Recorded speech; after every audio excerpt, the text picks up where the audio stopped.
that that so it's a really important question to understand is, are humans capable, one human, like how many humans on earth, if I give them a button now saying you press it, it will kill everyone on earth, everyone, right? How many humans will press that button? I want to know those numbers, like day to day, minute to minute. But how many people have that much irresponsibility, evil, incompetence, ignorance, whatever word you want to assign? There's a lot of dynamics in psychology that leads you to press that button. But how many? My intuition, the more destructive that pressing the button, the fewer humans you find. That number gets very close to zero very quickly, especially people have access to such a button. But that's perhaps a hope, not a reality. And unfortunately, we don't have good data on this, which is like how destructive are humans willing to be. So I think part of this just has to think about us and what your time scales are looking at, right? So if you look at the history of war, we've had a lot of wars pretty consistently over the century. So if you ask, will we have a nuclear war in the next 50 years? I might say, well, probably not. If I say 500 or 5,000 years, I think this is sort of prolonged and they just continue. And you have to add that up over time. I think the risk is getting a lot larger and longer time scale we're looking at. But, okay, let's generalize nuclear war. More referring to something that kills more than 20% of humans on Earth and injures and makes the other 80% suffer. Ready?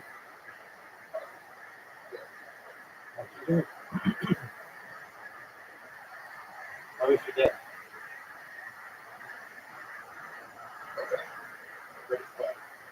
All right. Thanks.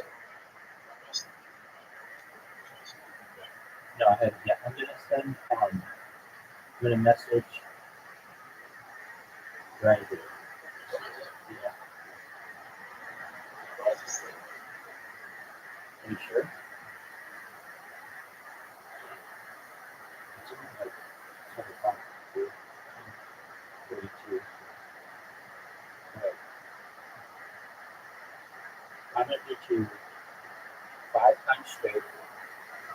You may or may not get a win, but I'm going to dominate you. Yep.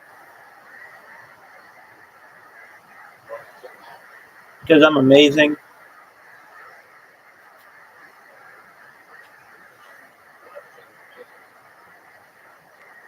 Well, I just do it.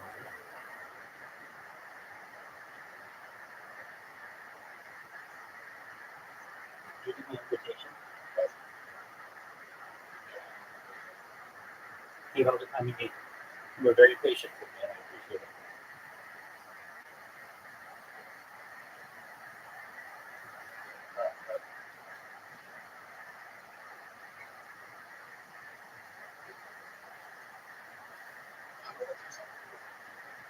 That's what I'm going to keep. Keep me on the toes.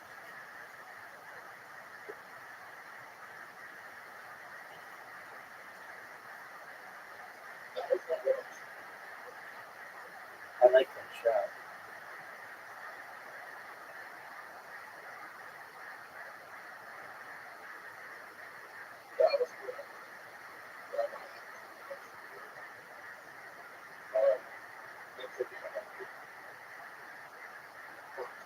Dude.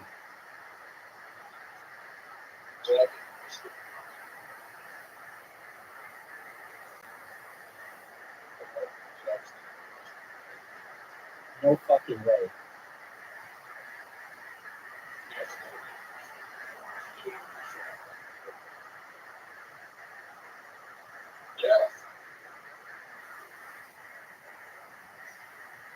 Water. No water. I gave you a fucking point there. Fuck.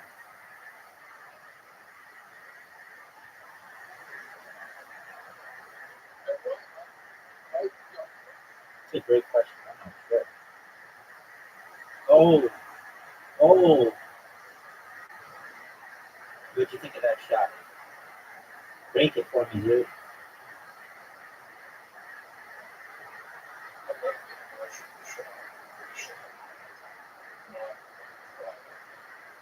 Pretty good. I just didn't really fuck this up. You could make it. You actually, I think, have a chance. Oh, what an amazing shot. That was a 9 out of 10 on the second shot. That I think so needed.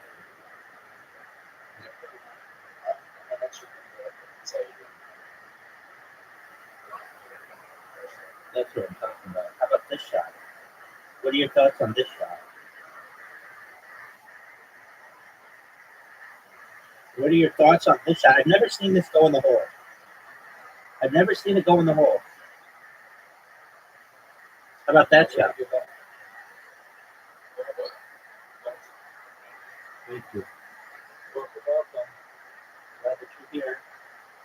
Hit my ball. No. Hit my ball. Dude, you have a perfect shot. You're going to hit my ball. A hole in one. We've never seen that on this hole. Or I've never seen it. Yeah, big guy. Yes, sir. I'm in agreement with you. Get there. Oh, it's just short.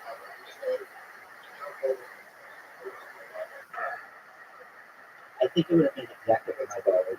Look at this. You're helping me again. Big time help. Look at this.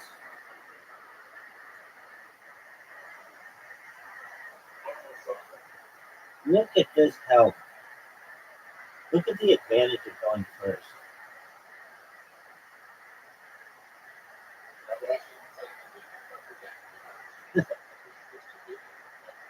I'm in agreement.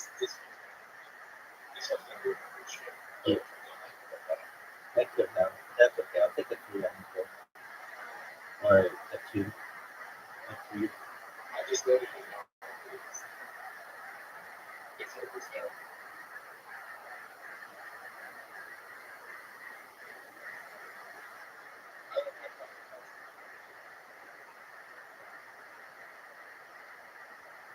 I don't think I've ever played a better round.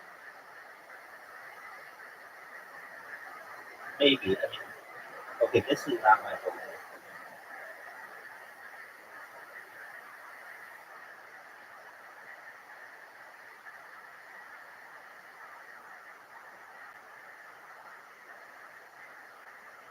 No way to reverse. Not what you want to do because. How many years do you do a good post?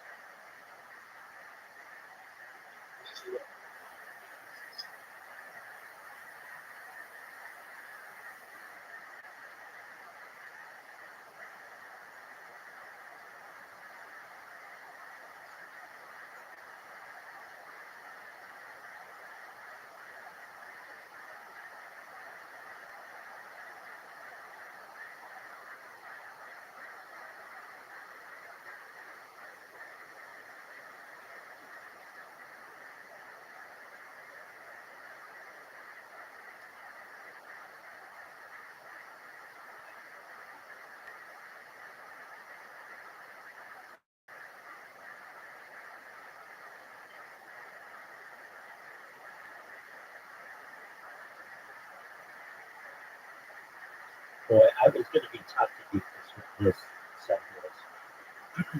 Perfect game.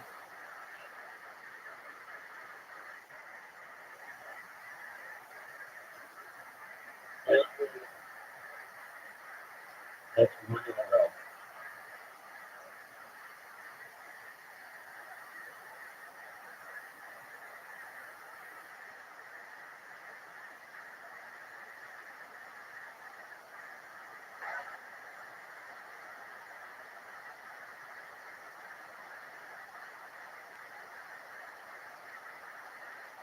No,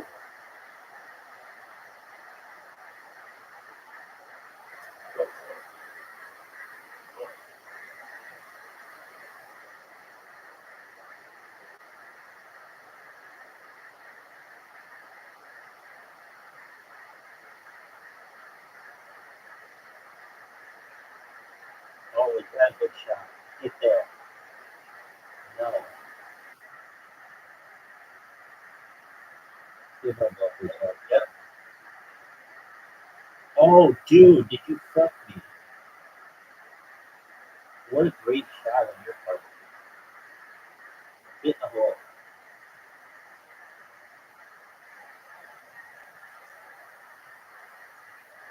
That was it.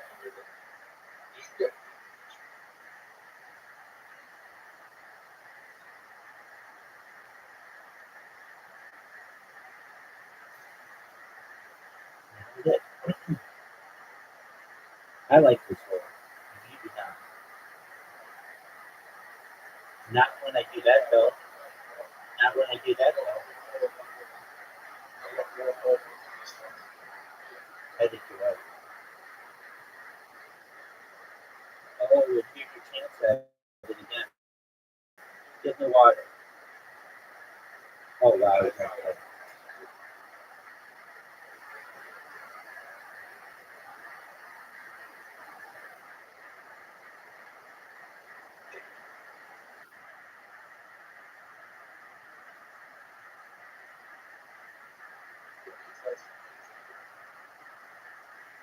Stream like it's going on the sky. How about you?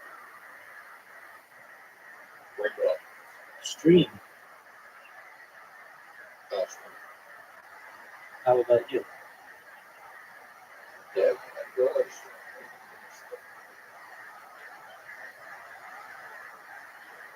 Stream like a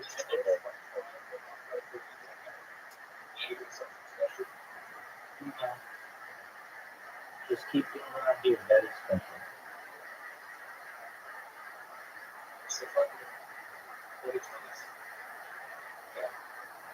I know. I've been cheating for most of it.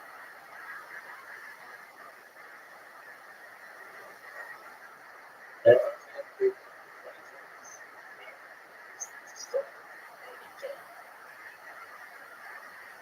I know. That's why I'm streaming for the decade.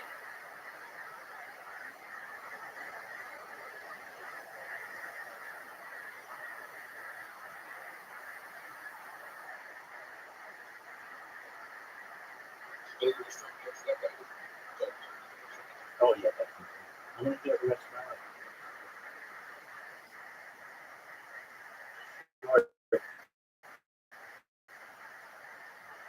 I needed that. That did. Go ahead.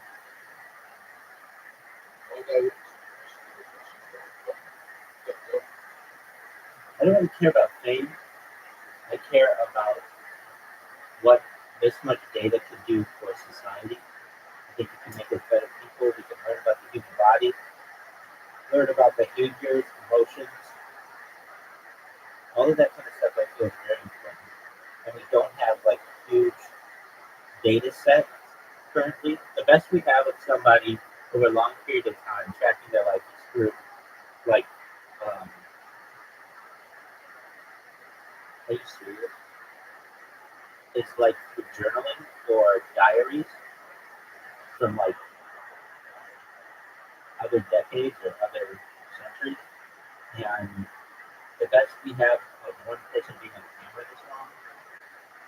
There are people who have been on camera perhaps this long, but their data isn't easily shareable. So what do I mean?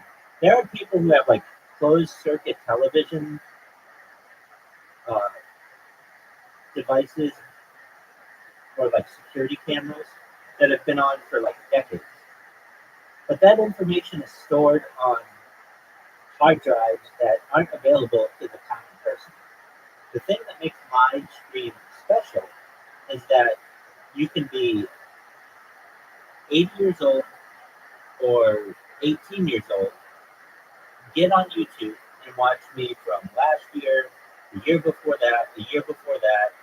You just, the accessibility is unlike we've ever seen before, and that's what really makes it special.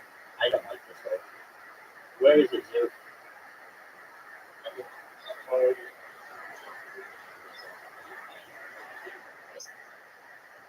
Yeah, that's not too big of a deal because in the future there will be ways to enhance video so that you can hear all of the different tracks. Um, so you have to think that technology is going to improve to be able to get that information. But um, oh yeah, especially when it comes to zooming and removing layers of clothing and augmented reality and knowing different.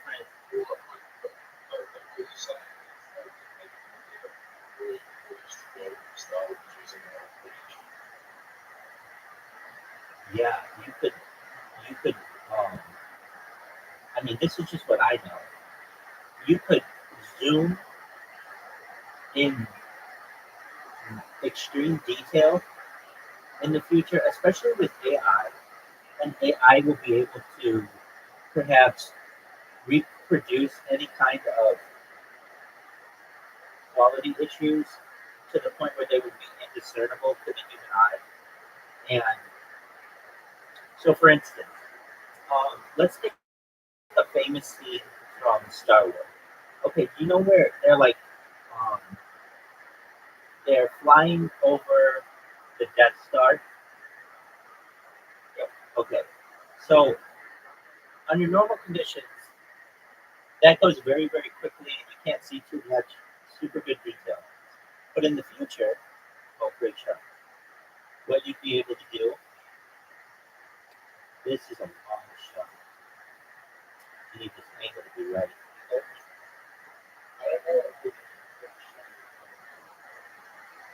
Um, in the future, what you'd be able to do is, especially with AI, zoom in on all of that. You could perhaps change the location. Probably the easiest way to is you just give that video to AI, and it will build an entire AI world that is indiscernible from what it would have been when George Lucas made it. So you could change the angles. You could, like normally when it's flying from behind, or the camera's behind, you can make it look like it was coming from forward. You like in a video game when you pause it and you can move the camera around like the instant replay and like do 360s around the subject. You'll be able to do that. Now, in my case, people complain. One of the biggest complaints that I get, and I'm fine with this complaint, are people saying, what are your cameras at? 720p or 480p?" That doesn't really matter to me because what's important to me is just that it's capturing the video. In the future, we will be able to enhance all of the video so that it's all 8K. And what is that going to do? Oh, that's a great shot. The human eye cannot discern between 8K and 16K. It's just at a certain point, it maxes out what a human eye can um, discern. And so it's not going to matter whether it's 32K or 64K. Human eyes still can only see about 8K. And that means, at least for me, that all of my footage will just need the enhancement of being 8K. So 8K, yeah, I mean on some things. Nice shot, you take the lead. Uh-oh.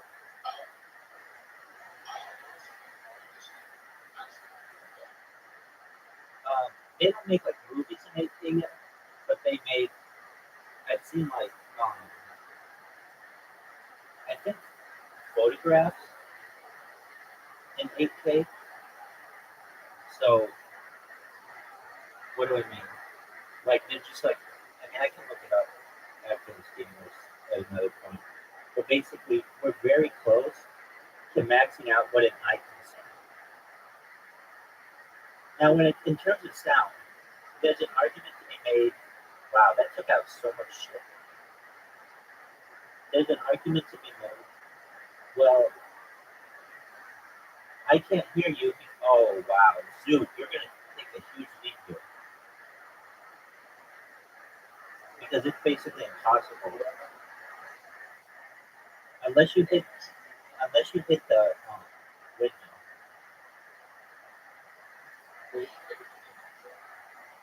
hit the windmill. I don't know if I can.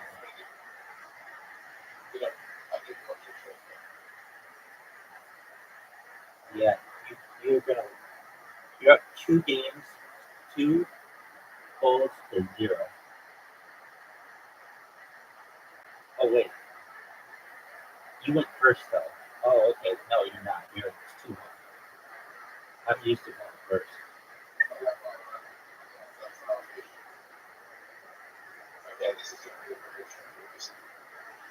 I'm ready for it. So for instance, like I listen to the radio 24/7. So that I listen to the radio like 24/7 because I want there always to be news in the background so that people can literally go to any day on the stream and know what was going on and what was happening. But that's not always clear on every single stream. Yep. But in the future, we'll be able to change the tracks. Wow, that was a good shot. You basically gave me no. Oh no. In the future, we'll be able to change the tracks so that, or like, how would I say it? Like, separate the tracks so that absolutely everything is listenable. Get there, get there, get there. And so you'll be able to just listen to the radio or just listen to the voices of the people who are talking on the street. Or you'll be able to change it so that you can just hear um, perhaps like the sound of my computer. Or you'll be able to just hear like the music in the background. Or when I watch a television show, you'll be able to focus it just so that you'll be able to hear the television or the show that I'm watching. Basically, and I really mean this, given enough time, you'll be able to hear what my neighbors are doing. You'll be able to hear what my roommates are doing. You'll be able to hear like super sound. I don't know how else to describe it, but like not just like, oh, what's going on in this room, but what's going on across the street. Because you have to think with enough time, microphones are always picking things up. If given enough time, I really mean this, you'd be able to hear what's going on the other side of the world with just one microphone. Now, if you're like, well, that doesn't seem very realistic. Okay, it's the year 2024 right now. Great shot, dude. But in the year 924, 9024, it's going to be a lot different. You have to think that we will have given humanity will have advanced to the point where if we just focus our attention on, hey, we want to be able to hear what's going on with any microphone ever on the other side of the world, we may be able. Oh, what a that was a big miss and very important for my win. I needed that to tie. Oh, it all comes down to this.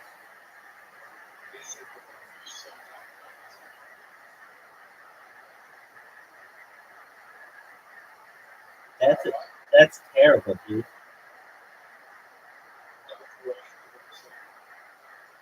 Well, not only that, but it hurts me for my second shot.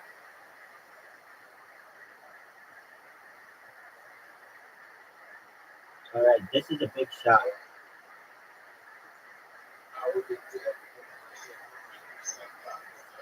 Not necessarily. That was my Nickelodeon technology, my G.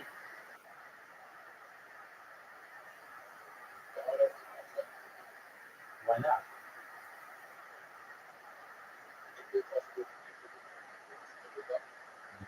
Yeah. People might be people might be able to read your thoughts just by hearing your voice here.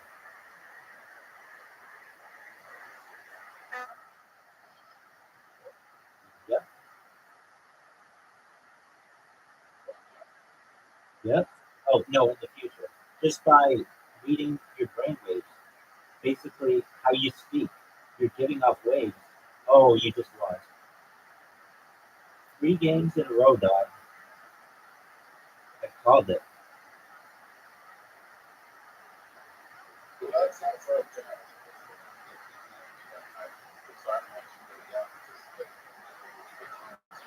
Yeah, I mean, there are other ways of technology to get around that, or not get around that, but to utilize that type of, oh, stop. Um, Big deal.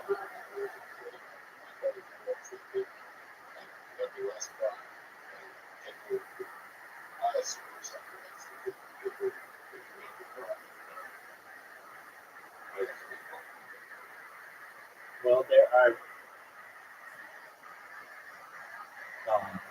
statutes of limitation, so perhaps it'll be pretty far in the future.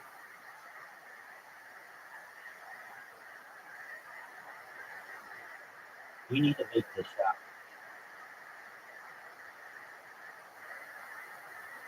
Too low. Too low.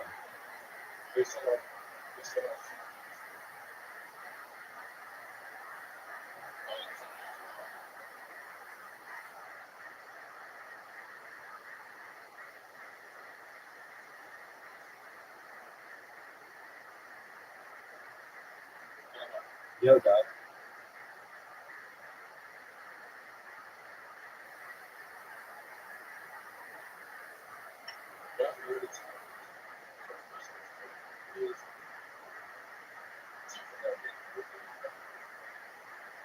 What did you just say?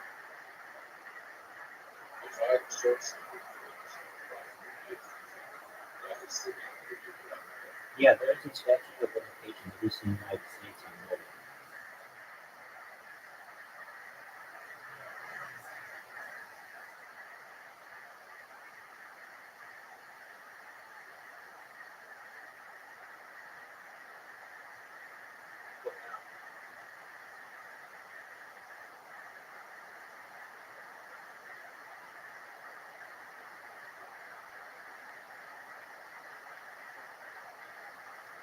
Get my phone. Too much pink, dog.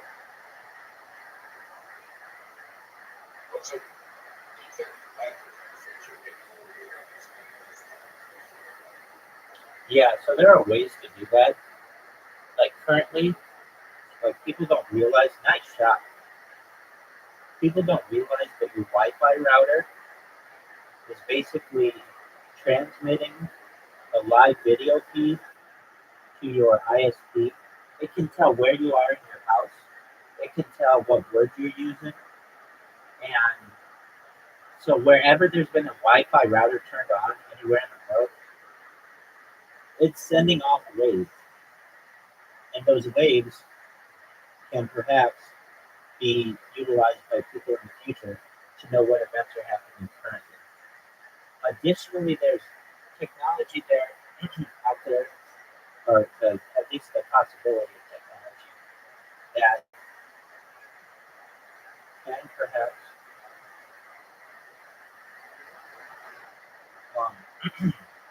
allow us to be able to reconstruct events in quite a few different ways. So what do I mean? There's a type of technology perhaps known as faster than light communication, which means that people may be able to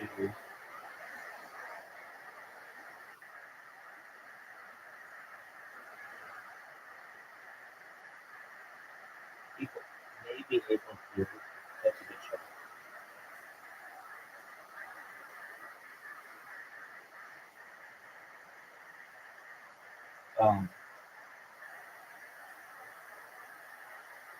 Use a device. Oh, what a great shot, too.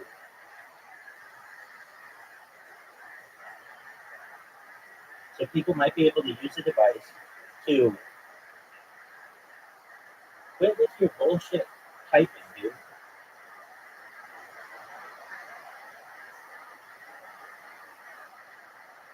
Dude, I'm fucking All right, so basically, imagine a device that can capture information faster than the speed of light. Well, it could basically go out into space, just like a telescope or something, and faster than light is actually transmitted here on Earth, be able to be uh, be able to review all of that information and give us a perfect understanding of what happened on a daily basis here on Earth. Going back even before electronics were invented, to the point where like the very primordial ooze that started the world took place, which is almost like a type of time traveling. It's a device known as a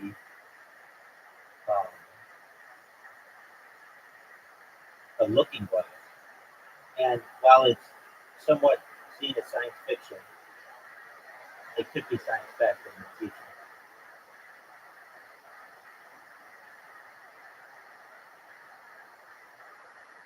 This is a big shot for you, Big Dog.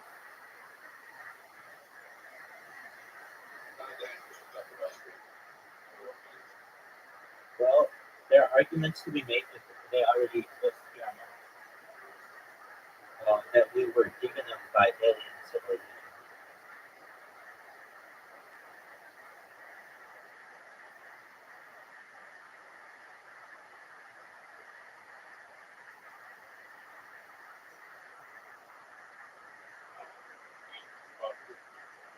Yeah, well, it still keeps my winning streak at 4.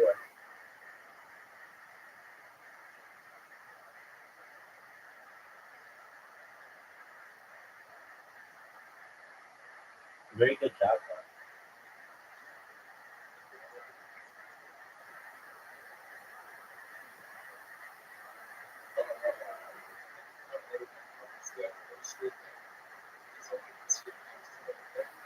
though. All right.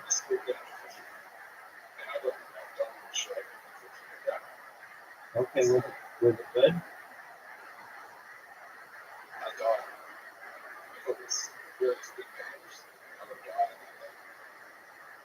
Okay. Well, is this Squid Game?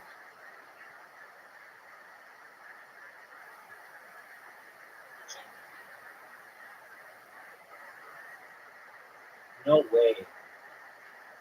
You fucked me.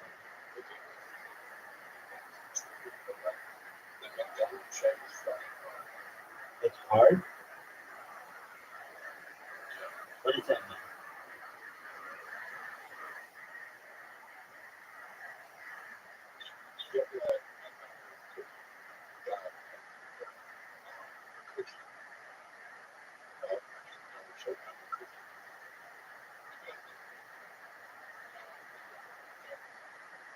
Is that a real thing, or you just made it up?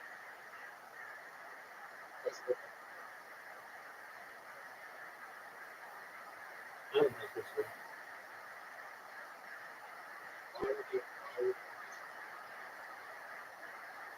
I don't know. You could have just like challenged yourself.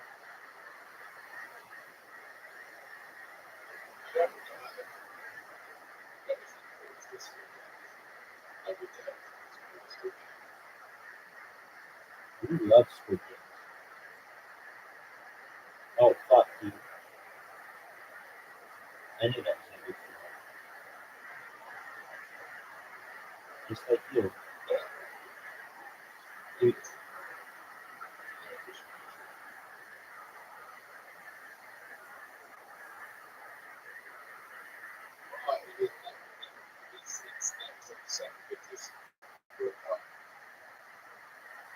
what's number one?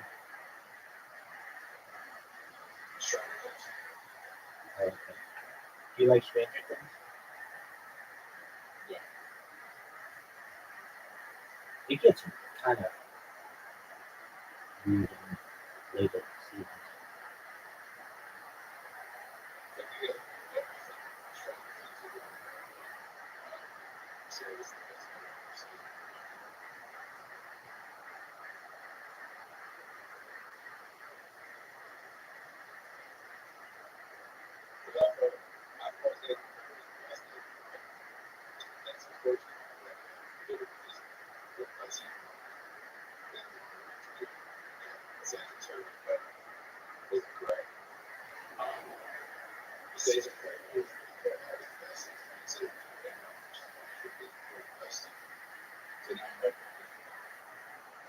Right.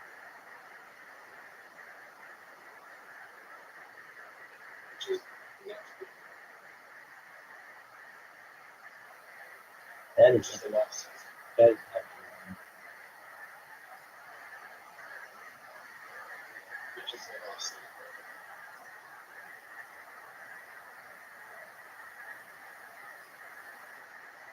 oh,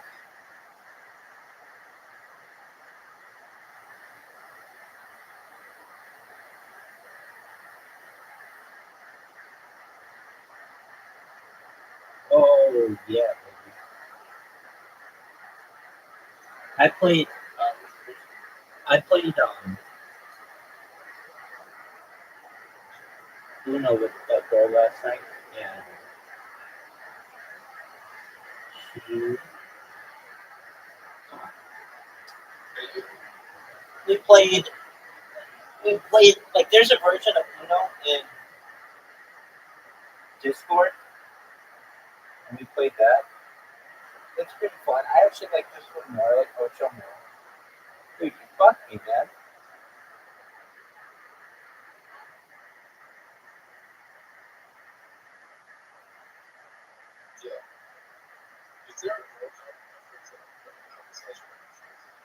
Narcos? Narcos?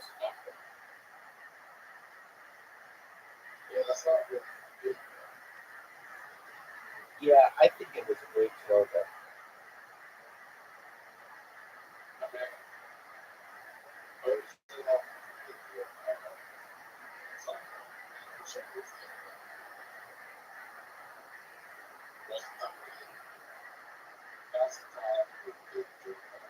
Yeah, that was really good. That was really good.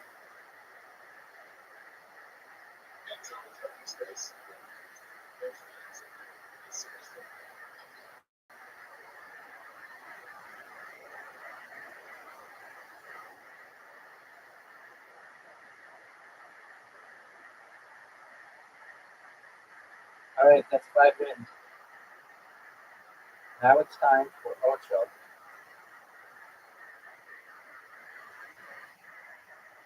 I'm going to beat you 10 games. I'm first to 10.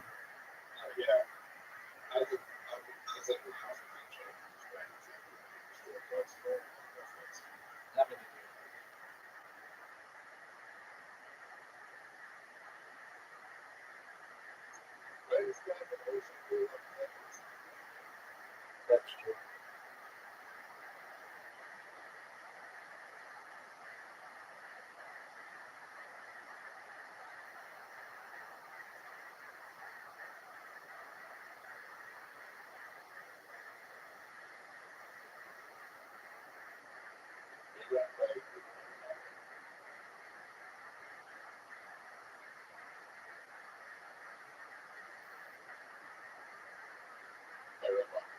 Yo, big dog.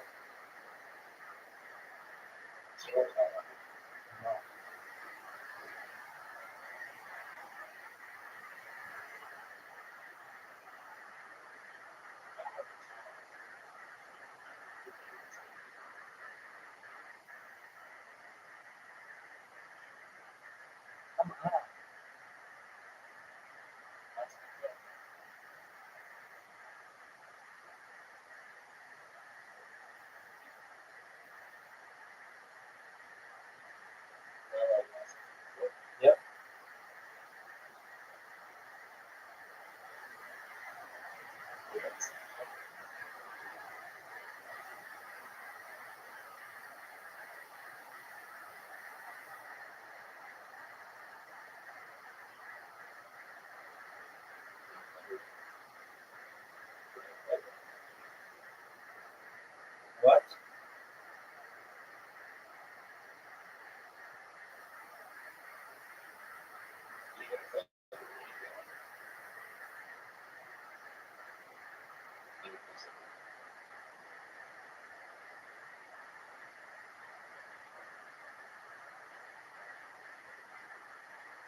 That's one win, 1-0.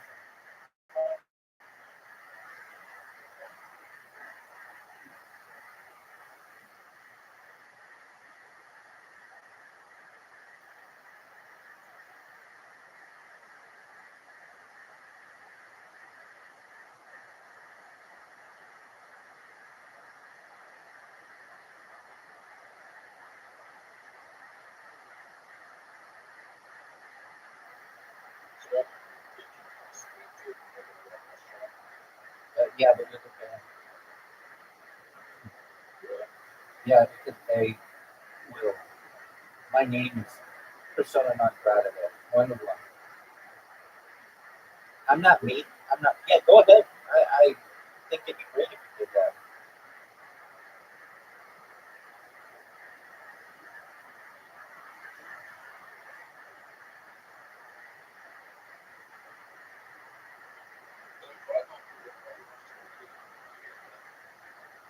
It's no, it's not instant.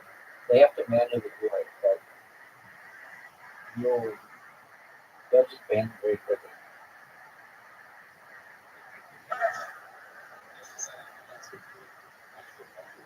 The best thing to do would perhaps be to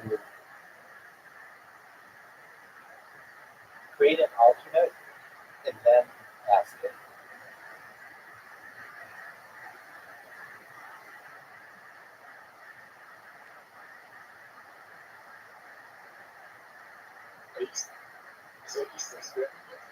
Oh yeah, definitely.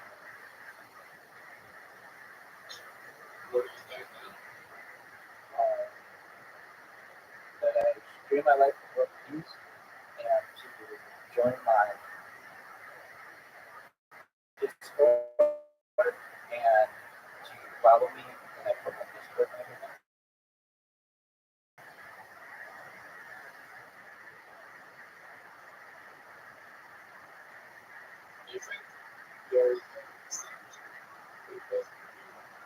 Yeah, there are, but they're small. All the big ones small.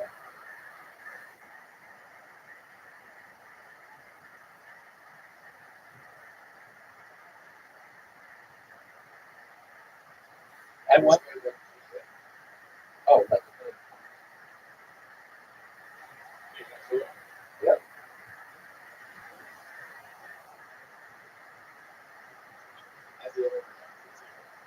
I don't pay attention.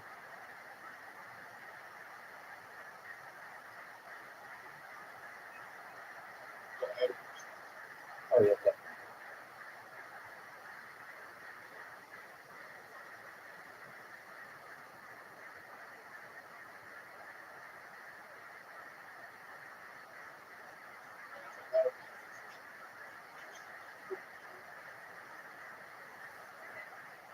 Well, he hasn't streamed in he hasn't streamed in over a month there, so he just started streaming. His contract was up. Yeah.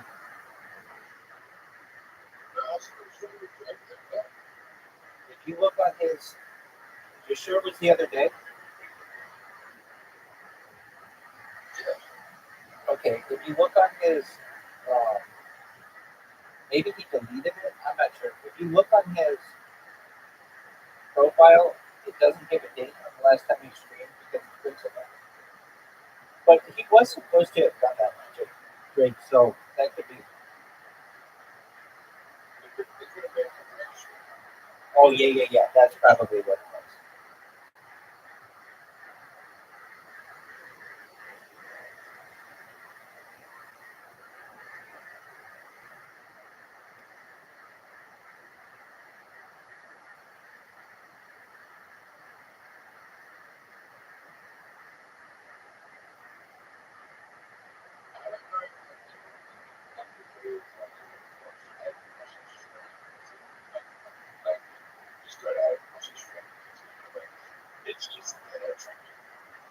I think you're right. 3-1.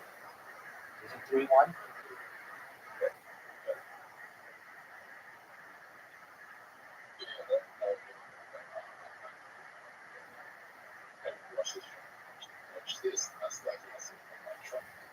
Right. That's the only time I've ever done that. Wow, you really fucked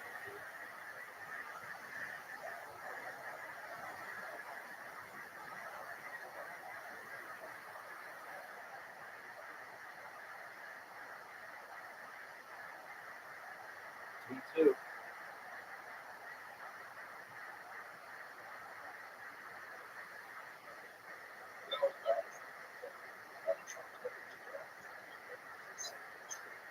Right.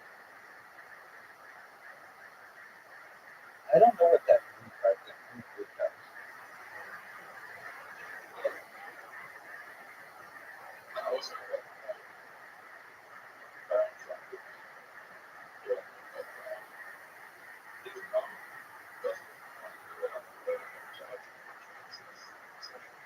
How many years?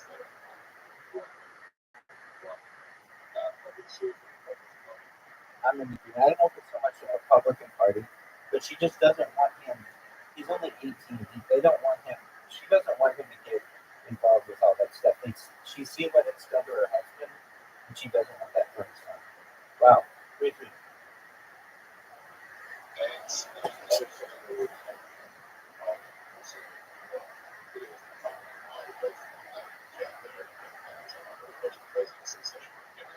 That could be.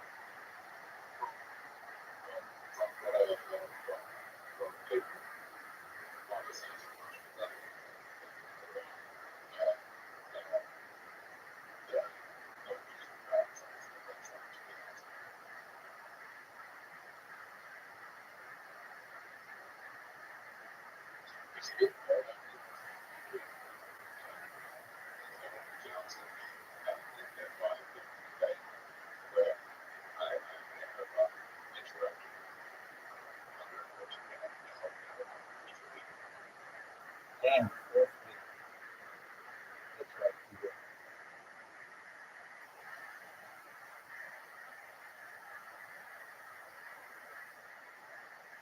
I have shit cards. You don't know if that means the cards or oh, wow.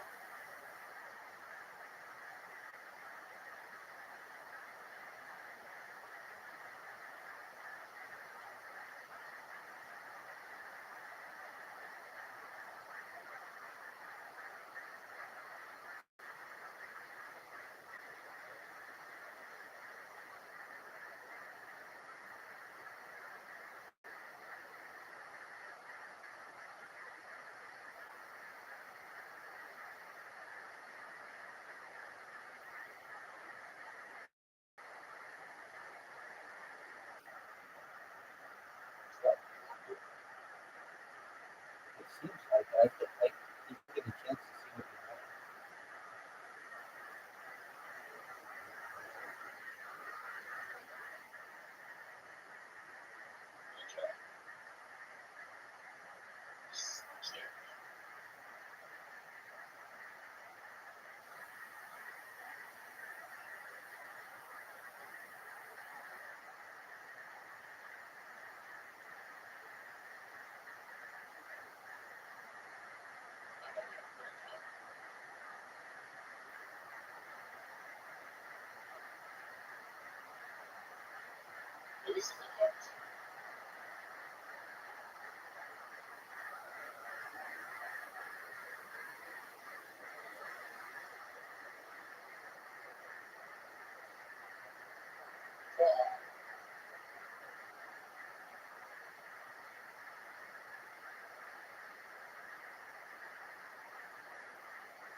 Oh, look.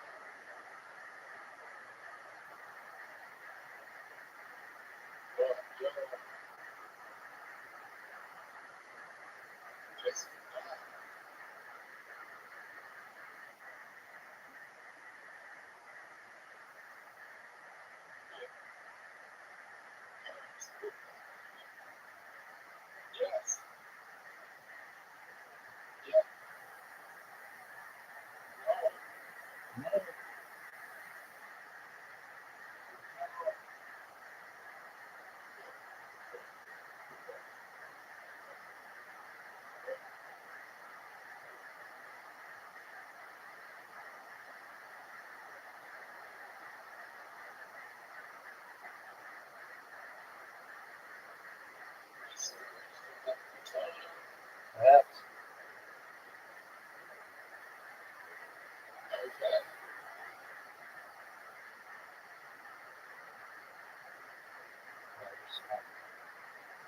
the other Uno that I played had the ability. It had one card in it that just switches your deck with my deck, and you could be really strategic in how you use it. So basically, I could just keep taking cards, a bunch of cards, keep taking cards, keep taking cards. There he is. Yep. And then it would switch. Because I could see him.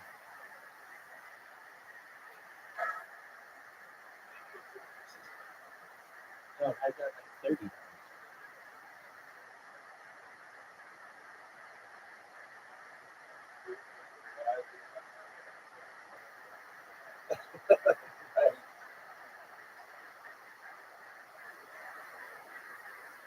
How are you? I know. How are you, Riser?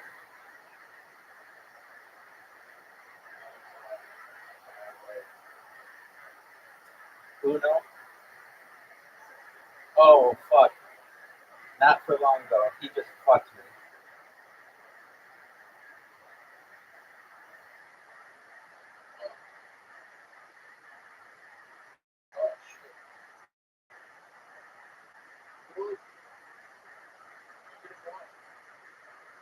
You still have a very good chance.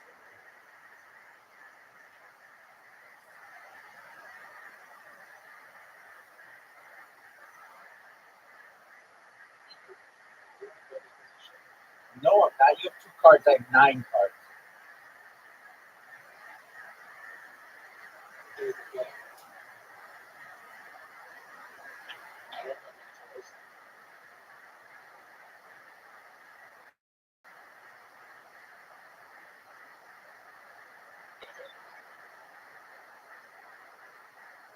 How'd you go from I don't have many colors to every color in one card?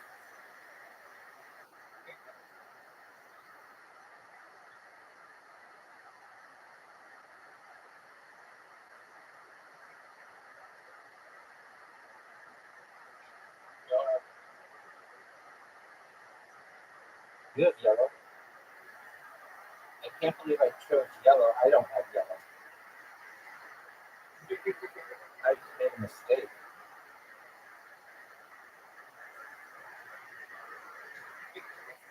Wow, this game is taking forever.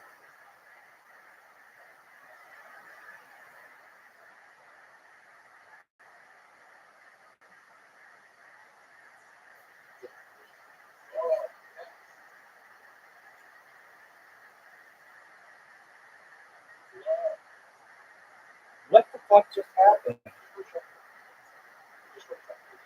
That's crazy. I've never seen that.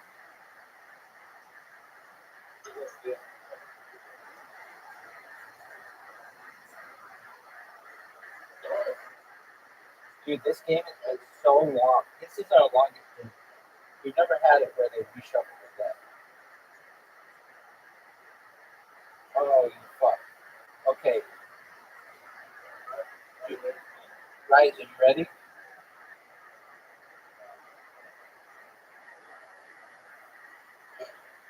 Hey, by the way, Dude said that you were asleep. I'm like, it was only like 10:45 when I said this. You're like, no, I think it's good.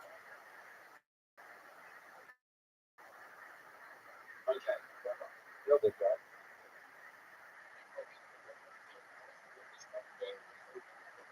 Easily. We've never seen him have to reshuffle the deck.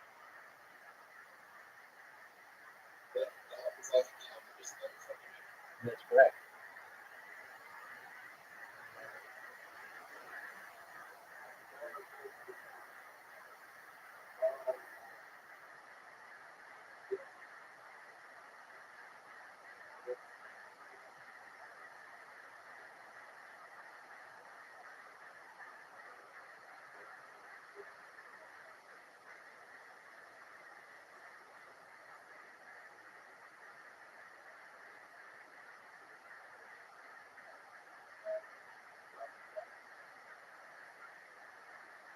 Dude, no, don't do that. Don't do that.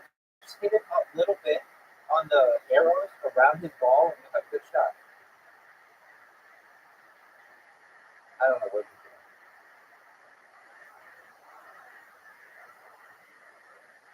There you go. No.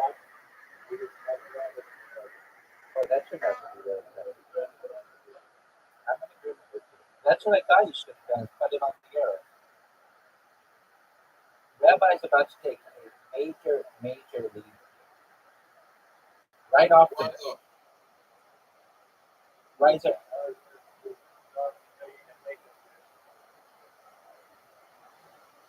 Riser. I had a hole in one on a hole. I'll show you the hole. I don't know how to describe it, but um,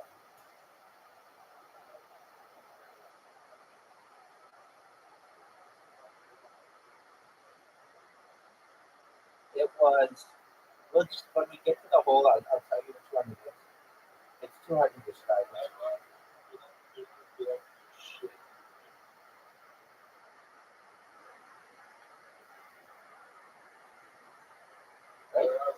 Right? We got it.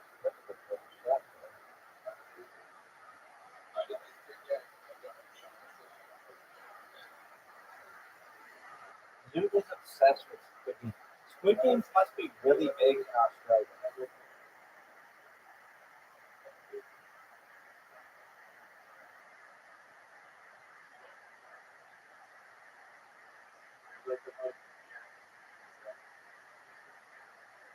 Exactly. Oh, what a good shot.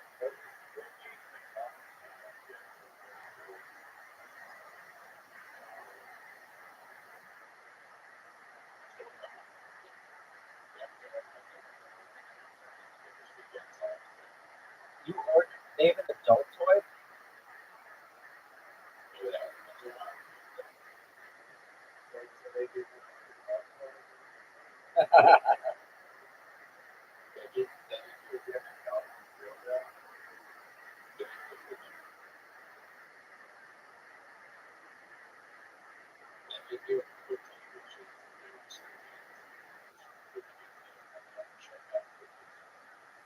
That, you said it incorrectly. You mean get the cookie out of the McDonald's shape.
No way, I thought I would.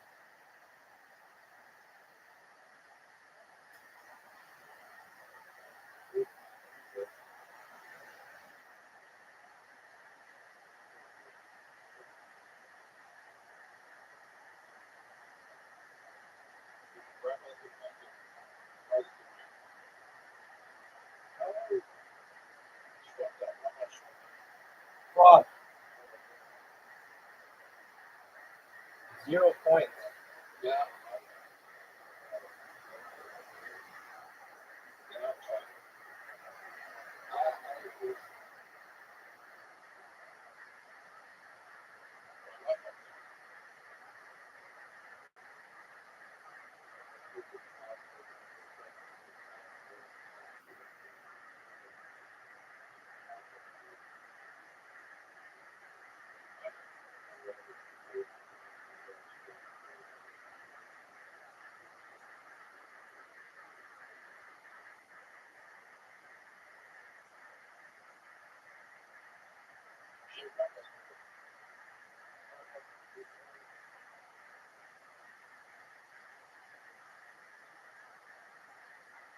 Oh no.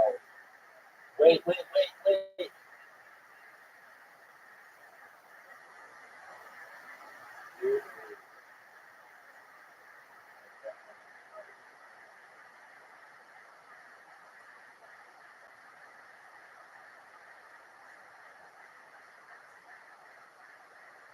Amazing shot.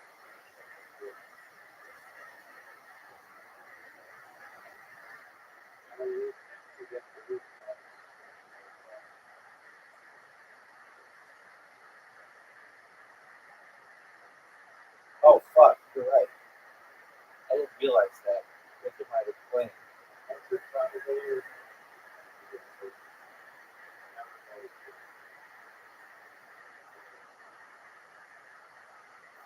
man.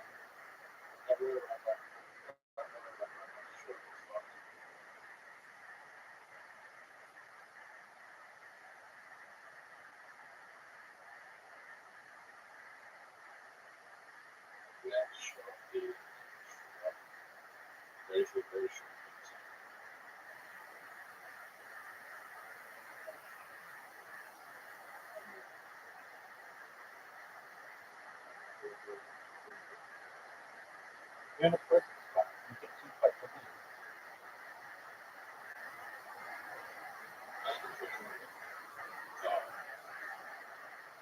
Go for the win, Zoom.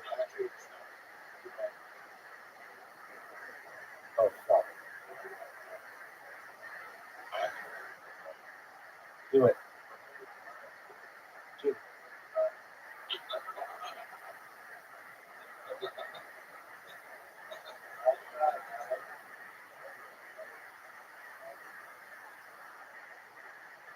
Get it. Are you fucking serious?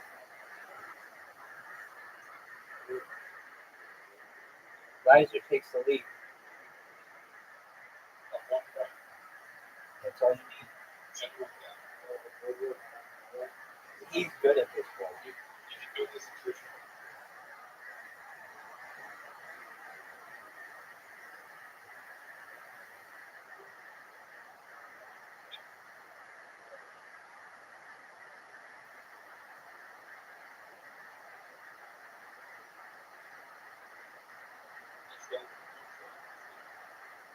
I don't think it's possible. Yes.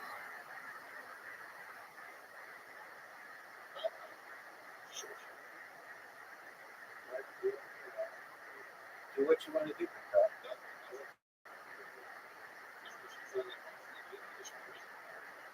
Respawn. Stop.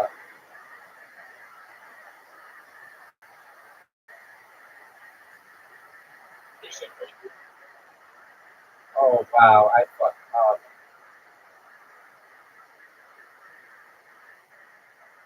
Zoom, get in here. Oh, Zoom, fuck. Riser. Make that. No.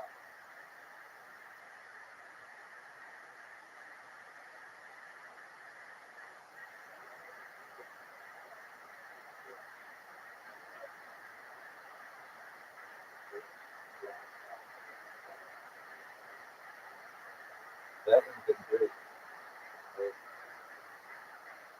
Come on, Zoom. Zoom's way too hard. Zoom's going for the win. Now what are you gonna do, Riser?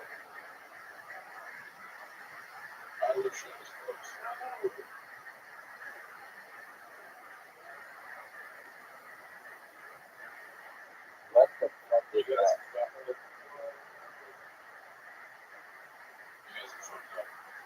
Zoom, come on.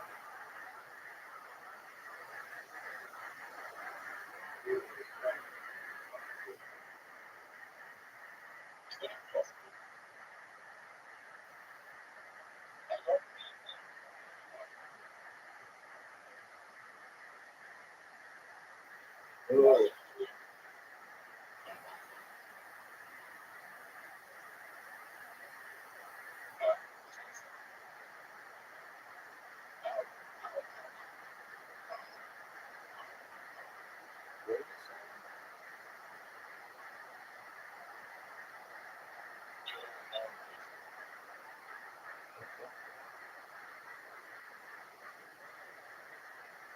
Oh, you fucking serious?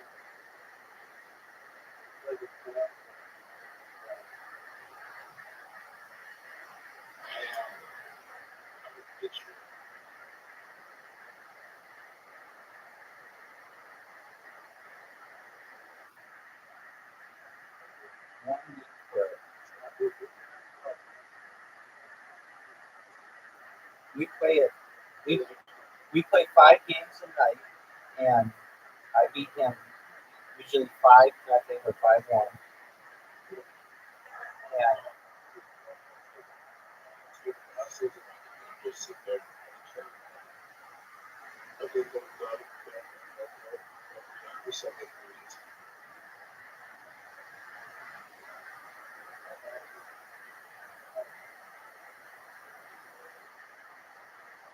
And it is not good to go first.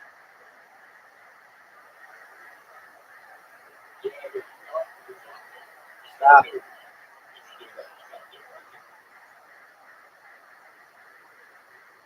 dude. I'm fucked.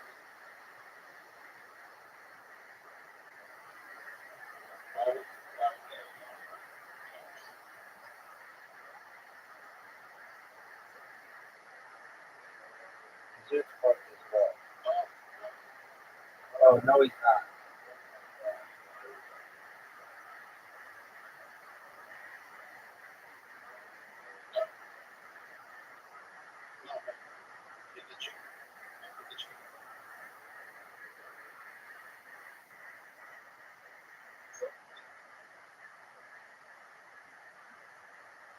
Oh, what a great shot.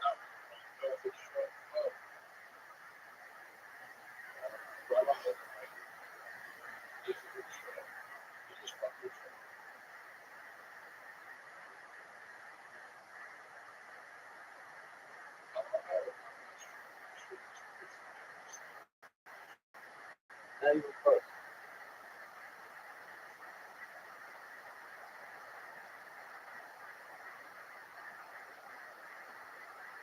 Easy win for Rabbi.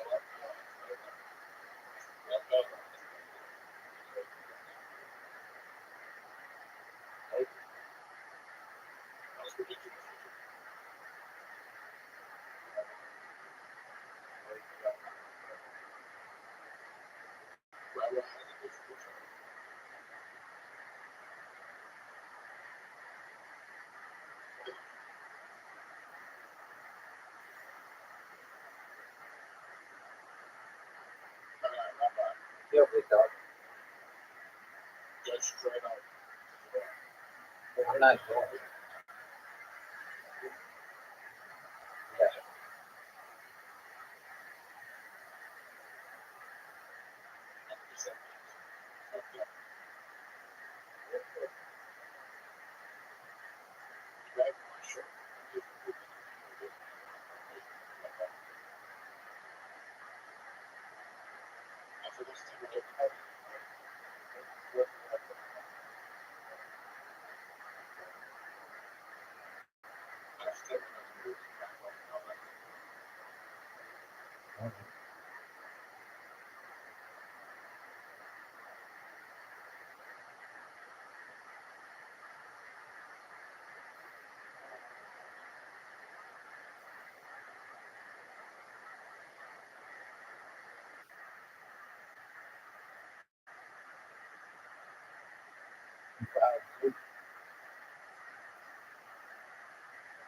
Nice shot. 5 for the lead. Wow, that's interesting.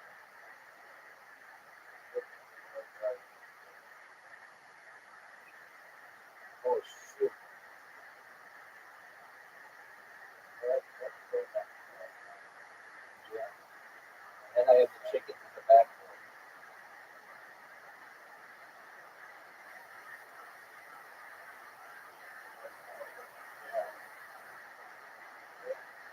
That sucks.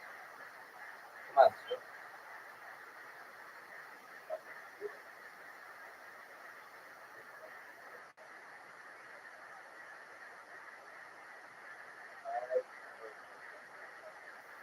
Yes, we did.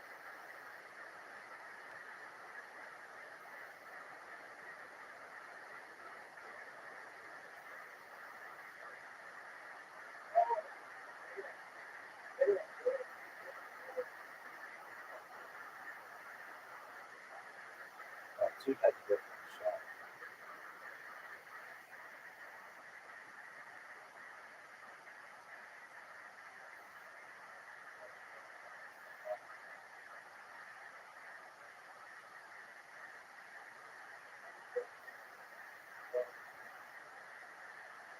What do you think of that shot, dude?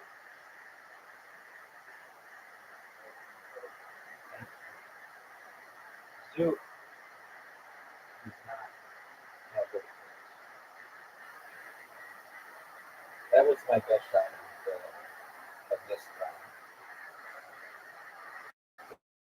That's, oh, wow. It is.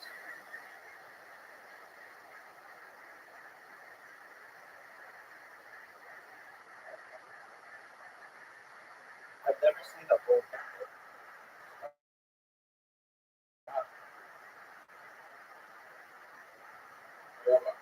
Yo, it does.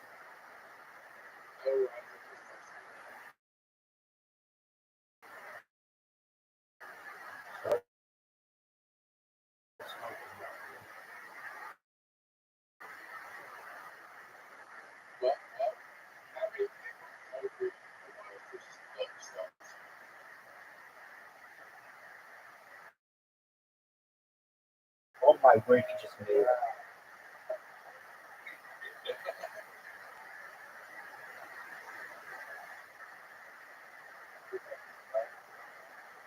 Oh, that fucks me. That fucks me. I'm gonna be right. Gonna get a point. I'm gonna get no points.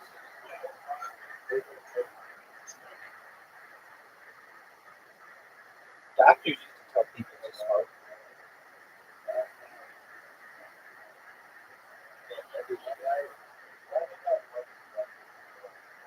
I did. Yeah.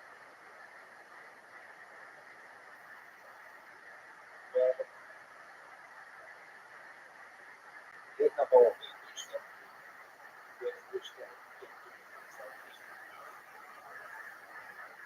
No way.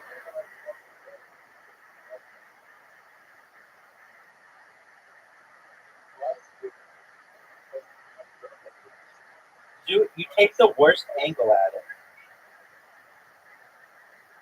Come on, it works, dude. All right, Zoot's got a chance to fuck over Rising. If Zoot makes this, he fucks over Rising. Make it. Make it. He just fucked him. I win all by myself. You went from being up to losing.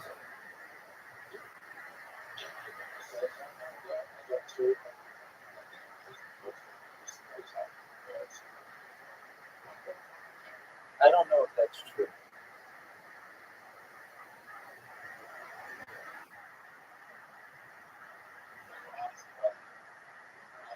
With all of it, dude, where's the hole? Use your spidey senses.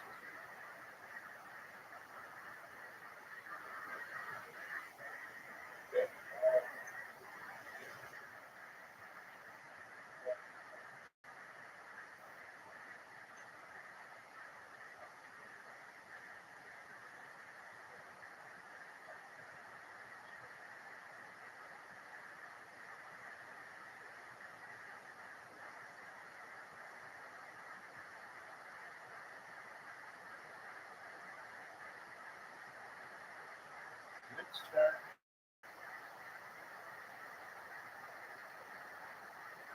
Zoot.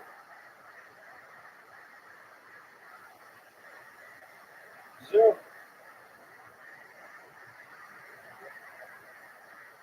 He's looking for that cookie in his shape. Go. Zoot, can you hear us? Hit the ball.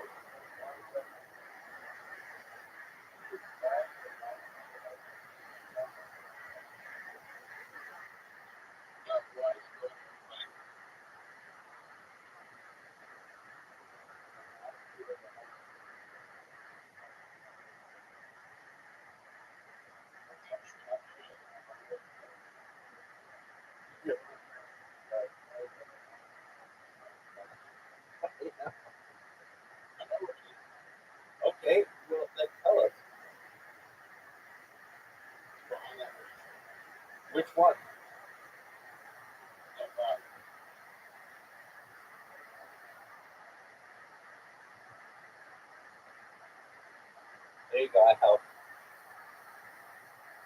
Good job, Zoo.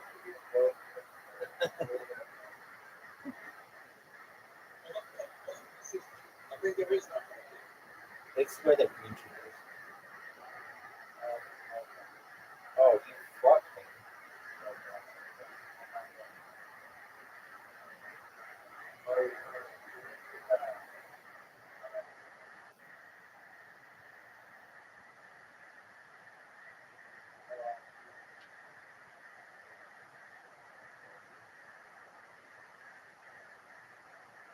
Get the water.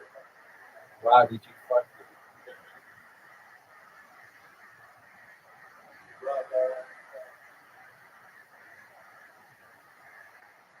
Zoo takes a huge lead right now.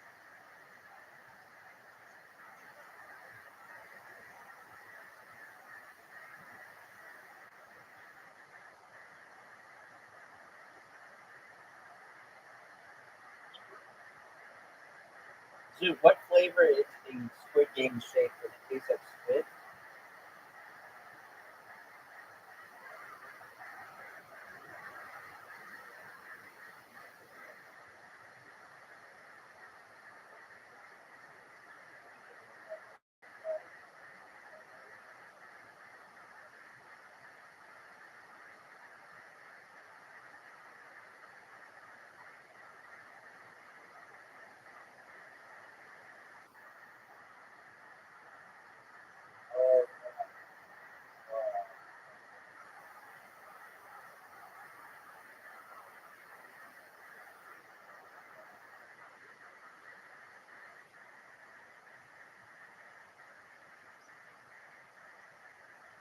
Zoo, I asked you a question.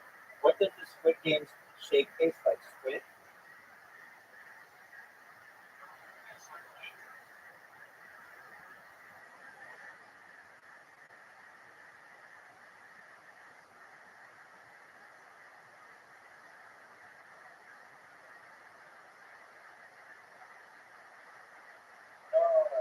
Rice or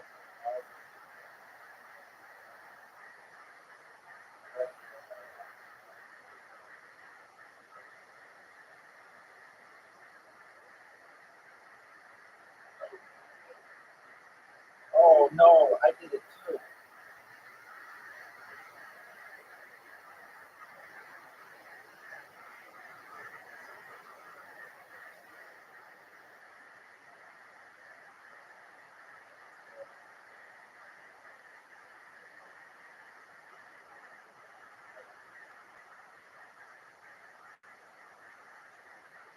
Zoo's got a difficult shot.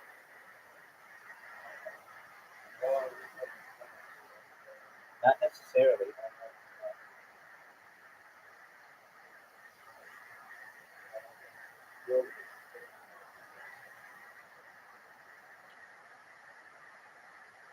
Zoo's getting 2 points. Rice is getting 2 points. Oh, my favorite hole, but it's not good for grass. Zoo, Zoo,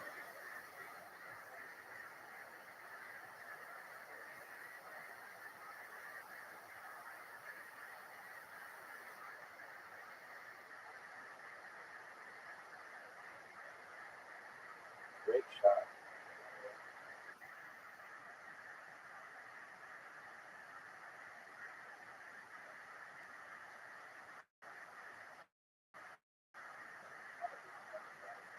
Dude, you copied my strategy. I'm the one who told you how to do it.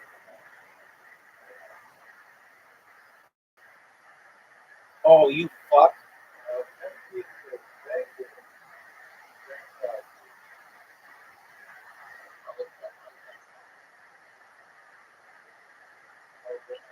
Make it.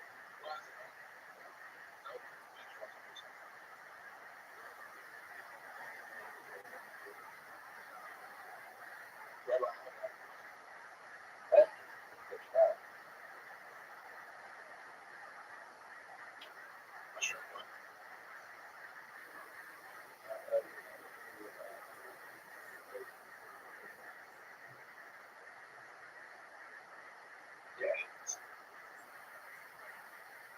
times in the picture.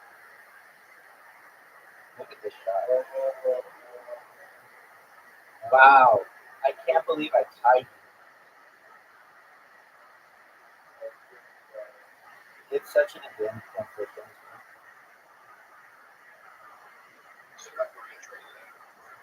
On the right, there's sometimes a hole.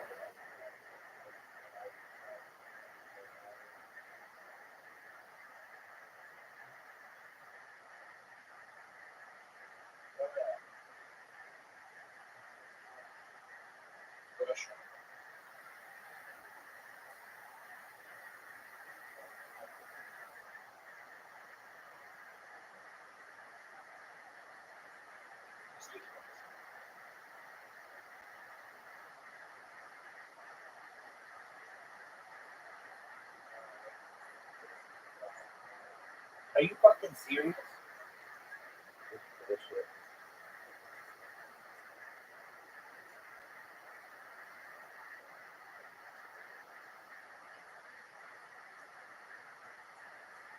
There might be a.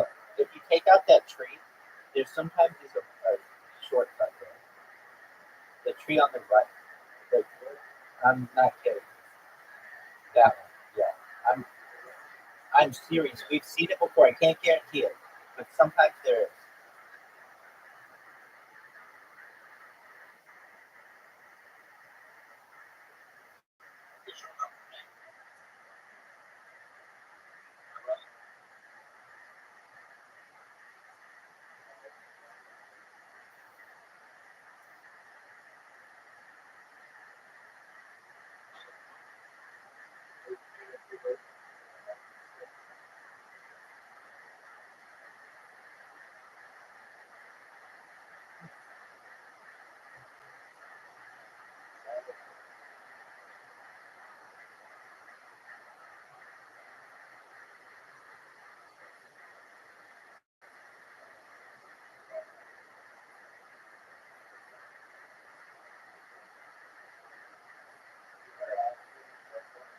Yes, we've seen it before. We just can't guarantee that it's there.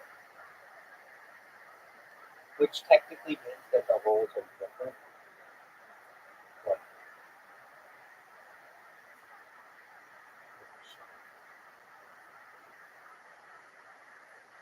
well, it's pretty assured that risers get zero points, which means not here.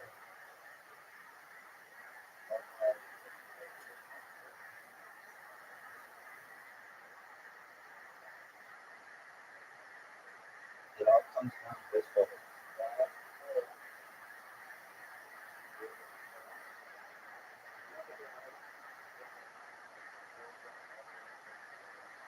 Right.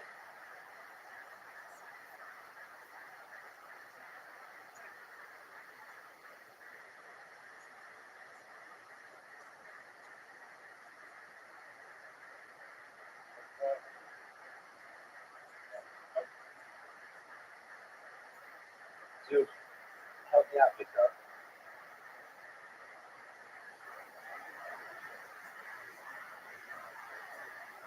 Dude, do you know what you're trying? Dude,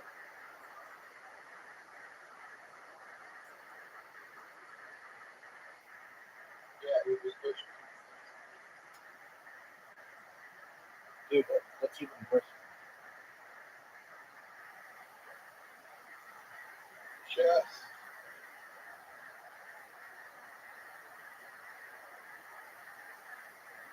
Hit my ball. Not like that.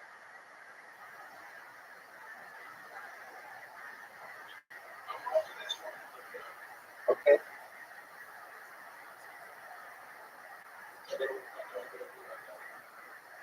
Yeah, I'm almost sure that's it.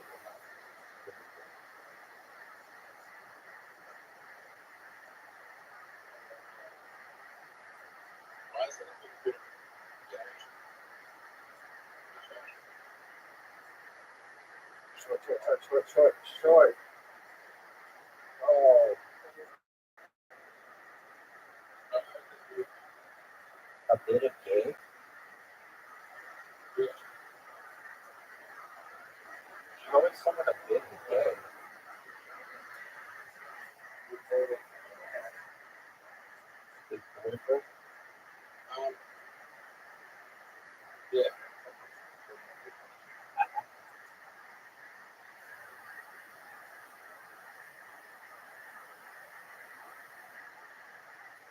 No way.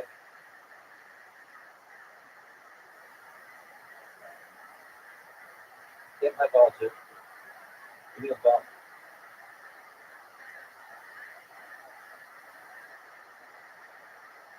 Championship shot. Get there. Get there. Easy win for Riser.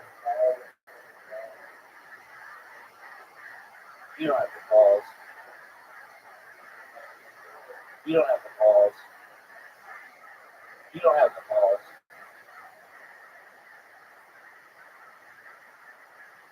Why would you do that?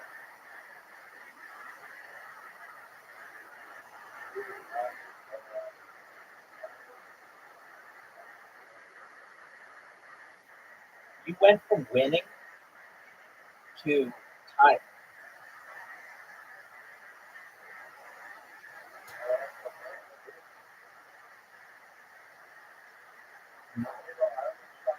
Exactly.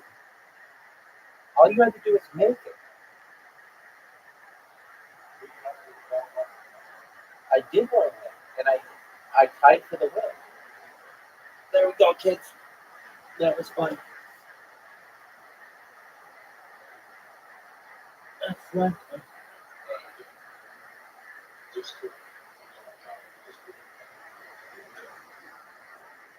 Yeah, that's fun, man. All right, I'm gonna go into Caspian Sea. He's watching this guy. He's a big fan of this guy named Music Party. He sent me a link. You want me to send you the link?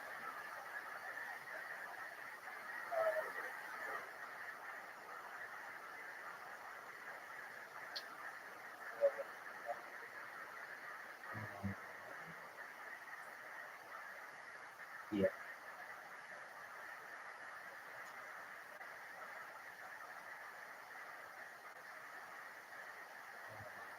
Let me see if the guy's fine. If he's not.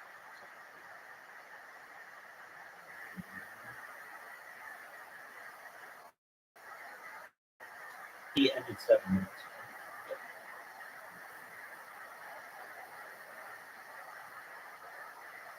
Shit happens. Let me see if he's live on his this guy.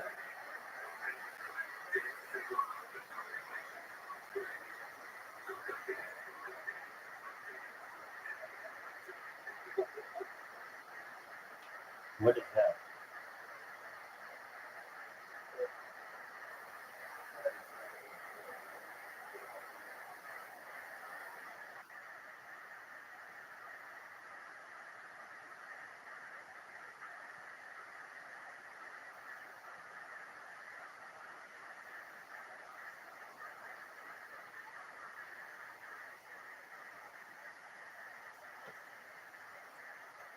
Horribly. Survive but suffer. That's what I was referring to. So when you look at 500 years from now, that might not be nuclear war. That might be something else. Right? That's that kind of has that destructive effect. And I don't know. I think these feel like novel questions in the history of humanity. I just don't know. I think since nuclear weapons, this has been, engineering pandemics, for example, robotics, Take care, nanobots. Pleasure to play with you. It just seems like a real new possibility that we have to contend with, and we don't have good models. Or from my perspective. So if you look on, say, the last 1,000 years or 10,000 years, we could say we've seen a certain rate at which people are willing to make big destruction in terms of war. Okay. And if you're willing to project that data forward, then I think that if you want to ask over periods of thousands and tens of thousands of years, you would have a reasonable data. So the key question is what's changed lately? Yes. Okay. And so the big question, of which I've given a lot of thought to, what are the major changes that seem to have happened, like in culture and human attitudes over the last few centuries, and what's our best explanation for those so that we can project them forward into the future? And I have a story about that, which is the story that we have been drifting back toward forager attitudes in the last few centuries as we get rich. So the idea is we spent 1,000,000 years being a forager, and that was a very sort of standard lifestyle that we know a lot about. make decisions cooperatively, they share food, they don't have much property, etc. And it was like that. And then 10,000 years ago, farming became possible, but it was only possible because we were plastic enough to really change our culture. Farming styles and cultures are very different. They have slavery, they have war, they have property, they have equality, kings. They stay in one place instead of wandering. They don't have this diversity of experience with food, they have disease. Just farming life is just very different. But humans were able to sort of introduce conformity, religion, all sorts of things to become just a very different kind of creature as farmers. Farmers are just really different from foragers in terms of their values and their life. But the pressures that made foragers and farmers were in part mediated by poverty. Farmers were poor, and if they deviated from the farming norms that other people around them supported, they were quite at risk of starving to death. And then in the last 2 centuries, we've gotten rich. And as we've gotten rich, the social pressures that turned foragers into farmers have become less persuasive to us. So, for example, a farming young woman was told, if you have a child out of wedlock, you and your child may starve. That was a credible threat. She would see actual examples around her to make that a believable threat. Today, if you say to a young woman you shouldn't have a child out of wedlock, she will see other young women around who are doing okay that way. We're all rich enough to be able to afford that sort of thing. And therefore, she's more inclined often to go with her inclinations, her sort of more natural inclinations about such things, rather than to be pressured to follow the official farming norms of what you should do. And all through our lives, we've been drifting back toward forager attitudes because we've been getting rich. And so, aside from at work, which is an exception, but elsewhere, I think this explains trends toward less slavery, more democracy, less religion, less fertility, more promiscuity, more travel, more art, more leisure, fewer work hours. All these trends are basically explained by becoming more forager-like. And much science fiction celebrates this. Star Trek or the culture novels, people like this image that we are moving toward this world where basically like foragers, we're peaceful, we share, we make decisions collectively, we have a lot of free time, we're into art.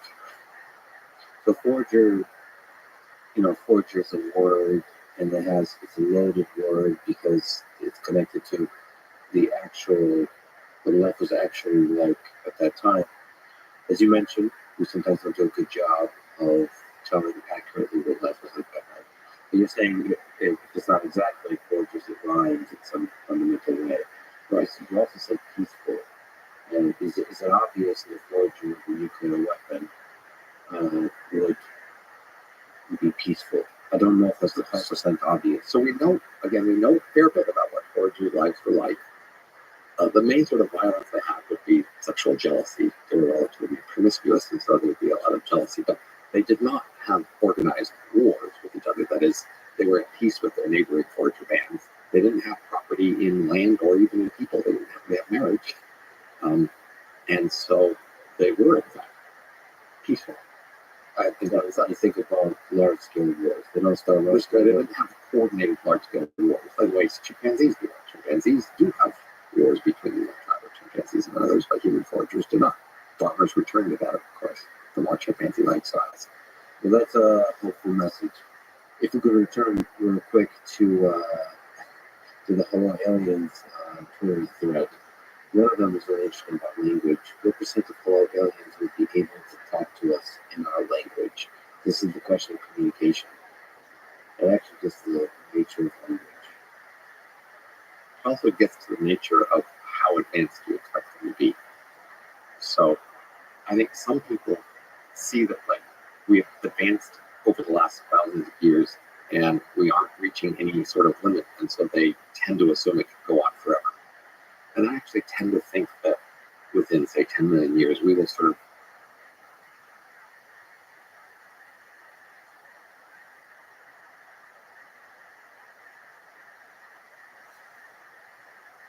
What's up, biggest user on the internet? How you doing, baby?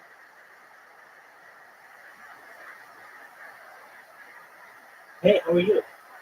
What's going on, man? You guys are amazing. I want to tell you why I think you're amazing.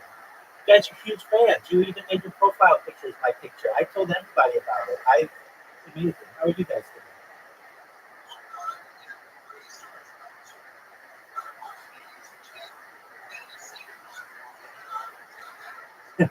It's a wonderful film. I hope that they're all as exciting as the original one.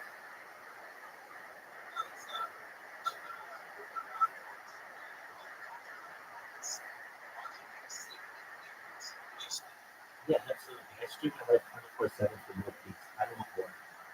And essentially, I created the world's largest data archive on any single individual, like back 3 years. And if you didn't know, data is Earth's number one resource, and I have more data than any person ever. Shout out to Ant Six with Rabbi eating peanut butter.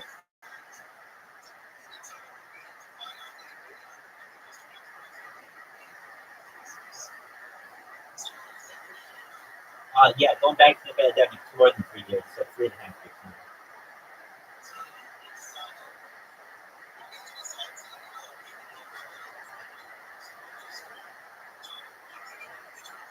Great question.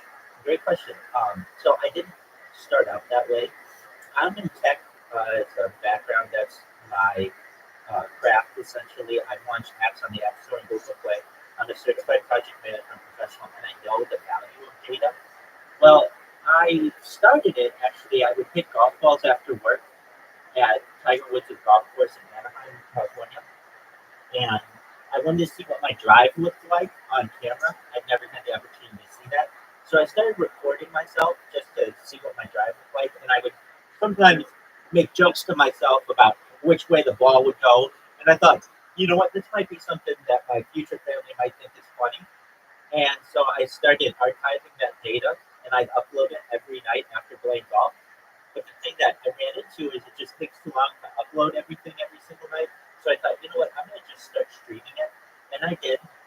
So for like summer 2021, I would just stream that, and then from there, I recognized, you know what, why stop streaming if I get a lot of joy out of this, and I think that data is as important as I've heard it is in the tech world. Then why not just buy some devices and start streaming my life 24/7? Have you guys ever seen the movie The Truman Show? Excellent. Excellent.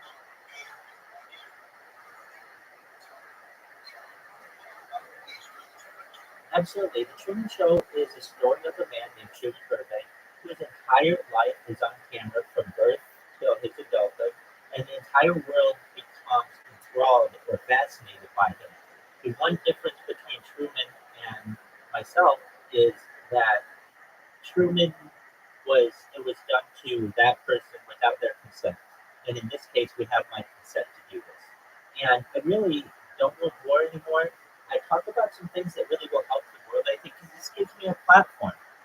Truthfully, I want to end world hunger through the use of technology like agricultural drones, saltwater greenhouses, floating greenhouses, hydroponics, things like vertical farming and cloud seeding. Utilizing those types. Oh, 100%. Yeah, absolutely.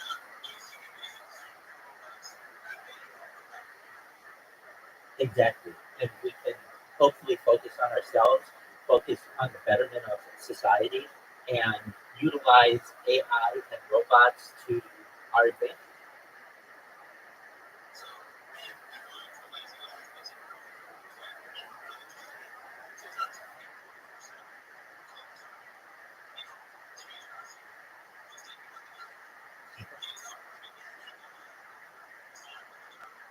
Oh, word, absolutely.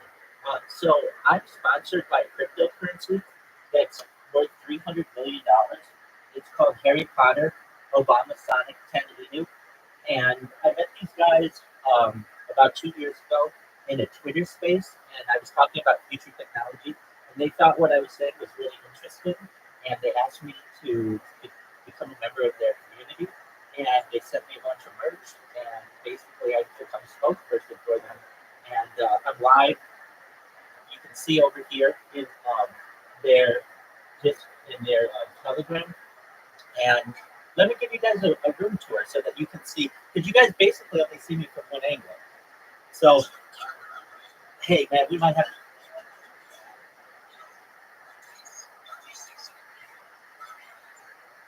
I have, I have one of those. Yeah, they're really nice. Okay, so I back here, I've got a camera. I make this so that you can watch me 360 degrees. Over here, live on, I mean, these are all live on YouTube. So I don't know if you guys have seen, but I'm live on 10 different YouTube channels simultaneously. Exactly. Exactly. Shout out to Biggest Loser the other night. So then over here, I'm live in a bunch of other people's Discords, like the biggest Discords that I can find. And then let me show you. I created a robot that automatically, if you guys know what Kick is, which you probably do if you know what Aiden is, that automatically spams for me. So, yeah, exactly. So everybody on Kick basically knows who I am because of this robot. Here we've got um, like I'm live in Wall Street Bets Discord. This is on YouTube. Right now my robot is working. And then over here I've got more devices. Let me show you the device on which you usually see me. Just one moment. And again, thank you guys for being so nice to me. You guys are really sweet. Hey, you're hi.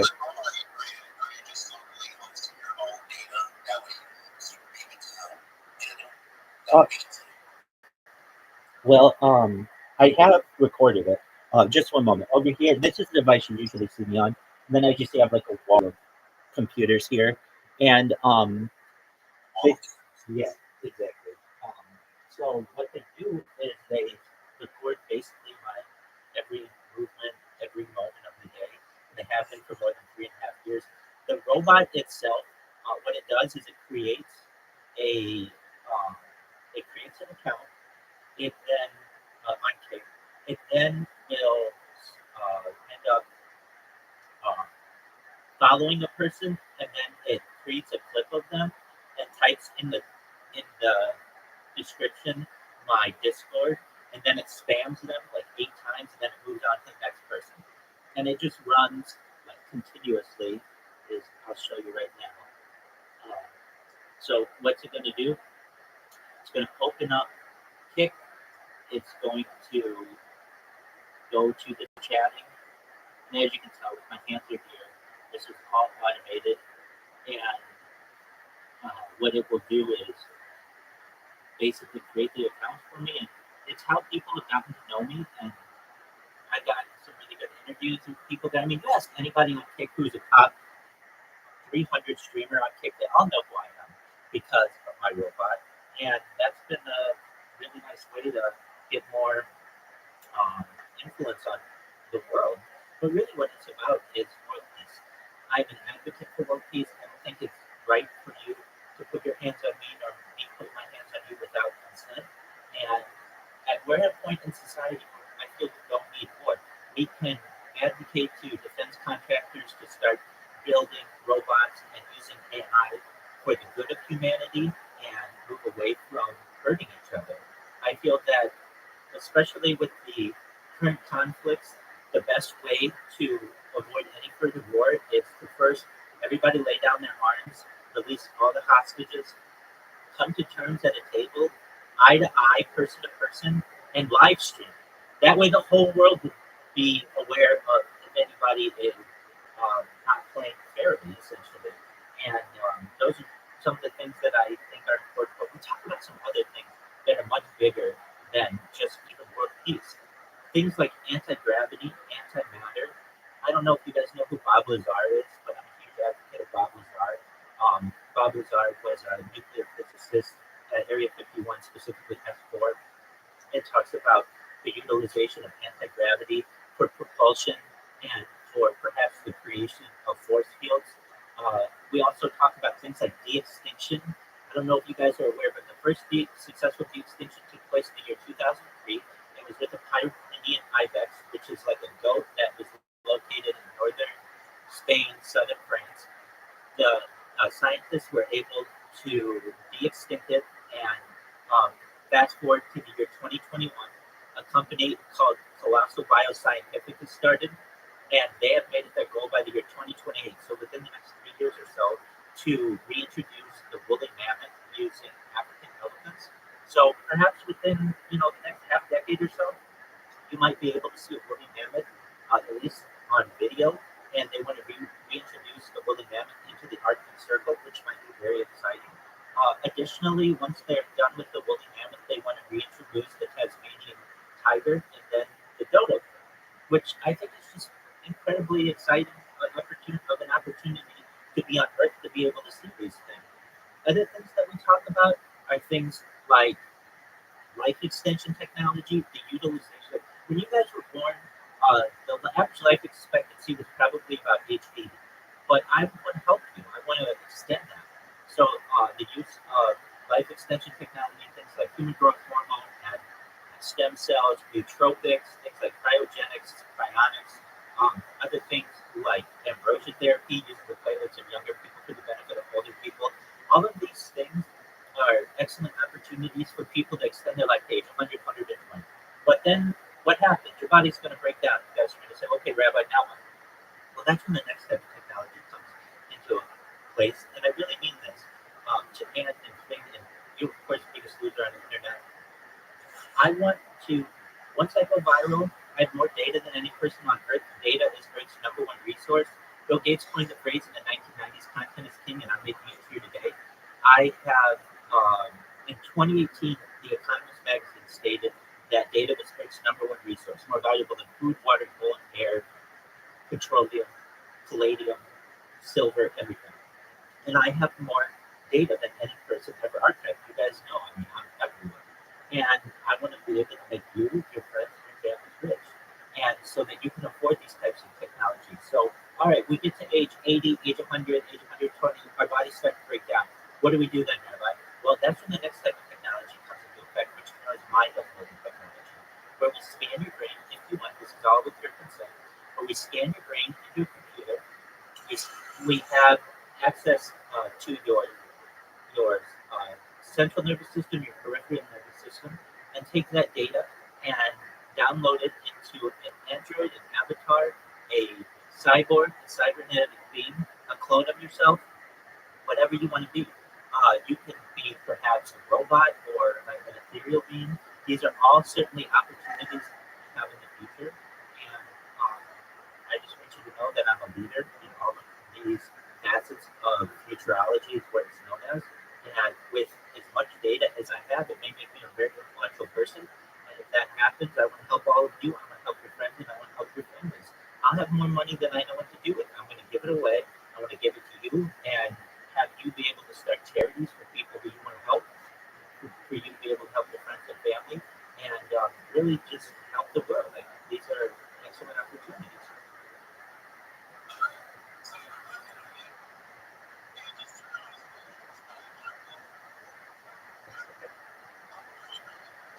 30.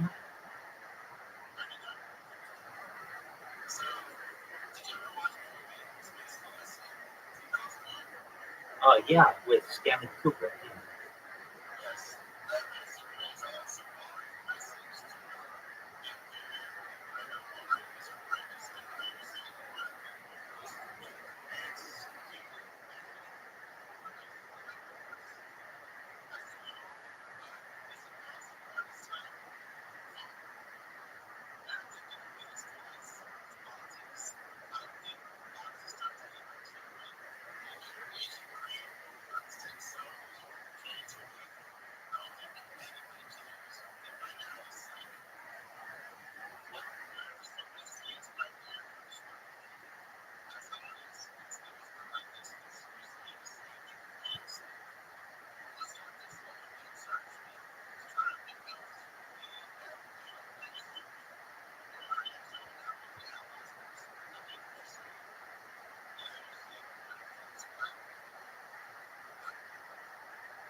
Absolutely, you're exactly right. I will have detractors.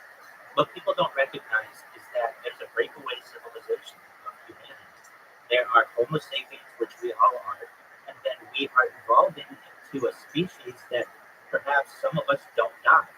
And for those of us who are in this breakaway civilization, it's eventually an exciting opportunity for people. Now, I personally recognize what you're saying. Yes, it's been said for thousands of years. Hey, we want world peace. We don't think that other people should hurt other people. Yes, but we need leaders in society to be able to discuss these things. I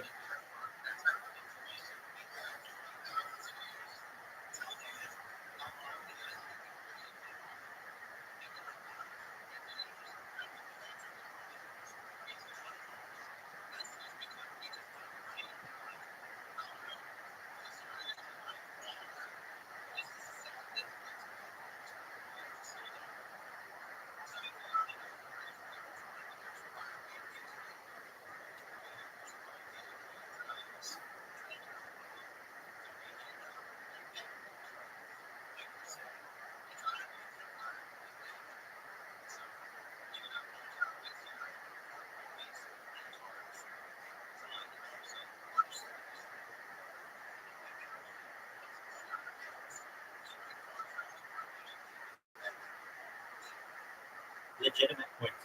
So let's talk about that, where we've already done damage to our brains, perhaps through, I don't know, just aging, through cell degradation, through alcohol, through whatever. Okay, fine. Well, there's a type of technology and a type of device known as a replicator machine. Now, they're currently not available to people, but in the future they may be. So, replicator machines essentially will allow you to scan an object and be able to replicate it or clone it in its every facet. So, to know where every atom is on it. And using AI, we could essentially take, let's just say, my brain that has had some cell degradation, replicate it, and then enhance it and be able to, I would say, perhaps heal wherever it has any damage, perhaps even increase its capacity. So, using a replicator machine, these are also known as Santa Claus machines.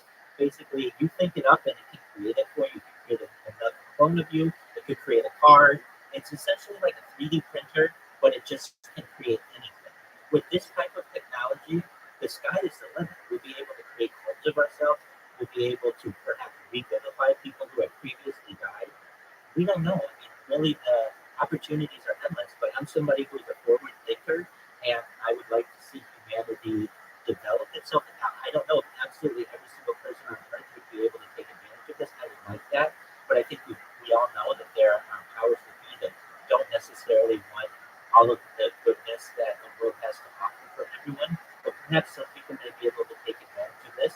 And if they do, these are some of the technologies that they may be able to utilize.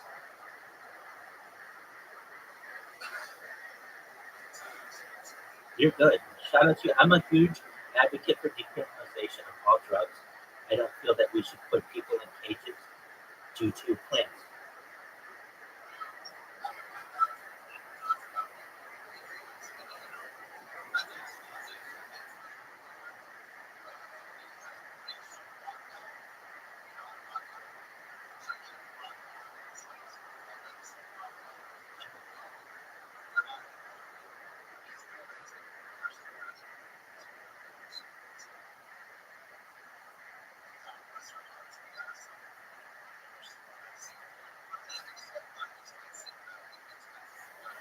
Life expectancy.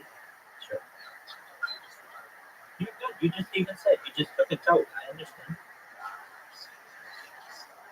That's good. That means it's working.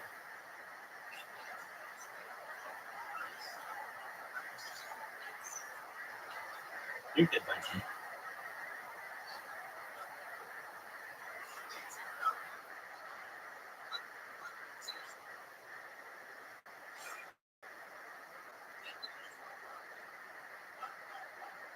Well, hopefully we have, and we can move out of it. Hopefully the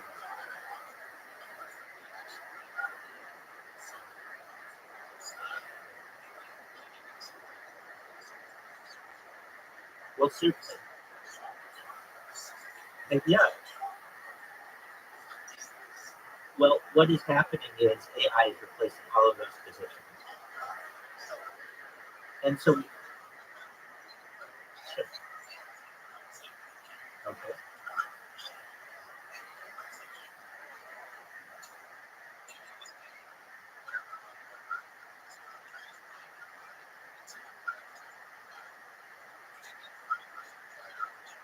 I don't want to be the first person to do it. No. I don't really want to be the first person for any of this. I want to make sure that it works, but once I know it works, absolutely.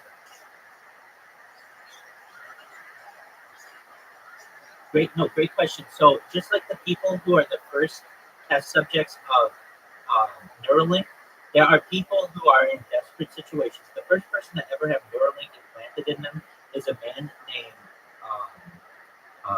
his name um, is Nolan Ashbrook, and he's based in Texas. And basically, he's a quadriplegic person, so he's on his legs. So he volunteered for this.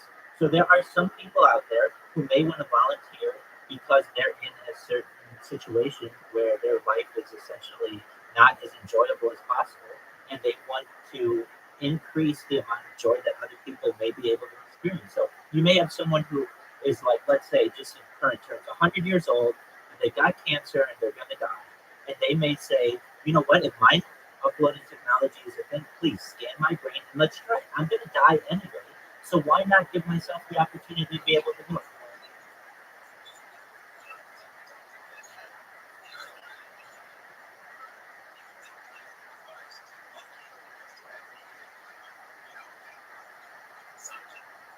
They have now, though.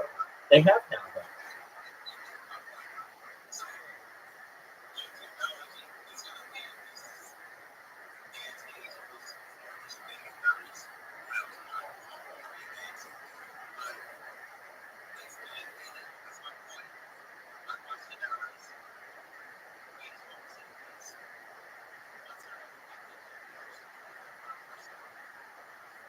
My first thought,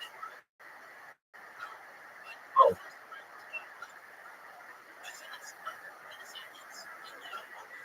yeah, well, that's not technically true. So we as Homo sapiens have a common ancestor with other primates, but that common ancestor was more like a rodent than it was like a monkey. So we didn't evolve from monkeys. Monkeys are on a separate evolutionary branch than we currently are. But what you're saying is basically, when's the first time that a human-like subject or even a primate had its first conscious thought? And I would say that probably even predates our idea of being primates. It was probably, if we would have to say, what organism had a conscious thought? And that probably gets into an argument of maybe perhaps at a jellyfish type of level, meaning very primitive types of life forms. I don't know if like cell structure necessarily like eukaryotic or prokaryotic bacteria necessarily has conscious thoughts, but the argument is to be made that whatever type of being had neurons to be able to communicate to some type of um, central nervous system, that would be the argument could be made that that was the first thought that would be made. Now, I get what you're saying. What about more developed thoughts? Okay, well, we get through evolution. Perhaps there were fish with thoughts that,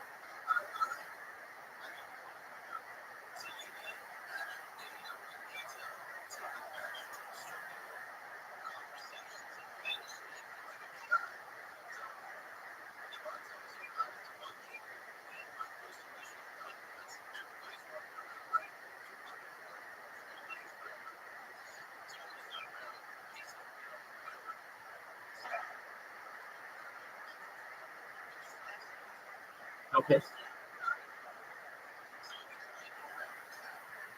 okay, yes, but you,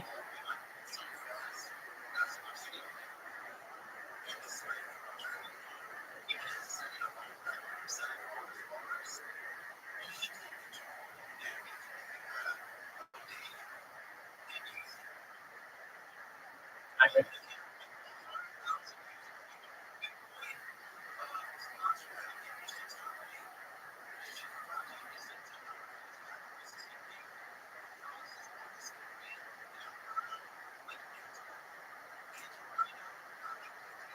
okay, yeah, no, I understand.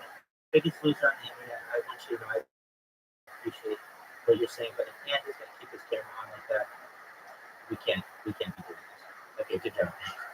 Yeah, exactly. Um, okay, so I mean, I would love to tell you that I have hundreds of thousands of followers, but there are a lot of people who know who I am, and I do have a core base of fans. I have people who stay in my Discord 24/7 along with me to the best of their ability. I have people who come in on a daily basis. We play games together. So I do have a tight knit group around me.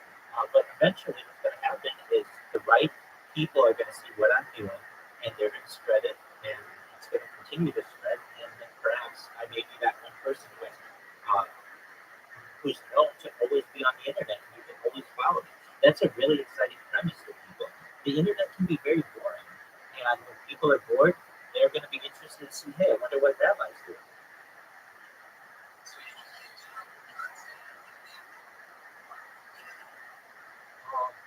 essentially going to be a big brother to them. Yeah, exactly. Okay, we're done. Okay, so yeah, but the but but the fun uncle.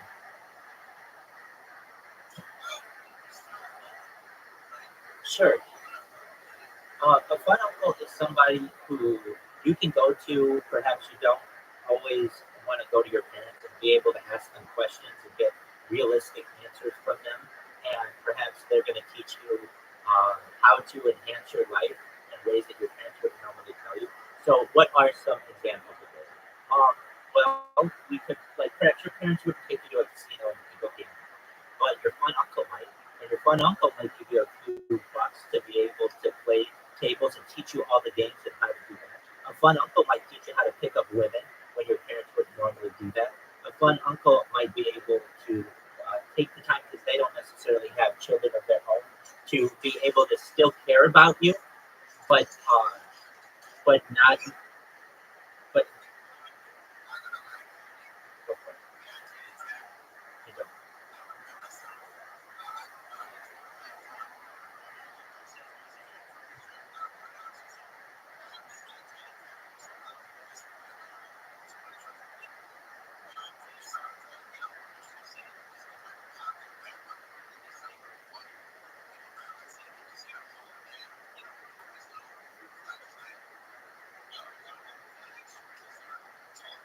we're adults.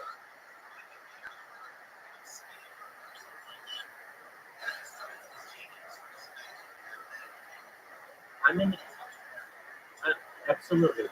What 100%, 100%. So this right here is a pocket talk, which I imagine people will have. I mean, we have this kind of technology in our phones, but it's not as quick. Basically, with this, I can have it translate immediately for me. It's essentially a universal translator.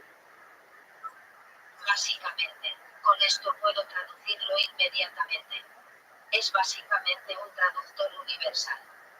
So in the future, it would just be AI, and you could ask Rabbi whatever you wanted, and I could be able to give you an AI advice essentially.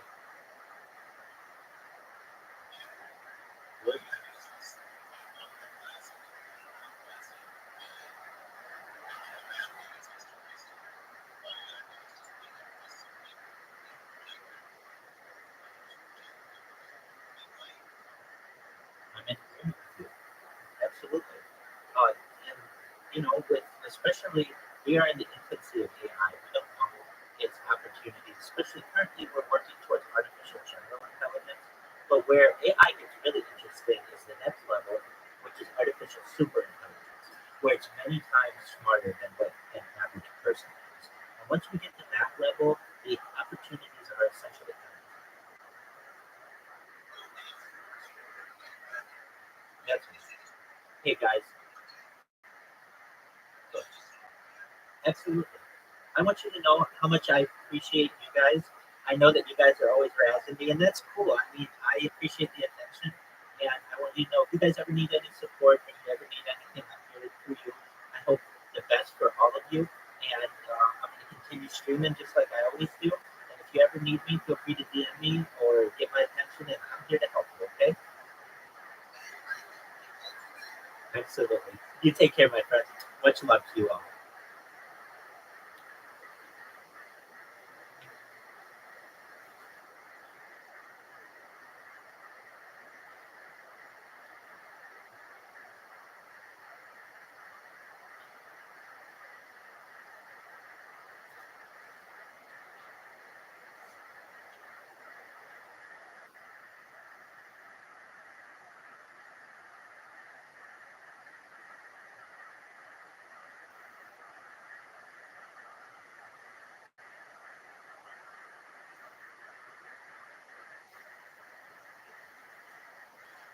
If you're watching this either in 2024 or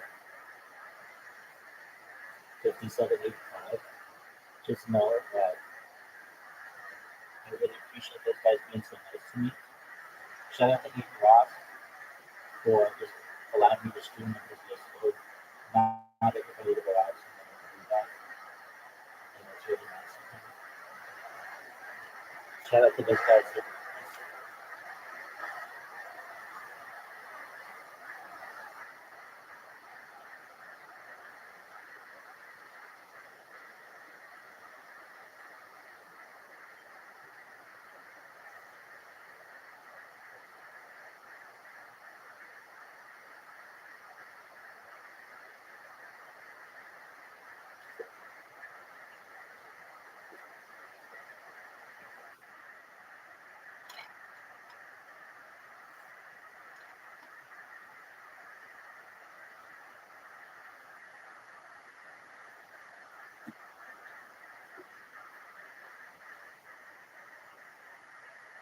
Child's the biggest loser on the internet.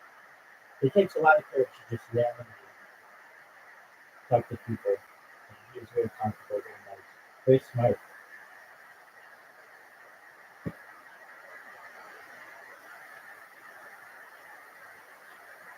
Mm. Child's the best.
max out on technology. We'll sort of learn everything that's feasible to know for the most part. And then, obstacles to understanding would more be about like sort of cultural differences, like the ways in which different places have just chosen to do things differently. And so then the question is it even possible to communicate across some cultural distances? And I might think, I could imagine some maybe advanced aliens which become so weird and different from each other they can't communicate with each other, but we're probably pretty simple compared to them. So I would think, sure, if they wanted to, they could communicate with us. So it's the simplicity of the recipient. I tend to just to push back. Let's explore the possibility where it's not the case.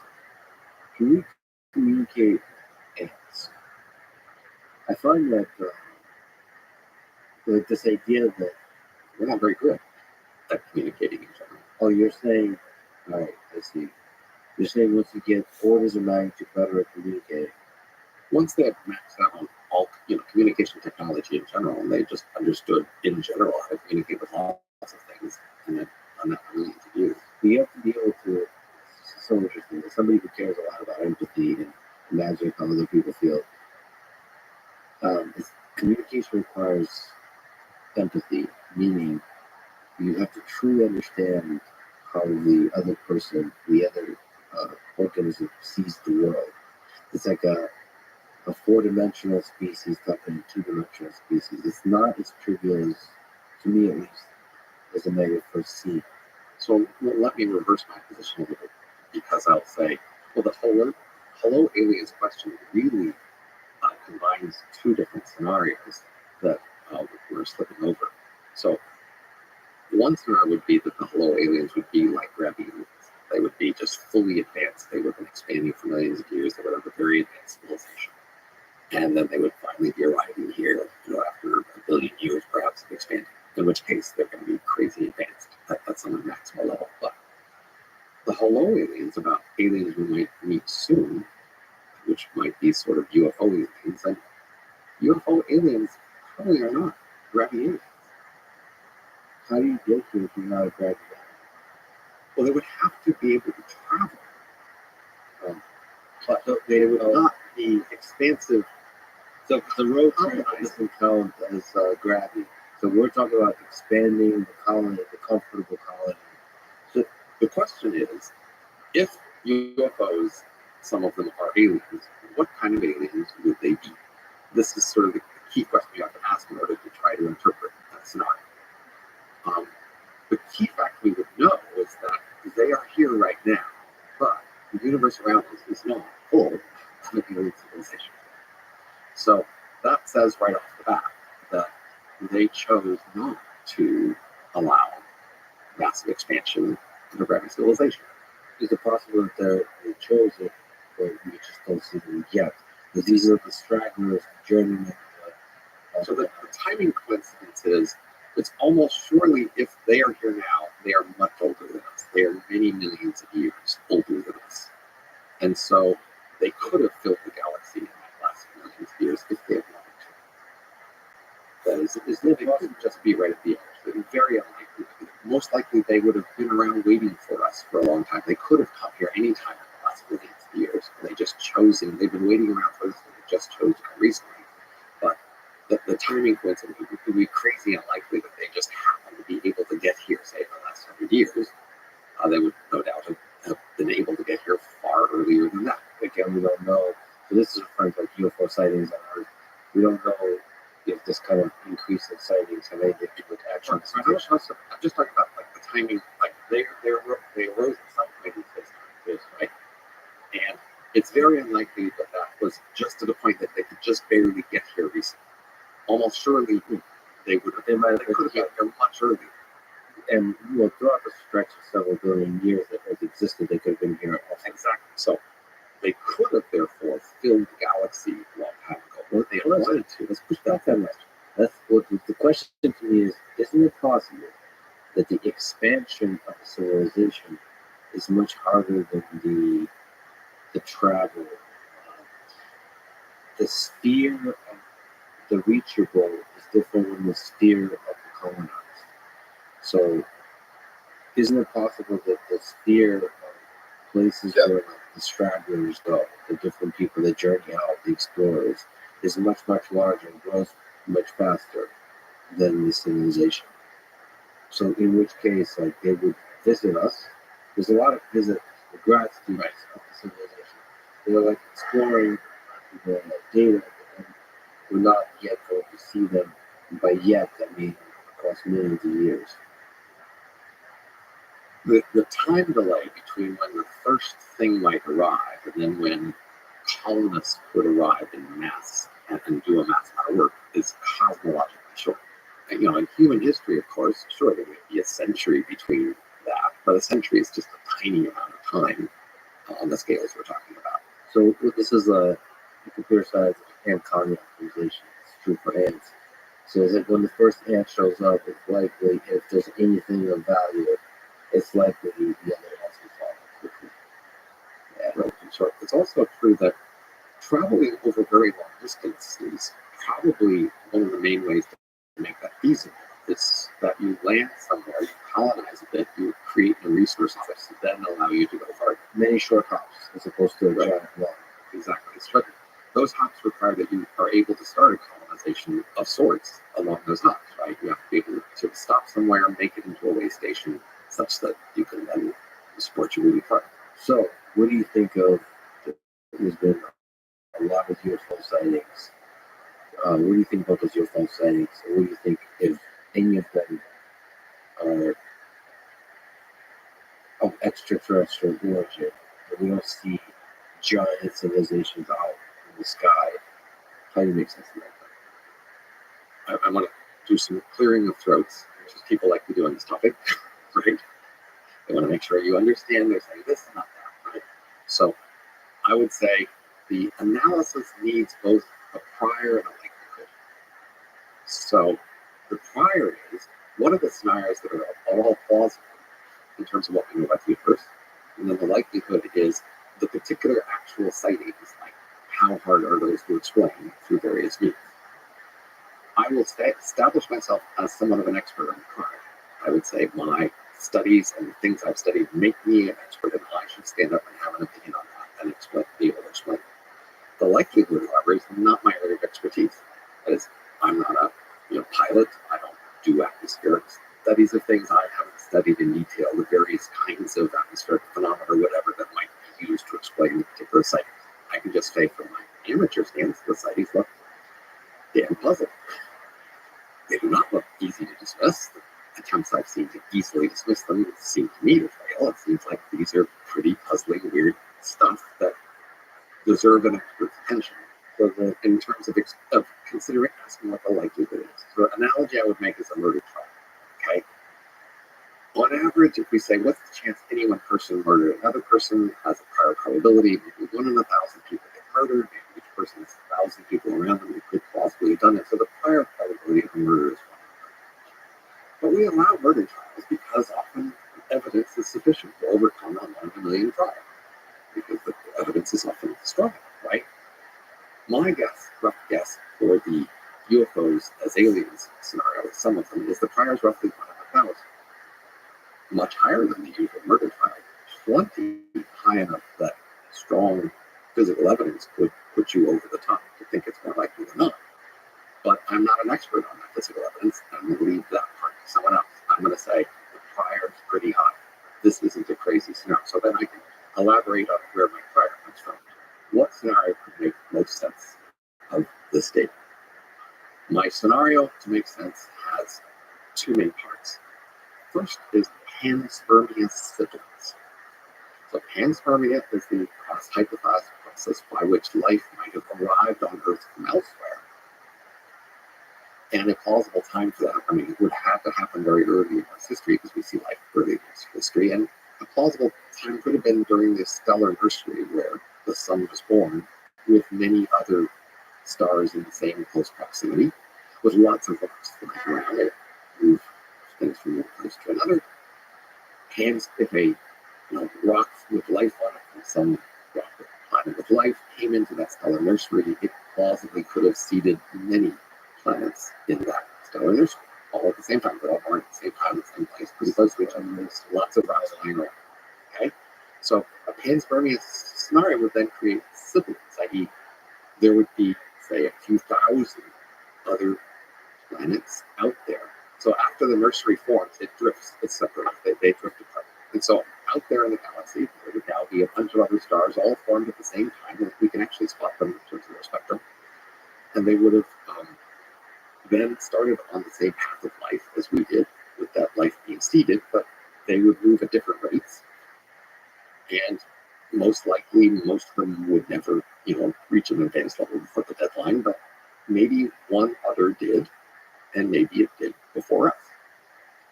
So if they did, they could know all of this, and they could go searching for their siblings. That is, they could look in the sky for the other stars that match the spectrum that matches the spectrum that came from this nursery. They could identify their sibling stars in the galaxy, the 1,000 of them, and those would be of special interest to them because they would think, well, life might be on those. And they could go looking for them. It's just such a brilliant mathematical, philosophical,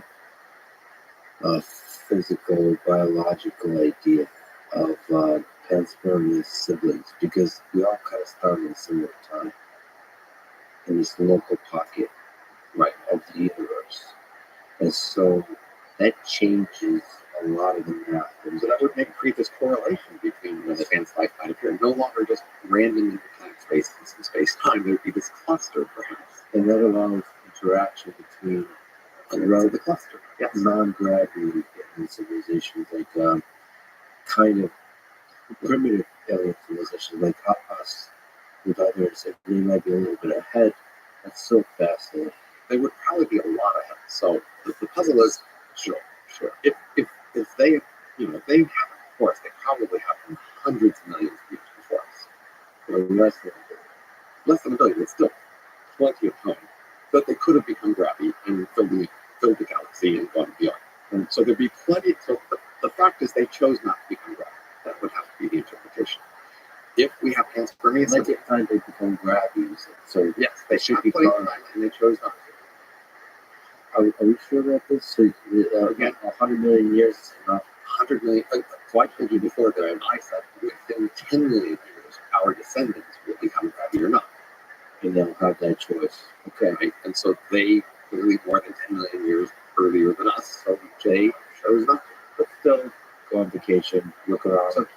So it's not gravity. If they chose not to expand, that's going to have to be a rule set to not allow any part of themselves to do it. Like, if they let any little ship fly away with the ability to create a colony, the game's over. Then they have prevented, then the universe becomes gravity from their origin with this one colony. Right? So in order to prevent their civilization being gravity, they have to have a rule they enforce pretty strongly that no part of them can ever try to do that. Through a global authoritarian regime, or there's something that's internal to that, meaning it's part of the nature of life, that it doesn't want, as like an advanced political officer in the brain, whatever. Yes, there's something in human nature that prevents you from what like alien nature, right? That as you get more advanced, you become lazier and lazier in terms of exploration and expansion. So I would say they would have to have enforced a rule against expanding, and that rule would probably make them reluctant to let people leave very far.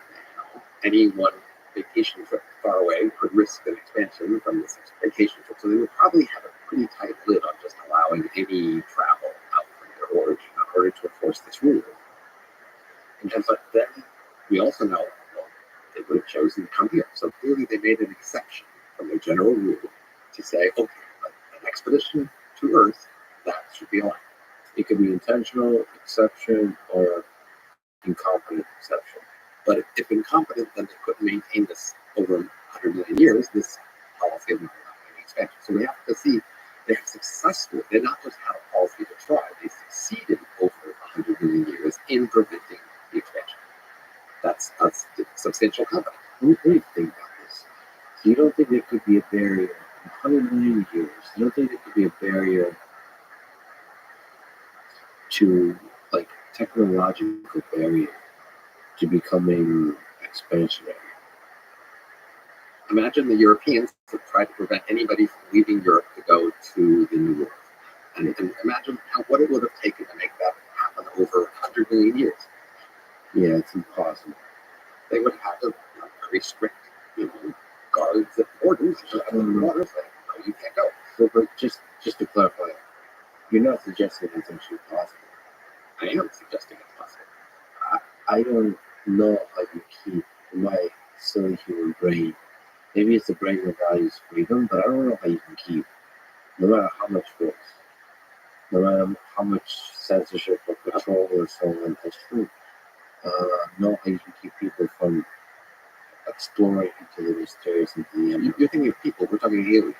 Remember, there's a vast space of different possible social creatures they could have evolved from, different cultures they could be in, different kinds of threats. I mean, there are many things that you talked about that most of us would feel very reluctant to do.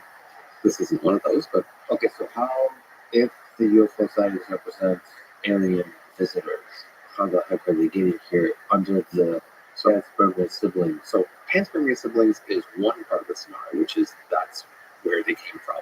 And from that, we can conclude they have this rule against expansion, and they've successfully enforced that. That also creates a plausible agenda for why they would be here. That is, to enforce that rule on us. That is, if we go out and expanding, then we have defeated the purpose of this rule they set up. Right? So they would be here to convince us to not expand. Convincing quotes. Right? Through various mechanisms. So obviously, one thing we conclude is they didn't just destroy us. That would have been completely possible, right? So the fact that they're here and we are not destroyed means that they chose not to destroy us. They have some degree of empathy or, whatever their morals are that would make them reluctant to just destroy us. They would rather persuade us. For the brethren. And so they may have been, there's a difference between arrival and observation. They may have been observing for a very long time. Exactly. And they arrive trying not to try. I don't think to ensure that we don't become gravity. Which is because we can see they did not. They must have been forced to rule against that, and they are therefore here to. That's a plausible interpretation why they would risk this expedition when they clearly don't risk very many expeditions over this long period. To allow this one exception, because otherwise, if they don't, we may become gravity, and they could have just destroyed us. But they could, and they're closely monitoring the technological advancing civilization. Like the nuclear weapons is one thing. All right, cool. That might have less to do with nuclear weapons and more with nuclear energy. Maybe they're monitoring fusion closely. Like, how clever are these apes?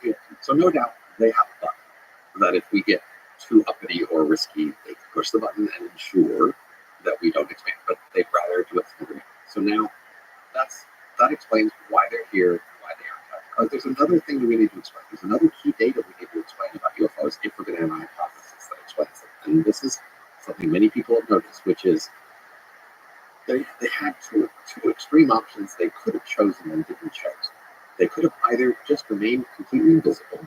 Clearly, an advanced civilization could have been completely invisible. There's no reason they need to fly around and be noticed. They could just be in orbit and dark satellites that are completely invisible to us, watching whatever they want to watch. That would be well within their abilities. That's one thing they could have done. The other thing they could do is just show up and land at the White House lawn, as they say, shake hands, like make themselves really up. They could have done either of those, and they didn't do either of those. That's the next thing you need to explain about UFOs is why would they take this intermediate approach, hanging out near the edge of visibility with somewhat impressive mechanisms, but not walking up and introducing themselves or just being completely invisible. So, okay, a lot of questions there. So one, do you think it's obvious where the White House is, or the White House lawn? Well, it's obvious where there are concentrations of humans that you can go up. So this is humans the most interesting thing. Yeah. What else? Yeah. Are you sure about this? Because if they're worried about an expansion, then would they worried about a civilization that could be capable of expansion? Obviously, humans are the civilization on Earth that's by far the closest to being able to expand. Just don't know if aliens obviously see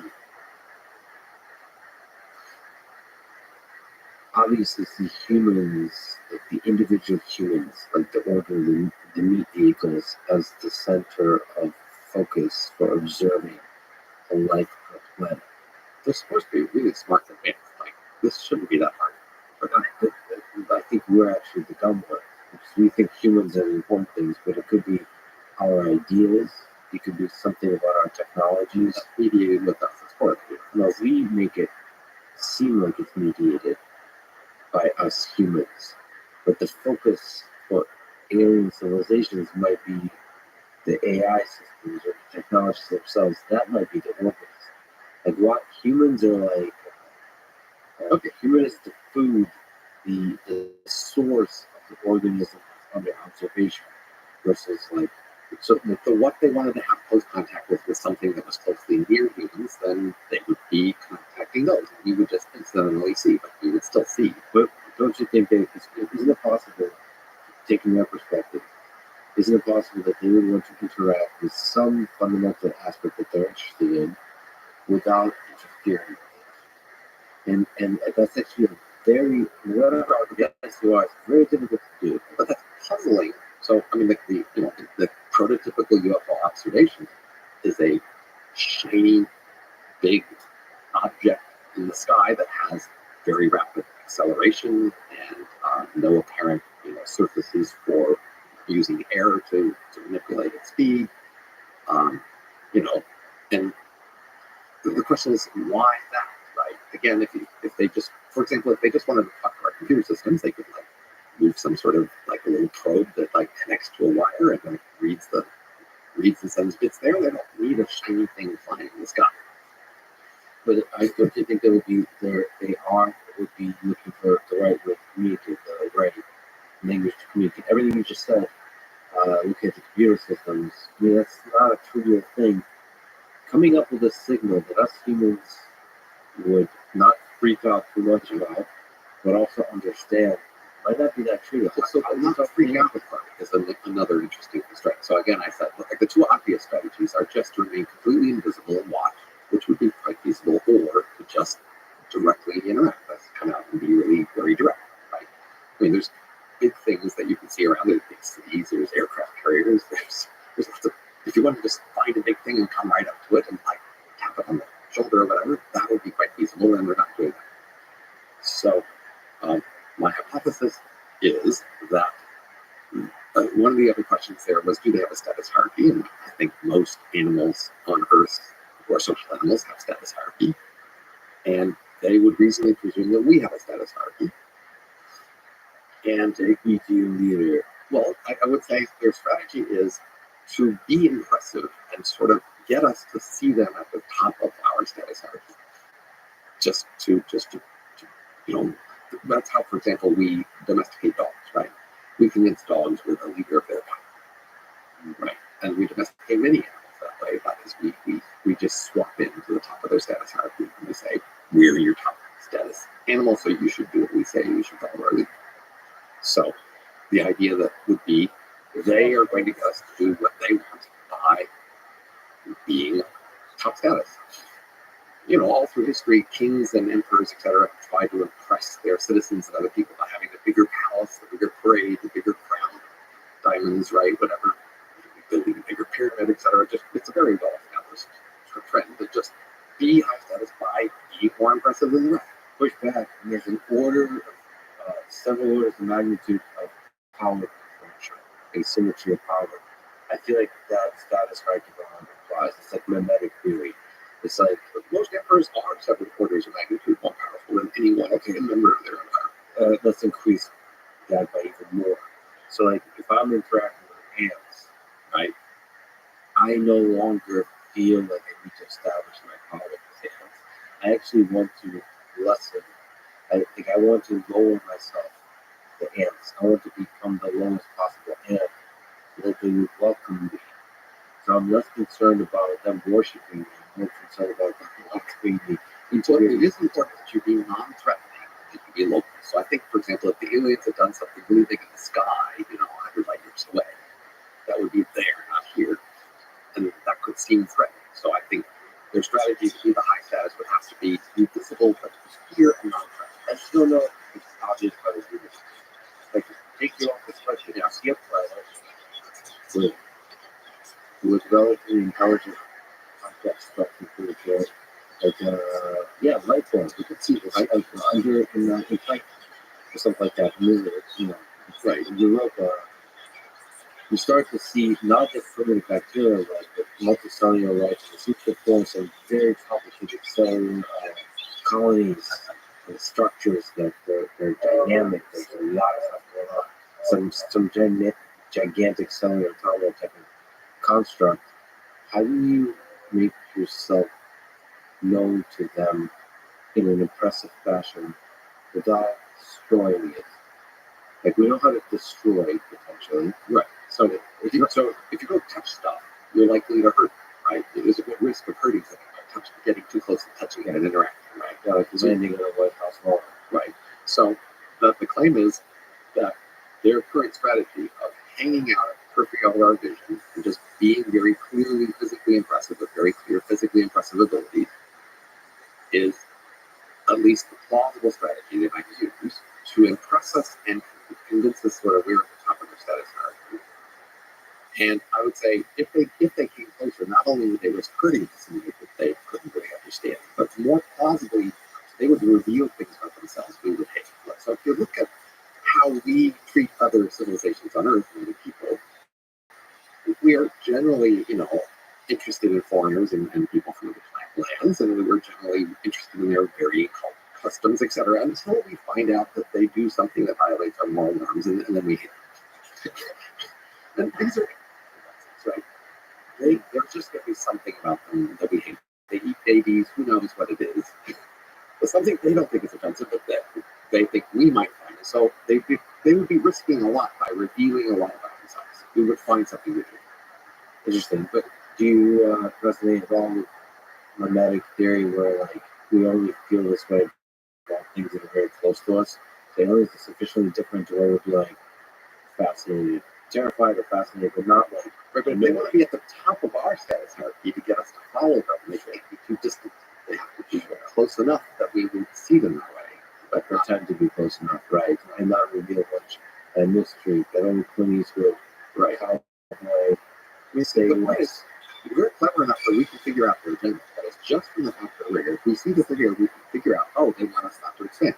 And look, they are this huge power and they're very impressive. So, a lot of us don't want to expand. So that could easily tip us over the edge. Or we already wanted to not expand. We already wanted to be able to regulate and have a central community. And here are these very advanced smart aliens who have survived for 100 million years. And they're telling us not to expand either. I love this so much. Returning to kind of Sparmia siblings, just to clarify one thing, in that framework, who originated, who planted it? Would it be a graduate civilization that planted the siblings, or not? The simple scenario is that life started on some other planet billions of years ago, and it went through part of the stages of evolution of its life, not all the way into its life. And then some rock hit it, grabbed a piece of it on the rock, and that rock drifted for maybe a million years until it happened on this dummy nursery where it then seeded started. And something about that life, without being super advanced, was nevertheless resilient to the harsh conditions of space. There's some graphs that I've been impressed by that show sort of the level of genetic information in various kinds of life from history. And basically, we are now more complex than the earlier life, but the earlier life is still pretty damn complex. And so if you actually project this log graph from history, it looks like it was many billions of years ago to zero. So that plausibly you could say there was just a lot of evolution that had to happen before you could get to the simplest life we've ever seen in history. Like, it's still pretty damn complicated. Okay.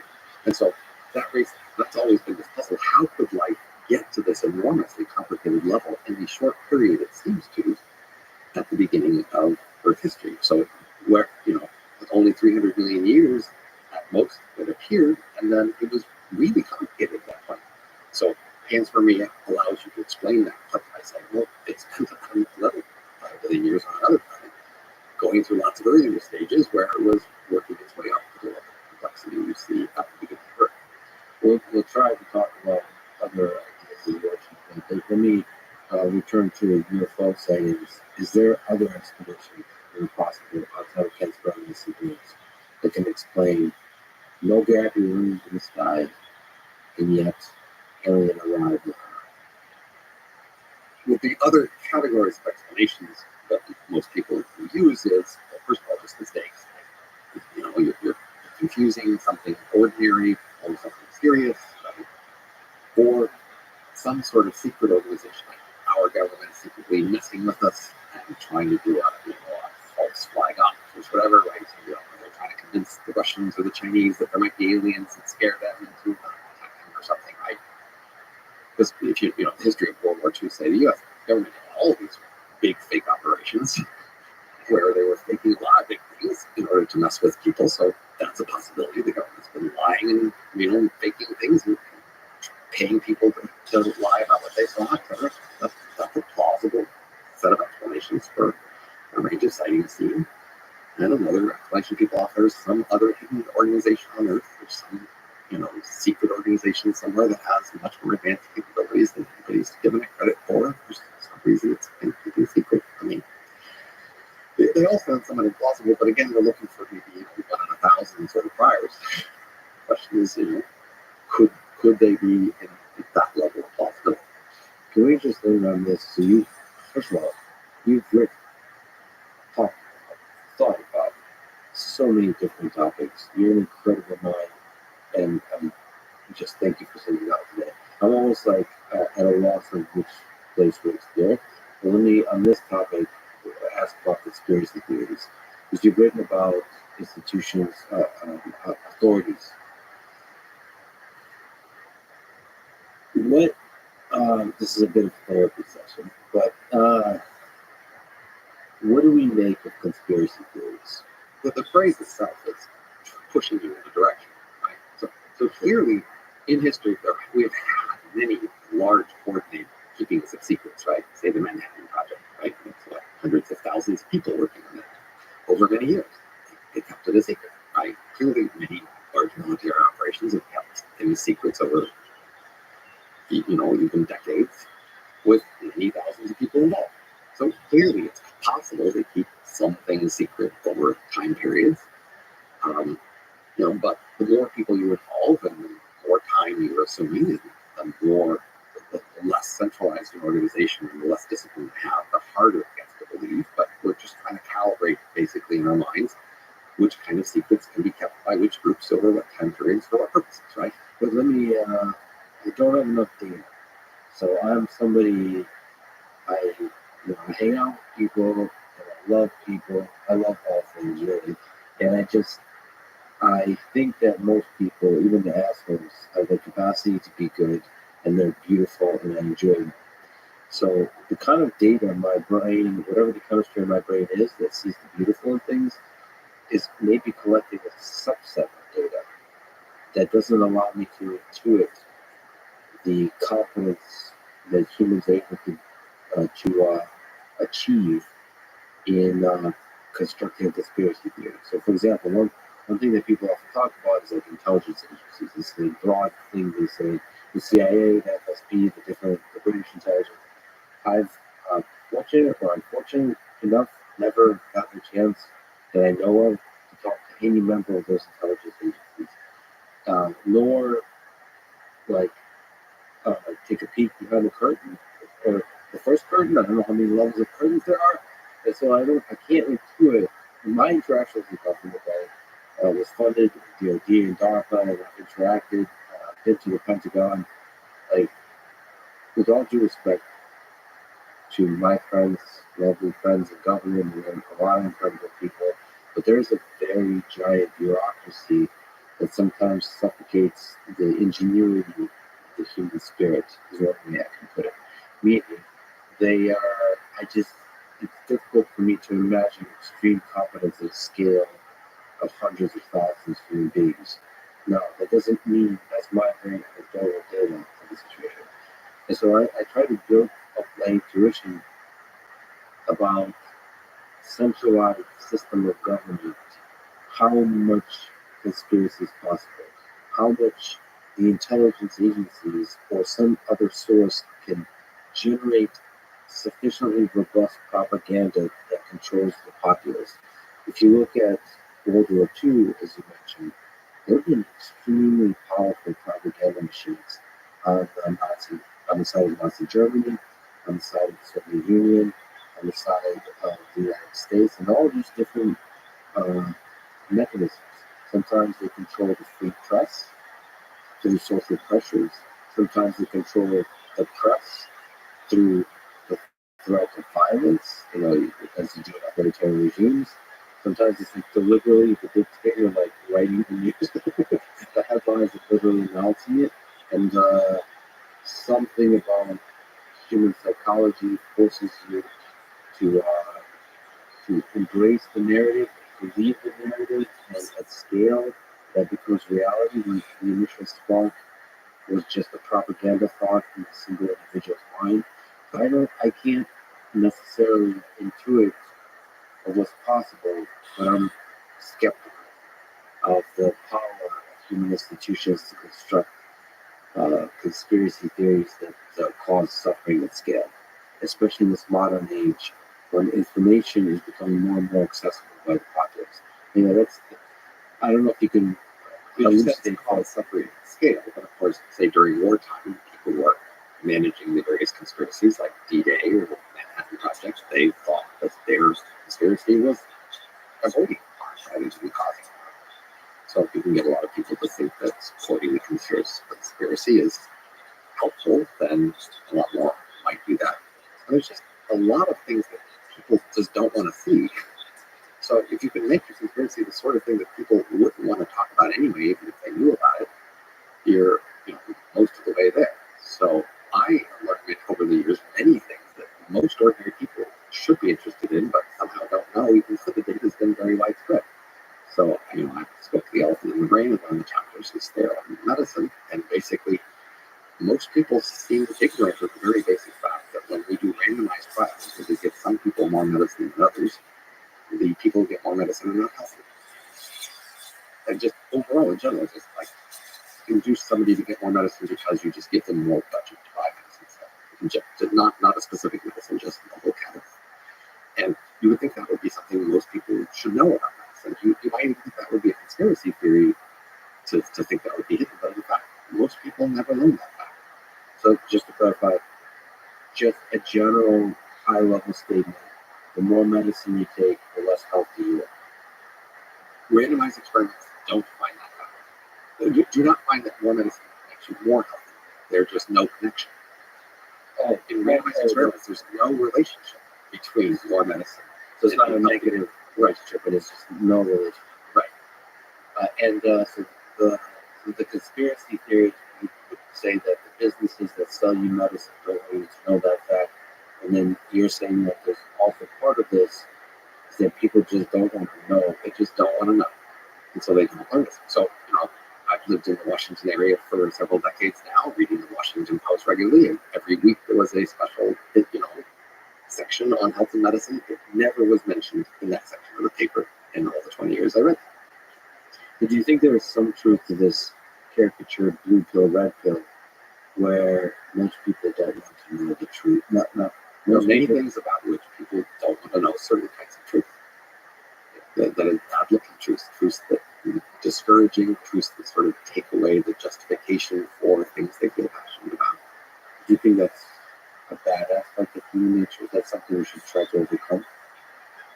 Well, as we discussed, my first priority is to just tell people about it, to do the analysis, the cold facts of what's actually happening, and to try to be careful about how we can improve. So our book, The Elephant in the Brain, co-authored with Kevin Simler, is about hidden motives in everyday life. And our first priority there is just to explain to you what are the things that you are not looking at, that you are reluctant to look at. And many people try to take that book as a self-help book where they try to improve themselves and make sure they can look at more things, and that often goes badly because it's harder to actually do that than you think. And so, but we at least want you to know that this truth is available if you want to learn about it. It's the niche, if you gaze long to be biz pleases into you. Let's talk about this one. Amazing book. The Elephant in the Room is, quote, an important issue that people are reluctant to acknowledge or address, especially taboo. The Elephant in the Brain is an important but unacknowledged feature of how our mind works, an introspective taboo. You describe selfishness and self-deception as the core, some of the core elephants, elephant offspring in the brain, selfishness and self-deception. All right. Can you explain? Can you explain why these are the taboos in our brain that we don't want to acknowledge to Your ourselves? conscious mind, the one that's listening to me that I'm talking to at the moment, will let you like to think of yourself as the president or king of your mind, ruling over all that you see, issuing commands that you immediately obey. But you are instead better understood as the press secretary of your brain. You don't make decisions, you justify them to an audience. That's what your conscious mind is for. Yeah. You watch what you're doing and you try to come up with stories that explain what you're doing so that you can avoid accusations of violating norms. So humans, compared to most other animals, have norms, and this allows us to manage larger groups with our morals and norms about what we should or shouldn't be doing. This is so important to us that we needed to be constantly watching what we were doing in order to make sure we had a good story to avoid norm violations. So many norms are about motives. So I'm not hitting you on purpose. That's a big violation. If I hit you accidentally, that's okay. I need to be able to explain why it was an accident and not on purpose. So where does that need come from for your own self-preservation? Right. So humans have norms, and we have a norm that if we see anybody violating a norm, we need to tell them to people and then coordinate to just make them stop and punish them for violating. So such punishments are strong enough and severe enough that we each want to avoid being successfully accused of violating norms. So, for example, hitting someone on purpose is a big, clear norm violation. If we do it consistently, we may be thrown out of the group, and that would mean we would die. Okay? So we need to be able to convince people we are not going around hitting people on purpose. If somebody happens to be at the other end of our fist in their face, next, that was an accident, and we need to be able to explain that. And similarly for many other norms humans have, we are serious about these norms, and we don't want people to violate, we don't mind them violating, we're not going to accuse them. But many norms have a motive. So we are trying to explain ourselves and make sure we have a good motive story about everything we do, which is why we're constantly trying to explain what we're doing. And that's what your conscious mind is doing. It is trying to make sure you've got a good motive story for everything you're doing. And that's why you don't know why you read motive. What you know is what the good story is. And that's the self-deception. And you're saying that there's a machine, the actual dictator is selfish. And then you're just the press secretary who's desperate, doesn't want to get fired, and is justifying all decisions of the dictator. And that's the self-deception. Right. Now, most people actually are willing to believe that this is true in the abstract. So our book has been classified as psychology, and it was reviewed by psychologists, and the basic way that psychology referees and reviewers responded to say this is what most people accept that there's a fair bit of self-deception, But they don't want to accept it about themselves. well, they don't accept it about the particular topics that we talk about. So people accept the idea in the abstract that they might be self-deceived or that they might not be honest about various things. But that hasn't penetrated into the literatures where people are explaining particular things like why we go to school, why we go to the doctor, why we vote, etc. So our book is mainly about 10 areas of life and explaining about in each area what our actual motives there are. And people who study those things have not admitted that hidden motives are explaining those particular areas. They haven't taken the leap from theoretical psychology to actual public policy. Exactly. And economics and all that kind of stuff. Let me just linger on this and bring up my old friends, Sigmund Freud and Carl Jung. So, how vast is this landscape of the unconscious mind? The power and the scope of the dictator. Is it only dark there? Is it some light? Is there some love? The vast majority of what's happening in your head, you are unaware of. So in a literal sense, the unconscious, the aspects of your mind that you're not conscious of is the overwhelming majority. But that's just true in a literal engineering sense. Your mind is doing lots of low-level things, and you just can't be consciously aware of all that low-level stuff. But there's plenty of room there for lots of things you're not aware of. But can we try to shine a light on the things we're not unaware of specifically, now again, staying with the philosophical psychology side for a moment, can you shine light on the Jungian shadow? What's going on there? What is this machine like? Like, what level of thoughts are happening there? Is it something that we can even interpret? If we somehow could visualize it, is it something that's human interpretable, or is it just a kind of chaos of like monitoring different systems in the body, making sure you're happy, making sure you're fed, all those kind of basic forces that form abstractions on top of each other, and they're not introspective at all. We humans are social creatures. I mean, plausibly, being social is the main reason we have these unusually large brains. Therefore, most of our brain is devoted to being social. And so the things we are very obsessed with and constantly paying attention to are, how do I look at others? What would others think of me if they knew these various things they might know about? So that's close to being fundamental to what it means to be human, is caring what others think. Right. To be trying to present a story that would be okay for other people. But we're very constantly thinking, what do other people think? So let me ask you this question then about you, Robin Hanson, who in many places, sometimes for fun, sometimes as a basic statement of principle, likes to disagree with what the majority of people think. So how do you explain, how are you self-deceiving yourself in this task, and how are you being why is the dictator manipulating you inside your head to be so critical? Like, there's norms. Why do you want to stand out in this way? Why do you want to challenge the norms? So almost by definition, I can't tell you what I'm deceiving myself about. But the more practical strategy that's quite feasible is to ask about what are typical things that most people deceive themselves about, and then to own up to those particular things. Sure. What's a good one? So, for example, I can very much acknowledge that I would like to be well thought of. Yes. That I would be seeking attention and glory and praise from my intellectual work, and that would be a major agenda driving my intellectual attempts. So, if there were topics that other people would find less interesting, I might be less interested in those for that reason, for example. I might want to find topics where other people are interested, and I might want to go for the glory of finding a big insight rather than a small one, and maybe one that was especially surprising. That's also, of course, consistent with some more ideal concept of what an intellectual should be, but most intellectuals are relatively risk averse. They are in some local intellectual tradition, and they are adding to that. They are conforming to the sort of usual assumptions and usual accepted beliefs and practices of a particular area, so that they can be accepted in that area and treated as part of the community.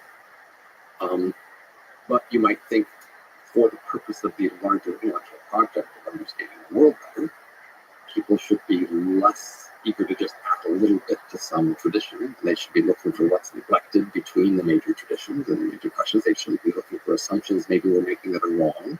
They should be looking at things that are very surprising, like things that would be that you would have thought a priori unlikely, that once you are convinced of it, you find that to be very important and a big update, right? So you could say that one motivation I might have is less motivated to be sort of comfortably accepted into some particular intellectual community and more willing to just go for these more fundamental long shots that should be very important if you can find them. Which would, if you can find them, would get you appreciated, Respect across a larger number of people across the longer time span of history. Right. So like maybe the small local community will say you suck, Right. you must conform, but the larger community will see the brilliance of you breaking out of the cage of the small conformity into a larger cage. There's always a bigger cage, and then you'll be remembered by more. Yeah. Also, that explains your choice of colorful shirt. It's gray on a black background, so you definitely stand out. Right. Or now, of course, you could say, well, you could get all this attention by making false claims of dramatic improvement. And then wouldn't that be much easier than actually working through all the details? Why not? Let me ask the press secretary, why not? Why? So, of course, you just spoke several times about how much you value truth and the pursuit of truth. That's a very nice narrative. Right? Hitler and Stalin also talked about the value of truth. Do you worry when you introspect, as broadly as all humans might, that it becomes a drug? This being a martyr, being the person who points out the emperor when he's not close, even when the emperor is obviously dressed, just to be the person who points out that the emperor is not close. Do you think about that? So I think the standards you hold yourself to are dependent on the audience you have. So if you think of your audience as relatively easily fooled or relatively gullible, then you won't bother to generate more complicated, deep, arguments and structures and evidence to persuade somebody who has higher standards, because why bother? You can get away with something much easier. Of course, if you are, say, a salesperson, you make money on sales, then you don't need to convince the top few percent of the most sharp customers. You can just go for the bottom 60% of the most gullible customers and make plenty of sales, right? So I think intellectuals have to vary. One of the main ways intellectuals vary is who is their audience in their life? Who are they trying to impress? Is it the people down the hall? Is it people who are reading their Twitter feed? Is it their parents? Is it their high school teacher? Right? Or is it Einstein and Freud and Socrates, right? So I think those of us who are especially arrogant, especially think that we are really big shot or have a chance of being a really big shot, we were naturally going to pick the big shot audience that we're going to be trying to impress Socrates and Einstein. Is that why you always have a little Sure. I mean, right. And you might think, from the point of view of just making money or having sex or other sorts of things, this is misdirected energy, right?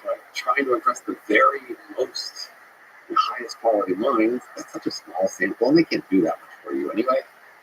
So I might well have had more, ordinary success in life, be more popular, invited to more parties, make more money if I had targeted a lower tier set of intellectuals with the standards they have.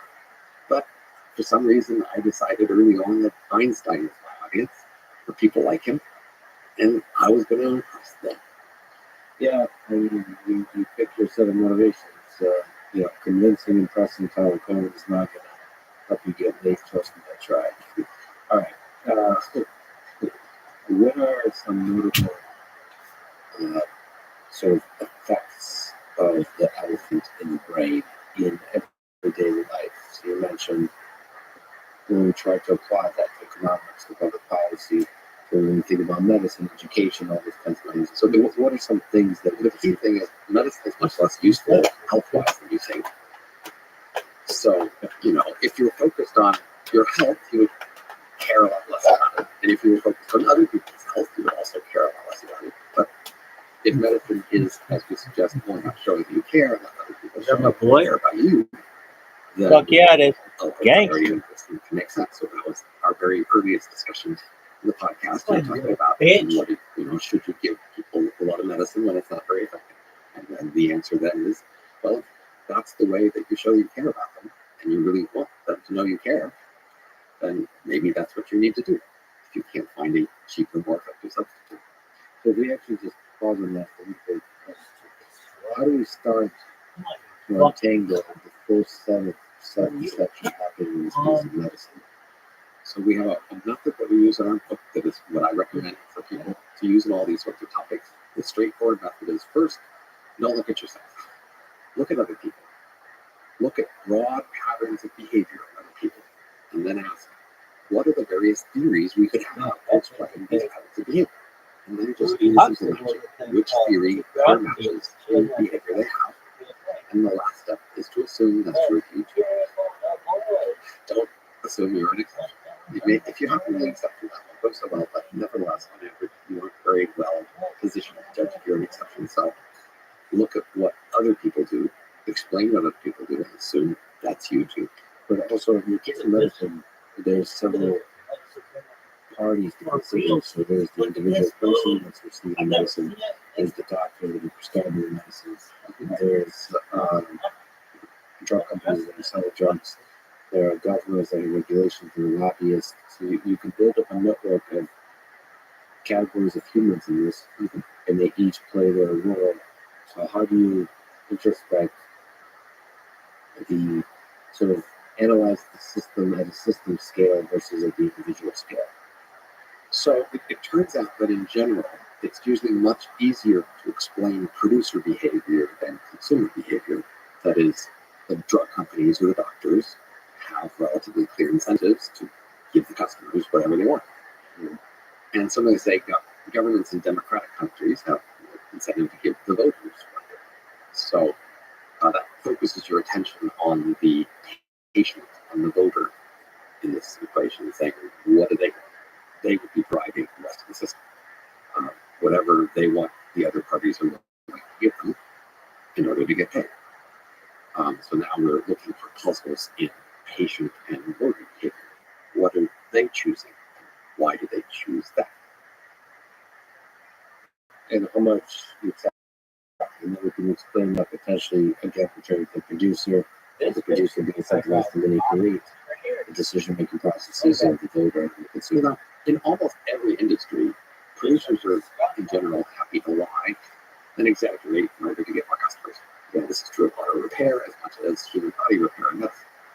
So the differences between these industries can't be explained by the willingness of the producers to give customers what they want or to do various things. That we have to, again, go to the customers. Why are customers treating body repair different than auto repair? Mm-hmm. Yeah, and that potentially requires a lot of thinking, a lot of data collection, and potentially looking at the historical data too, because things don't just happen overnight. That over time, there's trends. Well, it does, but actually, it's a lot easier than you think.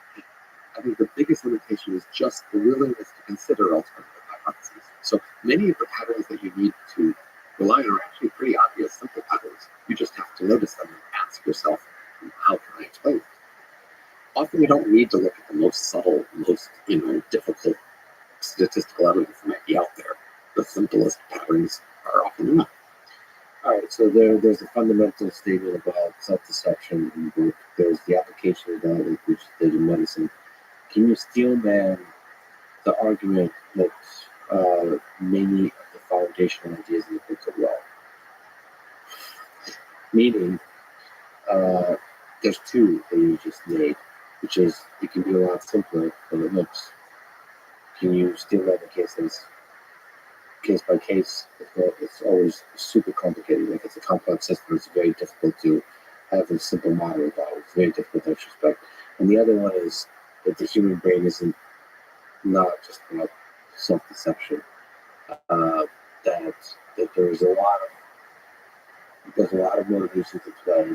And we are able to really introspect our own mind, and like what's on the surface of the conscious is actually quite a good representation of what's going on in the brain.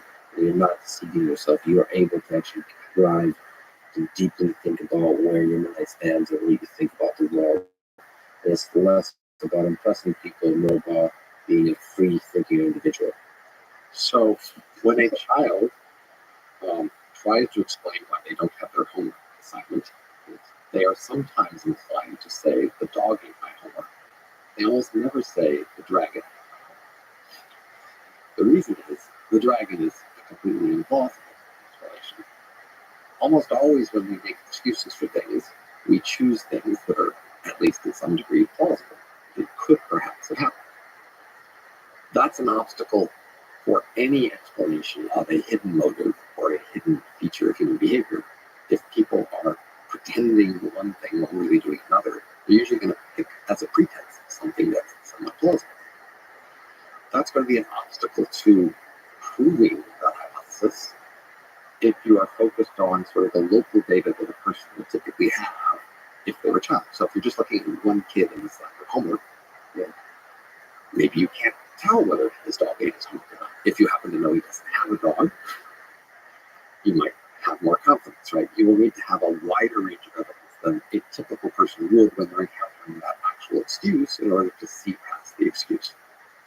That will just be a general feature of it. So, in order, if you might say, there's this usual story about when we go to the doctor, and then there's this other explanation, it'll be true that you'll have to look at wider data in order to see that, because people don't usually offer excuses unless in the local context of their excuse, they can get away with it. That is, it's hard to tell, right? So in the case of medicine, I have to point you to sort of larger sets of data. But in many areas of academia, including health economics, the researchers there also want to support the usual points of view. And so they will have selection effects in their publications and their analysis, whereby they, if they're getting a result too much contrary to the usual point of view everybody needs to have, they will file for that paper or redo the analysis until they get an answer that's more to people's liking.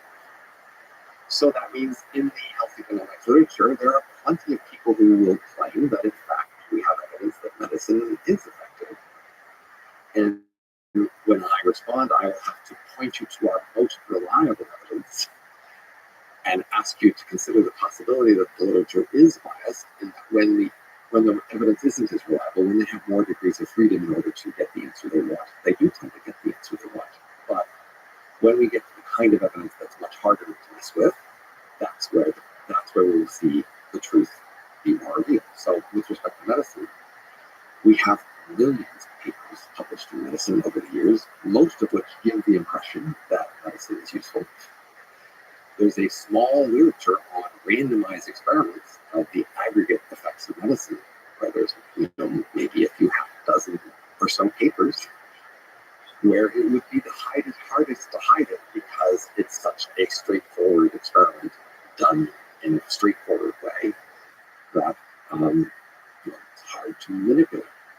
That's where I will point you to show you that there's relatively little correlation between health and medicine. But even then, people could try to save the phenomenon and say, well, it's not hidden motives, it's just ignorance. They could say, for example, medicine's complicated, most people don't know the literature, therefore they can be excused for ignorance. They are just ignorantly assuming medicine is effective. It's not that they have some other motive that they're trying to achieve. And then I will have to do, as with the conspiracy theory analysis, I'm saying, well, how long has this misperception been going on? How consistently has it happened around the world and across time? And I would have to say, look, if we're talking about, say, a recent new product, like Segway scooters or something, I could say not so many people have seen them or used them. Maybe they could be confused about their value. If we're talking about a product that's been around for thousands of years, used roughly the same way all across the world, and we see the same pattern over and over again, this sort of ignorance mistake just doesn't work so well. It's also a question of how much of self-deception is prevalent versus foundational. Because there's a kind of implied thing that's foundational to human nature versus just a common pitfall. This is a question. So maybe human progress is made by people who don't fall into the self-deception. It's like it's a basic aspect of human nature, but then you escape it easily if you're motivated. The motivational hypotheses about these self-deceptions are in terms of how it makes you look like people around you. Again, the press secretary. So the story would be, most people want to look good to the people around them. Therefore, most people present themselves in ways that help them look good to the people around them. That's sufficient to say there would be a lot of it. It doesn't need to be 100%. Right? There's enough variety in people and circumstances that sometimes taking a contrarian strategy can be in the interest of some minority of the people. So I might, for example, say that that's a strategy I take. I've decided that being contrarian in these things could be winning for me, and that there's a room for a small number of people like me who have these sort of messages, who can then get more attention, even if there's not room for most people to do that. And that can be explaining sort of the right? So somebody might say, look, just look at most obvious things. Most people would like to look good, right? In the sense of physically, just you look good right now. You're wearing a nice suit, you have a haircut, you shave, right? So, and we accept My own hand. okay. So that's the counter. It's a counter argument for your friend. Now, clearly, for most people in the physical appearance, clearly most people are trying to look similar, right? They shower, they shave, they cut their hair. But we certainly see some people who are not trying to look so nice, right? Is that a big challenge, the hypothesis that people want to look nice? Not that much, right? We could see in those particular people's context more particular reasons why they've chosen to be an exception to the more general rule. So the general rule does require something foundational. General. Right. That's the way things work. Let me ask you your blog post about the accuracy of authorities. Since we're talking about this, especially in medicine, just looking around this, especially during this time of the pandemic, there's been a growing distrust of authorities, institutions, even the institution of science itself. What are the pros and cons of authorities, would you say? So, what's nice about authorities? What's nice about institutions? And what are their pitfalls? One standard function of authority is as something you can defer to respectively without needing to seem too submissive or ignorant or gullible. That is, when you're asking what should I really act on or what belief should I act on, you might be worried if I chose something too contrarian, too weird, too speculative, that would make me look bad, so I would just choose something very conservative. So maybe an authority lets you choose something a little less conservative because the authority is your authorization. The authority will let you do it, and you can say, and somebody says, why did you do that thing? And you say, the authority authorized it. The authority tells me I should do this. Why aren't you doing it, right? So the authority is often pushing for the conservative. Well, no, the authority can do more. And so, for example, we just think about, I don't know, in a pandemic year, right? You could just think, well, I'll just stay home and close all the doors, so I'll just ignore it, right? You could just think of just some very simple strategy that might be defensible if there were no authority, right? But authorities might be able to know more than that. They might be able to look at some evidence, draw a more context conclusion, declare it as the authority's opinion, and then other people might follow it, and that could be better than doing that. So what you mentioned, WHO, the world's most beloved organization. So, this is me speaking in general. WHO and CDC have been kind of, depending on degrees, right, details, just not behaving as I would imagine what the best possible evolution of human civilization authorities should act. They seem to have failed in some fundamental way in terms of leadership in a difficult time for our society. Can you say what are the pros and cons of this particular authority? So again, if there were no authorities whatsoever, no accepted authorities, then people would sort of have to sort of randomly pick different local authorities who would conflict with each other, and then they'd be fighting each other about that, or just not believe anybody and just do some initial default action you would always do without responding to context. So the potential gain of an authority is that they could know more than just basic ignorance, and if people followed them, they could both be more informed than ignorance and all doing the same thing, so they're each protected from being accused or complained about. That's the idea of authority. That would be the good. What's the con?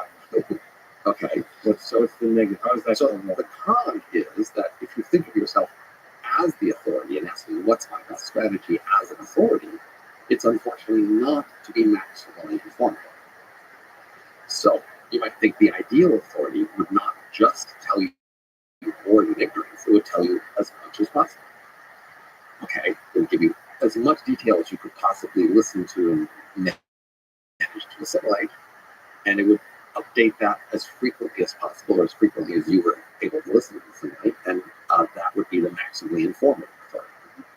The problem is there's a conflict between being an authority, or being seen as an authority, and being maximally informative. That was the point of my blog post that you're pointing out to here. That is, if you look at it from their point of view, they won't long remain the perceived authority if they are too incautious about how they use that authority.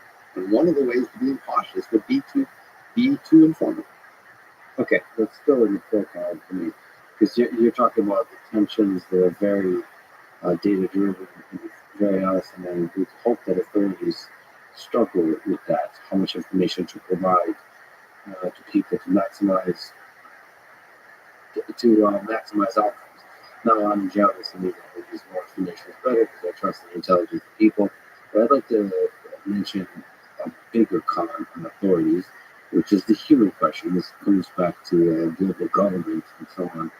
Is that there's humans that sit in chairs during meetings, and there's authorities that have different titles. It's for humans form hierarchies, and sometimes those titles get to your head a little bit, and you start to want to think, how do I preserve my control of this authority, as opposed to thinking through like, what is the mission of the authority, what's the mission of WHO and other such organizations, and how do I maximize the implementation of that mission? You start to think, well, I kind of like sitting in this big chair at the head of my table. I'd like to sit there for another 3 years, or better yet, I want to be remembered as the person who, in a time of crisis, was at the head of this authority. He did a lot of good things. So you stop trying to do good under what good means, given the mission of the authority, and you start to try to carve a narrative, to manipulate the narrative. First, in the meeting, everybody around you.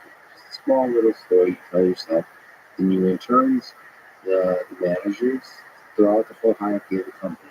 Okay, once everybody in the company or in the organization believes this narrative, now you start to control the release of information, not because you're trying to maximize outcomes, but because you're trying to maximize the effectiveness of the narrative that you are truly a great representative of this authority in human history. And I just feel like those human forces, whenever you have an authority, first getting people's head. One of the most, me as a scientist, one of the most disappointing things to see during the pandemic is the use of authority from colleagues in mine to roll their eyes, to dismiss other human beings just because they got a PhD, just because they're an assistant associate full faculty, just because they are deputy head of X organization, NIH, whatever the heck the organization is, just because they got an award of some kind. At a conference, they won a Best Paper award 7 years ago, and when somebody shook their hand and gave them a medal, maybe it was the president, and it's been 20, 30 years that people have been patting them on the back saying how special they are, especially when they're in control of money and getting sucked up from other scientists who really want the money, get the self-deception cut away. They don't actually really care about your performance. And all of that gets to your head. And no longer are you the authority that's trying to do good and lessen the suffering in the world. You become an authority that just wants to maximize self-preserve yourself and sitting on a throne of power.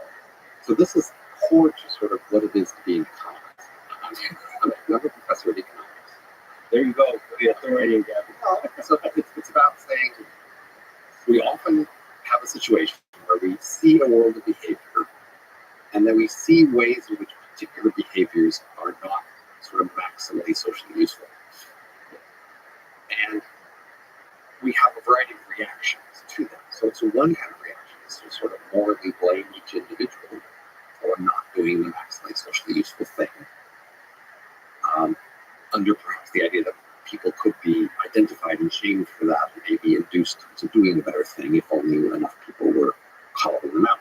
Right? But another way to think about it is to think that people sit in institutions with certain, stable institutional structures, that institutions create particular incentives for individuals, and that individuals are typically doing whatever is in their local interest in the context of that institution.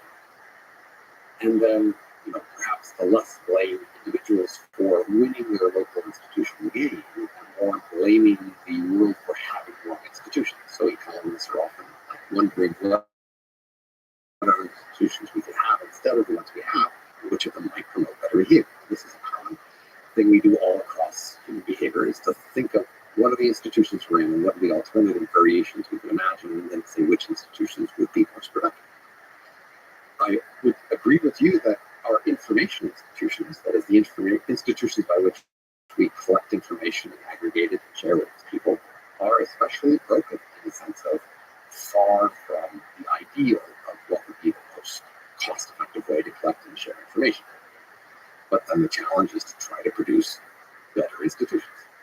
And as an academic, I'm aware that academia is particularly broken in the sense that we give people incentives to, do research that's not very interesting or important because basically they're being impressive. And we actually care more about whether academics are impressive than whether they're interesting or useful.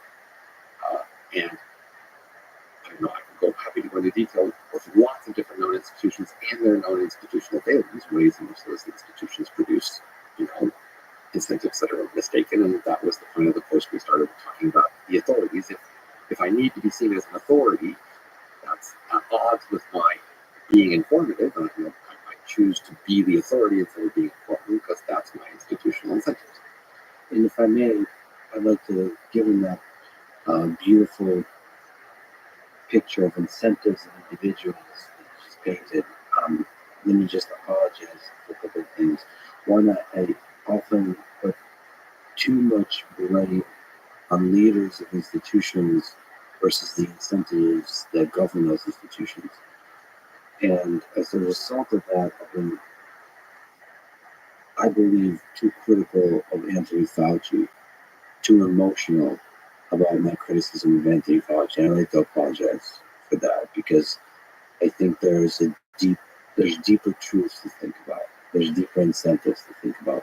That said, I do sort of, I'm a romantic creature by nature. I romanticize Winston Churchill. When I think about Nazi Germany, I think about Hitler more than I do about the individual people of Nazi Germany. You think about leaders, you think about individuals, not necessarily the parameters, the incentives that govern the system. That because it's harder.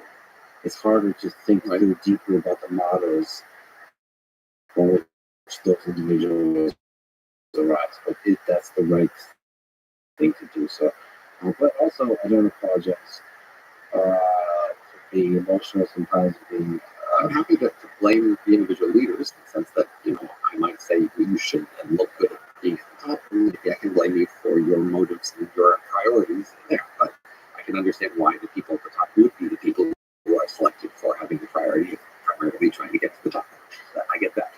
Can I maybe ask you about particular universities? They've received, like science has received an increase in distrust overall as an institution, which breaks my heart because I think science is beautiful as a, not maybe not as an institution, but as one of the things, one of the journeys that humans have taken on. The other one is university. I think university is actually a place, for me at least, the way I see it, is a place of freedom of exploring ideas, scientific ideas, engineering ideas, more than corporate, more than a company, more than a lot of domains of life. It's not just in its ideal, but it's in its implementation, a place where you can be a kid for your whole life and play with ideas. And I think with all the criticism that the university is still not currently received, I don't think that criticism is representative of universities. They focus on very anecdotal areas of particular problems, particular people. But I still feel like there's a lot of place for freedom of thought. At least, MIT, at least in the fields I care about, in particular kind of science, particular kind of technical fields, mathematics, computer science, physics, engineering, so robotics, artificial intelligence. This is a place where you get to be a kid. Yet, there is bureaucracy that's rising. There's like more rules, there's more meetings, and there's more administration having like PowerPoint presentations, which to me We should like be more of a renegade explorer of ideas, and meetings destroy and suffocate that radical thought that happens when you're an undergraduate student. You can do all kinds of wild things when you're a graduate student. Anyway, all that to say, we've thought about this aspect too. Is there something positive, insightful you could say about how we can make for better universities in the decades to come? This particular institution, how can we improve them? I hear that centuries ago, many scientists and intellectuals were aristocrats. They had time and could, if they chose, choose to be intellectuals.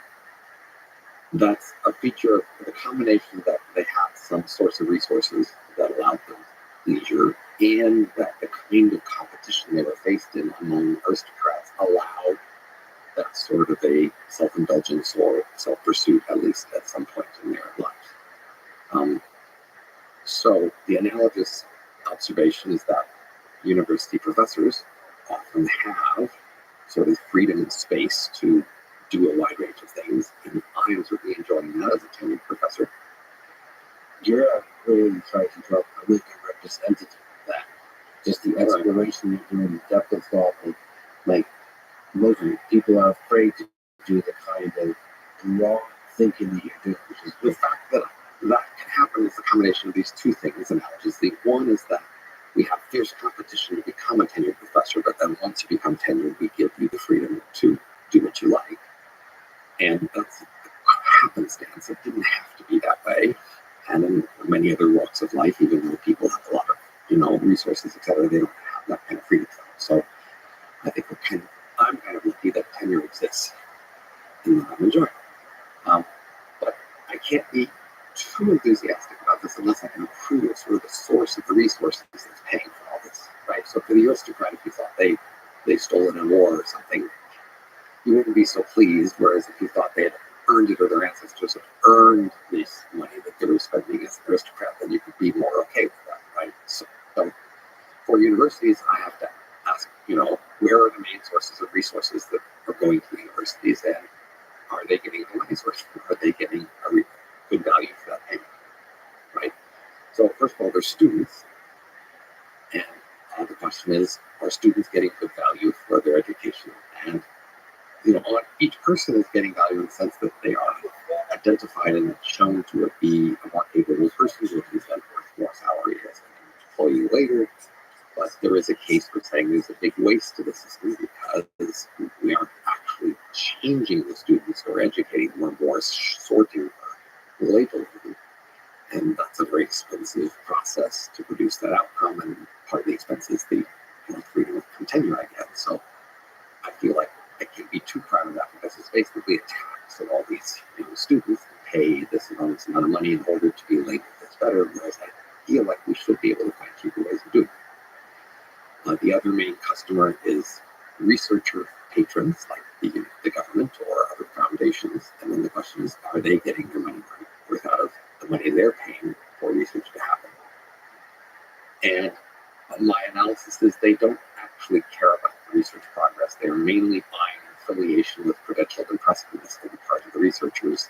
They mainly pay money to researchers who are impressive and have high, impressive affiliations, and they don't really much care what research project happens as a result.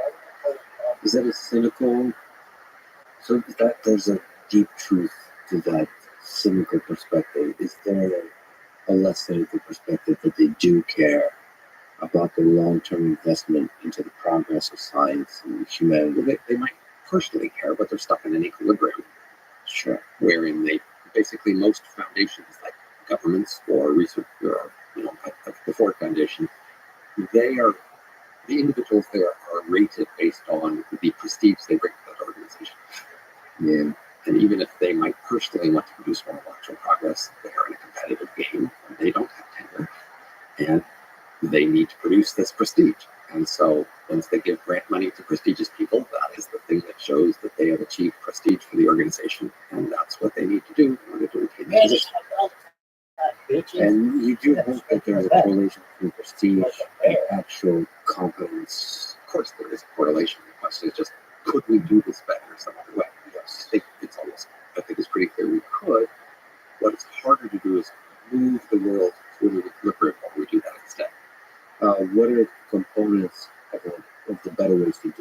represent money. So how the sources of money and how the money is allocated to give the individual researchers freedom. Years ago, I started studying this topic exactly because this was my issue, and because this was many decades ago now. I spent a long time, and my best guess still is prediction markets, betting markets. So if you as a research patron want to know the answer to a particular question, like what's the mass of the electron neutrino, then what you can do is just subsidize a betting market in that question, and that will induce more research into answering that question, because the people who then answer that question can then make money in that betting market with the new information they gain. So that's a robust way to induce more information on the topic. If you want to induce an accomplishment, you can create prizes, and there's of course a long history of prizes to induce accomplishments. And we moved away from prizes, even though we once used them far more often than we did today. And there's history to that. And for the customers who want to be affiliated with impressive academics, which is what most of the customers want, students, journalists, and patrons, I think there's a better way of doing it. I just wrote about it in my second most recent blog post. Can you explain? Sure. What we do today is we take sort of acceptance by other academics recently as our best indication of their deserved prestige. That is, recent publications, recent, job affiliation, institutional affiliations, recent, invitations to speak, recent grants. We are today taking other impressive academics, recent choices to affiliate with them as our best guess of their prestige. I would say we could do better by creating betting markets in what the distant future will judge to have been their deserved prestige looking back on it. I think most intellectuals, for example, think that if we look back 2 centuries, say, to intellectuals from 2 centuries ago, and try to look in detail at their research and how it influenced future research and which path it was on, we could much more accurately judge their actual deserved prestige. That is, who was actually on the right track, who actually helped, which will be different than what people at the time judged using the immediate indications of the time, or which position they had, or which publications they had, things like that. So in this way, if you think from the perspective of multiple centuries, you would higher prioritize true novelty. You would disregard the temporal proximity of how recent things, right? And you would think like, what is the brave, the bold, the big, the novel idea that this is something you would actually you could see the path for which ideas took, which things had dead ends, which led to what other things. You could, looking back centuries later, have a much better estimate of who actually had what long-term effects on intellectual progress. So my proposal is we actually pay people in several centuries to do this historical analysis. And we have prediction markets today where we buy and sell assets, which will later pay off in terms of finding valuations. And so now we'll be inducing people today to make their best estimate of those things by actually, looking at the details of people and setting the prices accordingly. So my proposal would be we rate people today on those prices today. So instead of looking at the list of publications or affiliations, you look at the actual price of assets that represent people's best guess of what the future will say about it. It's brilliant. So this concept of idea futures, can you elaborate what this would entail? I've been elaborating 2 versions of it here. So one is if there's a particular question, say the mass of the electron neutrino, and what you as a patron want to do is get an answer to that question, then what you do is subsidize the betting market in that question under the assumption that eventually we'll just know the answer and we can pay off the bets that way. Right? And that is a plausible assumption for many kinds of concrete intellectual questions like what's the mass of the electron neutrino. In this hypothetical world that is constructing maybe a real world, do you mean literally financial? Yes, literally, very literal, very with cash, very direct and literal. Yes. So so the idea would be research labs would be for profit. They would have as their expense paying researchers to study things, and then their profit would come from using the insights the researchers gains to trade in these financial markets.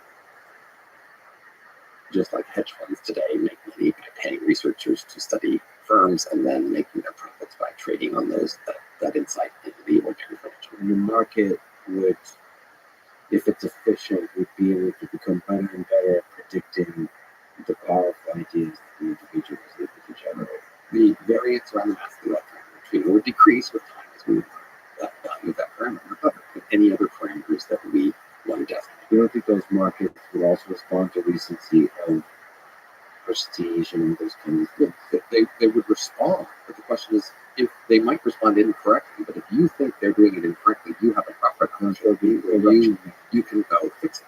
So we'd be inviting everybody to ask whether they can find any biases or errors in the current ways in which people are estimating these things from whatever clues they have. Right. There's a big incentive for the correction mechanism. In academia currently, there's not, it's the safe choice to go with prestige.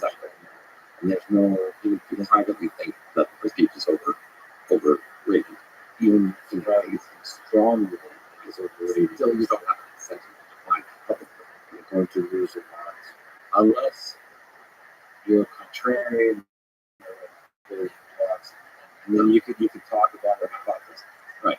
I mean, initially, this was my initial concept of having these betting markets on these key parameters. What I then realized over time was that that's more what people tend to care about. What they really mostly care about is just who's how good. Yeah. And that's what most of the system is built on, is trying to rate people and rank them. And so I designed this other alternative based on historical evaluation centuries later, just about who's how good, because that's what I think most of the customers really care. Customers, I like the word customers here. Humans. Right. Well, every major area of life, which has specialists who get paid to do that, we have some customers from elsewhere who are paying for it. Well, who are the customers from the mass industry? But yes, I understand that since people who are willing to pay, right, for a thing.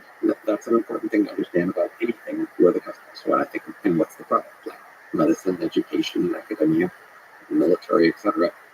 That's part of the hidden motives analysis. Often people have that thing they say about what the product is and who the customer is, and maybe we need to dig a little deeper to find out what's really going on. Or a lot deeper. You've written that you seek out quote viewquakes. You're able, as an intelligent black box word generating machine, you're able to generate a lot of sexy words. I like it. I love it. Viewquakes, which are insights which dramatically change my worldview. Your worldview. You write, I loved science fiction as a child, studied physics and artificial intelligence for a long time, and now study economics and political science. All fields full of such insights. So, let me ask, what are some viewquakes or a beautiful, surprising idea to you from each of those fields? Physics, AI, economics, political science. I know it's a tough question. Something that springs to mind about physics, for example, that just is beautiful. I mean, right from the beginning, say special relativity was a big surprise. Most of us have a simple concept of time that seems perfectly adequate for everything that we're seeing. And to have it explained to you that you need to sort of have a mixture concept of time and space, when you put it into the space-time construct, how it looks different from different perspectives, that was quite a shock. And that was, such a shock that makes you think, what else do I know that, isn't the way it seems? Certainly, quantum mechanics is certainly another enormous shock in terms of, from your point of view. You have this idea that there's a space and there's particles at points, fields between, and quantum mechanics is just a whole different representation. It looks nothing like what you would have thought as sort of the basic representation of the physical world. And that was quite a surprise. What would you say is the catalyst for the viewquake in theoretical physics in the 20th century? Where does that come from? So the interesting thing about Einstein, it seems like a lot of that came from almost thought experiments. It wasn't almost experimentally driven. Actually, I don't know the whole story of quantum mechanics, how much of it is experiment, like where, if you look at the full trace of idea generation of all the weird stuff that falls out of quantum mechanics, how much of that was the experimentalists, how much was it the theoreticians? But usually, in theoretical physics, theories move the way. But maybe can you elucidate what is the catalyst for this? The remarkable thing about physics and about many other areas of academic intellectual life is that it just seems way overdetermined. That is, if it hadn't been for Einstein or if it hadn't been for Heisenberg, certainly within a half a century, somebody else would have come up with essentially the same thing. Is there something you believe? Yes. Yes. So I think when you look at sort of just the history of physics and the history of other areas, some areas like that, there's just this enormous convergence.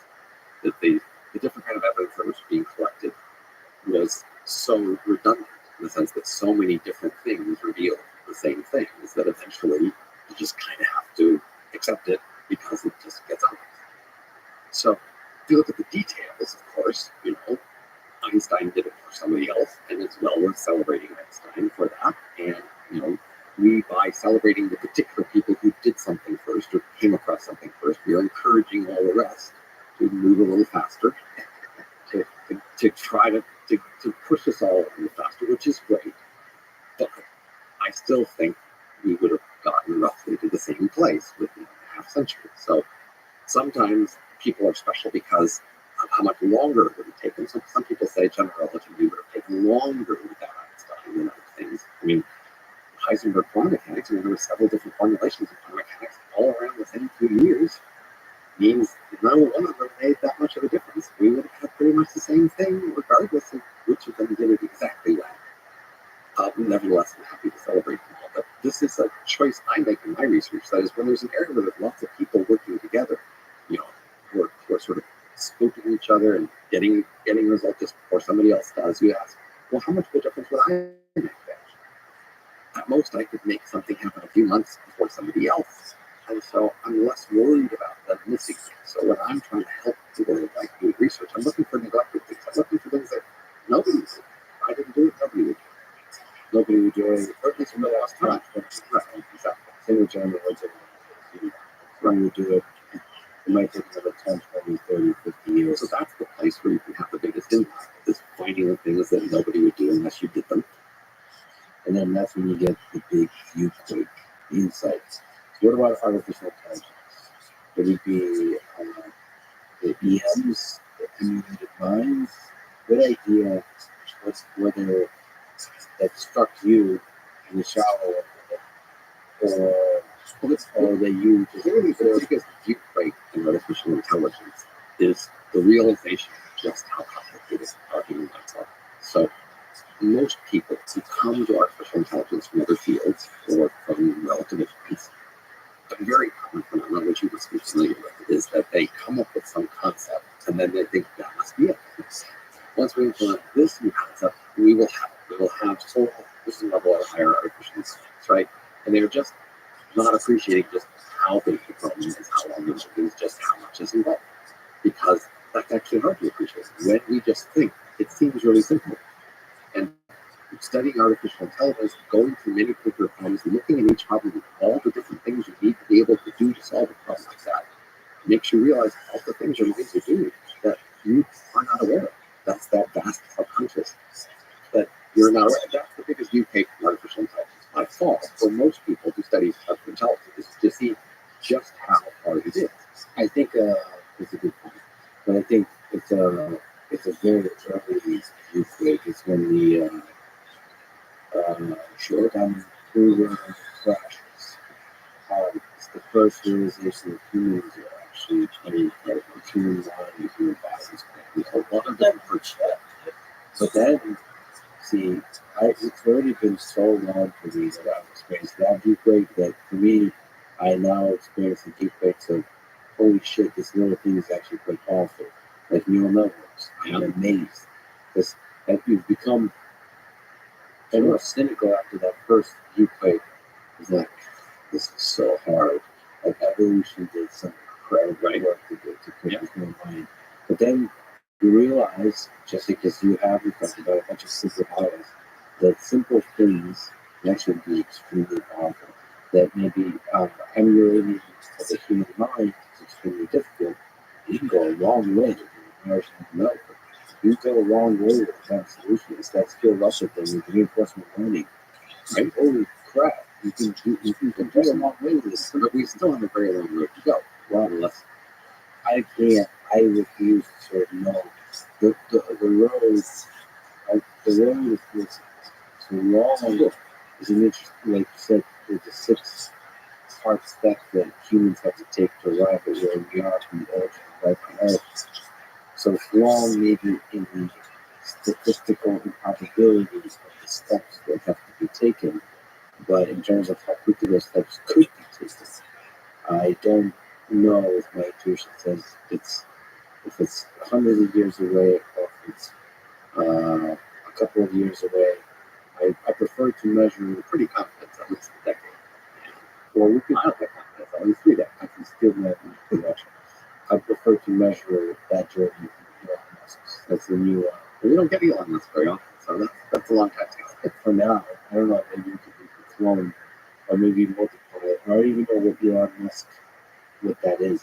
What is that? What is That's a good question. Exactly. Well, that's an excellent question. how does that fit into the model, the 3 parameters that are required for becoming a grabby alien civilization? So that's the question of how much any individual makes in the long path of civilization over time. Yes. And it's a favorite topic of historians, people to try to focus on individuals and how much of a difference they make. And certainly some individuals make a substantial difference in modest term, right? Certainly without Hitler being Hitler in the role he took, European history would have taken a different path for a while there. And if we're looking over many centuries, longer term things, most individuals do fade in their individual influence. So, Einstein, you and Einstein, no matter how sexy your hair is, you will also be forgotten from history. So you said at least 10 years. So let's talk a little bit about this AI point. Of how we achieve, how the problem of solving intelligence by engineering artificial intelligence that achieves human-like qualities that we associate with intelligence. How hard is this going to be differential vectors that take us there? one way to think about it is in terms of the scope of the technology space you're talking about. So let's take the biggest possible scope, all of human technology, right? The entire human economy. So the entire economy is composed of many industries, each of which have many products with many different technologies supporting each one. At that scale, I think we can accept that most innovations are a small fraction of the total. That is, usually has relatively gradual overall progress, and individual innovations that have a substantial effect. The total are rare, and their total effect is still a small percentage of the total economy. Right? There's very few individual innovations that made a substantial difference to the whole economy. Right? What are we talking? The steam engine, shipping containers, a few things. Shipping containers deserve to be up there with steam engines, honestly. Can you say exactly what shipping containers? Shipping containers revolutionized shipping. Shipping is very important. But at least in the shipping containers. So you're saying you wouldn't have some magic of supply chain and all that about shipping containers? Maybe a big difference. Absolutely. That's something you could. We shouldn't take that tangent off on temperature. But anyway, so there's a few. Right. So at the scale of the whole economy, right? Now, as you move down to a much smaller scale, you will see individual innovations having a bigger effect, right? So if you look at, lawnmowers or something, I don't know what the innovations lawnmower, but there are probably like steps where you just had a new kind of lawnmower, and that made a big difference to all lawns because you're focusing on a smaller part of the whole technology space, right? So, and sometimes like military technology, there's a lot of military technology, so a lot of small ones, but every once in a while, a particular military weapon makes a big difference. But still, even so, mostly overall, they're making modest differences to something that's increasing relatively. U.S. military is the strongest in the world consistently for a while. No one weapon in the last 70 years has made a big difference in terms of the overall promise of the U.S. military. But that's just saying, even though every once in a while, even the recent Soviet hyper missiles, whatever they aren't changing the overall balance dramatically, right? So when we get to AI, now I can frame the question: how big is AI? Basically, one way of thinking about AI is it's just all mental tasks. Then you ask, what fraction of tasks are mental tasks? And I go, a lot.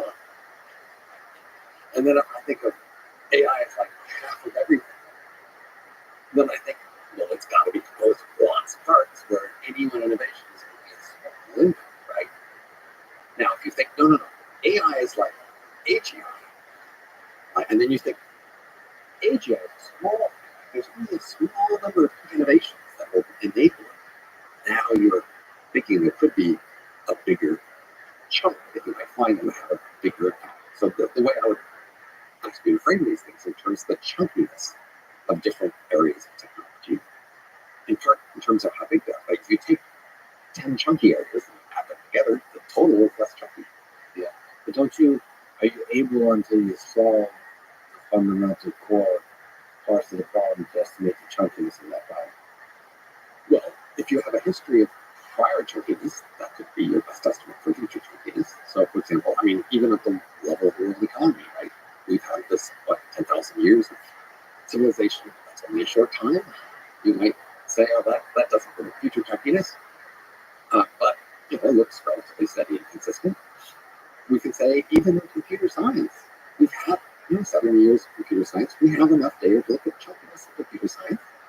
Like, when were there algorithms or approaches that made a big chunky difference? First, how large a fraction of it was that? And I'd say, mostly in computer science, most innovation has been relatively small chunks. The bigger chunks have been rare. Well, this is the interesting thing. This is about AI, just algorithms in general, is, PageRank, so Google's, right? So sometimes it's a simple algorithm that by itself is not that useful with the scale in a context that's scalable, depending on the context, is all of a sudden the powers are needed. And there's something, I guess that's the nature of chunkiness, is that things that can reach a lot of people simply can be quite chunky. So one standard story about algorithms is to say algorithms have a fixed cost plus a marginal cost. And so in history, when you had computers that were very small, you tried all the algorithms had low fixed costs, and you looked for the best of those. But over time, as computers got bigger, you could afford to do larger fixed costs and try those. And some of those have more effective algorithms in terms of their marginal cost. And that, in fact, that roughly explains the long-term history where, in fact, the rate of algorithmic improvement is about the same as the rate of hardware improvement, which is a remarkable coincidence. But it would be explained by saying, well, there's all these better algorithms you can't try until you have a big enough computer to pay the fixed cost of doing some trials to find out if that algorithm actually saves you on marginal cost. And so that's an explanation for this relatively continuous history. So we have a good story about why hardware is so continuous, right? You might think, why would software be so continuous with hardware? But if there's a distribution of algorithms in terms of their fixed cost, and say it's spread out to a wide level of distribution, then we could be sort of marching through that level distribution, trying out algorithms with larger fixed costs and finding the ones that have lower margin.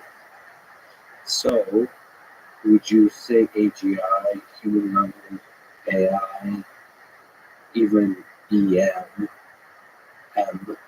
emulated minds, is chunky? Like a few breakthroughs can take place. And M is by its nature chunky, in the sense that if you have an emulated brain and you're 25% effective at emulating it, that's crap. It's nothing. Okay? You could pretty much need to emulate a full human brain. They're obvious. It's pretty obvious.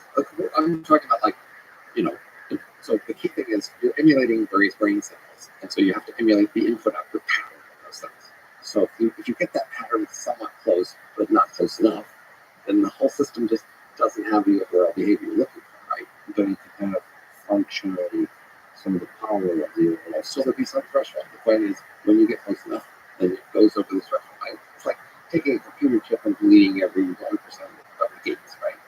So that's very chunky. But right? There's the human brain, the human brain itself is not. I'm sure. So it has a certain level of redundancy and a certain level of robustness. And so there's some threshold when you get close to that level of redundancy or robustness, then it starts to work. But until you get to that level, it's just going to be crap, right? It's going to be just a big thing that isn't working. So we can be pretty sure that emulations is a big chunk in an economic sense, right? At some point, you'll be able to make one that's actually effective in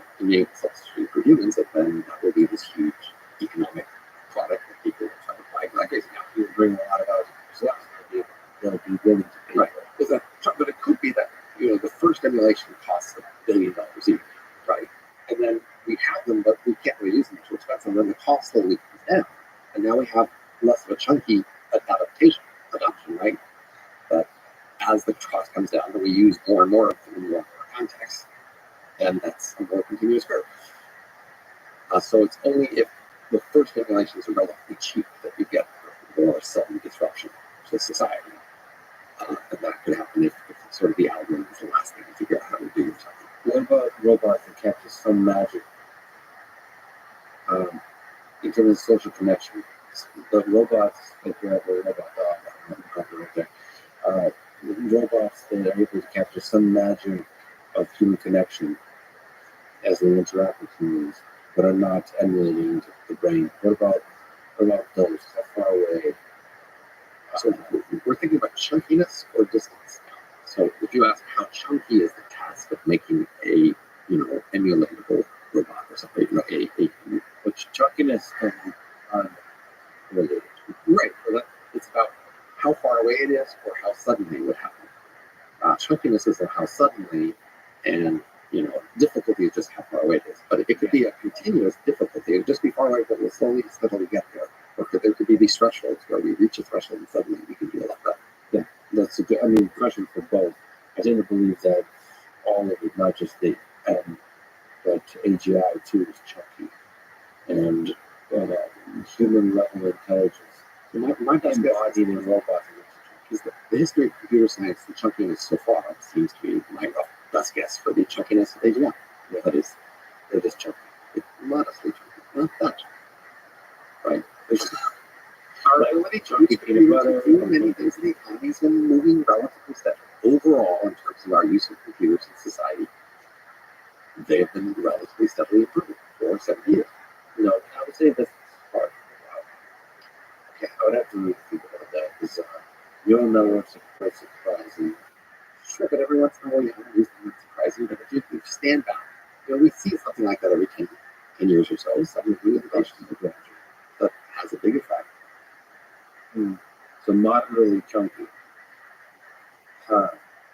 Yeah. But the history of the level of disruption we've seen in the past would be a rough estimate of the level of disruption in the future. Unless the future is we're going to hit a chunky territory, much chunkier than we've seen in the past.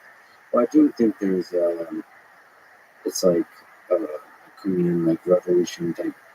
It seems like the data, especially in the AI, is difficult to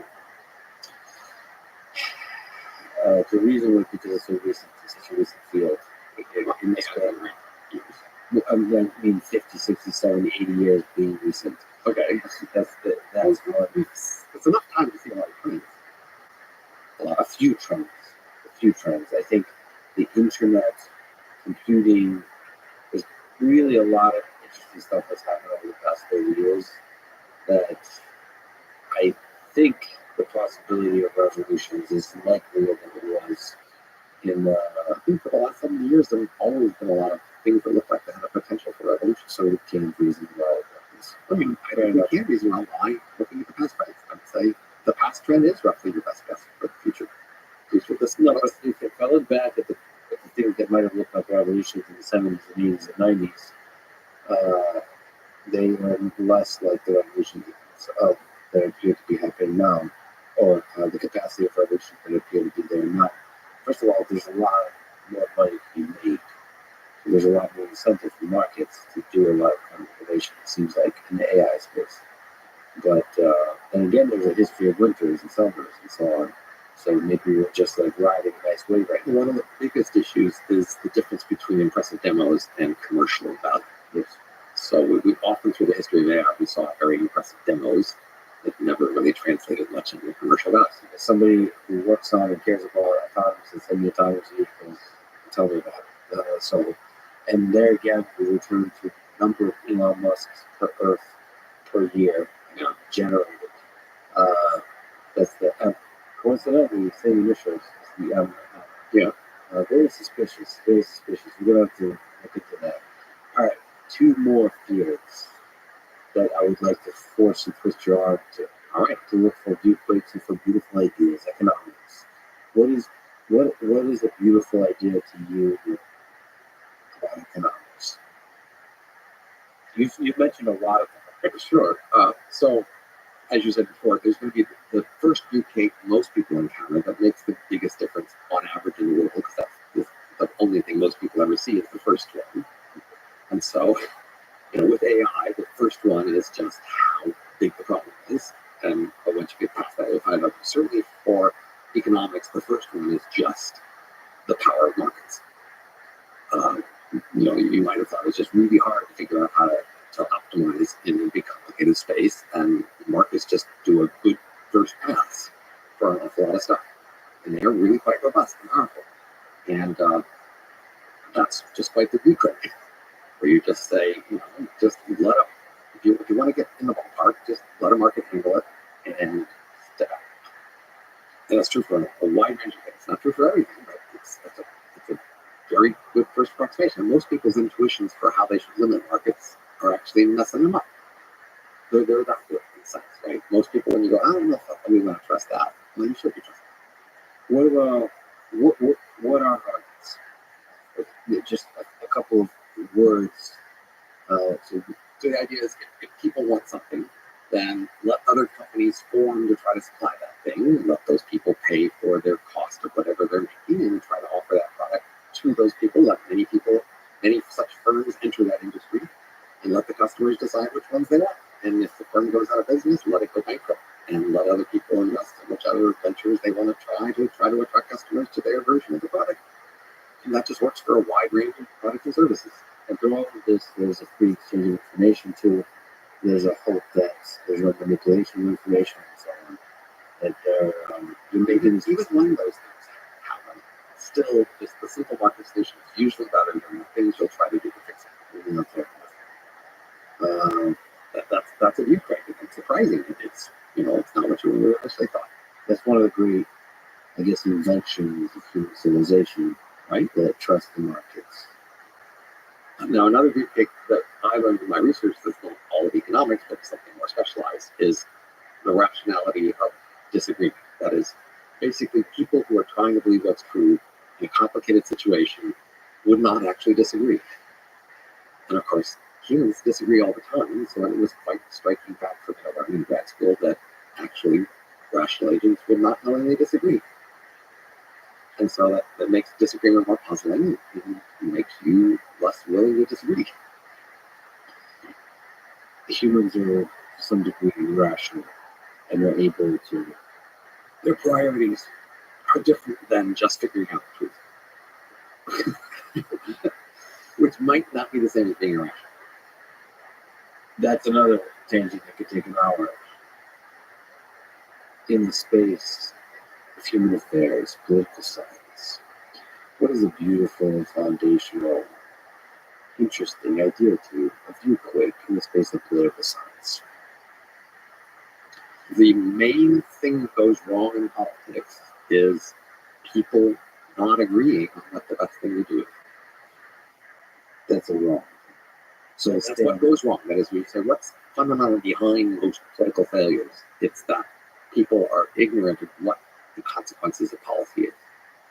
And that's surprising because it's actually feasible to solve that problem, which we aren't solving. So it's a bug and a feature that there's a inability to arrive at consensus. So most political systems, if everybody looked to some authority, say, a question, and that authority told them the answer, then most political systems are capable of just doing that thing. But that is, and so it's the failure to have trustworthy authorities that is sort of the underlying failure behind most political things. We failed, we have that, we invade Iraq, say, when we don't have an authority to tell us it's a really stupid thing to do. And it is possible to create more informative, trustworthy authorities. That's a remarkable fact about the world of institutions, that we could do that, but we aren't. Yeah, that's surprising. We could, but we aren't. Right. And another big view correct about politics is from the elephant brain, that most people, when they're interacting with politics, they say they want to make the world better, make the city better, the country better, and that's not correct.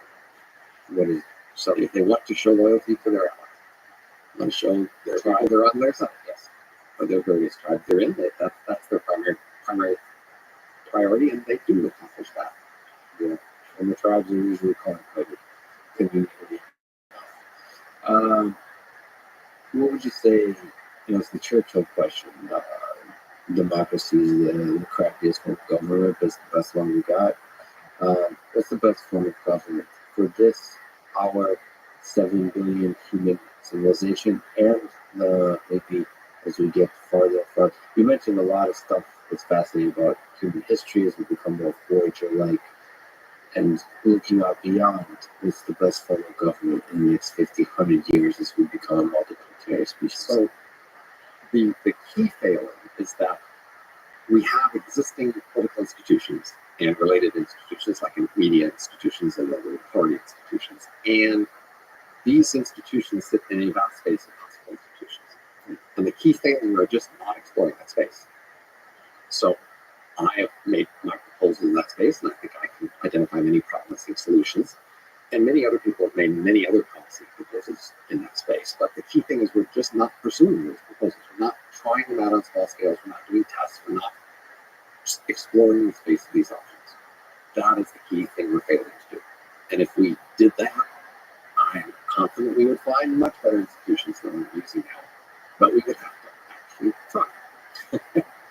So there, a lot of those topics, I do hope we get a chance to talk again. You're a fascinating human being. So I'm skipping a lot of tangents on purpose that I would love to take. You're such a brilliant person with so many different topics. Let me take a stroll into the deep human psyche of Robin Hanson himself. But first, May not be that deep. I might just be all on the surface. What you see, what you get. There might not be much hiding behind. some of the fun is on the surface, and I actually think this is true of many of the most successful, most interesting people you see in the world. That is, they put so much effort into the surface that they've constructed. yeah, And that's where they put all their energy. Like, so somebody might be a statesman or an actor or something else, and people want to interview them and they want to say, like, what do you behind the scenes? What do you do in your free time? Those people don't have free time. They don't have another life behind the scenes. They put all their energy into that surface. That's one we admire, the one we're fascinated by. And they kind of have to make up this stuff behind the scenes to supply it for you. It's not very good. there's several ways to phrase this. One of them is authenticity, which is that if you become the thing you are in the surface, if the depths mirror the surface, then that's what authenticity is. You're not hiding something, you're not the citizen. First drafting idea of that is they actually have often a manufactured surface that they put on when they try on different masks. And the depths look very different from the surface. And that's actually what makes them very interesting to interview. If you are an actor who actually lives the role that you play, so like a Clint Eastwood type character who clearly represents the cowboy, right? Like at least lives echoes the person playing on the surface. That's authentic. Yes, some people are typecast and they have basically one persona they play in all of their movies and TV shows, and so those people probably is the actual persona that they are, or has become that over time. Clint Eastwood would be one. I think of Tom Hanks as another. I think we just always play the same person. And you and I are just both surface players. You're the fun, brilliant thinker, and I am the suit wearing idiot fool silly questions. All right. That said, uh, let's put on your wise sage hat and ask you, what advice would you give to young people today in high school and college about life, about how to live a successful life and career? Most young people, when they actually ask you that question, what they usually mean is, how can I be successful by usual standards? Yeah, I'm not very good at giving advice about that because that's not how I try to live my life. So I would more flip it around and say, you live in a rich society, you'll have a long life, many resources available to you. Whatever career you take, you'll have plenty of time to make progress in something else. yes, it might be better if you find a way to combine your career and your interests in a way that gives you more time and energy, but there are often big compromises there as well. So if you have a passion about some topic or something that you think just is worth pursuing, you can just do it. You don't need other people's approval. And you can just start doing whatever it is you think is worth doing. It might take you decades, but decades are enough to make enormous progress on most all interesting things. And don't worry about the commitment. I mean, that's a lot of what people worry about is, well, there's so many options. If I choose a thing and I stick with it, you know, I sacrifice all the other paths that could be taken. But I mean, so I switched my career at the age of 34 with two kids, age 0 and 2, went back to grad school in social science after being a research software engineer. So it's quite possible to change your mind later in life. How do you have an age of Less than one. So, how you would like to sit that? Right? And, like people also ask what to read, and I say textbooks. Until you read lots of textbooks, or maybe review articles, I'm not so sure you should be reading, blog posts and Twitter feeds and even podcasts. I would say at the beginning, read. This is our best humanity's best summary. How to learn things is crammed into textbooks, Especially the ones on an introduction to introduction to everything. Just read all the articles. Read as many textbooks as you can stomach, and then maybe if you want to know more about a subject, find a review article. You don't need to read the latest stuff on most topics. Yeah. And actually, textbooks often have the prettiest pictures. And depending on the field, if it's technical, but doing the homework problems at the end, yeah, that's extremely useful. Extremely powerful way to understand something if you enjoy it. I actually think of like high school and college, which you kind of remind me of.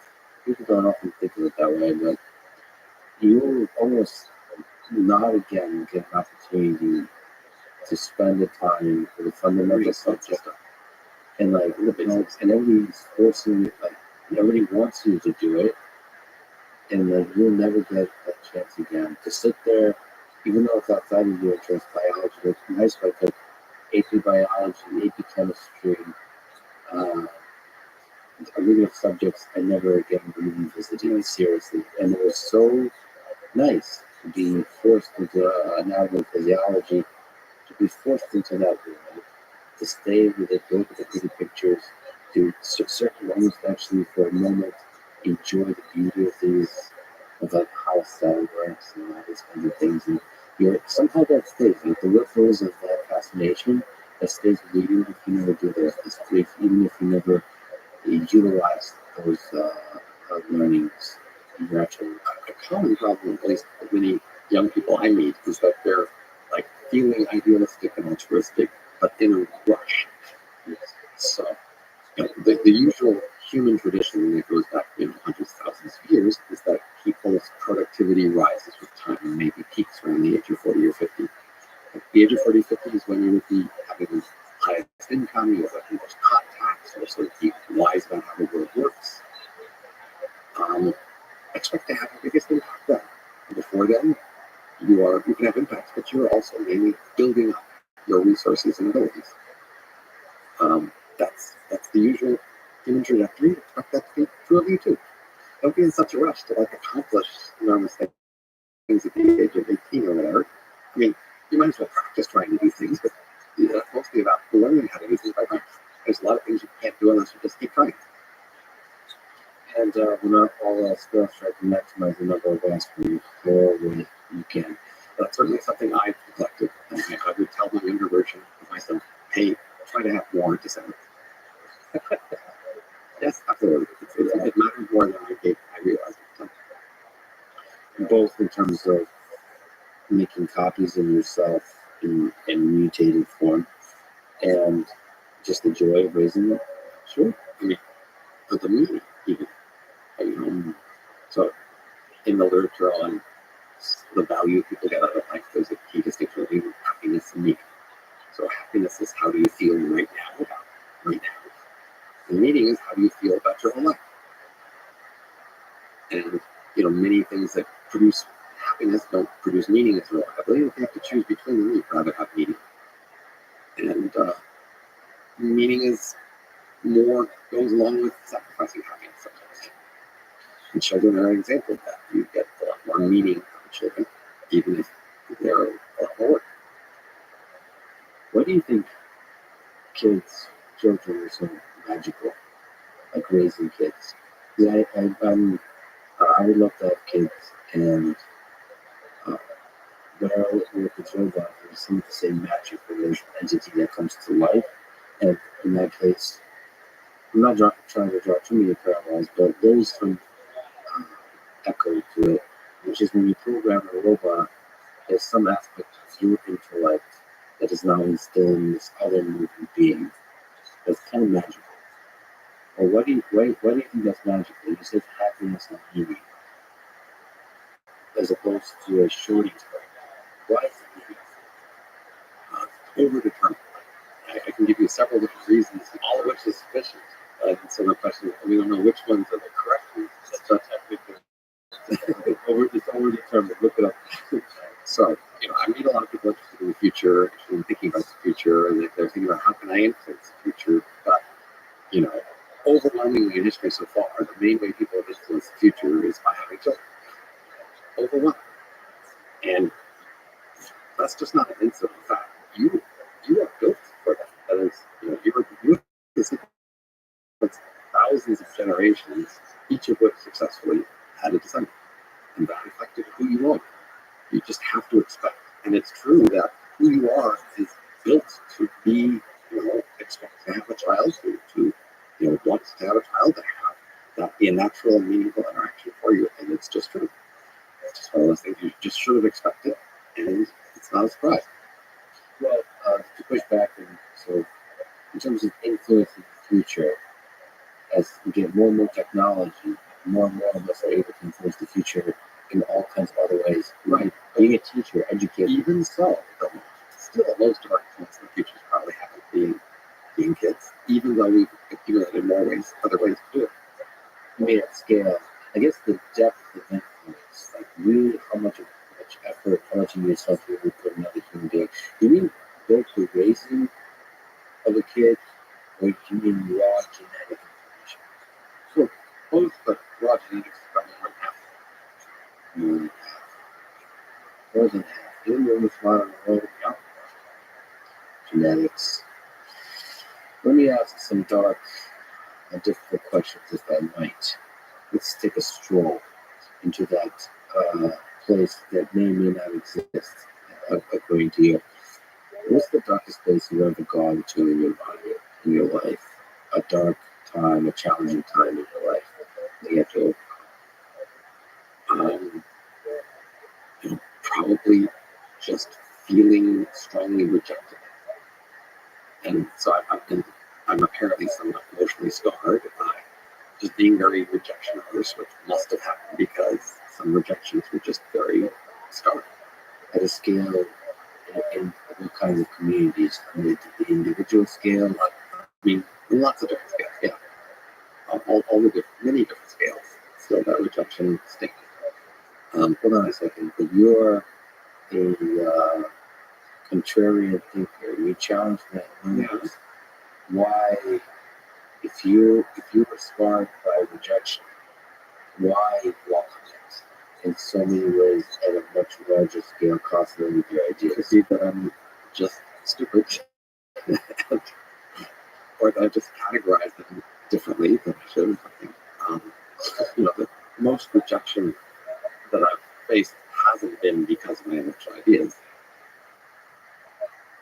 So the intellectual ideas haven't been the thing to risk the rejection. The things that could challenge your mind, taking you to a dark place of the more psychological rejections. So Well, you just asked me, what took me to a dark place. You didn't specify it as sort of an intellectual dark place, I guess. Just like what? so intellectual is disjoint, or at least at a more surface level than something emotional. Yeah, I would just think, there are times in your life when, you're just in a dark place, and that can have many different causes. And, most intellectuals are still just people, and most of the things that will affect them are the kinds of things that affect people. They're not different necessarily. I mean, that's going to be true for, like, I presume most basketball players are still just people. If you ask them what was the worst part of their life, it's going to be this kind of thing that was the worst part of life for most people. The rejection early. Yeah. I mean, not about kind of grade school, like, probably, but yeah. So, like, being a young, nerdy guy, giving, not in much demand or interest, or later on, there are lots of different kinds of rejection. But yeah, but I think that's, most of us like to pretend we don't that much need other people. We don't care what they think. It's a common sort of stance if somebody rejects you or something. You care about them anyway. But I think, to be honest, people really do care. Yeah, we do see that in action, that love. What do you think is the role of love to the connection? Opacity, in part. That is, love is one of those things where we know at some level it's important to us, but it's not very clearly shown to us exactly how and why or in what ways. There are some kinds of things we want to just clearly see that we want to buy. We know when we're thirsty, we know why we're thirsty, we know what to do about being thirsty, we know when it's over, we want to be thirsty. Love isn't like that. It's like, what do we seek from this? We're drawn to it, but we do not understand why we're drawn exactly, because it's not just affection, because if it's just affection, we don't seem to be drawn to pure affection. We don't seem to be drawn to somebody who's like a servant. We don't seem to be necessarily drawn to somebody that satisfies all your needs or something like that. Yeah, so it's clearly something we want to read, but we're not exactly very clear about it, and that is kind of important too. So also notice there are some kinds of things we can't imagine very well. So if you imagine a situation, there's some aspects of the situation you can clearly you can imagine it being bright or dim, you can imagine it being windy, or imagine it being hot or cold. But there's some aspects about your emotional states in a situation that's actually just hard to imagine. Remember, it's hard to, like, you can often remember an emotion only when you're in a similar sort of emotion situation, and otherwise you just can't bring the emotion to your mind, and you can't even imagine it. Right? So there's certain kinds of emotions you can have, and when you're in that emotion, you can know you have it, you can name it, associate. But later on, I tell you, remember joy. It doesn't come to mind. Not able to replay it. Right. And it's sort of a reason why we have to, one of the reasons that pushes us to reconsume it and reproduce it is that we can't reimagine it.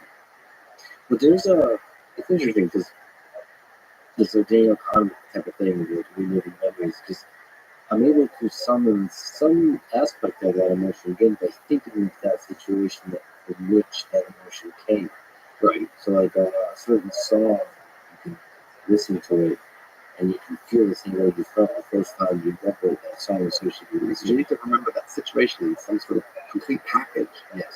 You just take one part off of it, and then if you get the whole package, if you remember the whole feeling.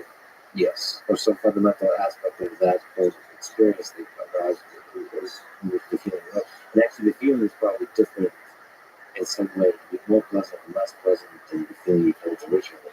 And that's more from the time every time you replay that memory. It is interesting. You're not able to replay the feeling perfectly. Because you don't remember the feeling, you remember the facts of the event. There's a sense in which over time we expand our vocabulary as a community of language. And that allows us to sort of have more feelings and know that we are feeling. Because you can have a feeling but not have a word for it. And then you don't know how to categorize it or even what it is. And whether it's the same as something else. But once you have a word for it, you can sort of pull it together more easily. And so I think over time we are having a richer palette of feelings. Because we have more words for it. What has been a painful loss in your life? Maybe somebody or something that's no longer in your life. Completing your youth. That's a concept. No, it has to do. But I was once younger. I had also health. I thought lost that. Do you see that as a different person? Maybe you've lost that person. Certainly, yes, absolutely, I'm a different person than I was when I was younger, and I'm not who. I don't remember exactly what he was. So I don't remember as many things from the past as many people do. So sometimes I just lost a lot of my history by not remembering. Does that? And I'm not that person painful loss, though? Yeah. Or is it a why is it painful? Is there why? Is there your I mean, there's so many things that are beneficial to getting, Right, but or you just I just was this person, and I felt assured that I could continue to be that person. And you go along, and he's gone, and I'm not him anymore. He died without fanfare or and then the person you are today talking to me, that person will be changed too. Yes. And So so maybe in 20 years he won't be there anymore. And the future person, with with that, With M's version of you, for M's, this will be less of a problem. For M's, they would be able to save an archived copy of themselves at each different age, and they could turn it on periodically and go back and talk to them. and I think some of that would be so with emulated lives with apps. There's a digital cloning that happens, and do you think that makes your you less special if you're cloned? Like, does that make you uh, the experience of the experience of a moment, the scarcity of that moment, the scarcity of that experience? Isn't that a fundamental part of what makes that experience so delicious, so rich of I think if you think of a song that lots of people listen to that are copies all over the world, we're going to call that a more special song. Yeah. So there's a perspective on copying and cloning where you're just scaling happiness versus degrading it. Each copy of a song is less special if there are many copies, but the song itself is more special if there are many copies. And en masse, right, you're actually spreading the happiness, even if it diminishes over a larger number of people at scale, and that increases the overall happiness in the world. And then to do the songs, There's a person who has an identical twin, more or less special. well, the problem with identical twins is, it's like just two with animals. Right, but two is different than one. So, but I think an identical twin's life is richer for having this other identical twin, somebody who understands them better than anybody else can. From the point of view of an identical twin, I think they have a richer life for being part of this couple, each of which is very similar. That being said, will the world, if we lose one of the twins, will the world miss it as much because you've got the other one similar? Maybe from the rest of the world's point of view, they suffer less of a loss when they lose one of the identical twins. But from the point of view of the identical twin themselves, their life is enriched by having a twin. See, but the identical twin copying happens at the place of birth. It's different than copying after you've done some of the environment, like the nurture, at the teenage, or in the 20s. That would be an interesting thing for M's to find out all the different ways that they can have different relationships to different people who have different degrees of similarity to them. Yeah. Yeah. It seems like a rich space to explore. I don't feel sorry for them. It seems like interesting work. There'll be some ethical. There will be many new choices to make that they don't do now.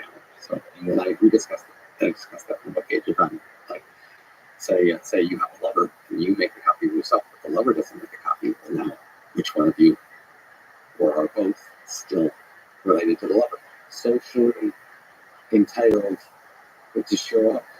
So, yes. So you'll have to make choices then when you split yourself. Which of you inherit which unique things? Yeah, and of course there'll be an equivalent increase in lawyers, or I guess you can call them lawyers, to help manage some of these negotiations of how to split property. And the nature of owning, property is connected to individuals, right? You only really need lawyers for this with an inefficient, awkward law that is not very transparent to do things. So, like, for example, an operating system for a computer is a law for that computer. When the operating system is simple and clean, you don't need to hire a lawyer to make a choice with the operating system. You don't need human in the loop. You just make a choice. Right? So, ideally, we want a legal system that makes the common choices easy and not require much overhead. And that's with the digitization of things for the learners that. So the loss of the youngest. What about the loss of your life overall? Do you ponder your death, your mortality, or your fate?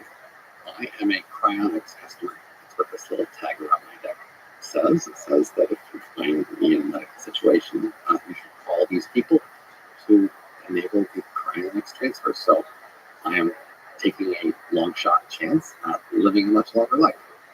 Can you explain what cryonics is? So when medical science gives up on me in this world, instead of burning me or letting worms eat me, they will freeze me. They freeze my head, and there's damage that happens in the process of freezing the head, but once it's frozen, it won't change for a very long time. Hopefully, it'll just be completely exactly the same. So future technology might be able to revive me. In fact, I would be mainly counting on the brain emulation scenario, which doesn't require reviving my entire biological body if it means I would be in a computer simulation. And so I think I've got at least a 5% shot at that. And that's immortality. Are you? But most likely I won't happen, therefore I'm sad. It won't happen. Do you think immortality is something you would like to have? Well, I mean, just like infinity, I mean, you can't know until it's forever, which means never, right? So all you can really, the better choice is at each moment you want to keep going. So I would like at every moment to have the option to keep going. The interesting thing about the human experience is that the way you phrase it is exactly right. At every moment, I would like to keep going. But the thing that happens, we've been wanting more, whatever that, right, that phrase is. The thing that happens over time, it's possible for certain experiences to become bland, and you become tired of them. And that actually makes life really unpleasant. It makes that experience really unpleasant, and perhaps you can generalize that to life itself if you have a long enough horizon. And so it might happen, but you might as well wait and find out. But then you're ending on suffering, you know? So in the rare world of brain emulations, I have more options. Guys can return yourself. That is, I can make copies of myself, archive copies at various ages, and at a later age, I can decide that I'd rather replace myself with a new copy from the younger age. So there's brain emulation still operating in physical space. So what do you think about like the metaverse and operating in virtual reality, so we can conjure up not just emulate not just your own brain and body, but the entirety of the environment? Well, most brain emulations will in fact host most of the time in virtual reality. But they wouldn't think of it as virtual reality, they just think of it as their usual reality. The thing to notice, I think, in our world, most of us spend most time indoors. And indoors, we are surrounded by walls covered with paint, floors covered with tile or rugs. And most of our environment is artificial. It's constructed to be convenient for us. It's not the natural world that was there before. And virtual reality is basically just like that. It is the environment that's comfortable and convenient for you. But when it's the right type of environment for you, it's real for you. Just like the room you're in right now, exactly, is very real for you. You're not focused on the fact that the paint is hiding the actual studs behind the wall and the actual wires and pipes and everything else. The fact that we're hiding that from you doesn't make it fake or unreal. What are the chances that we're actually in the very kind of system that you're describing, where the environment and the brain is being emulated, and you're just replaying the experience when you first did a podcast with Lex, and now the person that originally watched this, or did hundreds of podcasts with Lex, this is just the first time, and you like this time because there's so much uncertainty. There's nerves, you could have gone in any direction. At the moment, we don't have the technical ability to create that emulation. So we can be postulating that in the future we have that ability, and then they choose to evaluate this moment now. No, but don't you think we could be in the simulation of that exact experience? is right now, we wouldn't be able to know. So one scenario would be this never really happened. This only happens as a reconstruction later on. Yeah, That's different than the scenario that this did happen the first time, and now it's happening again as a reconstruction. That second scenario is harder to put together because it requires this coincidence where between the two times we produce the ability to do it. no, but don't you think replay of memories, poor replay of memories is something that might be a possible that would do things harder than conjure up things from scratch? It's certainly possible. So the main way I would think about it is in terms of the demand for simulation versus other kinds of things. So I've given this a lot of thought because I first wrote about this long ago when Ostrom first wrote his papers about simulation, arguing that I wrote about how to live in a simulation. And so the key issue is, the fraction of creatures in the universe that are really experiencing what you appear to be really experiencing relative to the fraction that are experiencing it in a simulation way, i.e. simulator. So then the key parameter is at any one moment in time, creatures at that time, many of them, most of them are really experiencing what they're experiencing, but some fraction of them are experiencing some past time where that past time is being remembered via their simulation.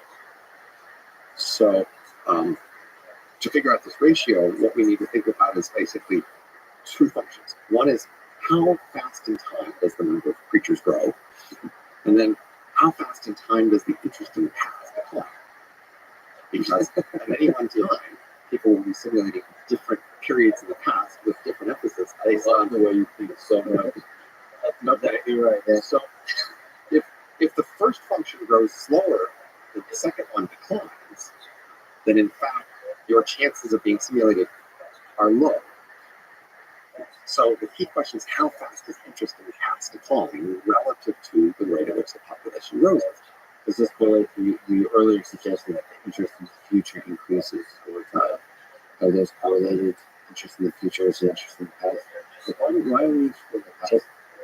But the simple way to do it, as you know, like Google Ngrams has a way to type in a word and see how interested it declines or rises over time, right? Yeah. Or you can just type in a year and get the answer to that. If you type in a particular year, like 1900 or 1950, you can see with Google Ngram how interest in that year increased up until that date and decreased after it. And you can see that interest in a date declines faster than does the population grow with time. And so it's so interesting to have the answer. Wow. And that was your argument against, not against, this particular aspect of the simulation, how much past simulation there will be.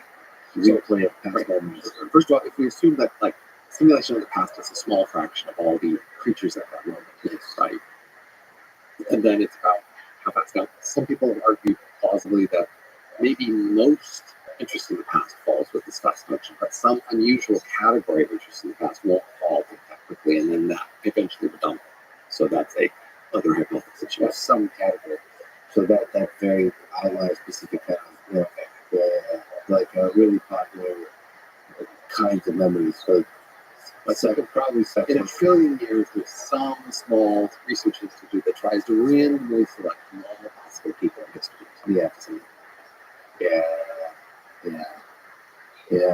So how big is this research institute, and how big is the future in a trillion years? Right? And that would be hard to say. But if we just look at the ordinary process by which people simulate recent, so if you look at, I think it's also true for movies and plays and video games.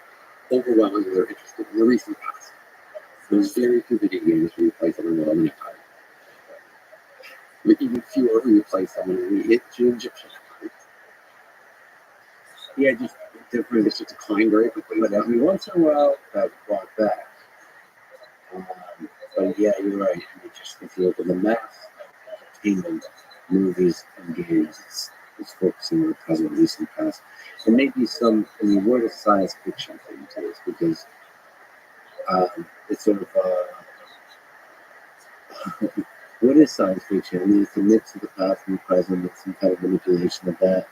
to make it more efficient for us to ask deep philosophical questions about So the closest genre of science fiction is clearly fantasy. Fantasy and science fiction, any bookstories and even Netflix or whatever categories, they're just lumped together.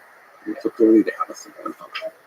So that the function of fantasy is more transparent than the function of science fiction. So use that as your guide.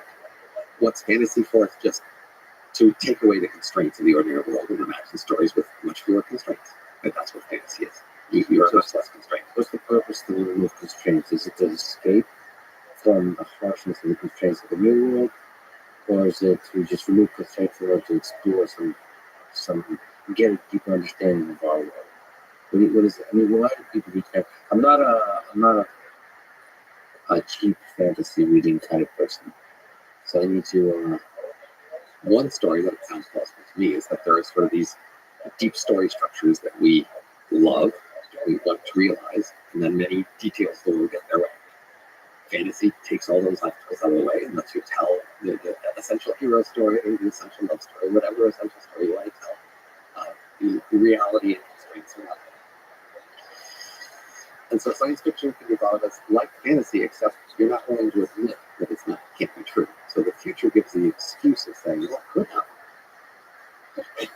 You accept some more reality constraints, or the illusion at least that maybe it could really happen. Maybe it could happen, and that stimulates the imagination. The imagination is something really interesting about human beings. And it seems also to be an important part of creating really special things is to be able to first imagine it. Now, with you in the classroom, where do you land on the simulation? All the mathematical ways of thinking it, and just the thought experiment of it, how we live in the simulation? That was just the discussion we just had. That is, you should grant the possibility of being a simulation. You shouldn't be 100% confident that you're not. You should certainly grant a small probability. The question is, how large is that probability? Are you saying we would be? I misunderstood because I thought our discussion was about me playing things that really happened. Right, but the whole question is, right now, is that what I am? Am I actually a replay from some distant future? But it doesn't necessarily need to be a replay. It could be a totally new. You could be. You don't have to be right. But clearly, I'm in a certain era with a certain kind of world around me. Right. So either this is a complete fantasy or it's a past of somebody else in the future.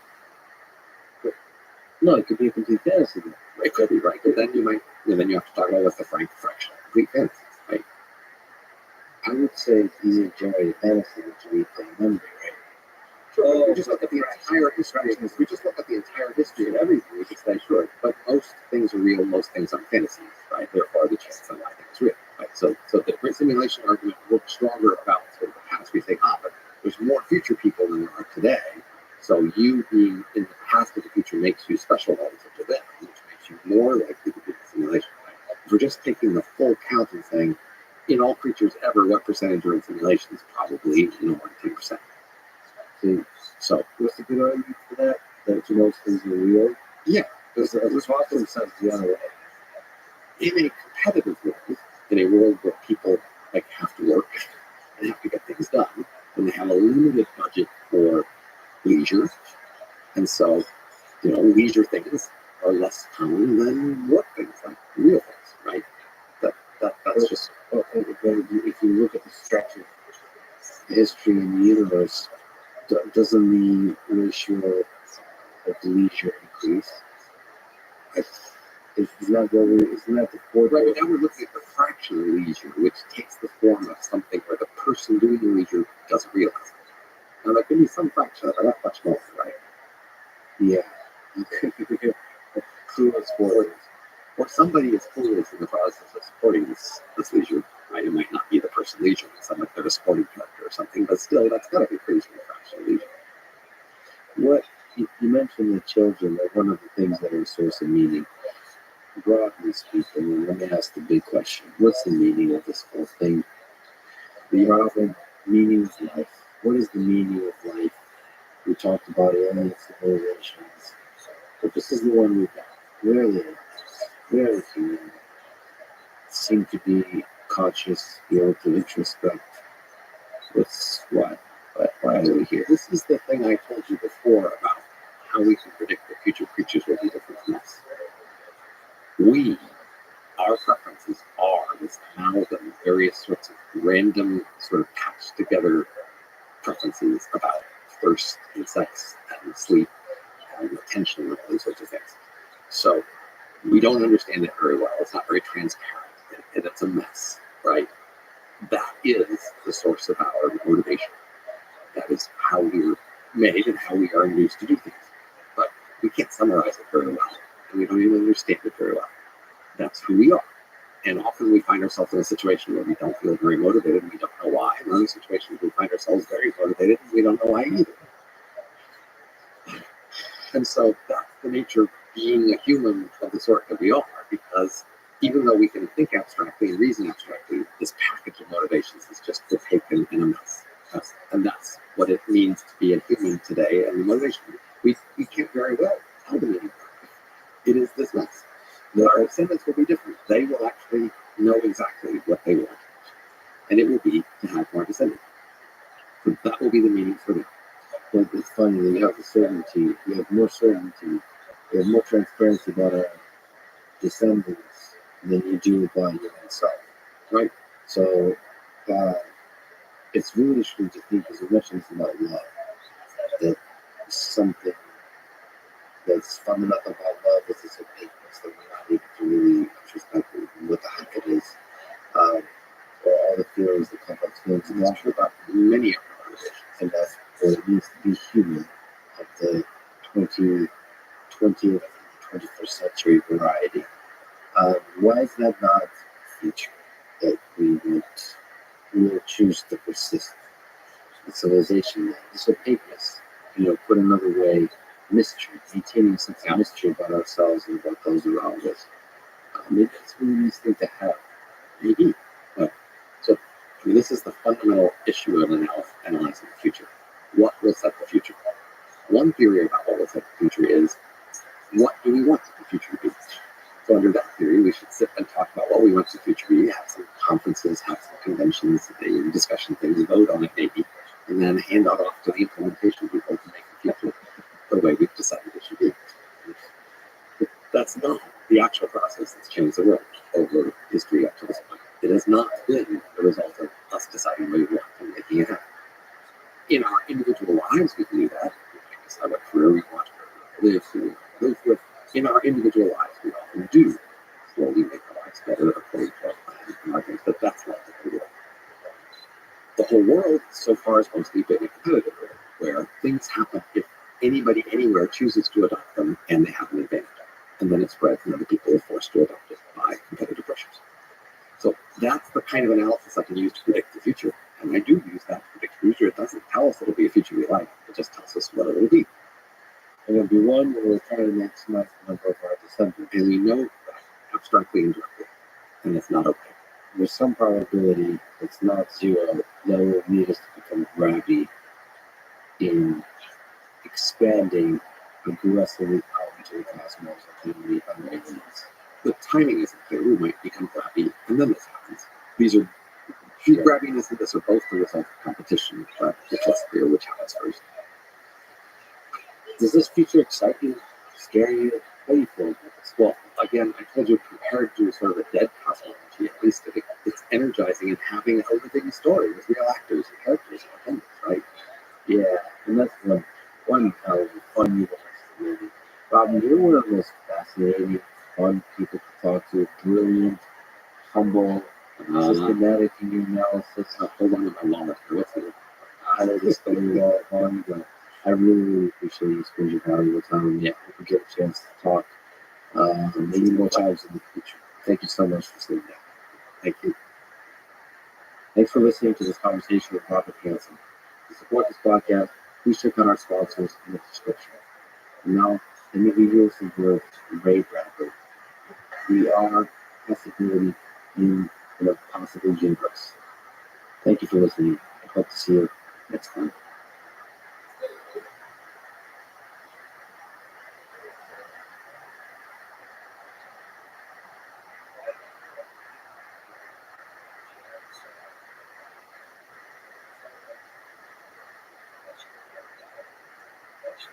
When you imagine a song, is it the opening you imagine? No, it's kind of it's just I never think opening, I never think final. I think soundscape of how I'm feeling right now. So it could be the middle of the song for all I know, when I'm doing that. But my process for me is very much lyrics, melody, and music really come at the same time. Like by the same time, I mean I'm as I'm expressing maybe feeling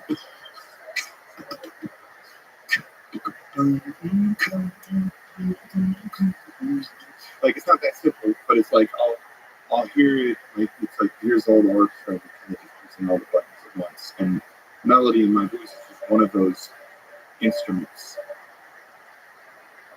The following is a conversation with Dan Reynolds, the lead singer of Imagine Dragons, one of the most popular bands in the world, with over 75 million records sold, and with 4 songs being streamed over 8 billion times on Spotify. Given all that, Dan is one of the most down-to-earth, kind, thoughtful, and fascinating human beings I've ever met. Grounded in heart, courage, lifelong struggle, and discipline. The darkness, the love, the creative brilliance are all there with one open mind. For this reason, many others who became fast friends. Plus, he recently started his journey in programming, which, funny enough, is where we start this wide-ranging, deeply personal, and fun conversation. This is the Lex Friedman Podcast. To support it, please check out our sponsors in the description. And now, dear friends, here's Dan Reynolds. So we were talking offline that you're not just getting into programming. What's the most beautiful program you've ever written? Something that brought you joy? There's something I really love completion. It's the reason I'm addicted to songwriting. I like doing nothing and then having some blocks or tools and building into what you want it to look like. And then I find it incredibly rewarding to stand back and look at what you did at the end. It could be anything. For me, it was as simple to begin with as just, because it's art, object oriented, like making a cube. That as simple as that.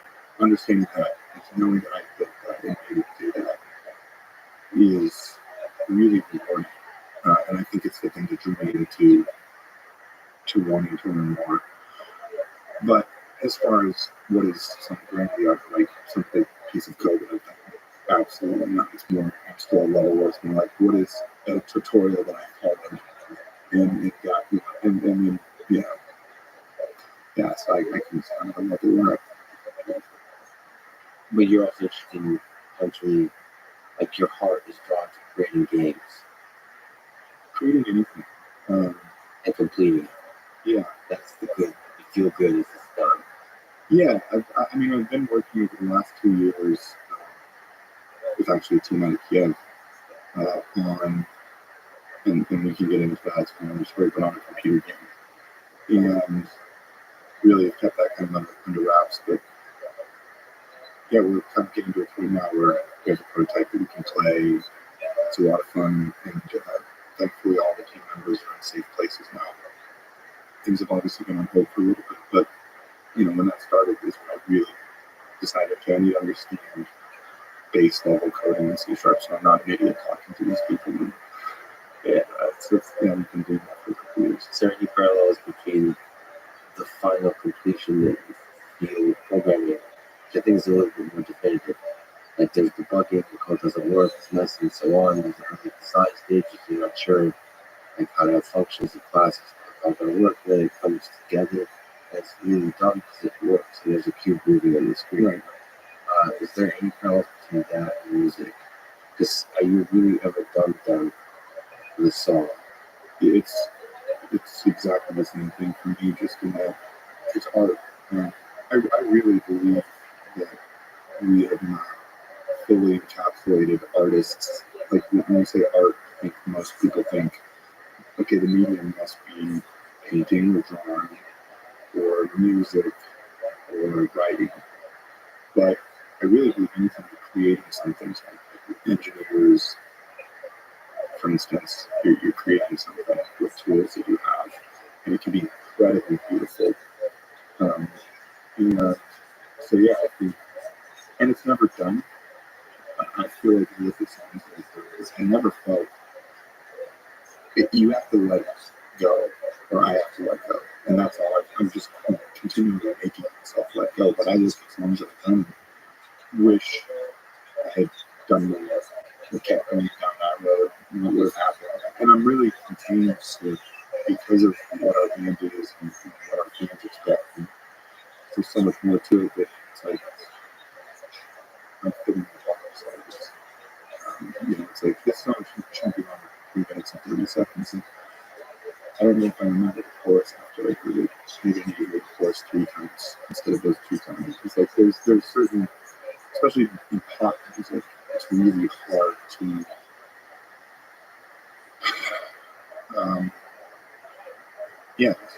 there's it feels like there's confines, even if people are like, well, there's no confines. Still, everybody's writing love songs. Are those explicit in your mind, or are they just kind of, the gut is like you said, chorus, should you have chorus once, twice, 3 times? Is that a gut thing, or is that a rule thing? I think it's a rule. I mean, it's obviously a rule. It's like nobody's in my house saying, if you don't do this, I'm going to punish you. There's no major label president that's like, Imagine Dragons and it's like pop music. You know what I mean? My manager was like that. I do it because it's what I perceive to be enjoyable. I grew up listening to a ton of pop music, and then I ended up being what is quote unquote rock band, which I've never perceived it as that, but that's kind of the world is called it. But so you're a prisoner of a prison that you yourself constructed. There you go. Well, I'm a happy, I guess what I'm trying to say is I'm a happy prisoner of the prison I have created for myself. And I made that prison thinking that it was a match. So you worked with Rick Rubin. What does Rick think about the prison? Rick was, it was interesting to hear his outside opinion when we first met. Because my biggest focus for so much of my life, my biggest fear was, this stems from, I think, middle school is when it started, like, everyone being on a joke except for yourself. I thought of thinking you're good at something and really are terrible at it, and you surround yourself with things. Yeah, you're good at it now, yourself, so like, it's terrible. Just kind of, not just in regards to music and art, but anything in life. And I think maybe from having 6 older brothers and that too, like always feeling inadequate and like the annoying younger brother, But anyway, so Rick's, and that's something I've learned to let go of as I've gotten older and have life experiences. But one of the things that Rick said really early on that stuck with me was he said, we were Zoom the first time we met. He said, I'd really like to work with you because I feel like you're not confined to a sound. You've done a lot of different sounds, and so it's exciting because I feel like you're getting more than other rock bands or bands. Because most people, when they hear, a band, it's like there's a very specific sound. It's like they do folk music, or they do like California rock, or they do surf, or they do, and your fans kind of want that. Like, they want them to do that thing, and then they don't do it.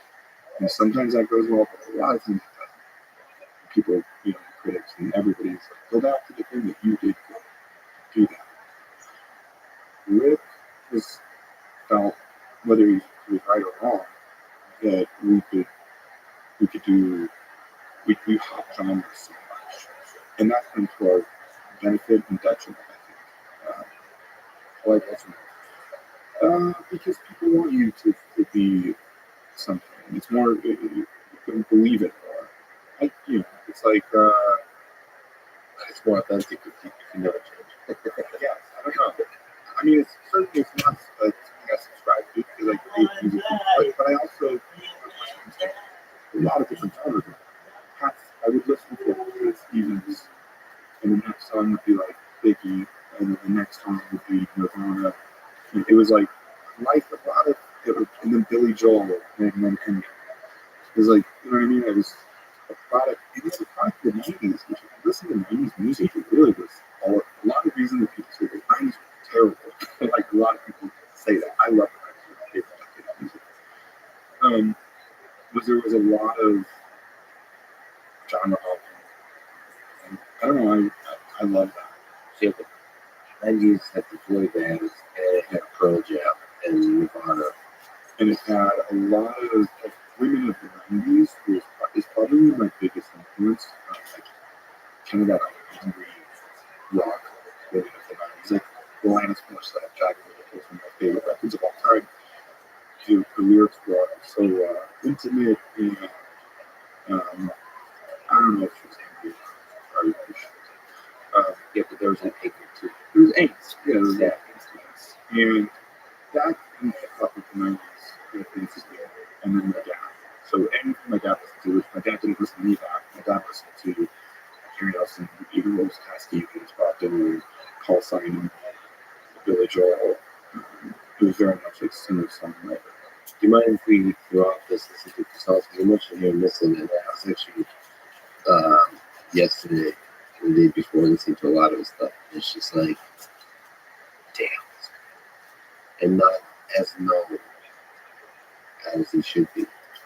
Like, I was getting like, oh, please, I don't know, not to open this conversation with that song.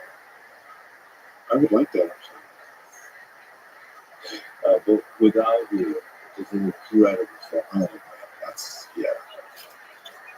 And the heartbreak in the longing. What? He's the best to do it, in my opinion. In my opinion, he's the best. His vocal range. And just the sadness of, like, there's something that I don't want to talk over because I mean, this is one of my favorite songs too, but I think people have a really good emotional indicator. And music, in my opinion, whenever I meet young artists and cities, I'm trying to make a new band and basically how to be successful. I really think understanding that people have a really good emotional indicator is the most important part of being an artist. I'll turn with that, at least for me. I think that in order to have success or be a leader or whether it's an art or anything, people need to believe that you believe what you do. I think the best actors really, when they're doing their thing, it's like it's not acting. They're in it, it's how they feel, expressing that sorrow, or whatever it is. Harry, for me, who was, I just believe it. Because he sings that feeling. And whether he's the greatest bullshitter of all time, or I don't think that's the case. I think he probably was seen as somebody. He just could transport himself to wherever he was. It's what makes a great live act. It's what makes a great song. And someone could be the best actor and sing that on the same team, same EQ, same confession, same everything. And there's some unbelievable. I think that hopefully it will be known to some scientific thing, but there's something there that energy is people can perceive and say, true or false. And if it resonates as true, it's so much more meaningful and it lives on. If it doesn't, that for me is what art is. Like for people to just view it like the sonics should sound like that's silly to me. It's like it's a song or even a painting. It's just the truthfulness of it. Yeah, the truly great art has to go to that place where you really feel it. Like you forget that you're being recorded, you forget there's an audience. You really are feeling it. Yeah, which totally agree with you. One of the things that I love about the internet is it's brought the bullshit detector of the masses to power, which is beautiful because then the masses uplift the write the song. I think it helps a lot probably to write the song. But yeah, I was a little bit, maybe a lot, since we're in Vegas, a little heartbroken that to find out that Elvis didn't write the songs. But I like, for example, Rocket Man, Elton John. Like to find out that Elton John didn't really know where the words of Rocket Man came from, meaning like the depths of it. It's interesting, but nevertheless, he's super authentic because for Elton John and for Elvis, there's something in the fun, in the darkness, in the entertainment of it. Like he goes to some place in his mind and might not be deeply connected from where the lyrics came from. He relates it to whatever is in his mind, uh, and goes that place. Actually. Yeah, and that's what I think it is, and that's why I like I said, to be completely honest. I mean, maybe I didn't read the script, but I write up, like, I've always written all my own lyrics. It's a really personal thing to me. But I will say, I see people all the time who are performers like Elton John, for instance, who didn't write the lyrics that I believe that it means just as much to them as what I wrote, because they find the meaning of it for themselves. At least the greats do. I think that's the difference. And I think you can perceive, and I'm sure you've seen art that doesn't move you, and maybe it moves you, but for you, for some reason, you perceive it to be uninteresting to you. And I feel like a lot of the time, it's of course sonically maybe it's uninteresting to you, but I think the majority of the time, for myself, I can find inspiration in sonic value, the painting, as long as I see it and I feel truth from the person who created it. Yeah, but and for me, the lyrics, maybe not the entirety of the lyrics, but a few words can do wonders to take you to a place. And sometimes those words don't need to be connected to the other words. That's the beauty of music. They're allowed to float in the space of mixed metaphors. Yes. They're allowed to just jump around and somehow it paints a picture without actually, what is it, glistening vibration. Right. And that's how the person says it, right? It's like, yeah, it's the feeling of exactly, and the same person could say that word in other ways and you don't care. But someone says glistening or whatever it is, and it's like, oh, you know what, that look, the way he said that, he meant it to me. You know what I mean? And, yeah. No, I can't forget this evening where your face is illuminating, but I guess it's just the way this really goes. You always smile in your eyes. Your sorrow shows. Yes, it shows. Let me ask you to analyze this song. Do you, so there's a lady, possibly, who's leaving him. Do you think he's leaving her or she's leaving him? Do you want to?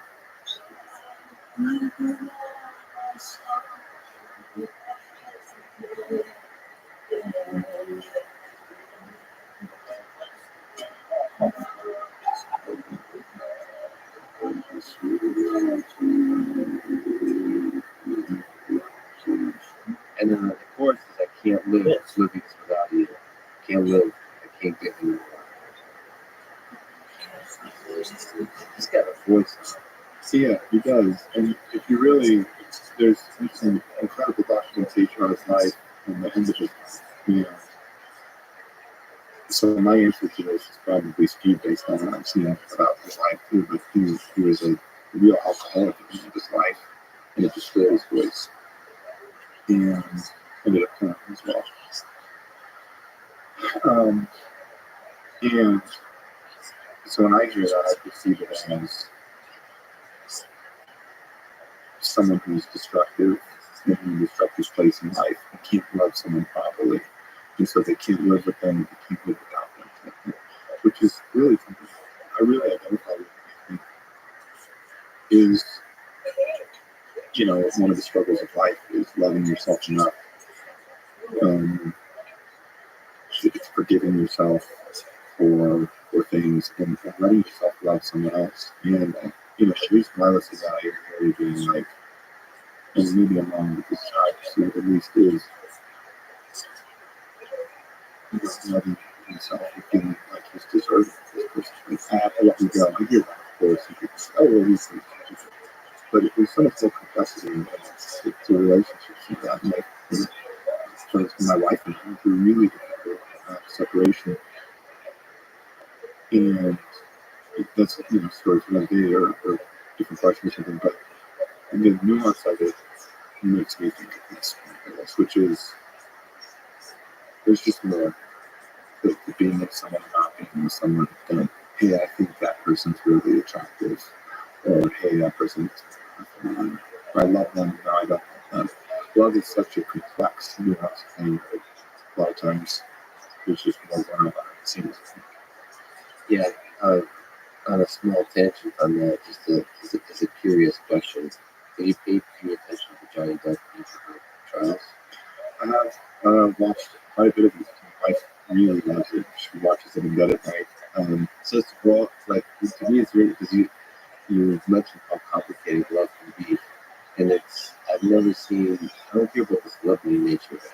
I don't care I don't care who it is, but it's just laid out such raw form.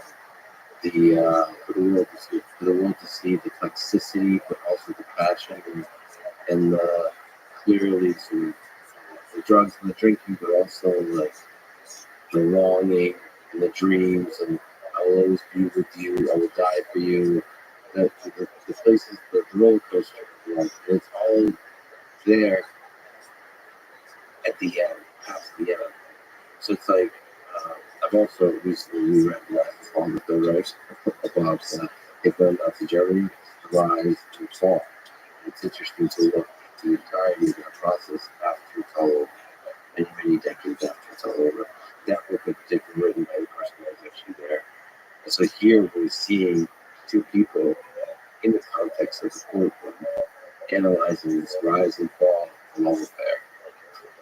It's fascinating. The truth is, I was telling my wife this actually just the other day because she was asking me about that. It makes me really sad.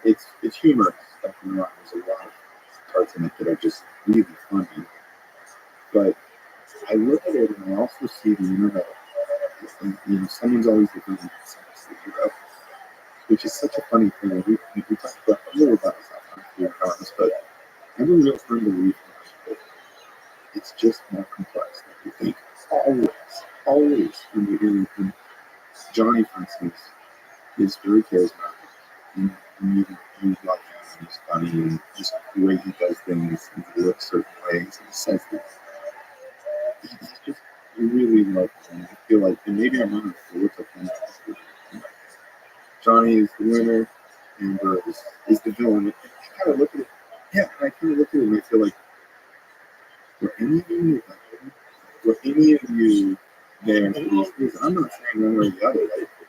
Like, all I see when I look at that is two people with a lot of deep-seated hurt, anger. And that anger is so poisonous for both of them. Getting through it in a way that they only know how. I'm not saying we shouldn't be able to look at us with about it and stuff and be virtuous or something, but just that there's no hero. I think unless you've been living with Amber and Johnny, you don't know. Just because one seems like charismatic and one are funnier or more believable even, doesn't mean that the truth is the truth. And I feel like there's still love there too, which makes that's the hardest part. He won't even look at her.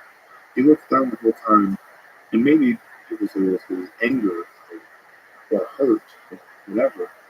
But the way she looks and stuff, it just feels like there's so much hurt there that it hurts me to watch it. I just feel like my heart just like aches for him, and for both of them. I don't believe it. I'm personally, and I don't know, just hurts. But I've never seen sort of love laid out in a smart kind of way. It makes me feel better about, like, it almost gives you, seeing people have gone through struggle in this sort of mundane kind of way gives you room to struggle yourself about the messiness of love. Like, you're supposed to, like, relationship is supposed to be simple and whatever, but it's like, oh man, it's like this hurt. Yeah. And for the record, like, I don't feel like you shouldn't be shocked Like, I think it's actually really beautiful art, and I agree with you. A lot of people who walk away from it changed in certain ways, or look at things different. I'm not saying it's changing the whole world, it's art, but it's art. It's just like you look at painting, it might affect you. My only commentary is more that there's not. I think it's silly when people say who's right and who's wrong, who's the clear villain, who's the like. We love as humans. We have to have an answer for everything. We have to put everything in a box. It's like, well, we're looking at this and we're deciding you're right and you're wrong. And I just think it's silly unless it's your life. So speaking of heroes and villains and highs and lows, you grew up in Las Vegas. And you said that Vegas is a performing town, a town of high stakes, drama, and eccentricity. It's a town of high highs and low lows. And I'll be damned if my therapist didn't point out that correlation out to me personally a long time ago. So to me, Vegas, from the outside, is romanticized by certain movies. The lows define the beauty of this town. And certain movies, including Casino, with Robert De Niro, Joe Pesci, and Sharon Stone, Leaving Las Vegas with Nicolas Cage, Fear and Loathing in Las Vegas with Jeffrey Hunter Thompson. First of all, what's your favorite representation of Vegas, the darker side? And do you draw any wisdom, insight from the darkness, the lows and the highs in those movies, or is it overly romanticized? So I grew up in a really conservative Mormon family. Vegas was established by the Mormons and the mob. Those were like the two very different worlds that created what Vegas is. And if you live in Vegas, it really shows in a lot of ways because Vegas has the smoke and the parties and the craziness, but it also has very like neighborhoods and big families and conservative people and liberal people living together in a really interesting way. And for me, growing up here, for instance, was a lot of like driving on the freeway. My mom being like, "Children, close your eyes. They should on that billboard. Come on." On our way to church, you know what I mean? It was like, but also being like, "Ooh, this is crazy." Yeah. You know what I mean? Like, take it in whenever I could when I could. Yeah. So I saw, and I'm grateful for that. I really love that I didn't grow up as a Mormon from like Utah or something like the typical place because I saw both sides and I appreciated something from both sides. And now as a person now who's not religious, but spiritually, I'm grateful for that divergent character, that juxtaposition two-edged sword that Vegas is, and I try to apply that to everything in life, which is it's like Johnny Depp and Lambert. It's like there's two sides to every story. There's always two sides to every coin. There's something to be said for both. I try to see people. I'm really trying to summarize it Even as best as possible. it's just I try to apply It would be like as far as a movie that personifies Vegas or something that that movie personifies Vegas in a way that resonates with me. Don't say Halo. No. I also I wasn't even allowed to watch PG-13 movies growing up. So a lot of the movies that you're saying, I either didn't see. I didn't have cable television. I wasn't like a pilgrim. I was really, really. So it didn't define your like development. No, I just I can't think of any movie that comes to mind. Like, that's my Vegas movie. You know what I mean? Like, I'm sure I've seen some of the movies before now, but I can't think of one that I'm like actually personifies Vegas in a way that feels honest. Or like, was there a Chevy Chase? Yeah. That shit. I think that's maybe the one I thought of that in my mind, because I love Chevy Chase so much. But maybe it's one of those Vegas Vacation or something. Yeah. So, but that's more like lighthearted. Yeah. Sorry. Right. It's not like I guess what I'd say is there's no truth that has been that I've seen of Vegas. Because when I see it, Vegas is there's obviously like parties and stuff in nightlife, which I'm not a big party person, so I haven't really experienced much of that. But there's also drugs. And I have a strange relationship with drugs. I've lost a few friends to drug overdoses, so I don't feel it. That's not romantic to me. there's also like, yeah, I mean, you ask for a dark complexion, I guess I certainly see a dark complexion in Vegas.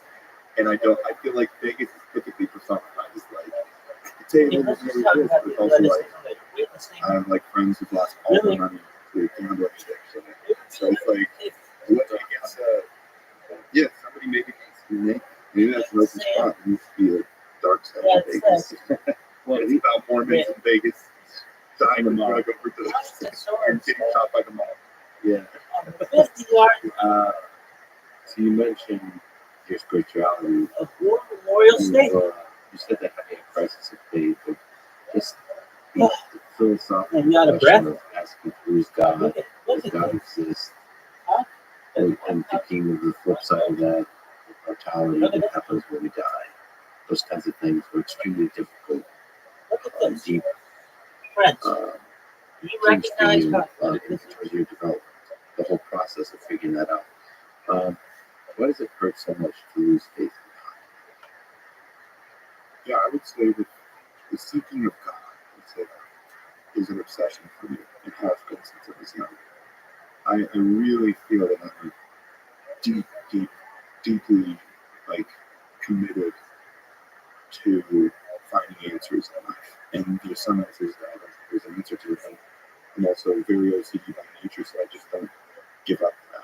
Well, there must be some to that. There's some teacher, or there's somebody out there that has the answer, or maybe it's yet to be found enough. I'm really, my life has kind of been to date probably unhealthily committed to finding answers about God or the lack thereof, and mortality. That's all I've seen about. All my records have been about. Who do you think is God? Have you ever gotten a glimpse? You know, I would say the closest I feel like I have been to experiencing God is, and it sounds so, maybe, I don't know, but it's through ayahuasca. So that's my honest answer for you. I feel like I had pretty much given up all hope of there being anything greater than, look at this. you know, Kids. us You're wondering how to being, make your bed you at know, home. evolving, being here and And dying you're for wondering God. That's it. Nothing else. if this Nothing is else. if you're just Nothing else to go. you So can't teach where I am now, which You is can there try are it. answers to be found. I don't know them. Like, I don't know what God looks like, or if God is anything to do with the word God in the way that we say it. But I do believe pretty fervently that there is more to be found. This is a motion sensor. I'm like, looks like we've all that actually. You know what's really good with this movie? Oh.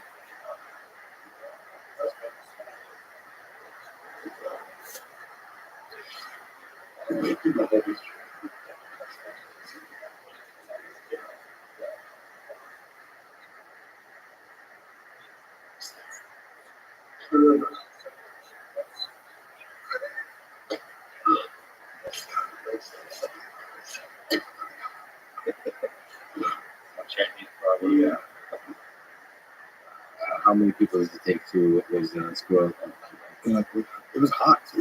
Like, it's doing like the two finger, like, technique. I'm glad you survived that. That'd be pretty ironic if we talked about mortality, and this would be it.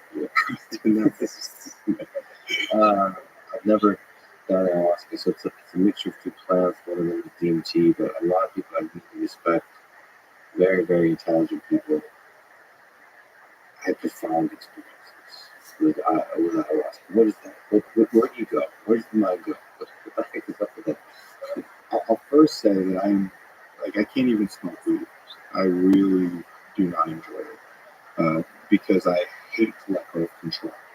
Like, if I feel out of control in life, it's like one of my biggest weaknesses. It's like very scary for me. And some people, really enjoy letting go, and I really don't. So I was too terrified to make the jump into ayahuasca. But my wife, I deeply respect, made a profound change through ayahuasca. And I saw it right away. Yeah. And it wasn't as strange. Like, I think we have a thing in America, it's like a misconception, stigma on psychedelics where, it's like, it's a drug and it makes some people crazy. And then you're going to be on the street, you're going to be out of your mind, or you're going to become like, a crazy person, basically.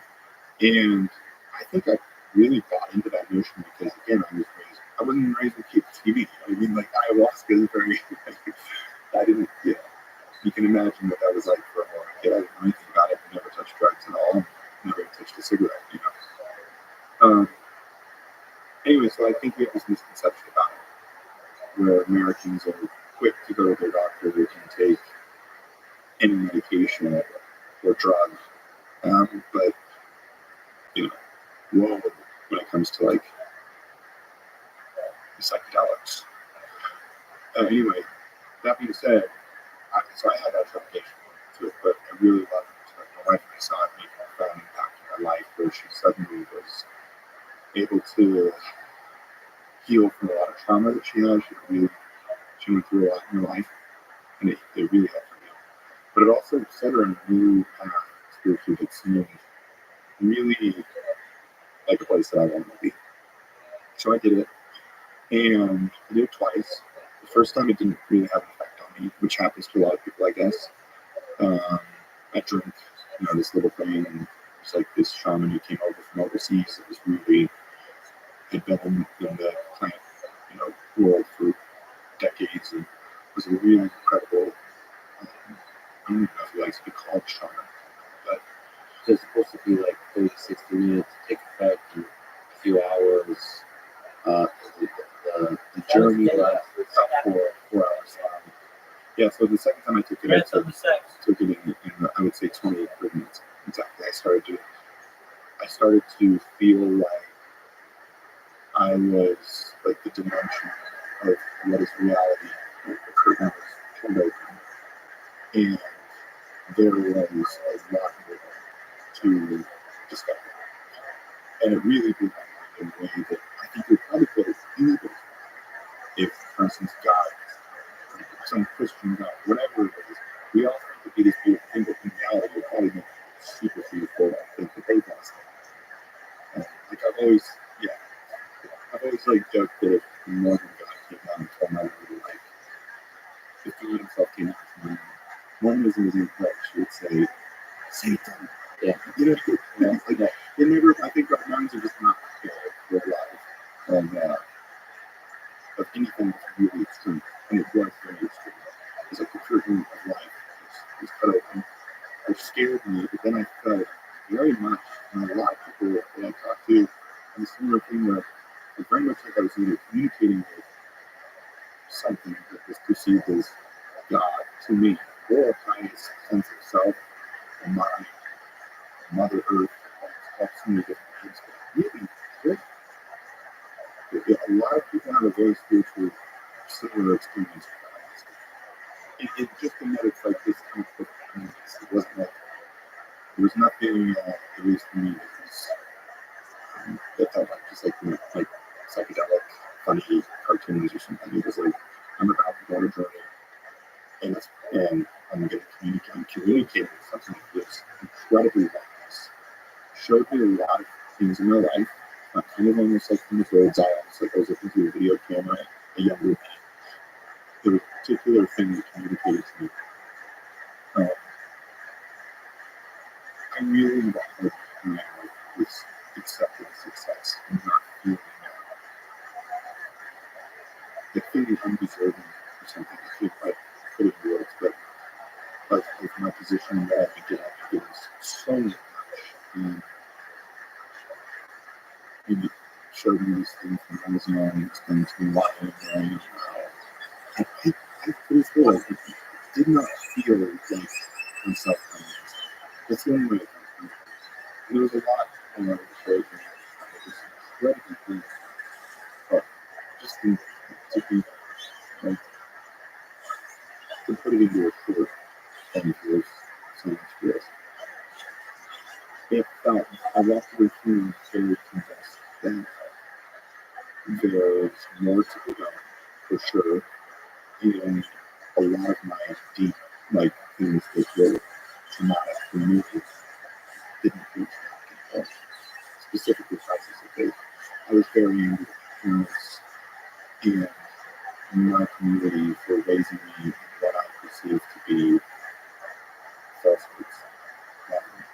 And not I felt like the bedrock of everything I believed was the God for me.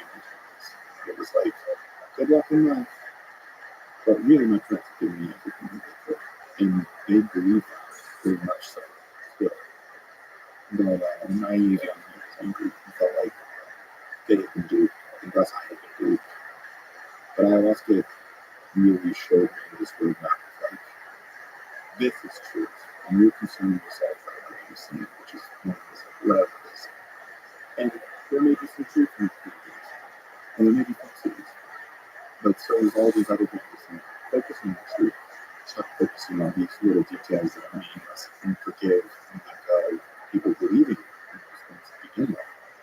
I don't know if that makes sense, but that was like the core thing I was trying, and to let go of control.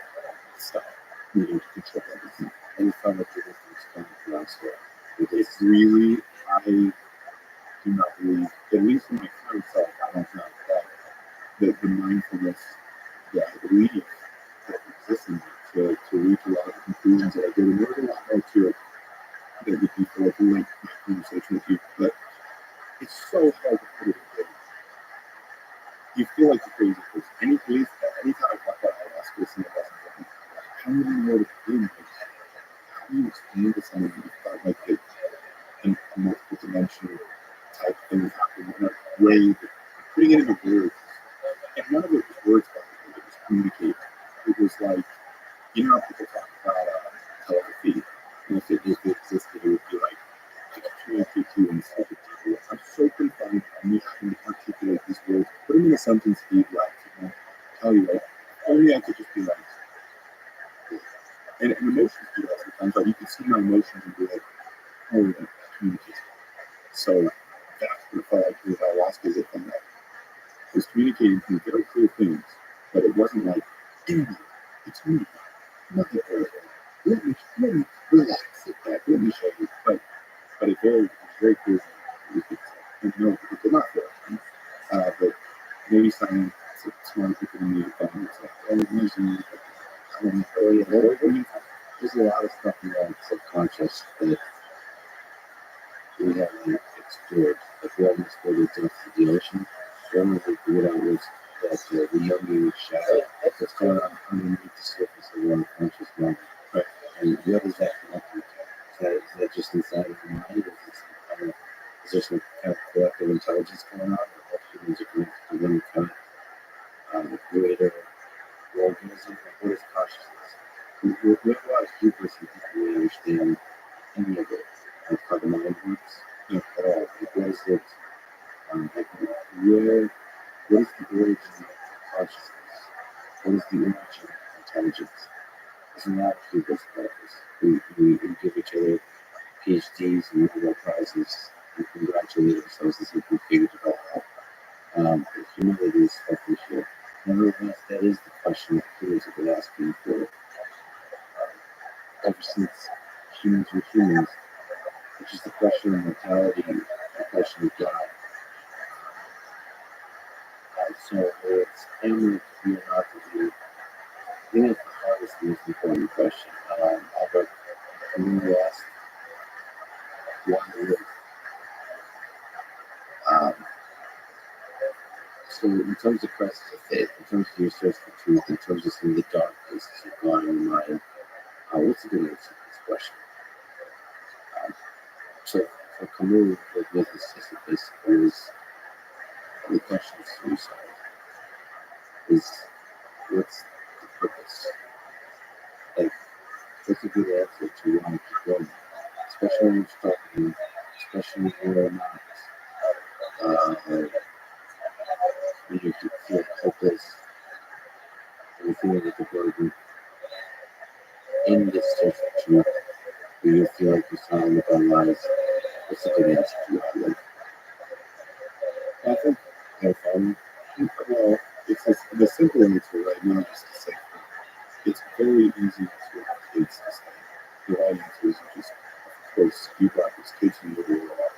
So you have a responsibility to like get deeply to them. Always be there. For as long as I can, and take care of them. Okay.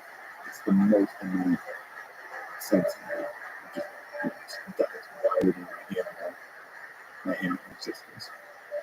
So if I take that in, that's kind of cheap. Let's put that aside. So this truth, there's still some unrepresented children. Yeah. And to that,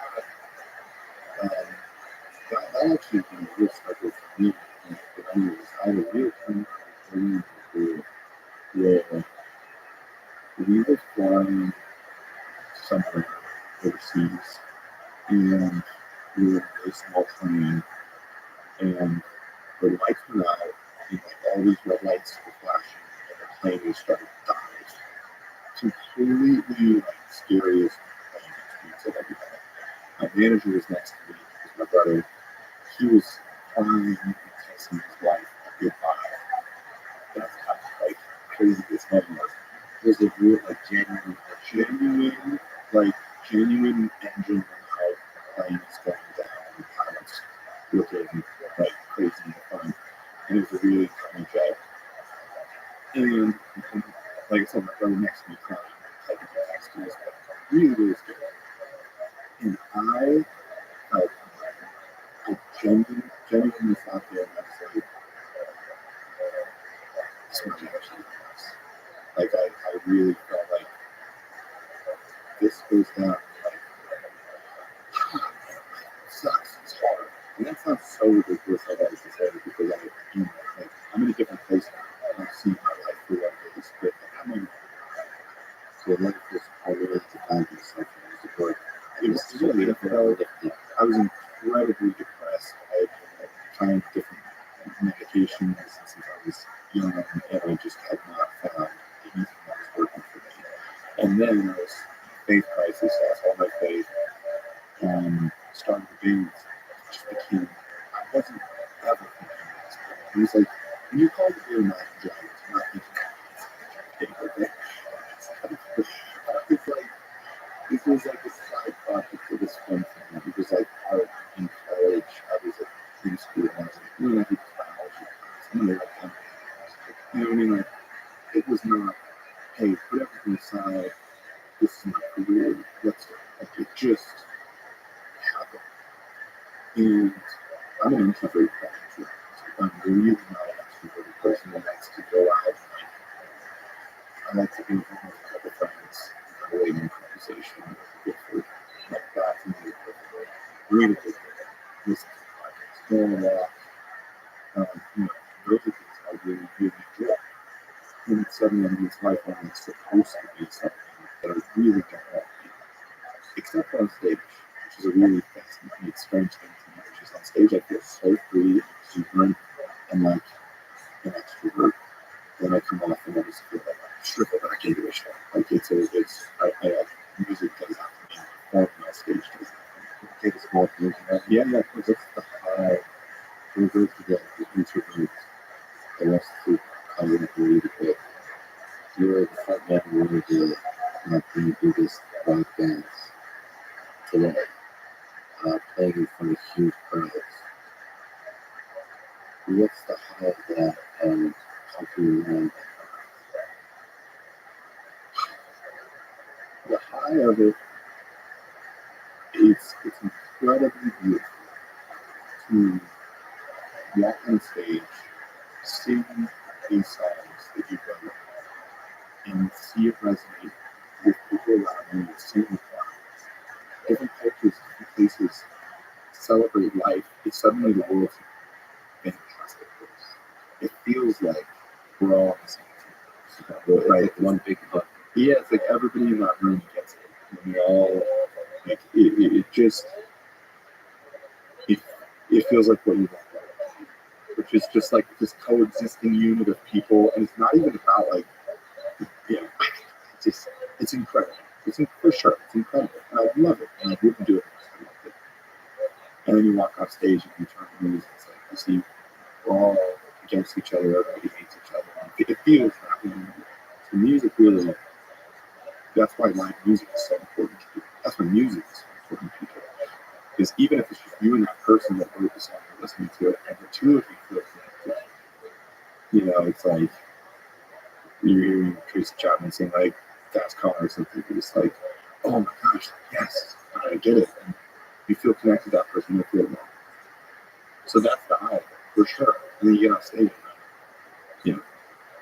as much like my uncle is a heart surgeon, incredible heart surgeon, he like writes the book. Like he's like the guy that the heart surgeons talk to. He's out of Nashville, Tennessee. He's this incredible genius man. He always worries and always reached out to me. He's like, musicians die all the time. The reason they die, is because you're getting on stage and your heart's doing this. For example, levels of once you're getting off stage and you're just doing this. And it's a really real thing. Like you get off stage and you feel like you're drugs. Because you're like, the world feels like incredibly daunting. And it's also, I'm sure it has to do with like some like health things, hard cortisol levels that are so pretty. It's like, I know people are like, well, then nothing's enough except heroin. Nothing's enough except heroin. And that's why a lot of artists do that stuff. And I don't say it in a preachy way. Like I struggled with drug abuse in my life, and I really, I understand why artists can do it. But also the fact that you're an introvert. So the other side of it, the fame. That's something that you also said is a double-edged sword for you. The interesting thing about fame is that you also mentioned it's something you can't take back. So it's a thing you can't just like go on vacation in Hawaii. It's like it's either like it or not. No, you're staying in Hawaii for the rest of your life, and you've never been whether you like it or not. So what's that like being, loved by millions and millions and millions of people, which is perhaps the best kind of fame in terms of you have to choose the kinds of fames there are, and still being an introvert, all that kind of stuff. So, what do you feel alone, more alone being famous? Is there loneliness? Yeah, I mean, it's such a funny thing. Okay, if you'd asked, we were having this conversation a couple of years ago, I'd be incredibly worried about this because the last thing I want to ever do is sound ungrateful or unaware of how much I have. Woe is the famous celebrity with money. Always your life hard. That's a real telling me about this. But I'm also at a place in life now where I'm gonna always just speak my truth because that's the only reason I'm here. Because I'm here to speak my truth because I'm gonna tell you my truth, whether it's whatever it is. But you're human, your feelings are real. And so, Right. And that's the interesting thing. You win the lottery, what's that going to feel like? It's not about complaining, oh, it's so hard to win the lottery because you get a lot of money. No, it's still, you're human. You get to experience these feelings, and it's fascinating. You put humans in different situations, and it's also fascinating because a lot of people think, well, I would like to be famous. That's a big thing now on social media, on Instagram, so I would like to be famous. Or rich or famous, and it's very interesting to think, right? Well, once you arrive, are all the problems solved? No, yeah. So I will tell you, according to me, whether it's true, and there's certainly some pitfalls. One is once you're there, you can't go back. Whatever. Maybe that's fine for maybe you want. But the real pitfall for me is that you're Lex, and you're what everybody's perception is that Lex is, and that's what you're on. Now, Lex is probably a lot more complex, complicated, and has a lot more to Lex than the Lex that is the celebrity. So, but anybody who meets you, that's who you are to. And you may not feel it, but you may feel confined to actually have to be that person to that person. Like early in my career, for a long time, anytime I met somebody, I suddenly felt like I had to be Dan Reynolds from Dragons. Anytime, including my family now, who were also like, whoa, this is crazy. You're like Dan Reynolds from Imagine Dragons. And I wanted to just be the goofball that I've been my whole life with my brothers and family. But suddenly I found myself feeling like I have to be this, like because that's who it's going. So you're almost playing a role. It's like I've heard a lot of actors talk about this, where they take on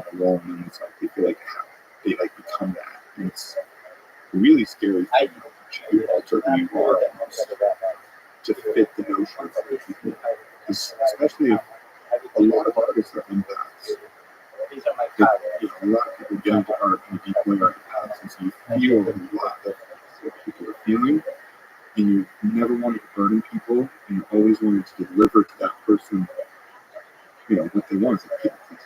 It's very close hand in hand. A lot of like these famous people, and they get to where they were because they know how to do that. They know how to be in a room with someone and look them in the eye and make them feel like they're the only person there. And then now they got that role in that movie because they sat with the casting director and they were like, so funny. Anybody could put on the charisma, do it all the time. Anyway, I'm going on a different tangent here, but long story short, there's a lot of things that are really unhealthy about it. And then a lot of people who want the fame, and the second it starts to go away, and they're like, who am I anymore? That was everything. Now I'm down.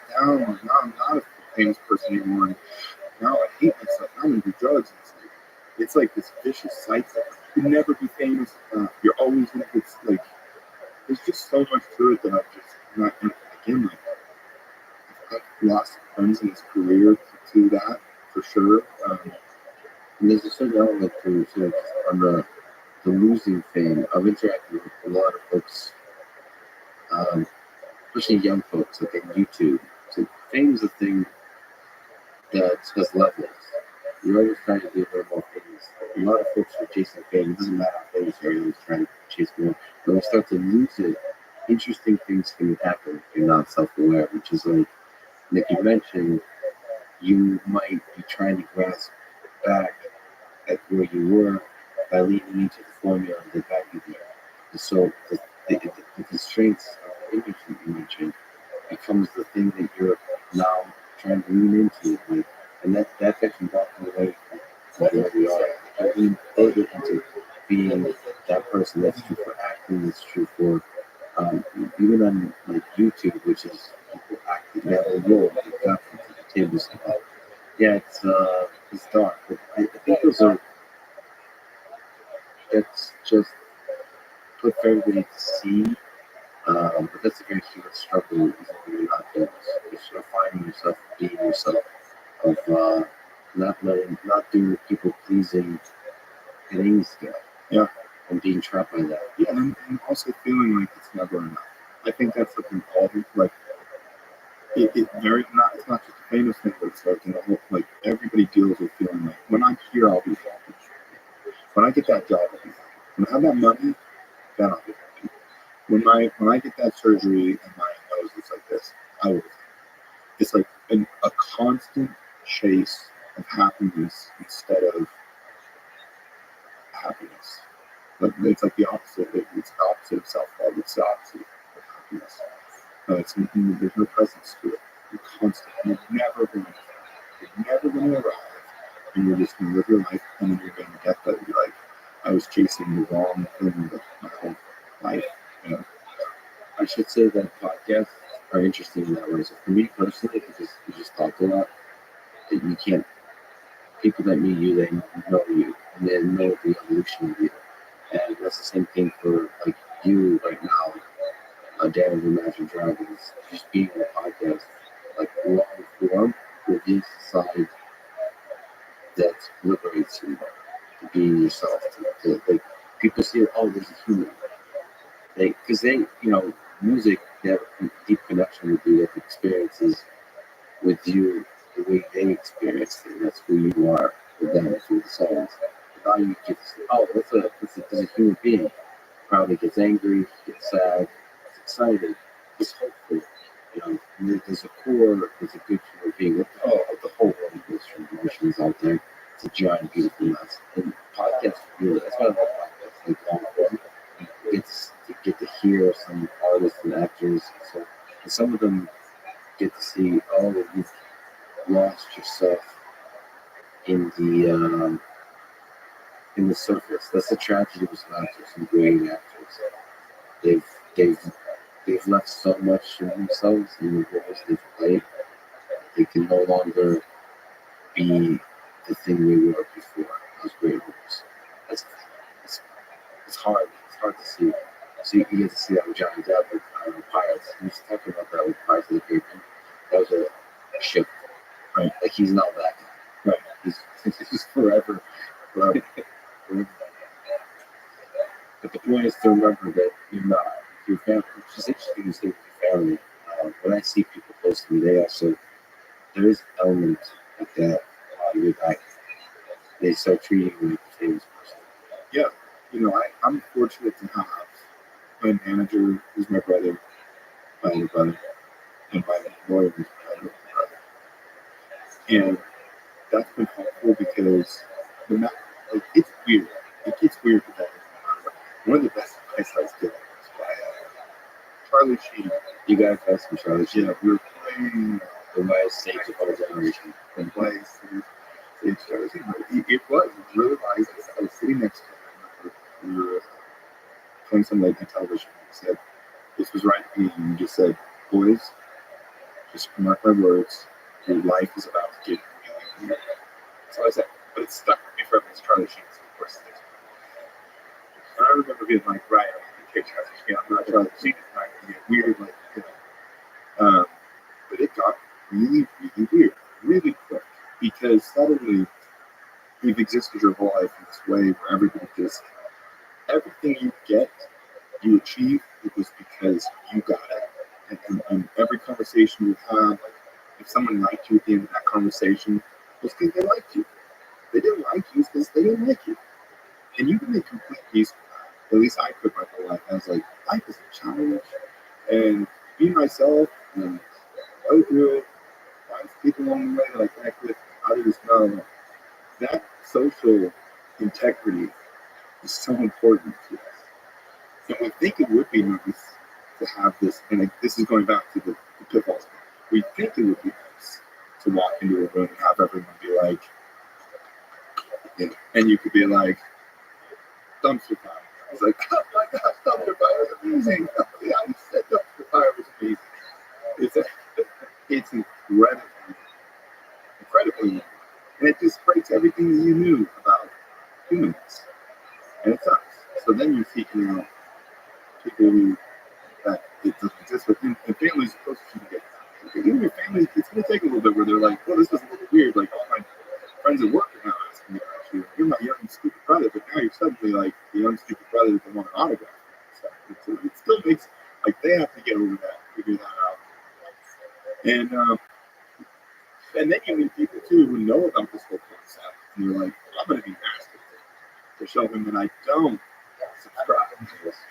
And you're dealing with, like, people who are like, don't stay by. The person's like, you could say something actually profound and nice, and you'd be like, that's stupid. Because it's like an actual attempt to like show you how much they don't care. So you live in this area. It's still, nevertheless, even when nobody knew you, you were seeking for deep human connection with a small number of people. And now, when a lot of people know you, you're still looking for deep connection with a small number of people. The struggle is the same.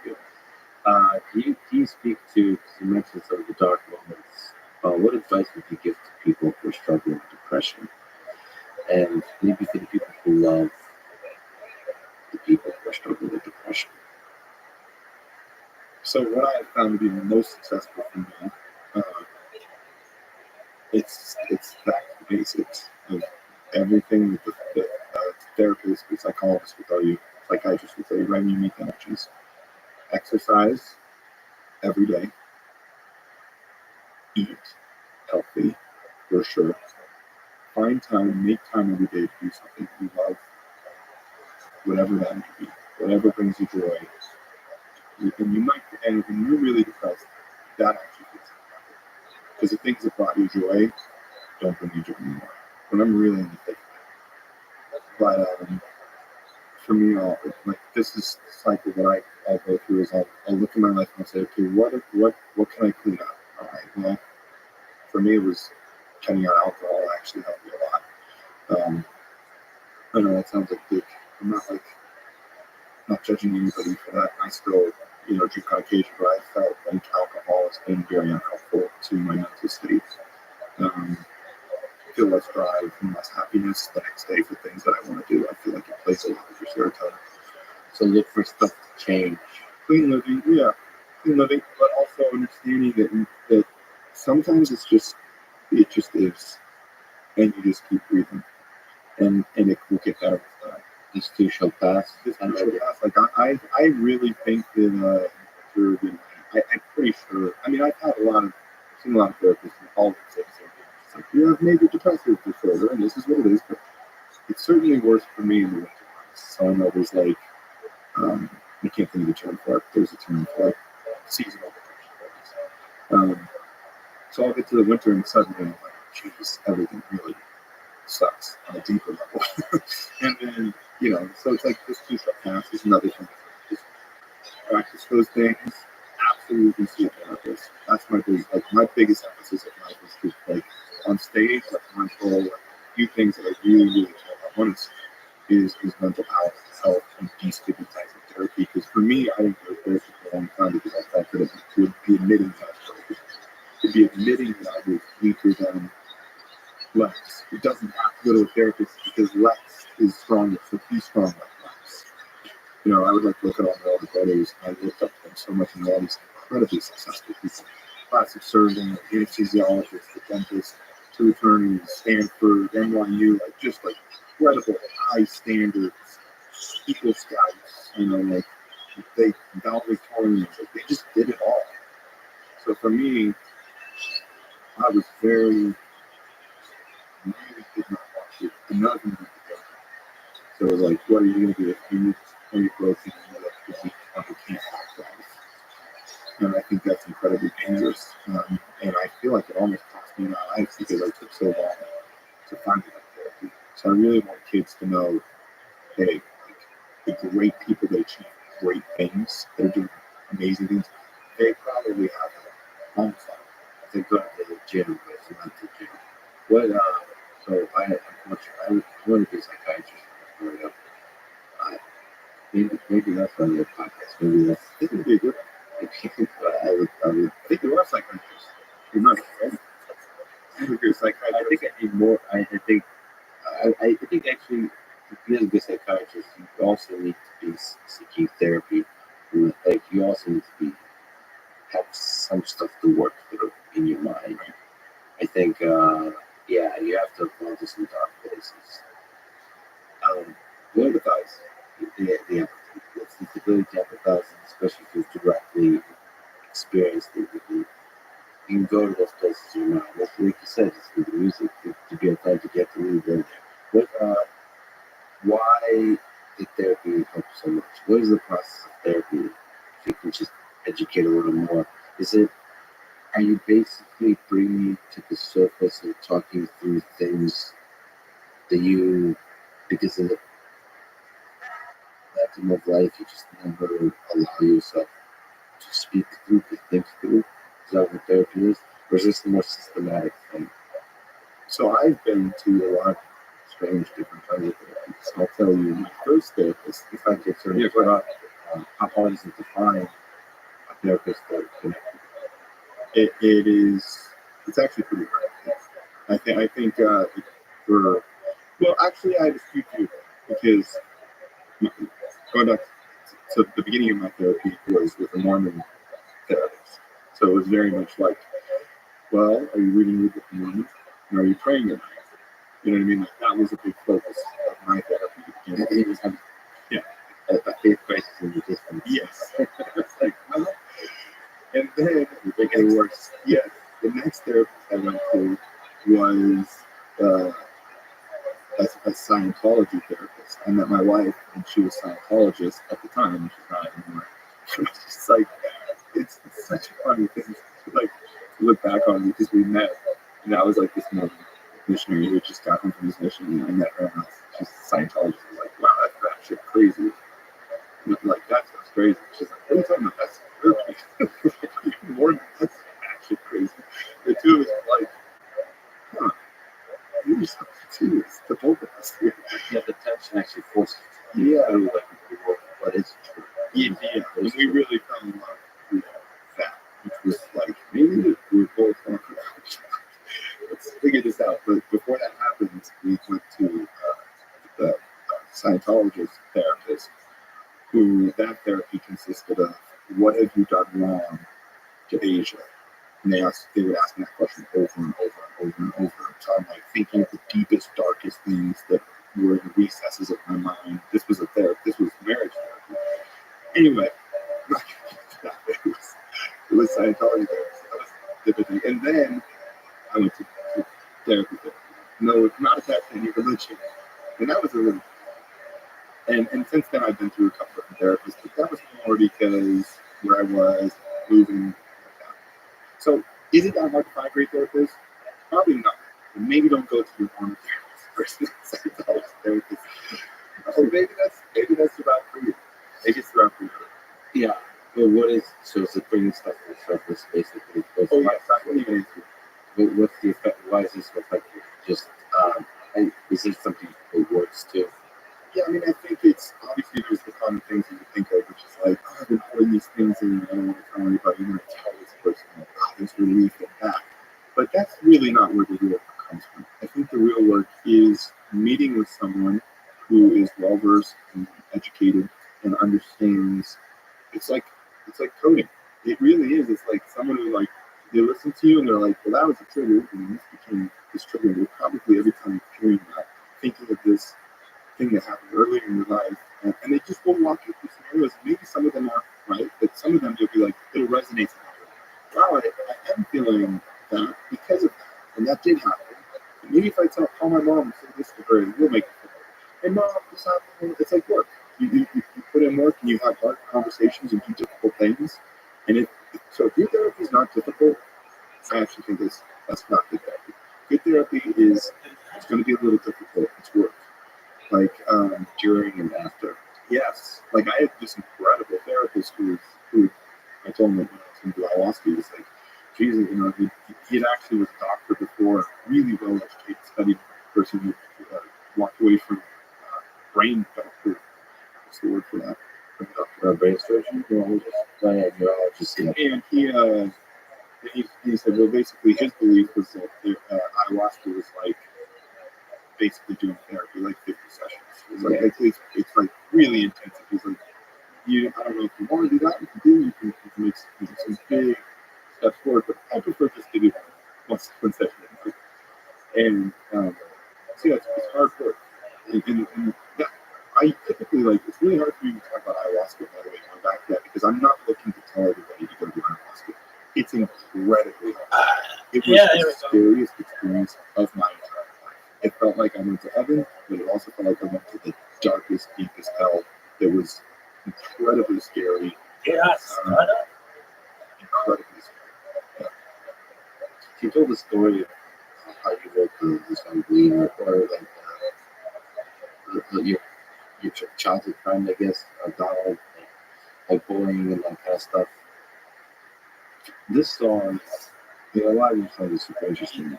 So, there's a percussion, it's super interesting lyrically, how it flows, and also pain is at the center. I mean, a lot of, like you said, the crisis of faith. Some of these existential questions are basically behind a lot of your songs, funny enough. Maybe they're covered in metaphor, so it's hard to see.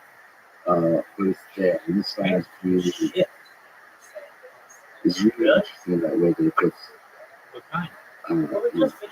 pain, you make me a believer. You break me down, you build me up. I believe. That's so interesting. Maybe can you tell us the story of how the song came to be? I'd love to listen to it. I ask some questions musically about it too. Yeah. I mean, it's like we were talking about with therapy. I just feel like the greatest things in my life have come from the deepest heart.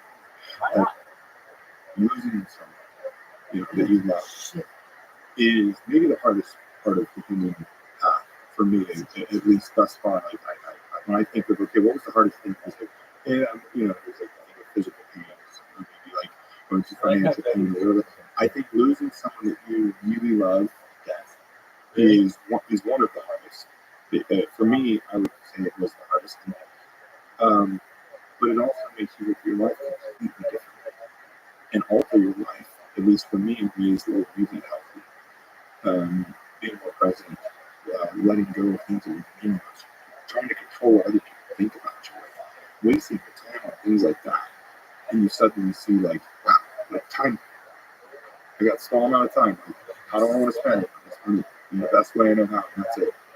So, yeah, I mean, it's a basic concept that's been said a million times over in a million different ways, but that's pretty much what I was trying to say with believer, which is like, I've lost faith in everything in that time period, and, or previous to that time period, and then I was rebuilding my faith or my spiritual thought process. And it was after I lost it, it was like, being a believer, and that's not necessarily like a believer in God or a believer in heaven and hell or anything like that, but a believer in more. It's believing in goodness, believing that there is some light. Like, and again, those words, like, they're just words, and I wish there were better words to formulate the thought that I'm trying to express, but just more. Like, the thought of me dying, for me, I don't fear it. But actually, I really fear not seeing my kids again. I'll say that. That is fearful for me. I feel like I love so deeply these children that the thought of like leaving them, for me, is a scary thought. So they're kind of good reminder how much you love life, actually. Yeah. And then you don't always remember that. Yeah. And, I think having kids is not for absolutely for sure. But for me, and especially if you should be having kids to keep yourself in. I mean, like, I feel like God, like, you might feel more like God after having a kid, actually. It's very stressful. But it is a place to, like, I've changed a lot of people that I've known, that it gave them a new intensity of gratitude for life, for sure. Do you mind if I'll return to the pain of the believer. You mind if we listen to a little bit of song?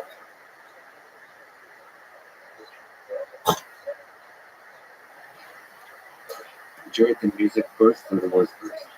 At the same time, which is very typical. Like, just the way of intensity. Maybe think about like what the first and second sound like. Is that something that, like, when you imagine a song, is it the opening you imagine? No, it's kind of it's just like, I never think opening, I never think final, I think soundscape of how I'm feeling right now. So it could be the middle of the song, when I'm doing that. But my process for me is very much lyrics, melody, music, really coming at the same time. Like, by the same time, I mean, as I'm expressing, maybe,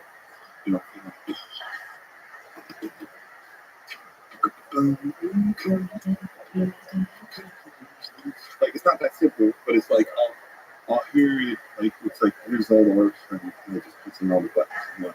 And melody of my voice is just one of those instruments. It's just utilizing one instrument. So you see the landscape. That landscape includes melody, includes percussion, lyrics, Yeah, a little bit, or lyrics. Well, I would be words, like a word doing that. And Like, I'll be like, I'm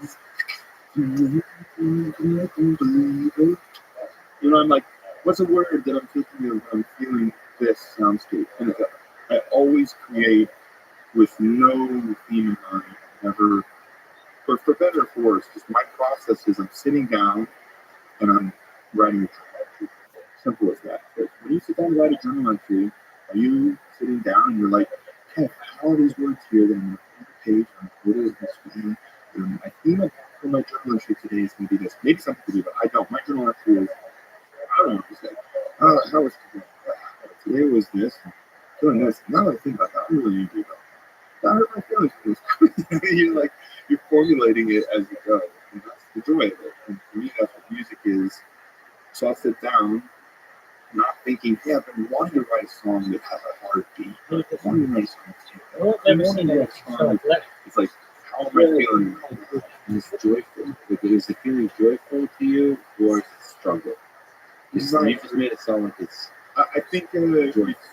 Or at least it's fulfilling. Fulfilling is what I was kind of looking for. Because a lot of artists talk about really talking about writers. Cathartic. That's what I was saying. It feels like having a good moment with a therapist where you're like, okay, I'm expressing this thing that I just need to express. For whatever reason, I need to express this. The majority of the songs I write, for the record, I write over 100 songs a year. I release 20 songs every 3 years. So, I don't know, what's that percent? 20 out of 300. Come on, Mike. It's less than 10%. Less than 10%. 8, 7%. Yeah. Anyway, so it's And then like getting together with the band and like getting them selected down is really like the process. So you're really writing a song for 1 to 3 days. Yeah. Maybe a song that you can't quite figure out the puzzle of that's gonna last a little longer. Where's this from? every idea. You finish every idea. Dude, I finish every idea. So it's not just like laying completely unfinished. I could open my computer for you right now, and I would show you hundreds and hundreds of songs that you would listen to and think, that sounds like a song. It's like there's rhythm, melody, there's multiple instruments, there's lyrics. Like, it's the same thing as recording for me, which is music, which is I can't walk away until I completed it. It's finished. Finished is finished. Yeah, but it sounds like a song. I certainly do a lot more with it after with the band and stuff, but it's a song. It'll be like, you'll listen to it and say, okay, that was a song. I get it. You understand what it is, for sure. Do you think, this is a painful question from a fan perspective, do you think there's genius on your computer that you walked away from that you just didn't notice it?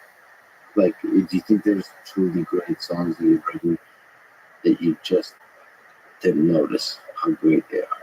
I think greatness is something that I feel like I don't feel like I've achieved greatness. Genuinely, I'm not saying that to you as a way of like humility. Like Michael Jordan type. Genuinely, I feel like I am on a journey right now to find life. And I'm 34, and it's like, I haven't begun this journey. I feel like I'm just starting out. But that being said, I certainly don't know the right answer to what songs are beloved or good to the masses. Like, Imagine Dragons is such a massive entity. It's like, I will say this, there are a couple times where I fought really hard to decide on a single. Really hard. Or I always fight for what goes on the record.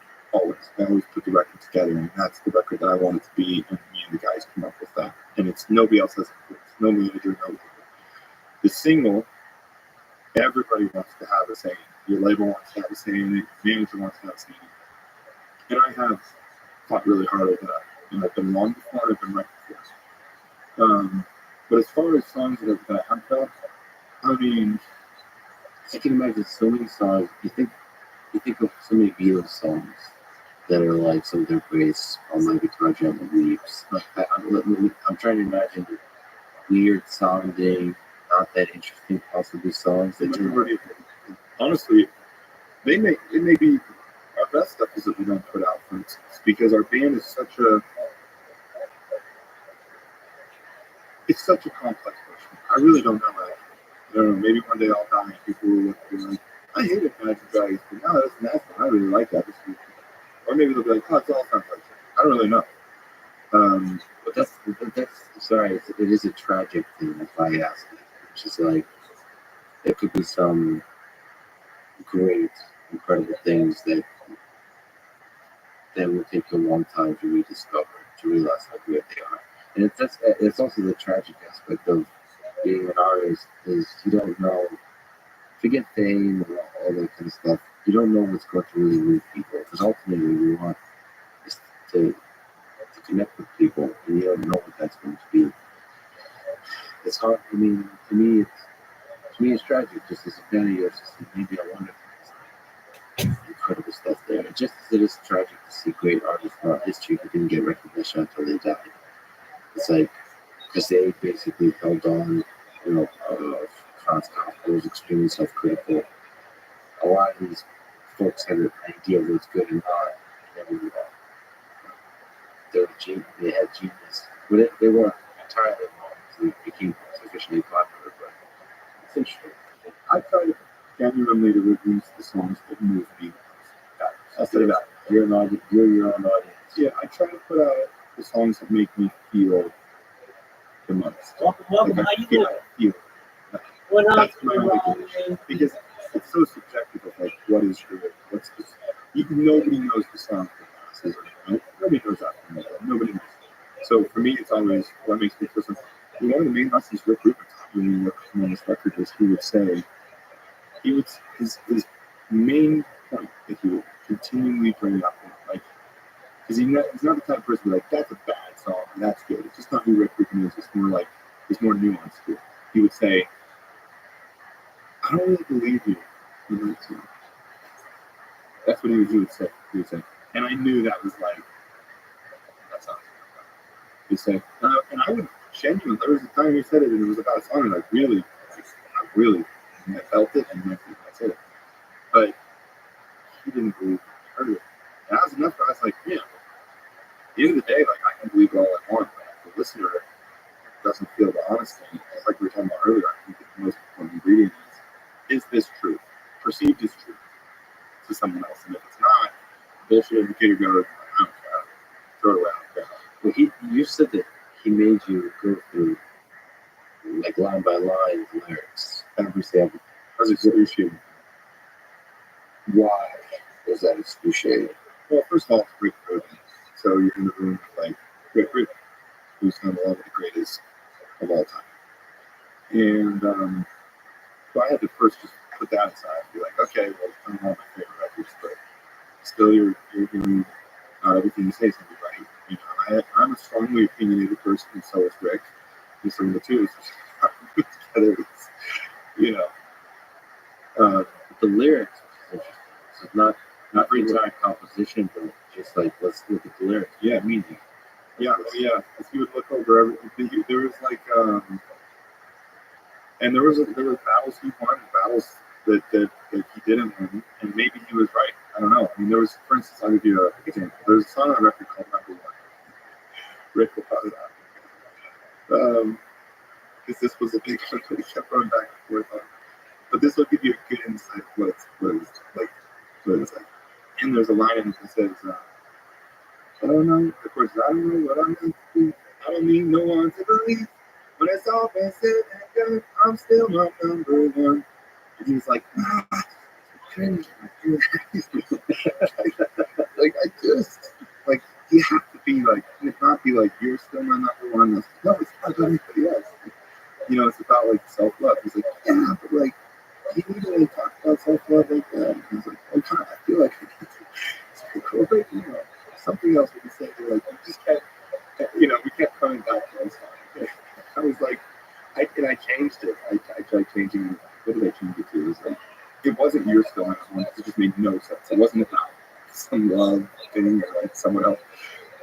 I changed it to something else, and it was the one thing that I was like, I'm really sorry that I get it. And if What else, it's dude? How you living, man? It sucks, but Fuck I don't yeah. know how to say this. Come on back. Get your ass kicked.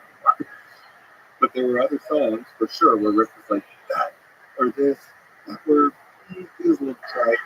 I thought everyone's going to say it a different way. It was really helpful. Yeah, and that. It's really interesting because you're trying to say something so simple and yet not make it cringe. There he is. That's a Big strange John's in the art house. form because you want to say something. How you living, Tim? You ready to get your ass kicked? All right. Sound like Donkey Kong.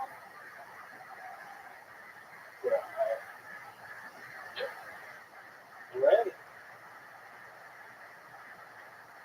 You've been sending invitations, dude.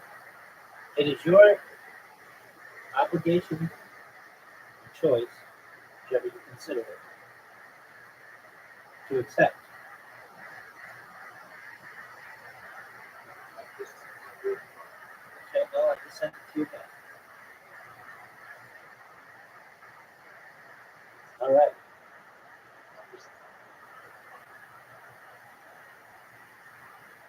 Not the shot. Yeah, Just get there. Just, let's see it. Or you could pay off in spades for you stuff.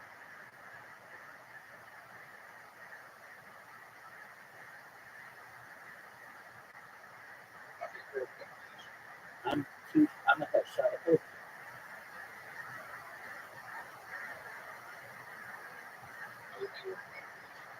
No, I know. So take your shot. Let's see. Who's in a better position?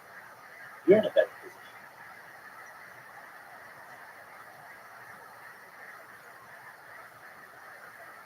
You can easily take the lead. Easy. You can hit the ball. Oh, fuck yourself. You should have made that shot. You should not have tied.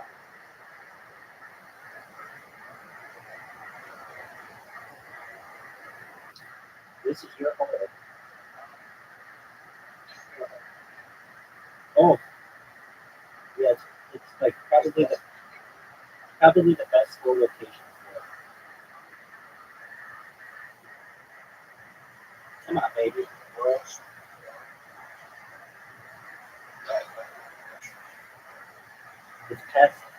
It's past the hole.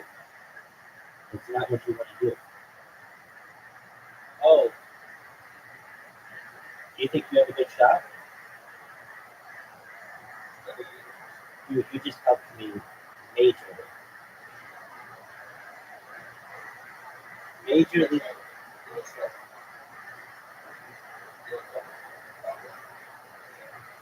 I'm in agreement with you.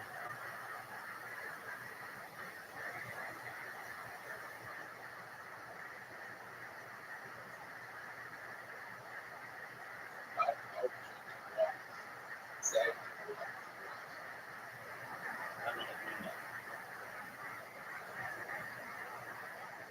What do you think of this strategy?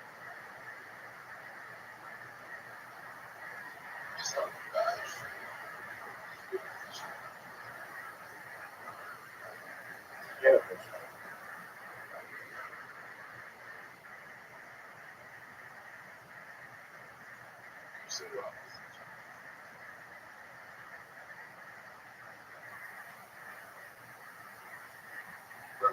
I'm ready for it. It was amazing.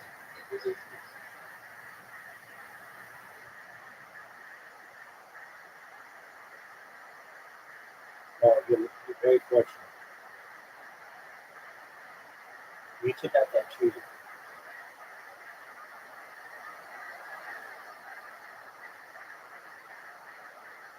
It's better than your shot. Rabbi takes the lead.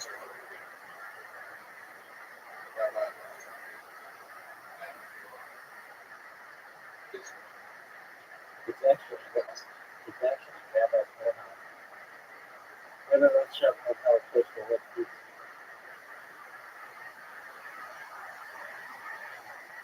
Why don't you hit my ball?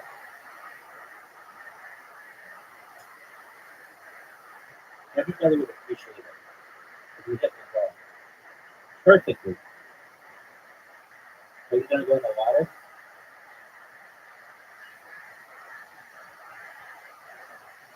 No, you're like in my water.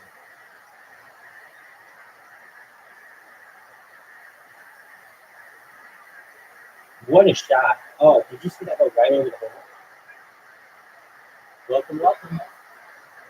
We're the new friend Deadpool's here. Welcome, Deadpool. Oh, how are you?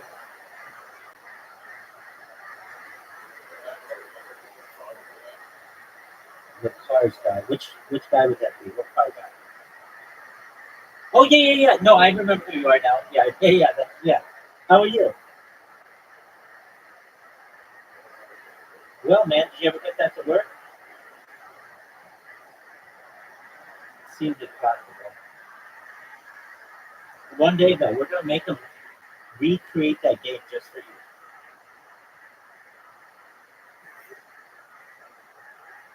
What's good, Deadpool? What's good in your neck of the woods?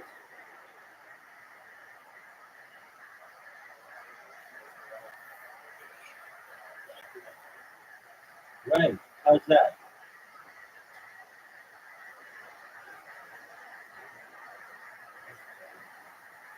Very cool. We are playing a game right now. If you'd like to play, it's called mini golf. It's like miniature golf. Well, the game we play is called mini golf. The app is called Play-Doh if you want to download it.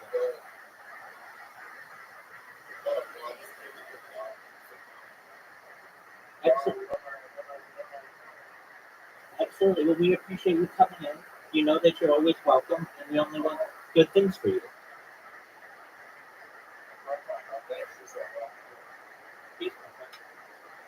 Very close. Good job, Drew. That's one game to nothing. This isn't my favorite one.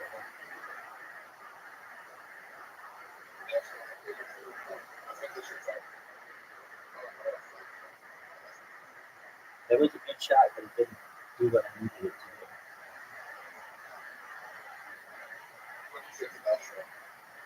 It's pretty similar. This needs to be short, and it was not. What the hell? Short and gravel.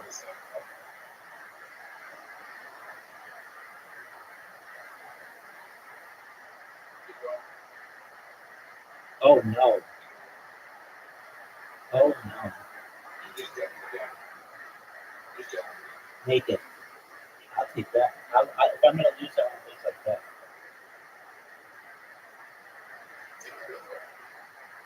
What's it like to have the lead? That was the. You put it in a spot that fucks me up.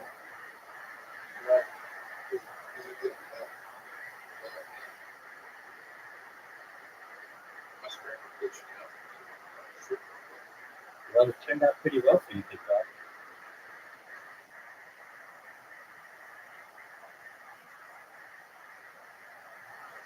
Extra speed.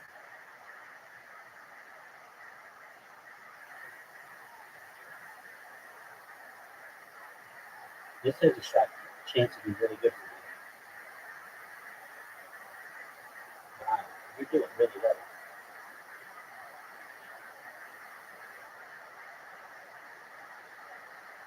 No, you have a tough. No, you got a pretty easy shot. Actually.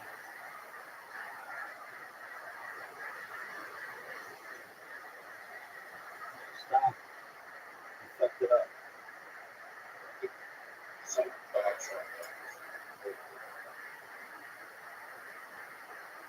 How'd you like that?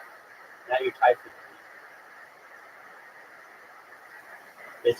This is the hole that I got.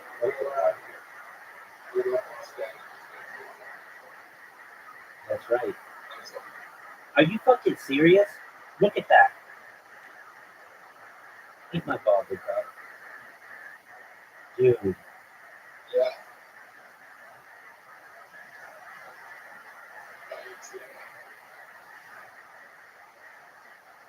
This is some shit, bro.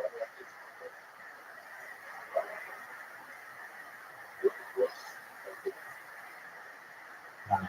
Wow. Calm down, big dog. Hey, I have something to tell you. It's not Hayden Ross, but it's pretty close, sort of. So there are these guys who always make fun of me and Hayden Ross is circle. And after we played last night, or whenever we played, I checked my messages and I just saw this huge, or the notification. I saw all these people making fun of me. And they're like, come on in and talk with us. You're always in here, but you never talk. Just hit the ball, dude. Hit the ball. Are you there? Are you fucking serious?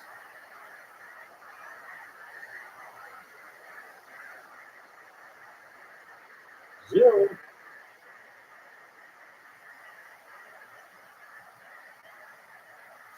Dude, are you there? No, it's not. It's your turn. You actually missed the shot. There you go.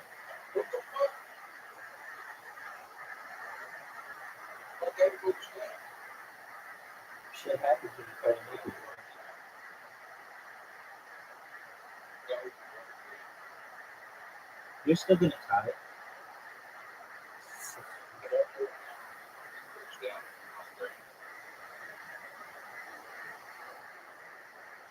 Oh, this pole we don't play.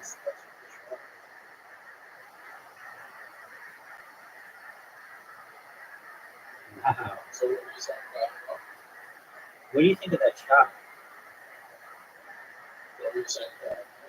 So they were making fun of me, and I just saw my notifications were like, "Come talk with us, come talk with us." So I finally get in there, and I talked to them for like, I don't know, maybe an hour. And like, they were really, really nice, and they were like, they said, "We like you. Aiden fucks with you, so you're cool in our book." So that's cool. If Aiden fucks with me, that's neat.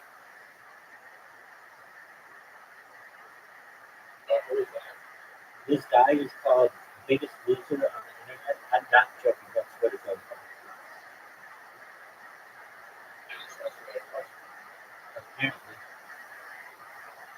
dude, I'm playing with dog shit. You have a chance to steal a whole here. Water.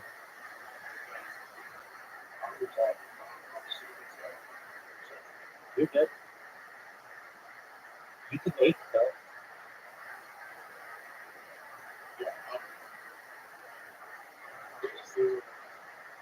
Well, yeah, I mean, he's in there right now. They're, I like them because they're like super fans of mine.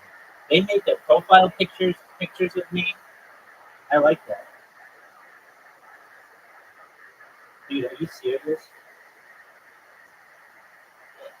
You're going that way?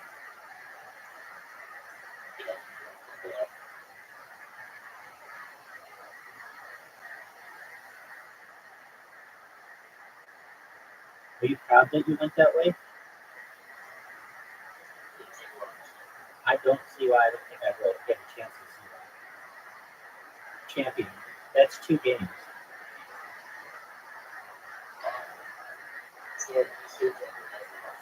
Yeah, I think through association, basically. He's friends with Aiden's like right hand man. Aiden's right hand man, I think, is Citrus, and they're friends. I'm friends with Citrus.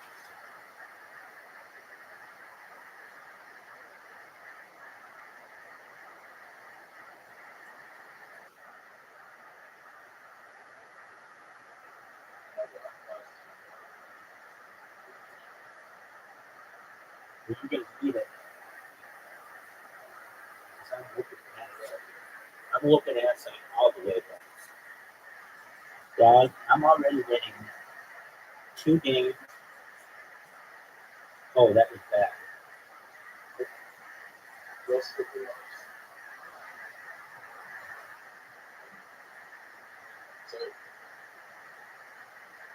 So, yeah, I mean, that's not really what I'm going for, but I'm just happy that the people in there are being nicer. And then I'm in this other Discord, Wall Street Bets Discord, OG Wall Street Bets, and they're usually really mean to me. They're usually really racist to everybody. And they're slowly but surely, somebody will be like, "I hate you." And I'll just say to them, "I hope you have a great day."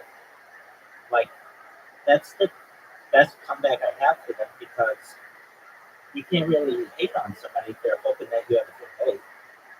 I mean, you can be as negative as you want, but then when I ask them the next day, "Hey, how are you?" And they're like, "I'm doing okay. How are you?" Then I got it. That's exactly where I need them. Oh shit! What a bad shot. So,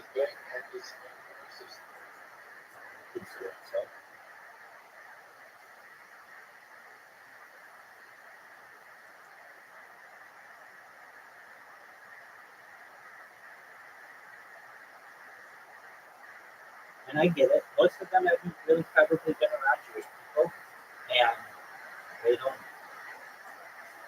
necessarily have a good understanding that many of us have very kind hearts and only want the best for the world and for people everywhere.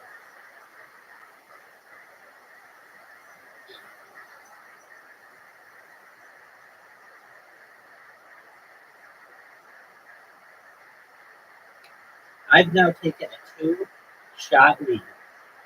Keep in mind, I'm up 2 games to none. I hate this hole. I hate this hole when you're playing with multiple people.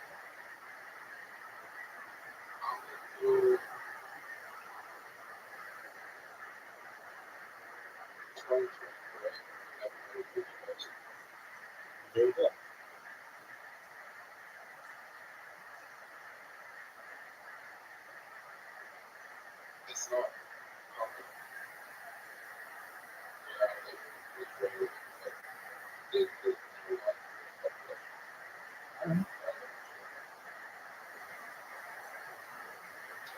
Dude, you are in my fucking way.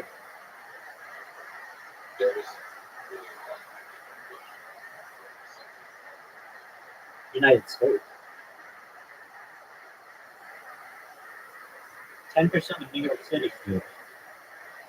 There are as many Jews in the United States as there are in Israel. Approximately, depending on numbers, 12 million.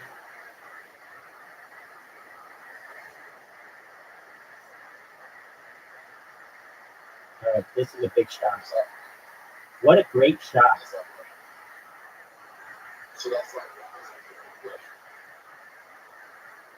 Yeah, between 1 and 2%. Dude, look at your shot. You almost stole one there. That was very, very good.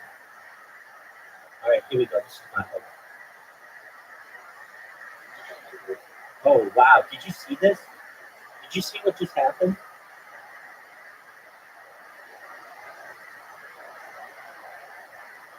Give it to me. How do you like that hole in one? That was probably the most crazy hole in one I've ever seen on this court.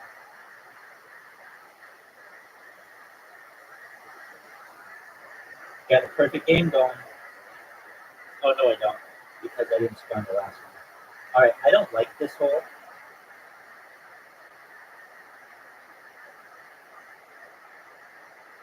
Just don't hit that dome. Just don't hit that dome.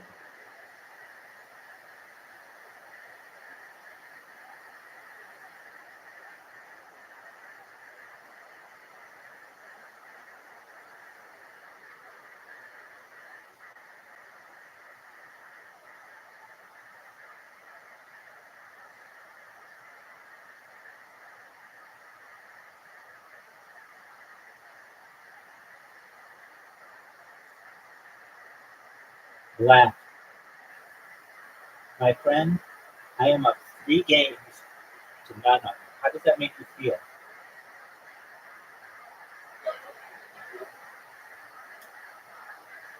Just dominating. All right. I'm not necessarily good, but when people aren't, I know, when people aren't attacking me or like conspiring to or colluding, then I do a lot better.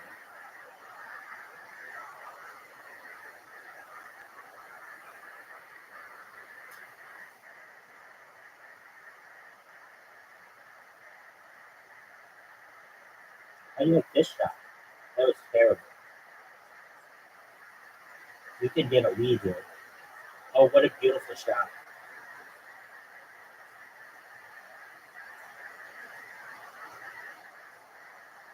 Dude, you're going to take the lead here.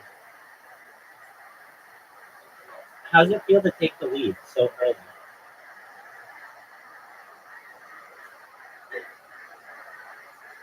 This is definitely going in. I don't know why you think that's a good shot. Water, or actually it's going to hit your foot. Not what you No, maybe.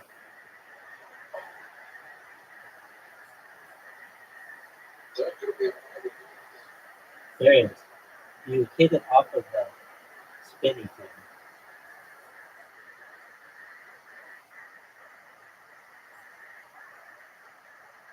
Like that. But you have to hit it hard. Like that.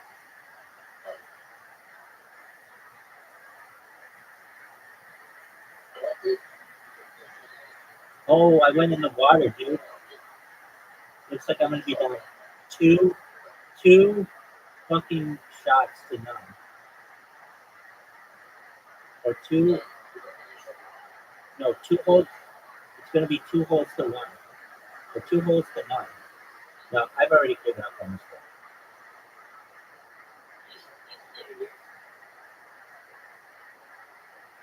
one. No fucking way.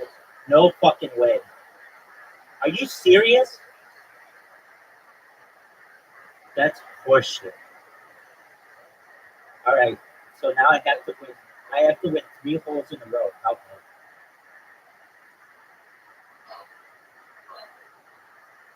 Oh, perfect shot.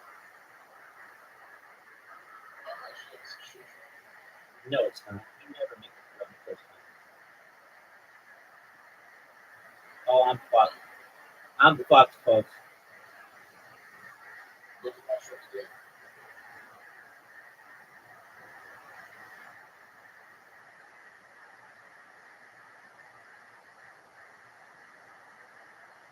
I need the best shot for my life.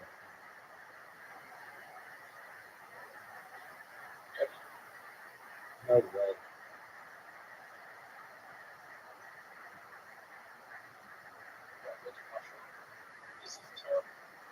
Dude, shut up. You have an easy shot. You are fucking it up, but that gives you a perfect shot.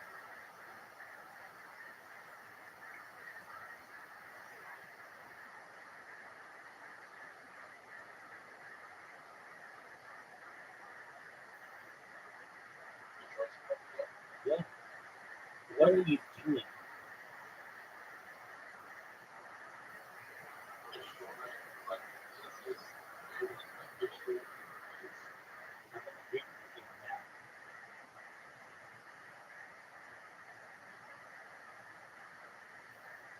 Oh, there you go.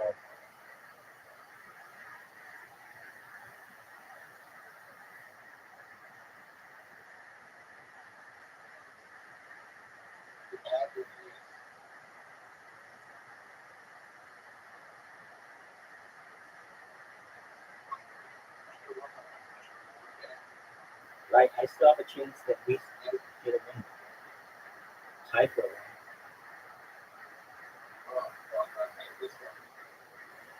Take out the fucking no. No.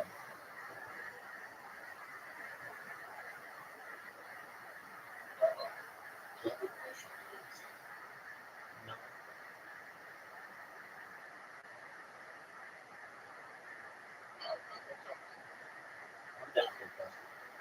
I'm down.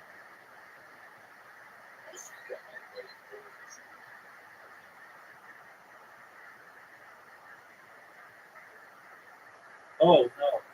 Stop.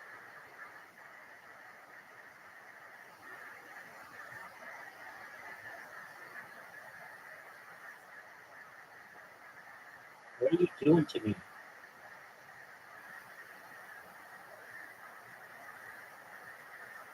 Dude, what are you doing to me?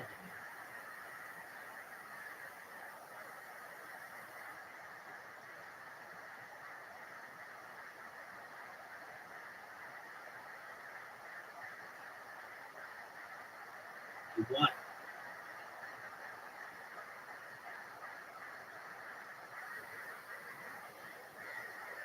Dude, what does it feel like to win?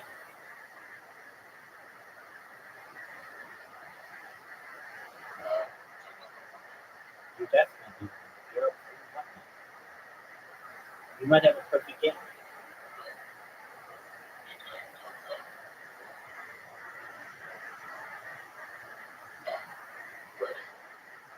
I'm gonna have a perfect shot. It's gonna hit your ball.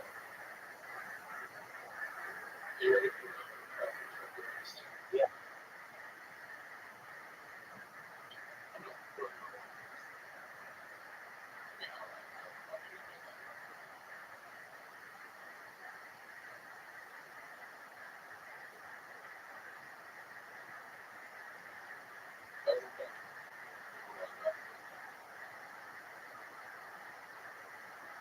course it.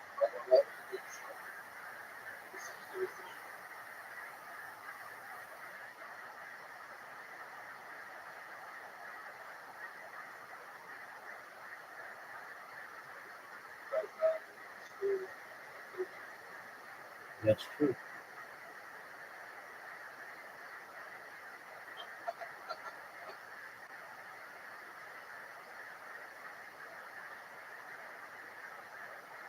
Stop. Hit my ball. That happened.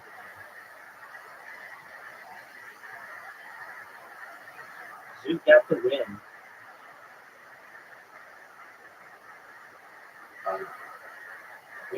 You ready for Ocho?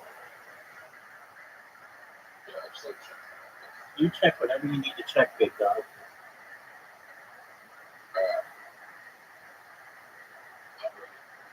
All right, big man. I'm ready for it. Waiting on other players.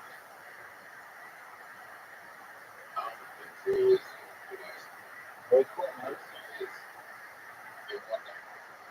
Very cool. Amazing.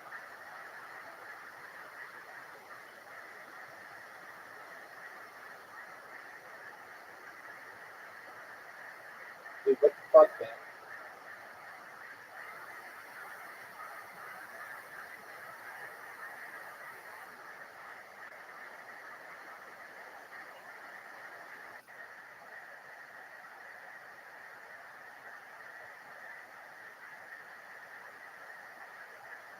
Dude, Zoot, up 1-0.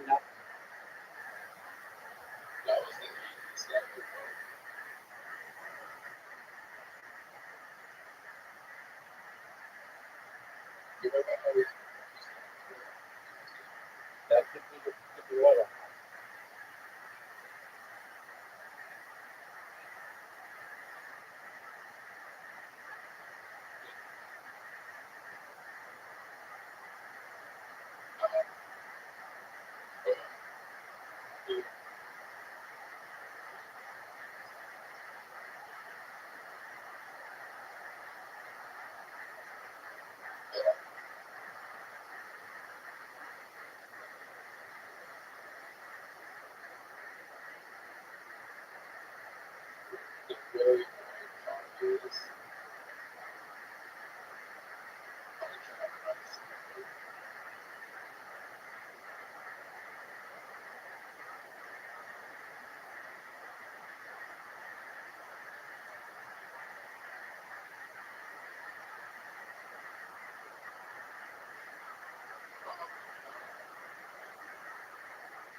Go, big dog.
Good. 3-0. All right. Cards not in my favor.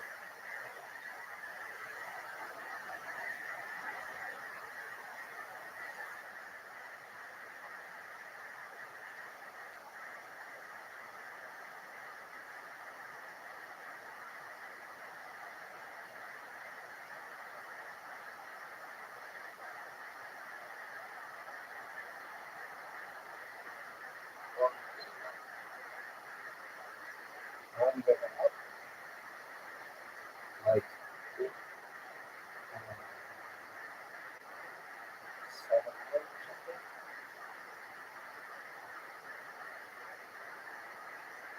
Dude, I have so many of the same colors.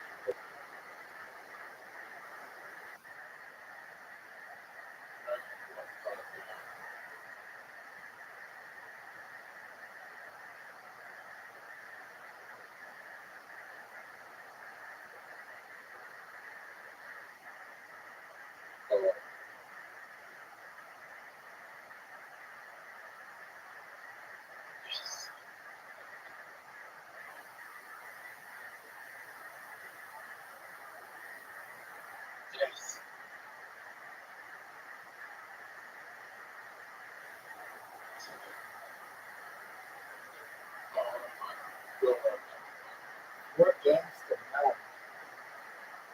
First to 10.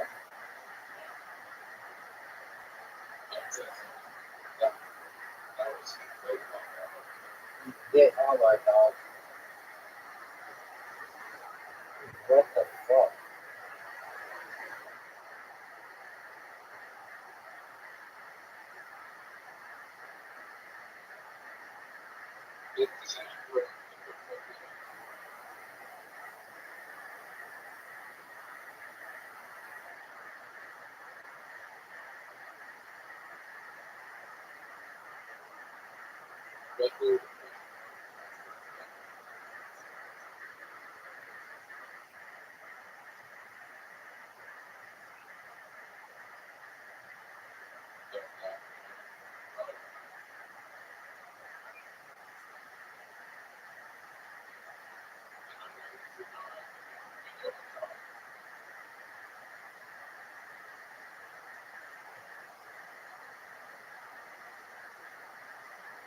Wow.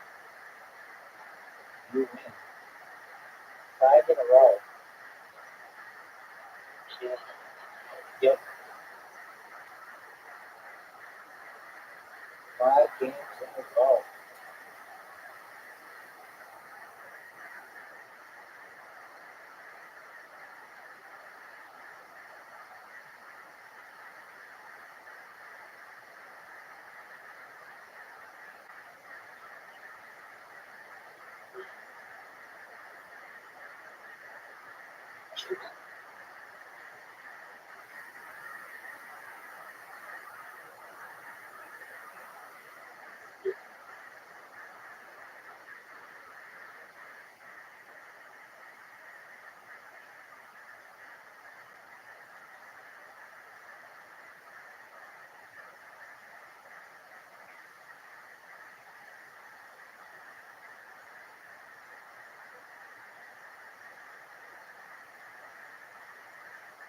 No way.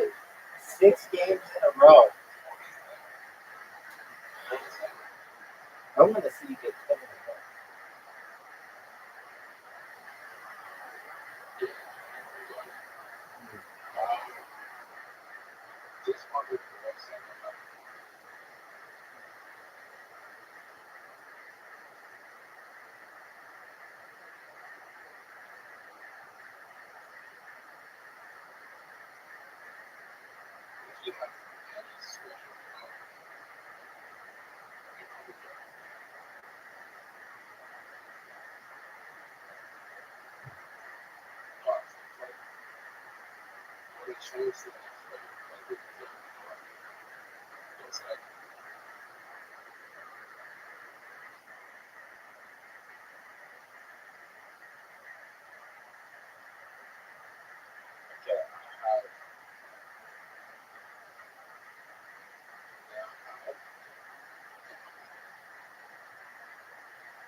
Six one.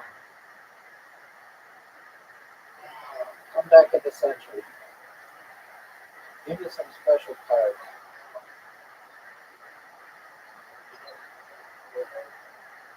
Word.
7-1.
Seven two.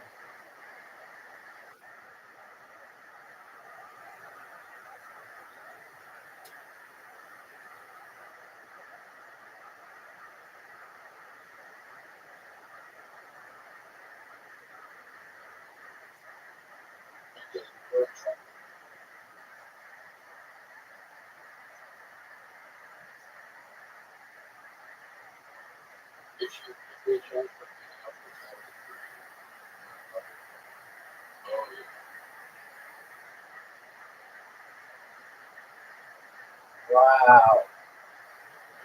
Impressive.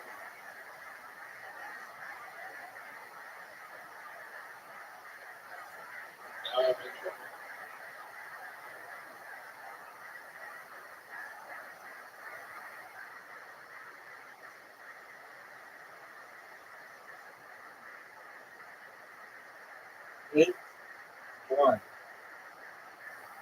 8-2. 8-2.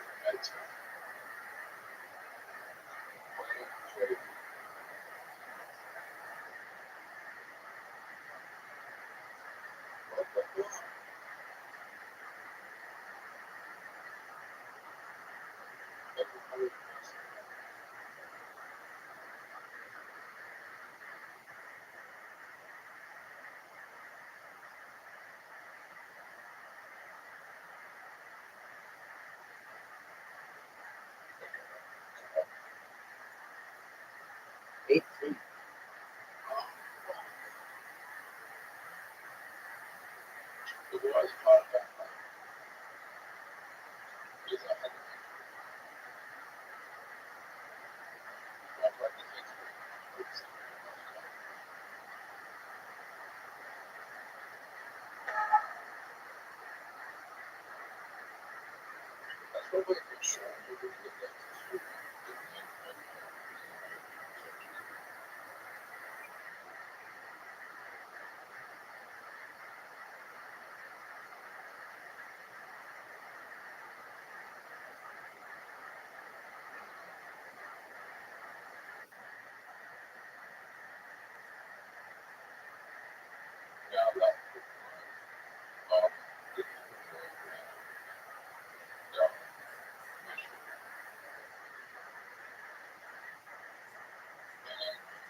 Uh,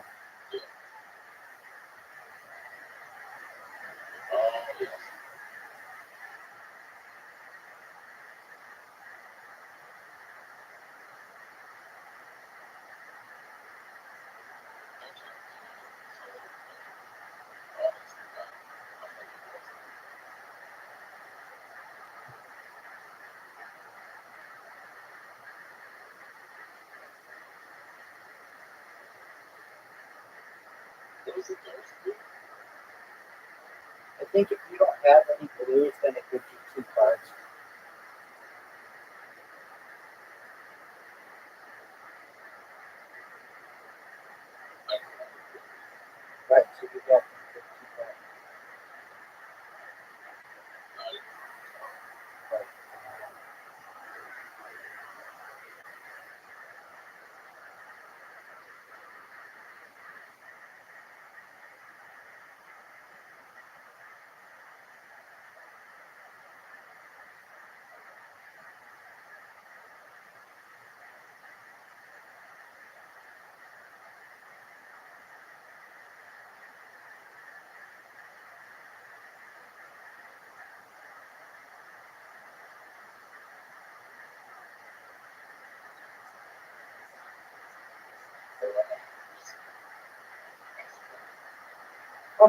are you asking such weird questions? Yeah. When you ask me questions, think before you speak. You just can't sit here and ask me strange questions.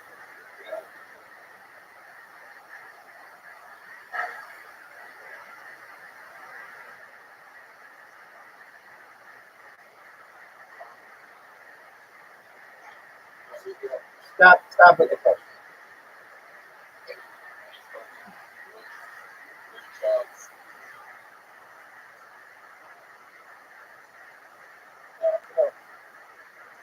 No fish.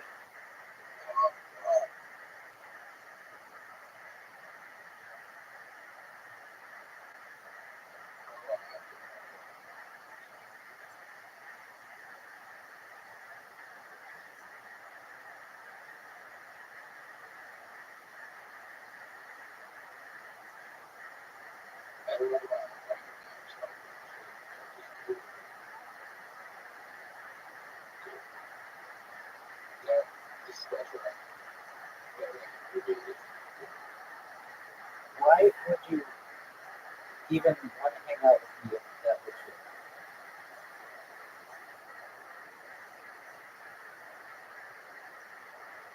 you? Why are we on this topic? I want to protect children, and here you are asking me strange questions, which makes me think about you. Are you?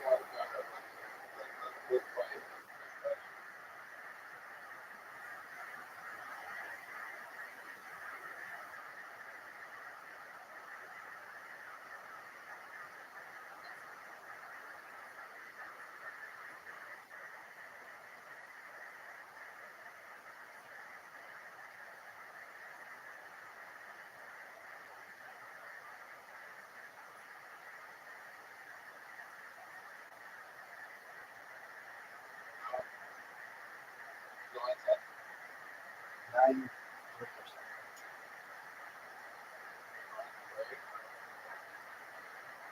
right. One more win and it's over.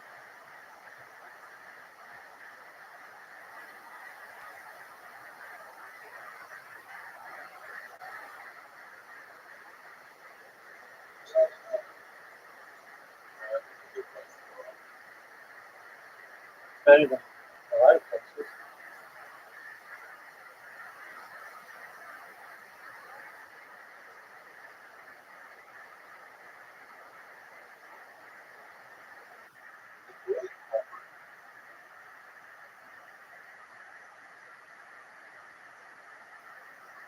There you go. Congratulations. You won.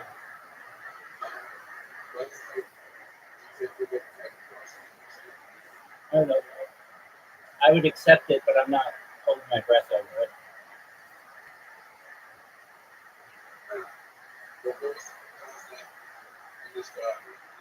Biggest loser on the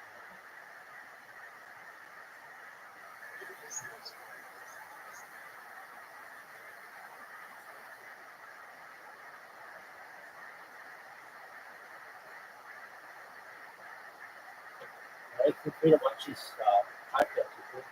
Lex Friedman. I think he's got some musical producer, the musical writer on. We'll see. Some of the greatest love songs. We looked at the value song. I mean, that's the whole thing is cringy. If you just read it on paper, like it's a like it's a court report or something, but yet it's not. Especially when it's sung, maybe. But no, there's something about maybe Sung in a way you believe it. when you believe it, but also written in a way that's singable in the way you believe it. So it's like it's All right, the daughter goes off. Will you take care of us through the night, hopefully? no word catches your mind as cringy. Yes. This just but then music. I think great speeches have did that too. Just communicating ideas simply. That's the art form. Is to not be cringy. It's so interesting. And then because like when you raw and real, it might at first feel cringy.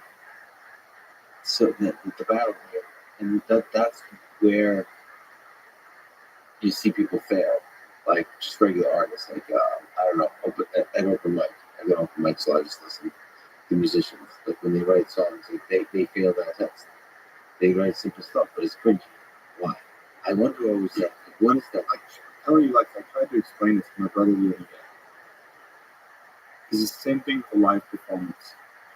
If I'm not in my right headspace and I walk on stage and I walk up and let's say I say something, I do this. Yeah. Because I'm like, this is the move, right? Yeah. This is the move. The crowd doesn't. In fact, the crowd's like, that's cringy. Yes. But if I wasn't thinking about doing this and I went up there and I said something that really in my life, it's like, I can't explain this to you. That's so silly to say out loud. But it's, people will resonate to it when it's real. And when it's acted, it doesn't. You could do the exact, the motion could look the same, your eyes look the same, but there's something about the energy that people know. They know if it's real or not.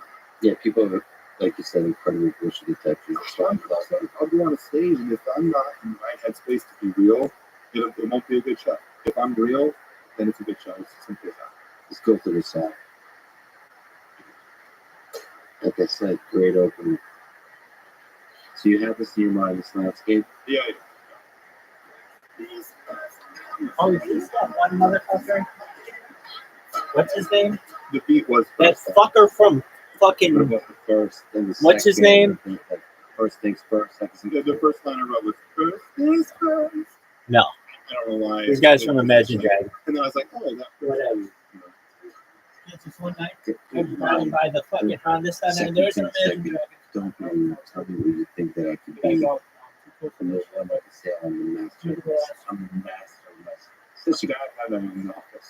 He had this saying, it was something about the sale around being There you go. Simple statement. Yeah. Zero creep. It's so powerful. It's so simple. I'm the master of myself. This whole song is tribute, like in terms of lyrically, but extremely powerful and original and unique sounding. Something about the words. Just even you don't have to just listen, you just read them. And then well, as well from a young age, like myself, constantly writing my poems with that look at me, took to me, shipping me, feeling these things from the hard day, taking my message from me. I can't, like, why not? You're reciting your words to it. But the percussion is throughout it. And that was there. The percussion is almost in the lyrics, yeah. And I'm a very percussive singer because I was a drummer first. Before I think, same with Dave Grohl, probably a similar thing, which is I think in percussive sense a lot when I'm writing. And I also was, before I could play an instrument, I would beatbox.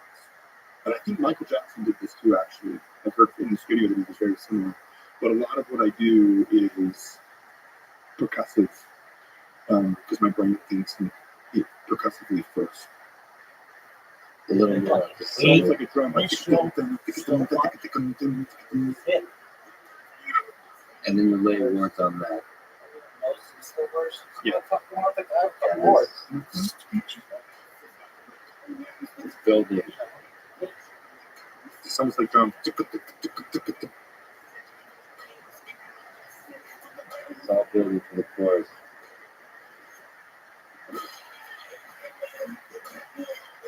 Dude, I don't know if I can play this. I don't get in trouble. What about the word pain? Where did that come to you? Pain. No, like this show. Yeah, just the idea of I just wanted to. I really, one of the things that a lot of the songs that I like divisiveness. For instance, not always, but there's times where I want someone to hear a song and I want them to either love it or hate it. I really don't want to. A lot of the songs, like a lot of my favorite songs, are divisive songs, and so, for instance, with Pain, I want you to hear that.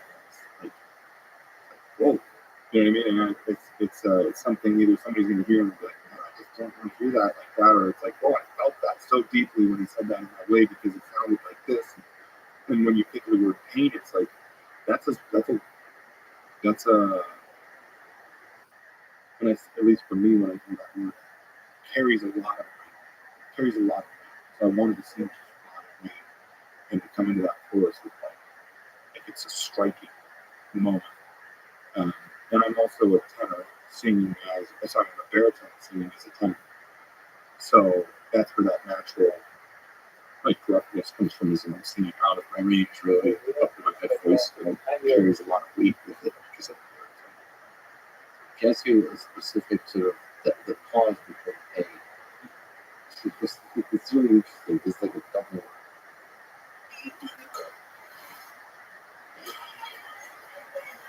What is that? Is that how much work does that take to get that right? That's incredible. So you're kind of seeing the beauty through that, and then that whatever that sound is. Right, the bass. Yeah. I actually, when I first was approaching the chorus, it was actually see. Took me to the sea, holiday for the day, get my message conveyed, my life with mercy and beauty to the beauty to the hey, you made me on. Like it came in on one, it did not, and it felt like it didn't hit in the way that it was supposed to hit because you project that, right? You're like you're waiting to beauty to the pain, you made me on. Right, beauty to the pain, you made me on. So I wanted to feel a little more like striking. Again, it's like that thing that makes you kind of do this a little bit, like, huh? But once you hear it a few times, you're like, and you predict, you know what I mean? It's like, I'd rather someone hear our song the first time and be confused by it, so they play it the second time. And then they're like, oh, you know what I mean? Like, I really don't want, I'd rather turn some people off along the way. And then the people who come along for you are going to feel more committed. It's just an interesting, like, it feels gutsy to insert silence, That's what makes it, it's like the greatest speakers of all time are like, and I told you, right? No. You're like, oh, yeah. What is that? Yeah, that's so interesting. You do that just at the right time. And then pain, right? It's a brilliant song. Did you know it was a good song when you wrote it? Out of the thousands of songs, it's always the same thing for me, which is like, if I want to listen to the song, and I want to listen to it a lot of times, then those are the songs we put out. And I only want to listen to the songs to make me feel something. Whether or not it's like our single that did the very worst of all our singles was the song that I wanted to listen to the least. But it made the most sense as a song, which was all the wrong reason to choose it, right? It was I Bet My Life. It was the single off our second album. And that song was originally written as just a guitar and a vocal. It was very just quiet like that. And we were like, well, let's try to dial it up, try to produce it, and we overproduced that song. We self-produced it as a band, and we overproduced. And that song, I mean, it's a good, in terms of a song for us, it's not compared to other songs. And I really look back at that and learned a lesson from that. It's like, I don't want to listen to the song. That's a sign already. You know, your own song, probably not a good song. You said your dad elsewhere today, just said that your dad early on was a kind of the early recruitment. So when you were starting out, he gave you feedback, he listened. What did you learn about music, about life, and your dad? My dad was a really quiet grew up on a farm, very humble.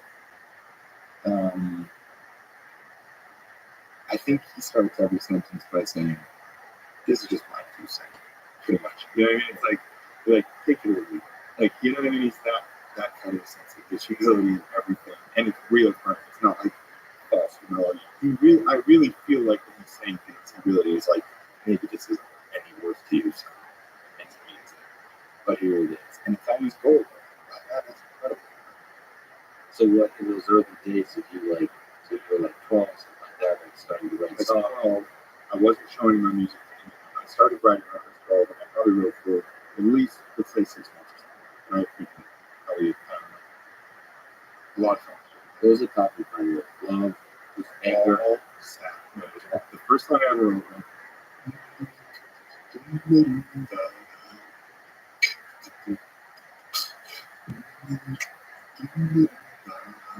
It was like bluesy thing.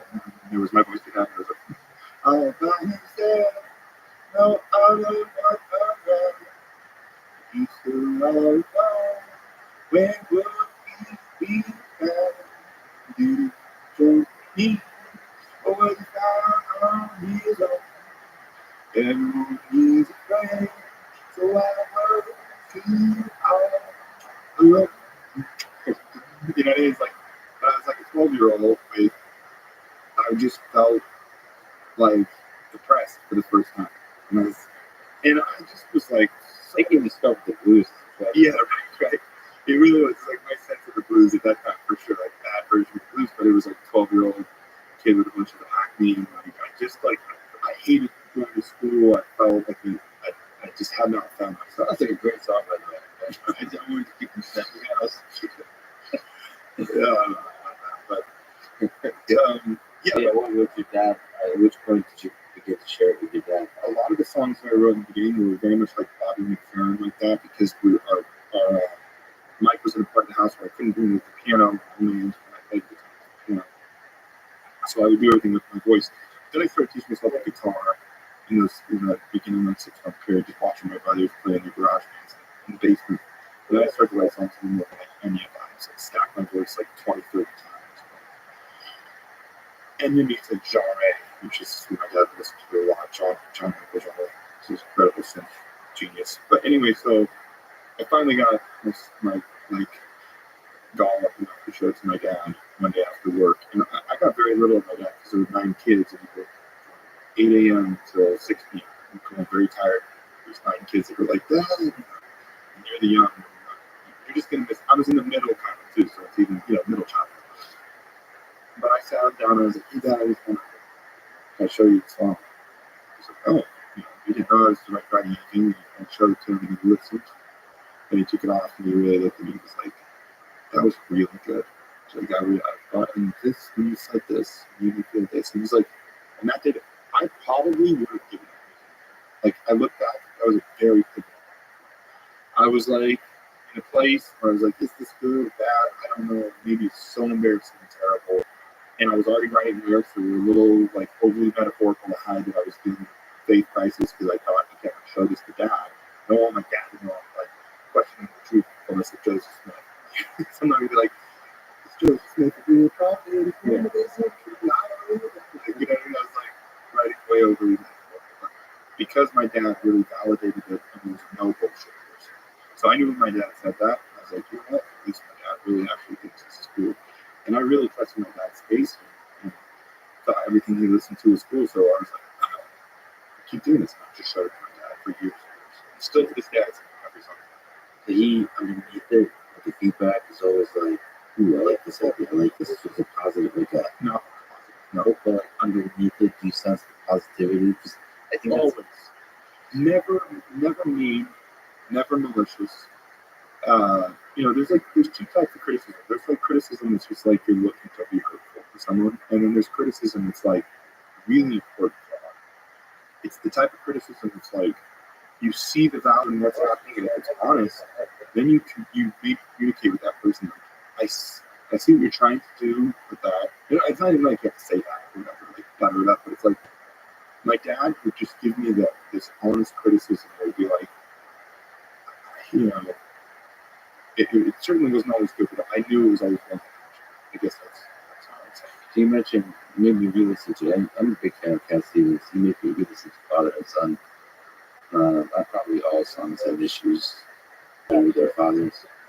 And you said that you connected this song in particular. I think so. You're a father now. What is it about the song that connects with you? People who play a little bit. People should educate themselves on Cat Stevens. Try on peace train. The best. Right on peace train. You think this is a hopeful song? I hear it as hopeful. I hear it as a loving father saying just what his son is doing. Make a change. Just relax, take it easy. Yes, do now. That's your fault. That's so much you have. It's like that calm wisdom. Yeah, It's time. the wise. And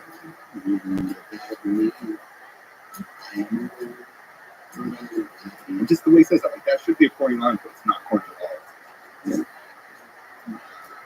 to me, I'm old.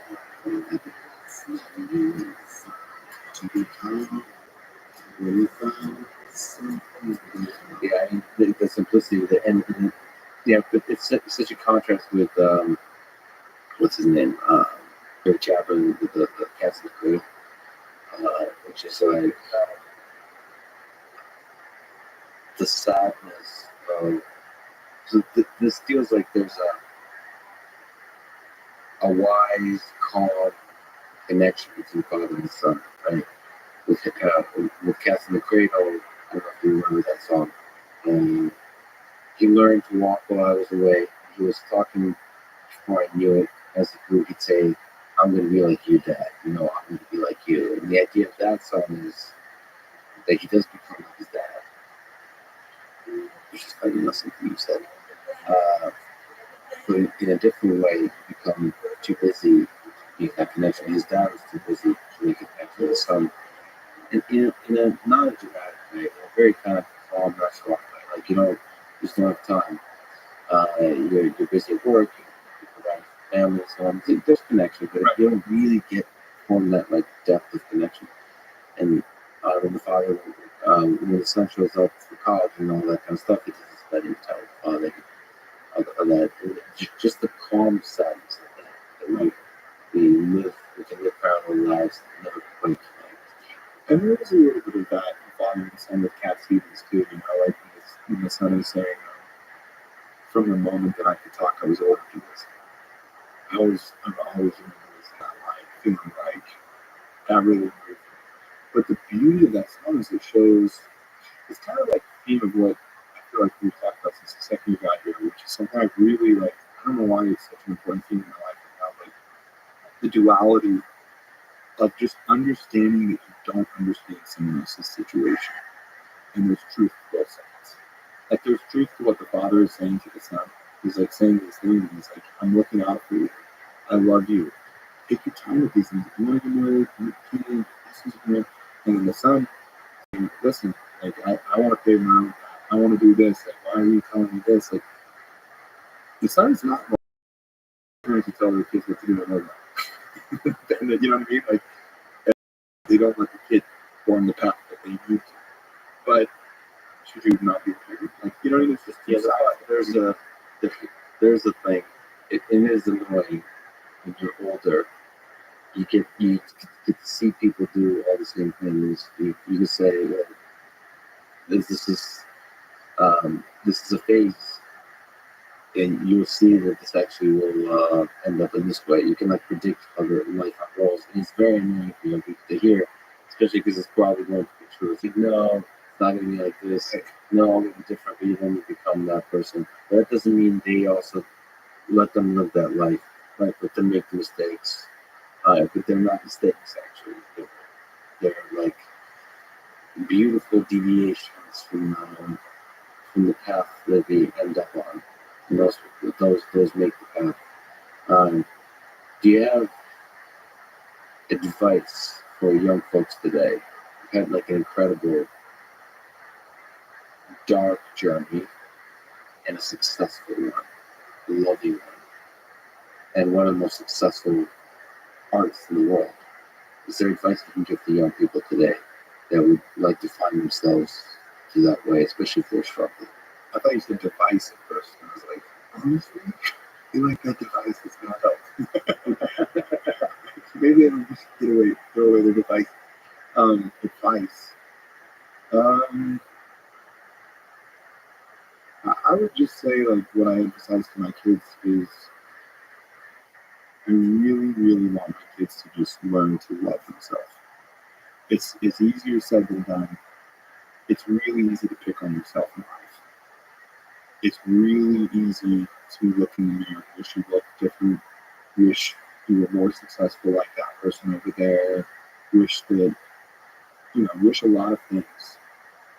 And people that I see that really succeed at life really succeed truly. And that doesn't mean they're making money necessarily or they're succeeding and, they're talking to a lot of people. Like, their success to me is like happy and real. They have real self-love. When you meet someone, you meet Rick. You meet Rick really. Rick has a calmness about him. And it's funny because everybody sees him as this like Zen master. Rick is just a really loving person who also loves himself and has self-confidence because you just see it and it resonates, and that's why he draws people. And that's why he's so great in this video, because you know his intentions always. As an artist and a producer comes in, you're like, whoa, what are your intentions? What are you trying to do? Are you trying to get a hit out of me for life? Or are you trying to make me something? Are you trying to make me this? So you can prove this about yourself. There's a lot in that dynamic. And the reason that Rick is so good is because you know his intentions.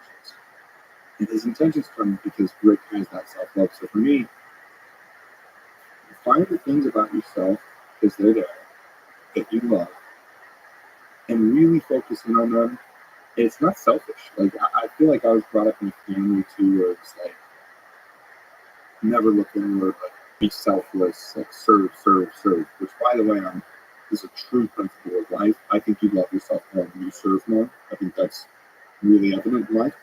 But also, spend time doing the things that make you happy. Take time every day to go on that walk that you need to go on. Listen to that tape that you need to listen to.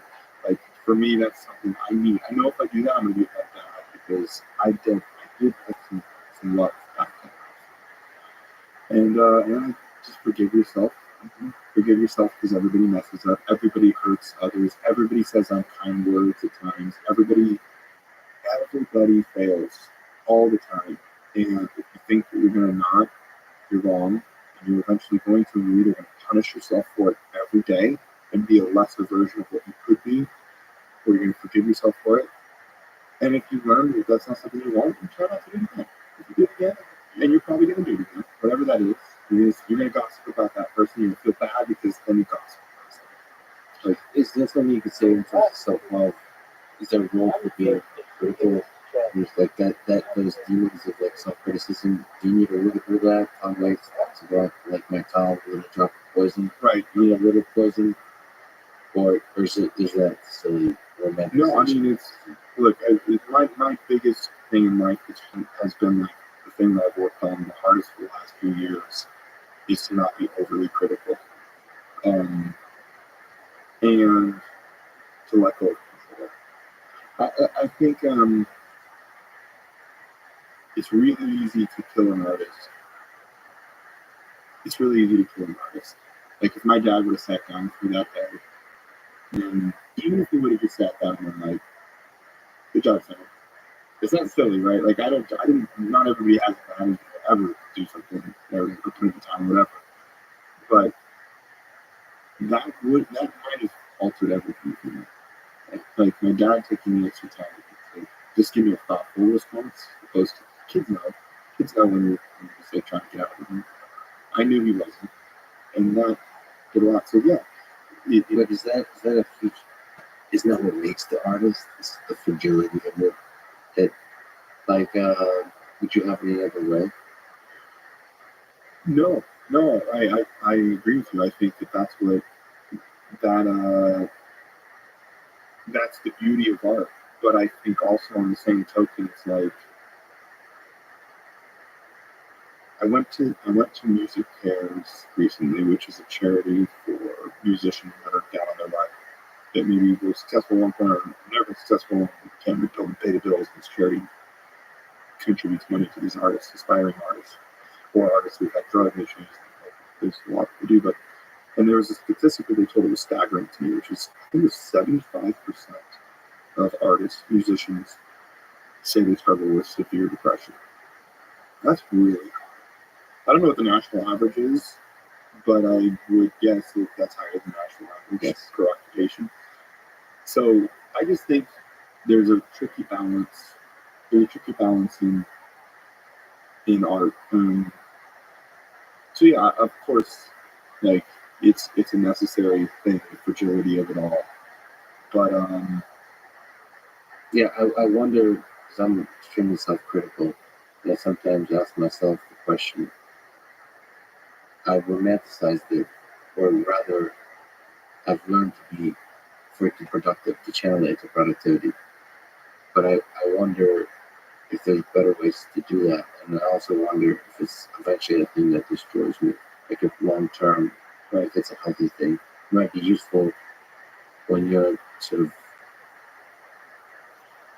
actively fighting the battles of the day, the, for instance, engineering challenges and all that kind of stuff.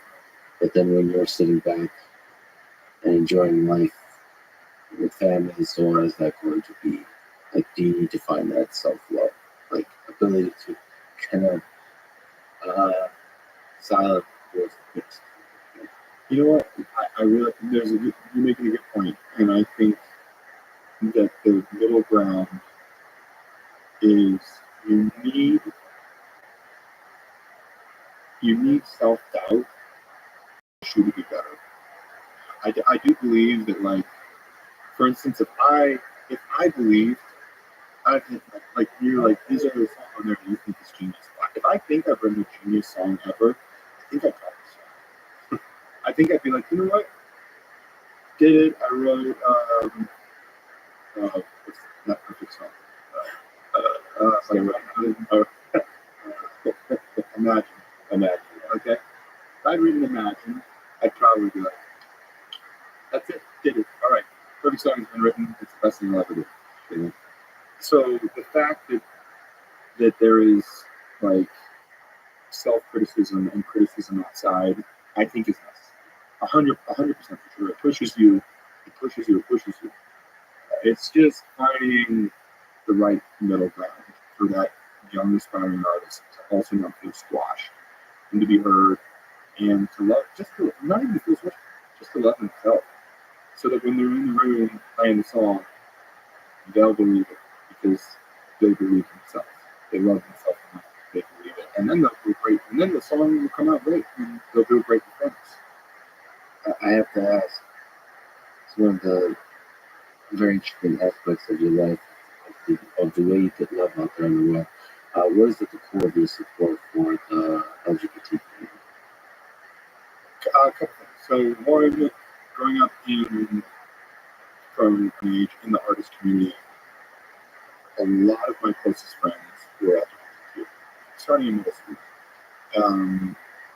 And I think a lot of the best artists in the world are LGBTQ, and that's just, it's not a secret. Like, it's just, it's like the artist community is filled with lots of LGBTQ people.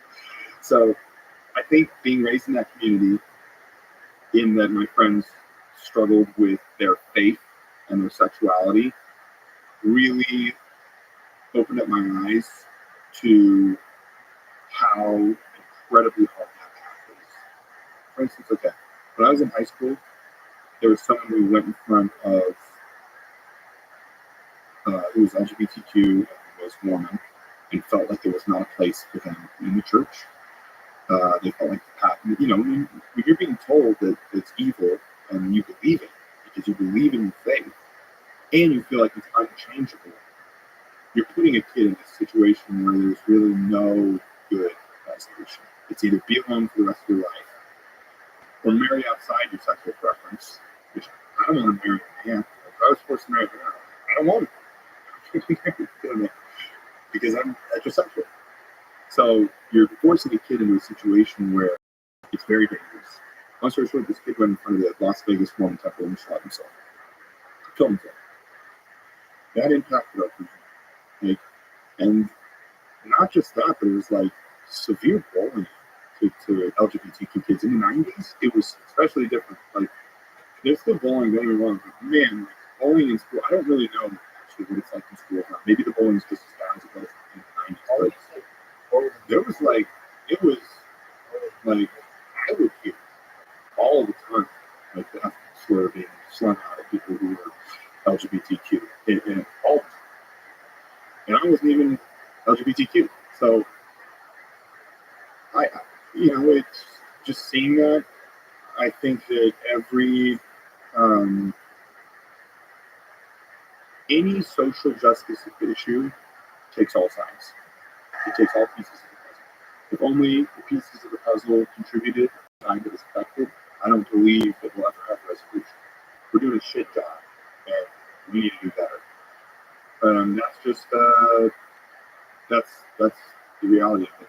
So that's part of the reason I also have family who's LGBTQ, and it's just something that's been part of my path. And I feel like I'm a big believer in take the path that is presented to you. And this was just something that came up in my life a lot. When I met my wife, she was living with her two best friends who were LGBTQ, who really didn't want her to marry me because I was Mormon. At the time, it was Prop 8, which was Mormons against LGBT gay marriage. And so that, then they didn't come to our wedding. That really broke my wife's heart.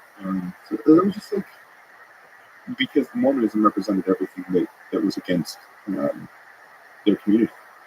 So you felt you had to say something. Yeah, I felt like by not saying anything, I was saying everything.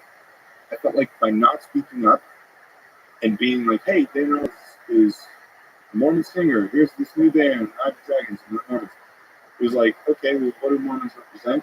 They represent Prop 8. What does Prop 8 represent? Bigotry towards the LGBTQ community. So what do? Okay, I can speak in every interview and be like, well, that's not me. I don't believe that too. Or I can just be more active about it. And especially when it's affecting my family and friends throughout my entire life, it was like, all right, this seems like a path that we go. So long story short, is a path that just presented itself through things in life. So just on that topic, religion and God give a lot of meaning to a lot of people. It gives tradition that brings people together across the generations. But it also can hurt people. What do you make about that tension? So a source of meaning, or also a source of pain? The reality is, at least to me, again, this is just my reality. I feel like I'm doing my dad's thing every time I'm talking to people. I'm like, My two cents. Here's my 2 cents. You have become your father. Yeah. The reality is, my reality is the reality. Yeah. Sure. It's, I think that religion has brought a lot of hurt and pain to a lot of people. Absolutely. I don't think anybody can dispute that on either side. Whether it's war, whether it's slaughtering of entire peoples, there's been a lot of pain and suffering that's come from religion. So my little thing that has been hard for me is a faith crisis, right? I had religion and then I lost it and I had nothing. So that's, for me, I was like, well, religion did that. But then at one point, it's kind of like, how much of my life am I just going to be talking about, being raised born or being depressed? As I get older, I'm like, okay, so what? Okay, it's really hurt me. But were there any good things that came out of Mormonism? Yeah, there's a lot of good things that come out of family through Mormonism. Closeness, we're really, really close. Mormon culture is that you live together forever, right? The teaching is that your families are forever. You die and you go to heaven together. My family really believes that. All of them do. And that instills a certain way of living. It's kind of beautiful. Even if it's not beautiful. There's something kind of beautiful about believing that we're forming these bonds together with family, that we're going to be together forever. It brings a lot of comfort to the kids too. And I was little, I was like, wow, it's going to be okay if I die because I get to see my mom. You know what I mean? I really believe that. Is the right answer that you tell that kid, actually, we tell them to see your mom again? Maybe, it might be, I don't know. And anybody who has a kid is going to face that moment. I've already faced it, where you sit down and my kid was like, hey dad, when you die, am I going to see you again? That was actually a really hard moment because I was suddenly faced with, okay, do I give the answer that I thought was bullshit? Or do I give the answer of what I think it is? Or do I give the real answer, which is, I don't know. And that's what I've done. Which as a father, it's not always the easiest answer because your kid, it's a wonderful thing that you feel like you can give your kid the comfort of like, hey, parents take care of everything, know everything, you've been around, when everybody's there. Yeah, remember. You know what I mean? So when you're faced with that moment, it's like, it kind of sucks to tell the kid, like, you know what? I don't know if you can see that. But I hope. That's why I said, I don't know, but I hope, really hope, because that would be awesome if we can hang out forever. And if there's any way for it to happen, I'll make it happen. You know what I mean? That's kind of where my answer is. So long story short, sorry, I know that I'm being like, is there, like, what is my thought on religion? It just is. It's been here forever. It's coping. Maybe it's, I can't say whether it's true or false. How the hell am I supposed to? You know what I mean? Like, I've lived 34 years on this. A lot of people have done that a lot longer than me. And they really believe very deeply. And a lot of them are smart. You know what I mean? Like, I look at my older brothers, for instance, who are very praxis Mormons. These guys are hyper intelligent. My younger sister, hyper intelligent. All of them start smart. They all believe it. What am I supposed to say? Well, you're all stupid. You know what I mean? Like, you're all, I don't know. Maybe it's a South Park episode where everybody dies. And, like, well, the right answer was Mormons love that one in South Park. They're like, hey, that day they come. That day they come. Yeah. So maybe I don't know this honest answer for everybody around the table. But the biggest question for which I didn't know is the right answer is what's the meaning of this whole thing? What's the meaning of life? No, you're not allowed to say I don't know. You can be just like your guys and just give my 2 cents. Whatever. Probably worth nothing. It's on ground. Yeah, I mean, why are we here? Just busily creating all these kinds of things, worrying about things, having kids. My purpose with this right now is to wake up and try to bring light, love to the world, light, love to myself, and have integrity. That's my purpose. The ultimate purpose of life. Shout out to Biggest News. That's my ultimate purpose of life. Be advice. I don't know What is this bullshit? when I die. Ayahuasca gave me some sense that there's more to be known. I'm sure there are other things in life that would give me that, and I'm looking for it. I'm a seeker. Like, I'm always looking for the next something to give me hope in something more. Even if so, I could just not bullshit my kids when they ask me that question. Be like, you know what? I really don't know. I want to not know.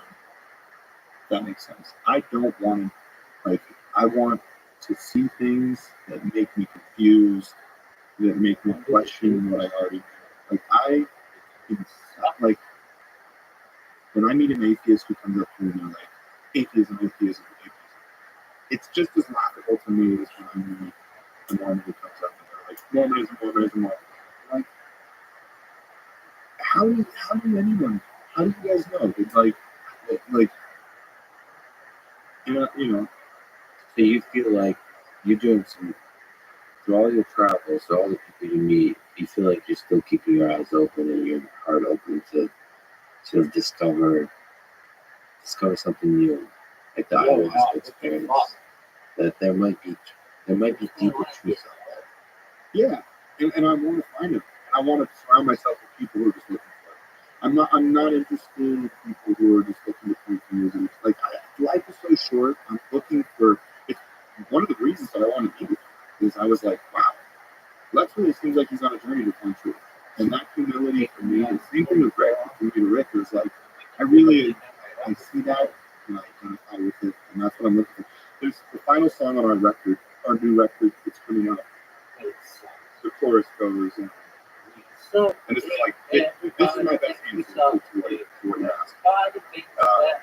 The chorus goes, take it easy, they tell me heaven's just a lie. Well, I'm not surprised. Tell me that you know, no, you don't. Yeah, you're just like me. it easy. That's it for me. It's like, I'm in a place where I'm like, I don't know. Tell me, you know. Yo. I'm not going to believe you. Maybe you do. I'm not going to believe it, but like, just be easier on each other and like try to find truth wherever it may lie. But if all know that we don't know. I think at the mic drop moment, Dan, thank you so much for your presence. I love that you shared with the world the darkness of your mind, of your life experience, and the beautiful light you shine to the world. So it's a huge honor. Thank you for spending your valuable time. Good luck on the tour. Thanks for having me. Thanks for listening to this conversation with Rabbi. To support this podcast, please check out our sponsors in the description. And we leave you some words. My dick. After silence, that which comes nearest to expressing the inexpressible is music. Thank you for listening. Hope to see you next time.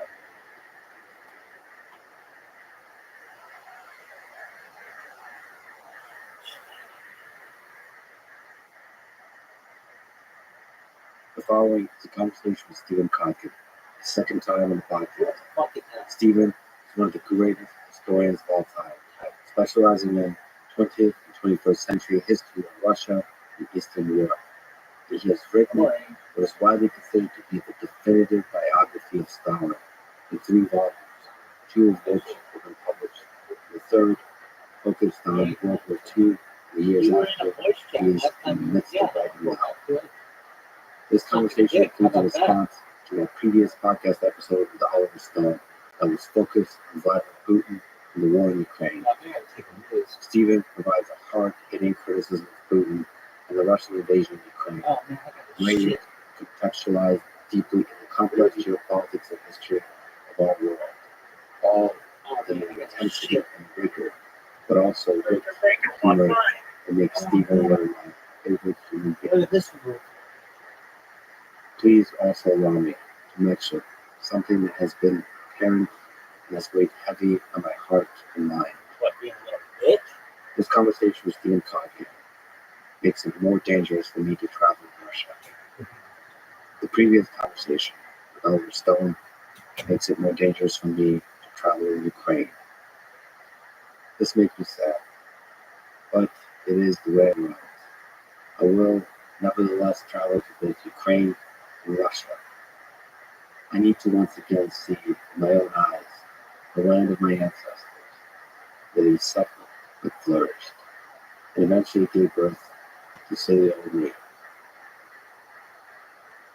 I need to hear directly the pain, anger, and hope for both Ukrainians and Russians. I won't give details to my travel plans in terms of location and timing, but the trip is very soon. Whatever happens, I'm truly grateful for every day I'm alive, and I hope to spend each such day adding a bit of love to my life. I love you all. This is the Let's Begin podcast, and now, dear friends, here's Stephen Conkin. You are one of the great historians of our time, specializing in the man, the leader, the historical figure of Stalin. So let me ask a challenging question. If you can perhaps think about the code of 80 years between Joseph Stalin and Vladimir Putin, what are the similarities and differences between the man and the historical figure and historical trajectory of Stalin? Thank you, Lexi. It's great. Nice to be here again with you. It's been a while. Good to see you. Good to see you. Doing good. I see this podcast stuff is doing you right. So we can't really put very easily Vladimir Putin in the same sentence with Joseph Stalin. Stalin is a singular figure, and his category is really small. Hitler, Mao, that's really about it. And even in that category, Stalin is the dominant figure, both by how long he was in power and also by the amount of power, military industrial Move. complex. Very, very athletic. So Putin can't be compared to that. However, Putin is in the same building as Stalin. He uses some of the same offices as Stalin. The And some of those television broadcasts that we see of Putin at meetings and Putin inside the Kremlin, Stalin used to sit in those very important meetings. That's the Imperial Senate, built by Catherine the Great in the 18th century building inside the Kremlin. It's a domed building, and you can see it on the panorama.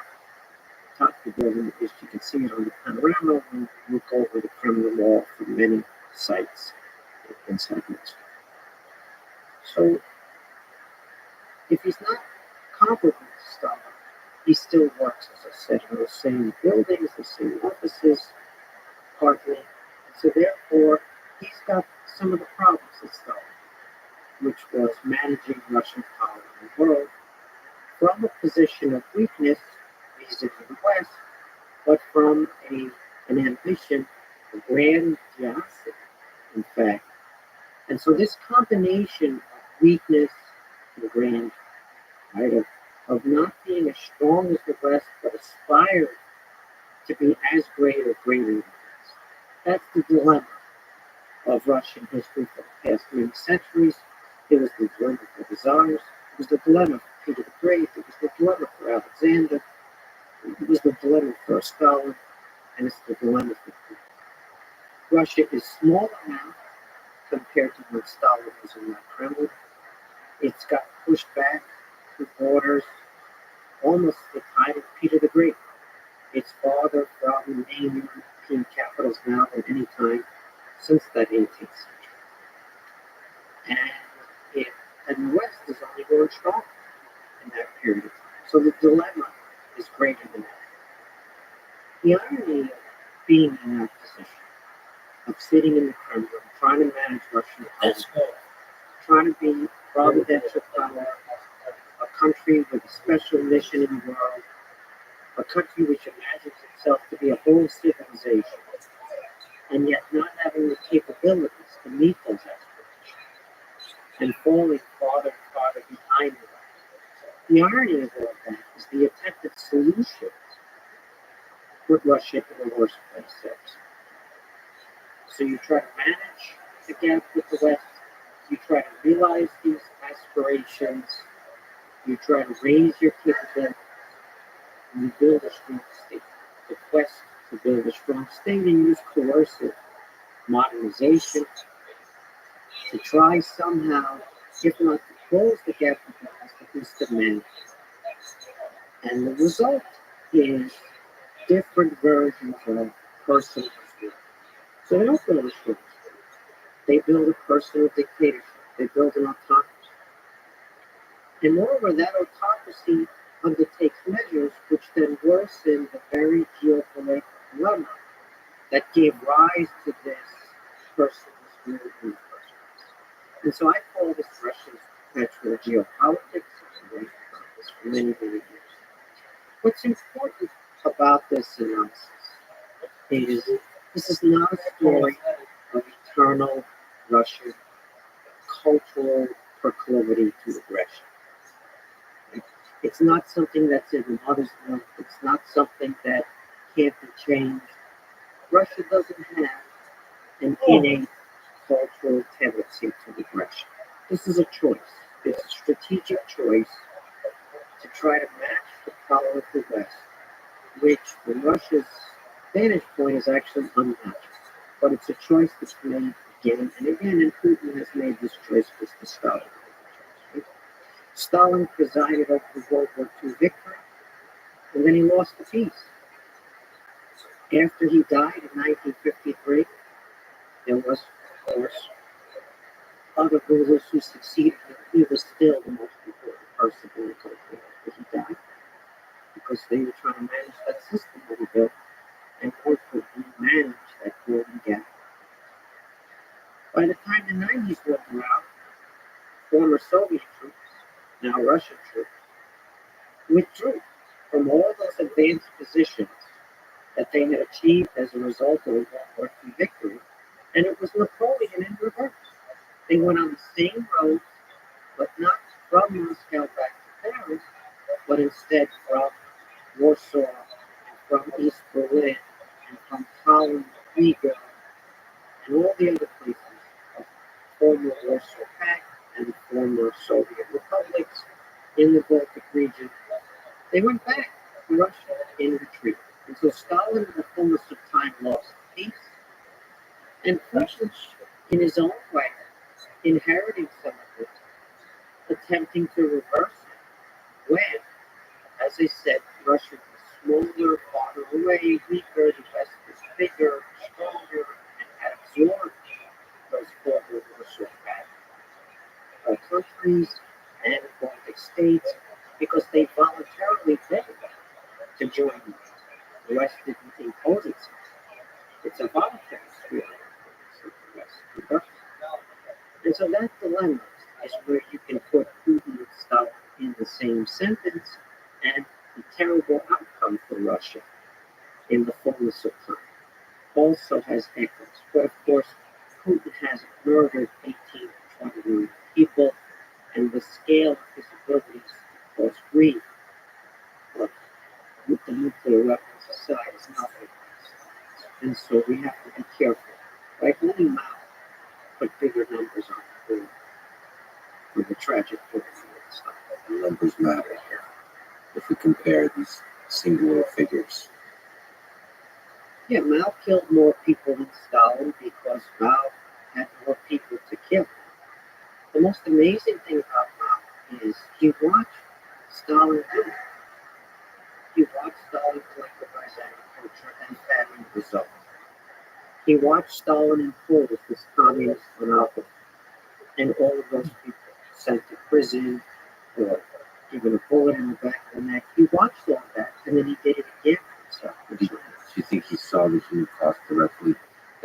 That when you say he saw it, do you think he was focused on the policies, or was he also aware distinctly as a human being of the human costs in the lives of peasants, in the lives of the working class, and the lives of the poor?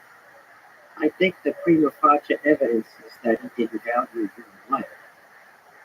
Otherwise, I don't think after seeing the amount of lives that were taken in the Soviet experiment, he would have done something similar after. I think the answer, Lex, is it's very hard to get inside Mao's head and figure out what he was really thinking. But if you just look at the results that happened, the policies that were undertaken and the consequences of them, you would have to conclude that there was, let's say, no value or little value placed on human life. Unfortunately, that's characteristic not only of communist dictators, post-communist dictators as well, but the scale of the horrors they inflict, as horrific as they are, just can't compare. And so we're in a situation where Eurasia, that is to say, the ancient civilizations of Eurasia, which would be Russia, Iran, China, all have some version of non-democratic, illiberal, autocratic change. And they're all pushing up against the greater power of the West. Sometimes they coordinate their actions and sometimes they don't. But this is a very long-standing phenomenon, Lex, that predates Vladimir Putin or Xi Jinping or the latest incarnation of the Supreme Leader. So we'll talk about this. I think we talk about similar to the 5 dimensions of authoritarian regimes that put together. But first, let's go to this Napoleon in reverse retreat in Warsaw. Back. Putin is called, from the perspective of Putin, this retreat, this collapse of Stalin is one of the great tragedies of that region of Russia. Do you think there's a sense where, as Putin sits now in power for 22 plus years, he really dreams of a return to the power that influenced the land of Stalin? So while you said that they're not in the same place, which is the numbers of people that suffer due to the regime, do you think he hopes to have the same power, the same influence on a nation that was in the 30s and the 40s and the 50s of the 20th century ever started. If he does, Lex, he's deluding himself. We don't know for sure. Very few people talk to him.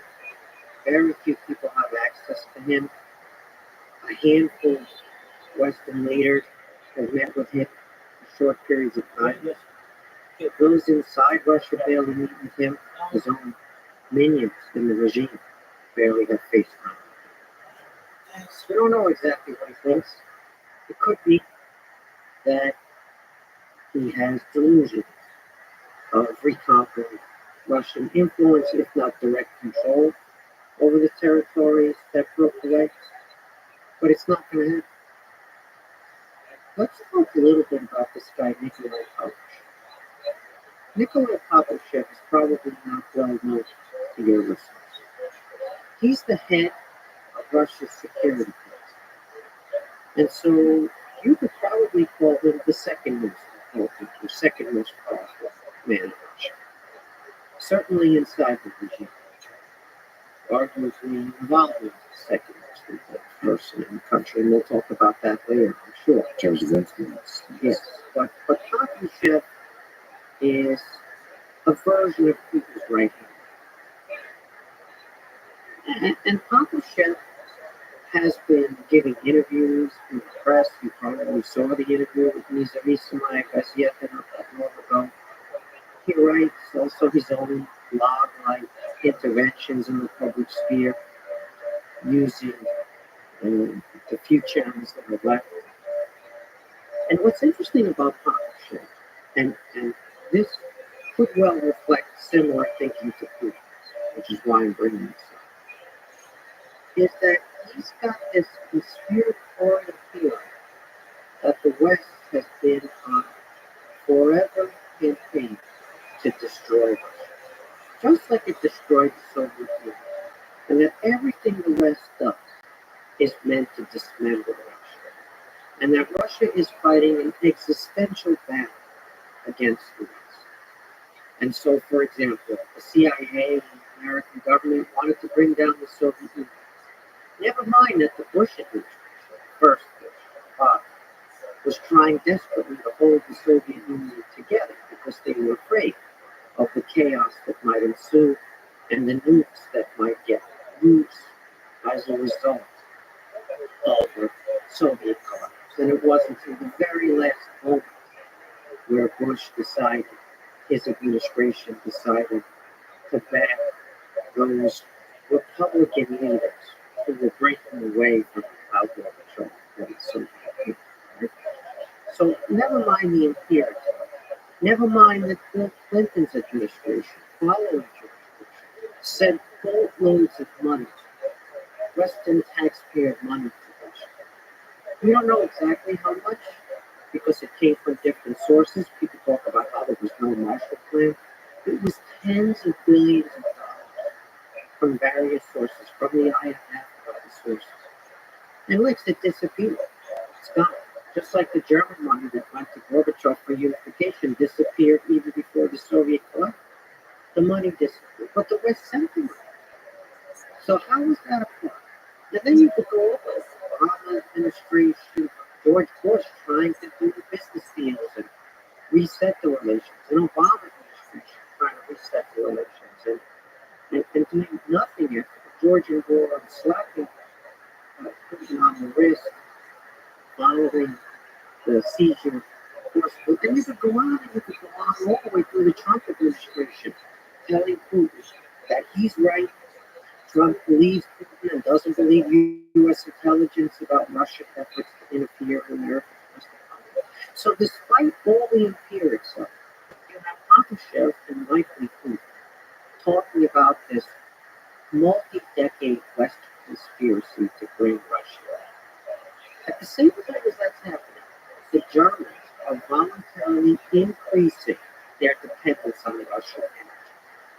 Voluntarily increasing their dependence on Russia. So here's the conspiracy to bring Russia down. The French, who fantasize about themselves as a diplomatic superpower, are constantly, the French leaders are constantly running to the Kremlin to ask what Russia needs, what concessions from the West Russia needs to feel respected again.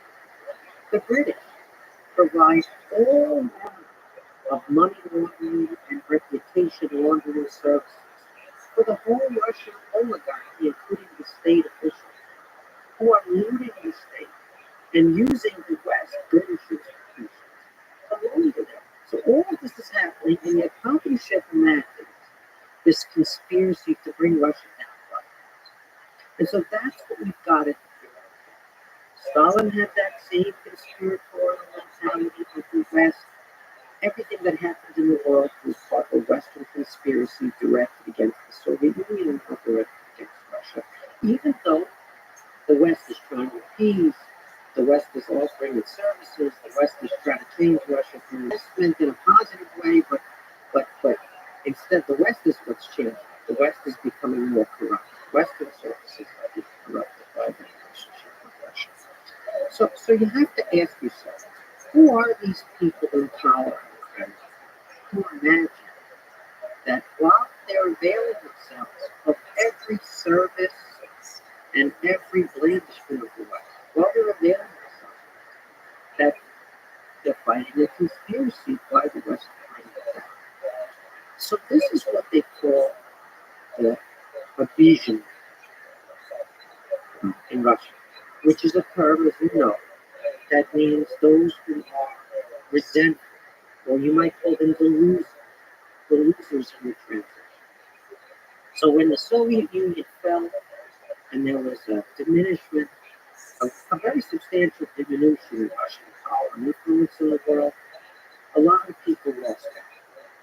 They weren't able to steal the property. They weren't able to loot the state in the 90s. And they were on the outside. They gradually came back in.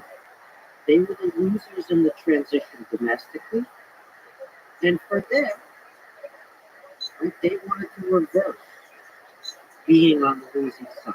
And so they began to expropriate, to steal the money, steal the property from those first thieves who stole in the 90s.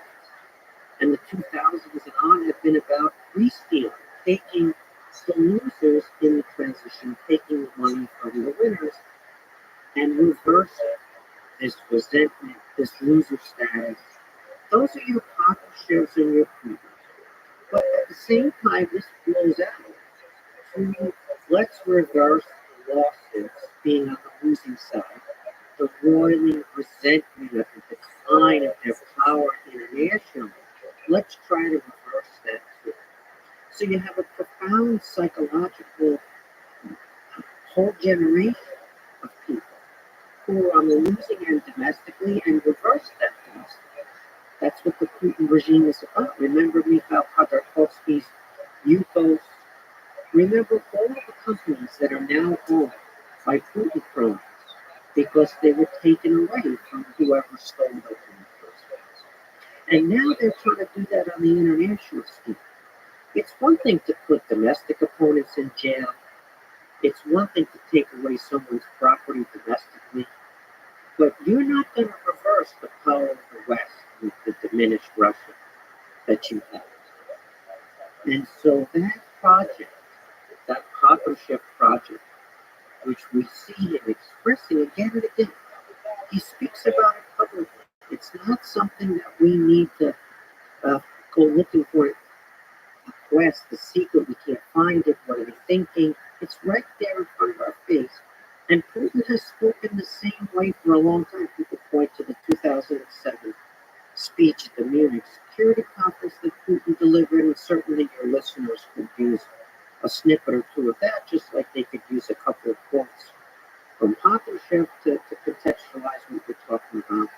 But it predates the 2007 Munich speech, the reaction to Ukraine's uprising in 2004, attempt to steal the election inside Ukraine, right, which the Ukrainian people rose up valiantly against, risked their lives and overturned, right? So there were public statements from Putin already back then, the statements about Khodorkovsky in 2003 when he was arrested and expropriated.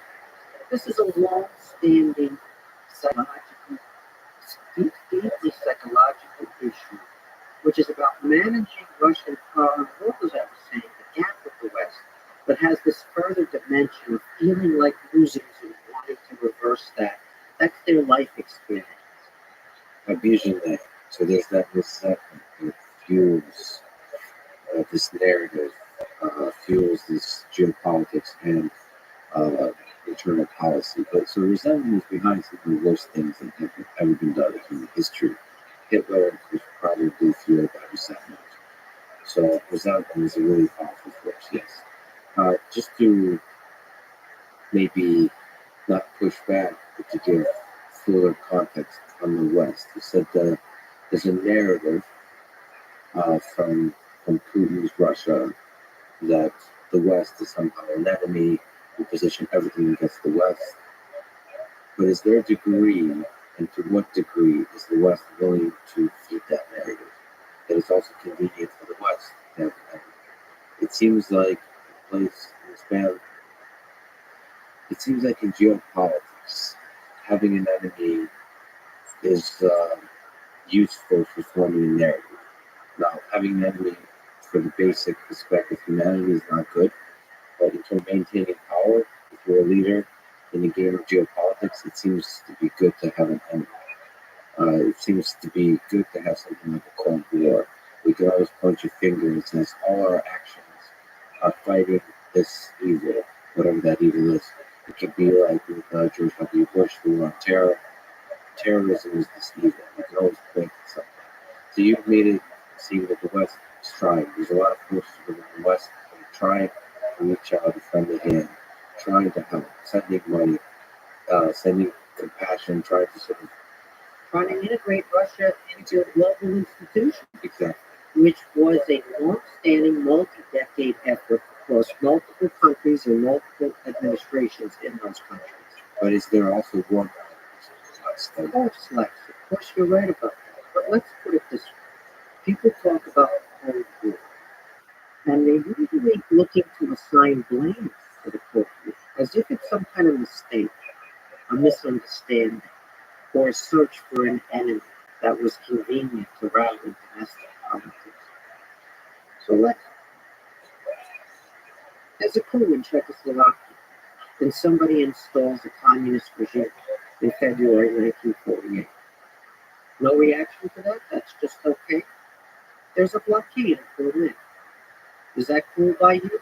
Where they try to strangle West Berlin so that they can swallow West Berlin and add it to East Berlin. You cool with that? How about Korean War, invasion of North Korea, invasion of South Korea by North Korea? You cool with that? How about the murders and the show trials up and down Eastern Europe in the late 40s after the imposition of the Cold War? You good with that?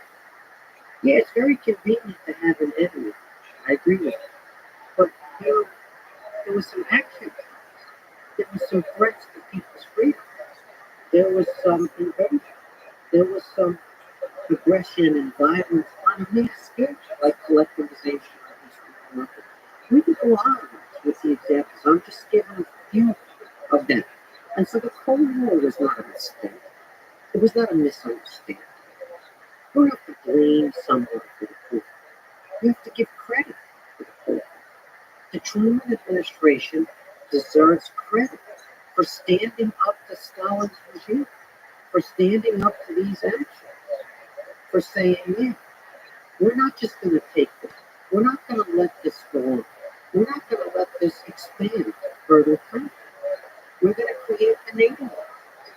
And we're going to rally democratic liberal regimes to stand up to this illiberalism, this violence, and this aggression. And so, yeah, it's always convenient to have an enemy. But there was an enemy. Nikolai Leonov recently died in April 2022. He had a major funeral. He was the last head analyst of the Soviet KGB. And Leonov is one of the most important figures for understanding the Soviet collapse. And he has the best memoir on the Soviet collapse, which is known in Russian as Lethal. you will understand it, and you help your podcast listeners understand. There's a singularity to that kind of expression, lethal lead. Leonov just died.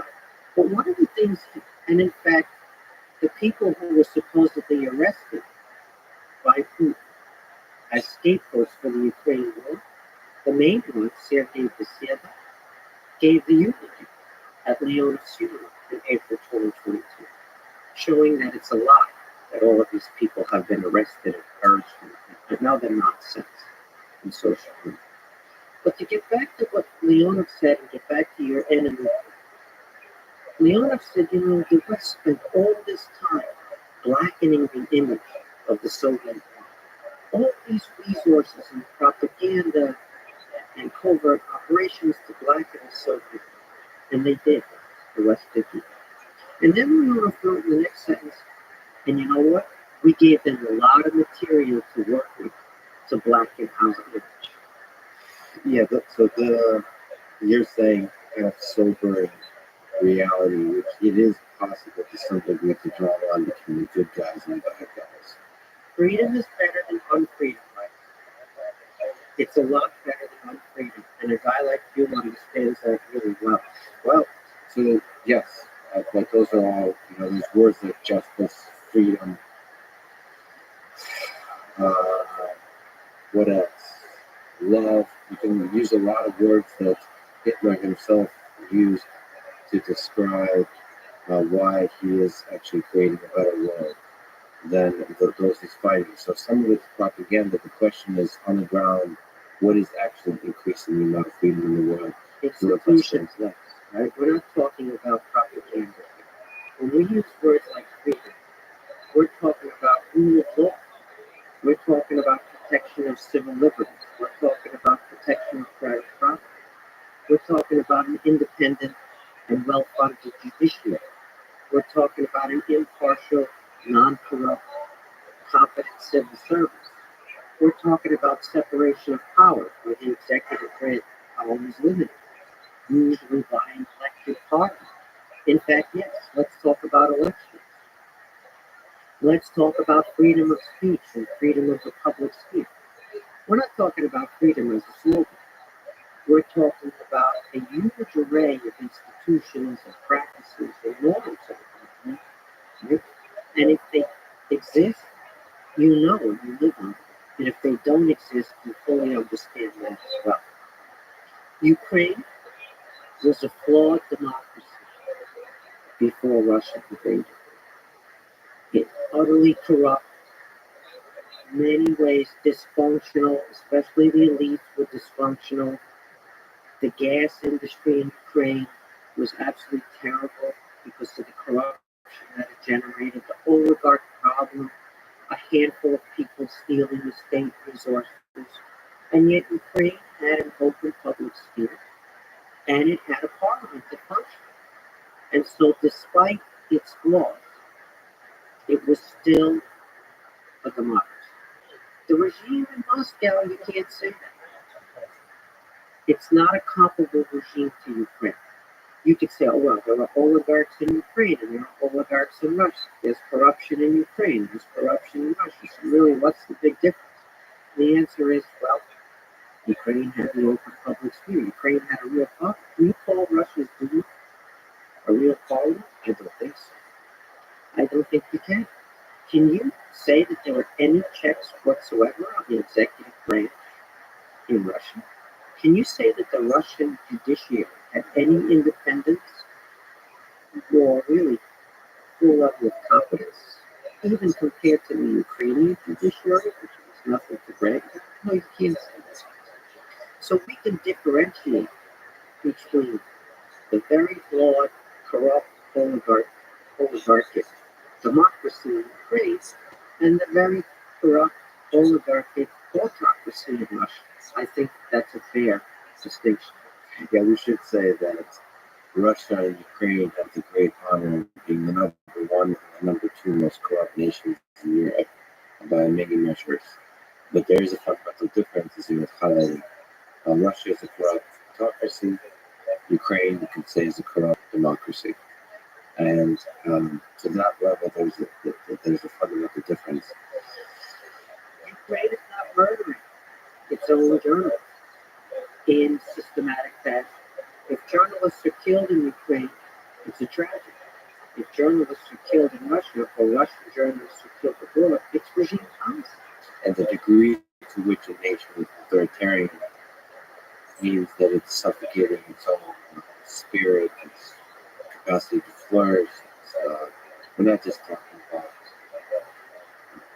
sort of the freedom of the press, those kinds of things, but basically all industries get suffocated, and you're no longer being able to, flourish as a nation, grow the production of the GDP, the scientists, the art, the culture, all those kinds of things. Yes, you're absolutely right. And so before the invasion, the full-blown invasion of February 2022 into Ukraine, because as you know, the war's been going on for many years, low level compared to what it is these days, still a tragic war with many deaths. Prior to February 2022, before this latest war, we could have said that the greatest victims of the Putin regime are Russians, domestic, that the people who are suffering the most from the Putin regime are not sitting here in New York City, but in fact are sitting there in Russia. Now, of course, with the invasion of Ukraine and the atrocities that have been well documented and more are being investigated, we can't easily say anymore that Russians are the greatest victims of the Putin regime. But in ways other than bombing and murdering civilians, children, mothers, grandmothers, grandfathers, after you include that, then of course the larger number of victims of the Putin regime are not Ukrainians but ultimately Russians, and there's how many of them now that have fled? So your powerful, precise, rigorous words are standing in a stark contrast, I would say, to my very recent conversation with Oliver Stone. Now, I would love you to elaborate the disagreement you have here with his words and with the words of people like John Mearsheimer. The idea is that Putin's hand in this invasion of 2022 was forced by the expansion of NATO, the imperialist imperative of the United States and the NATO forces. You disagree with this point in terms of placing the blame somehow on the invasion on forces larger than the particular two nations involved, but more on the geopolitics of the world that's driven by the most powerful nation, which is the United States. Yeah, so let's imagine that a tragedy has happened here in New York and a woman got raped. We know the perpetrator. They go to trial, and Oliver Stone gets up and says, you know what? The woman was wearing a short skirt, and there was no option but for the rapist to rape her. The woman was wearing lipstick, or the woman was applying for NATO membership and just had to be raped. Didn't want to rape her, but was compelled because of what she was doing and what she looked like and the clothes she was wearing and the alliances that she was under international law signed by Moscow, all the treaties, that sovereign countries get to choose whatever alliance they belong to. Treaties that the UN Charter signed by Russia. So the 1975 Helsinki Agreement signed by the Soviet Union. The 1990 Charter of Paris for New York signed by the Soviet Union. The 1997 NATO-Russia Founding Act signed by the Russian government for post-Soviet Russia. All of those documents signed by either the Soviet regime or the Russian regime, which is the legally recognized international inheritor, right, successor of the Soviet Union. All of those agreements are still in force, and all of them say that countries are sovereign and can freely choose their foreign policy, what alliances they join. Let's even go farther. I mean, you don't have to go farther than that, but let's go farther. Is an autocratic, repressive regime that invades its neighbors in the name of its own security something new in Russian history? Did we not see this before? Is this Does this not predate NATO expansion? Does this not predate the existence of NATO? Would Oliver Stone sit here in this chair and say to you, they had to impose serfdom in the 17th century because NATO expanded. They had no choice. Their hands were tied. They were compelled to treat their own population like slaves because, NATO expanded.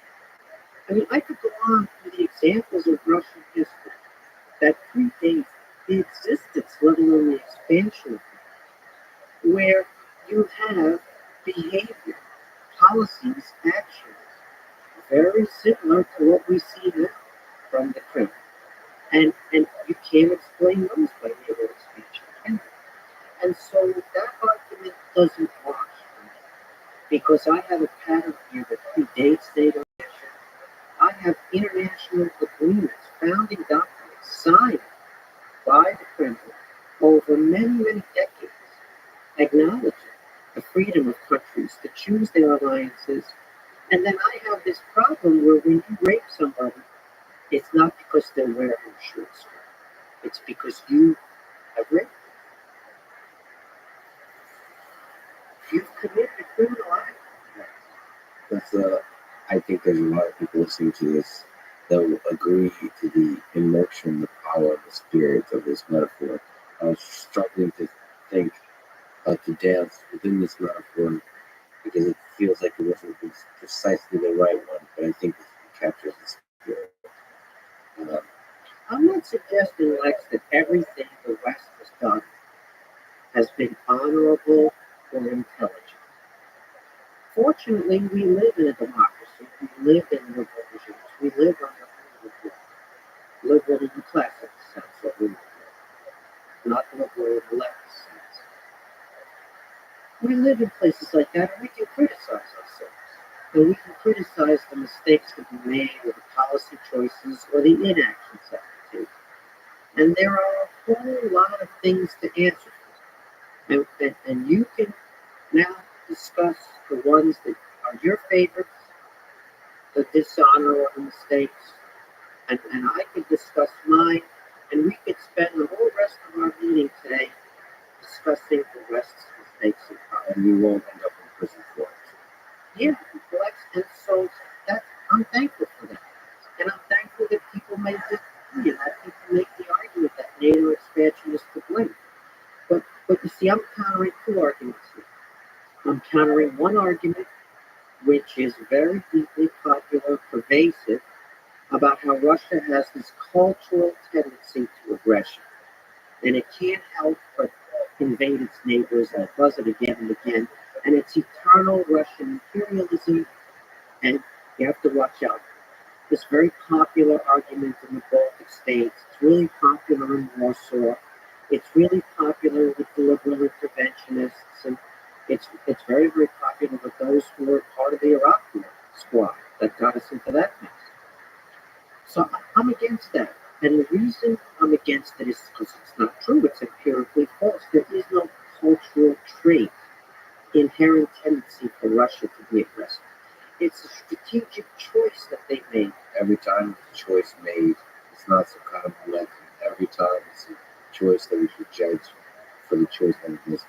And therefore they could make different choices. They could say, we don't have to stand up to the West. We don't have the capabilities to do that. We can still be a great country. We can still be a civilization up to itself. We can still be Russia.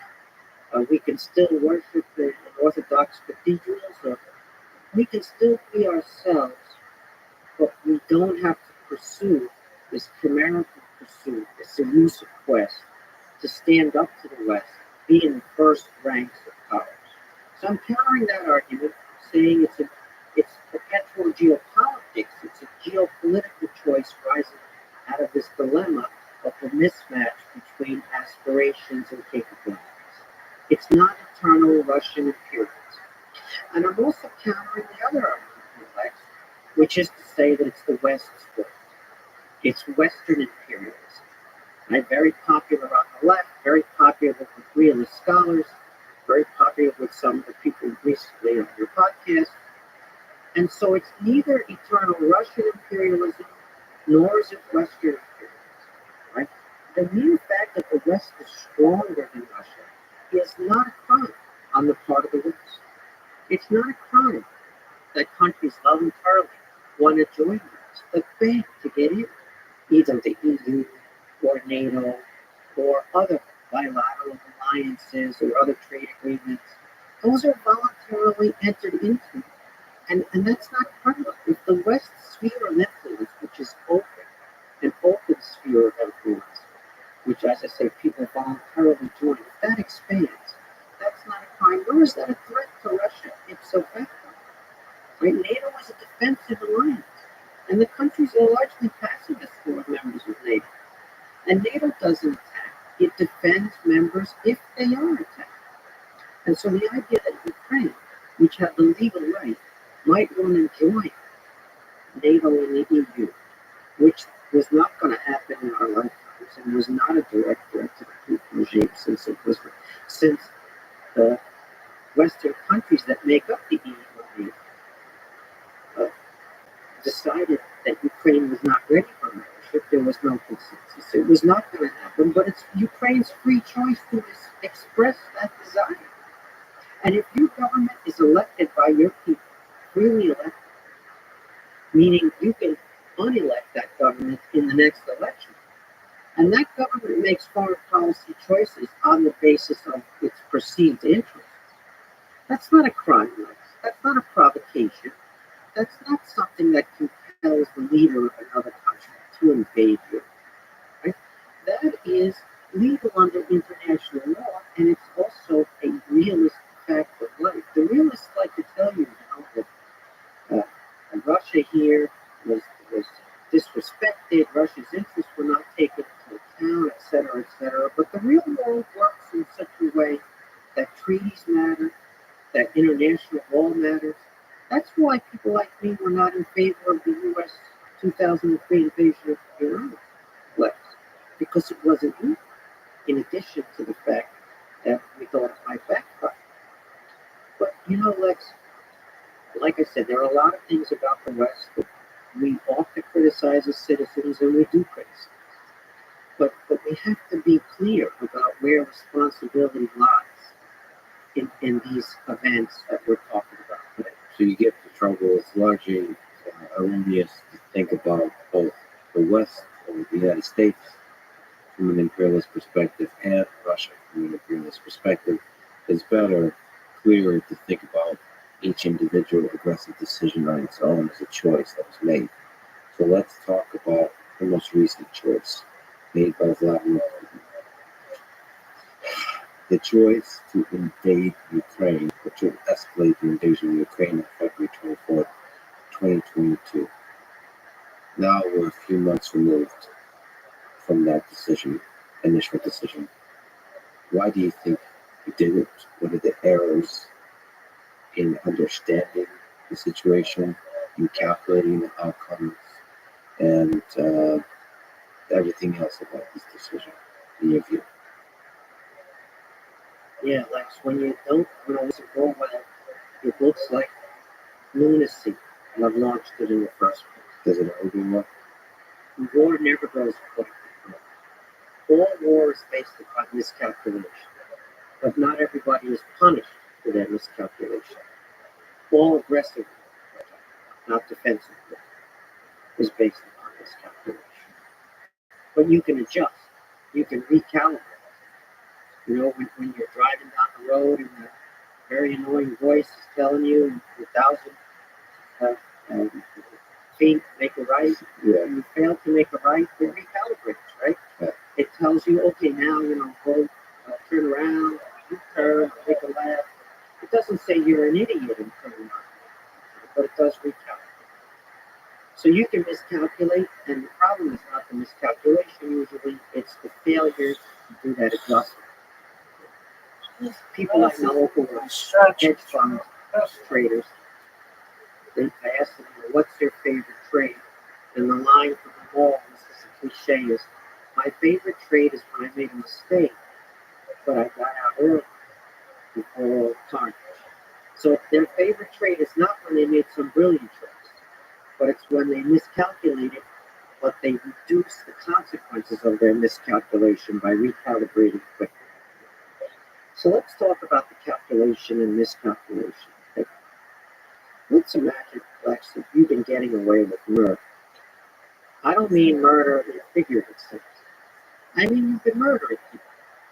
You've been murdering them domestically, and you've been murdering them all across Europe. And you've been murdering them not just with, for example, a car accident, a staged car accident, or using a handgun. You use Novichok, or you use some other internationally outlawed chemical weapon.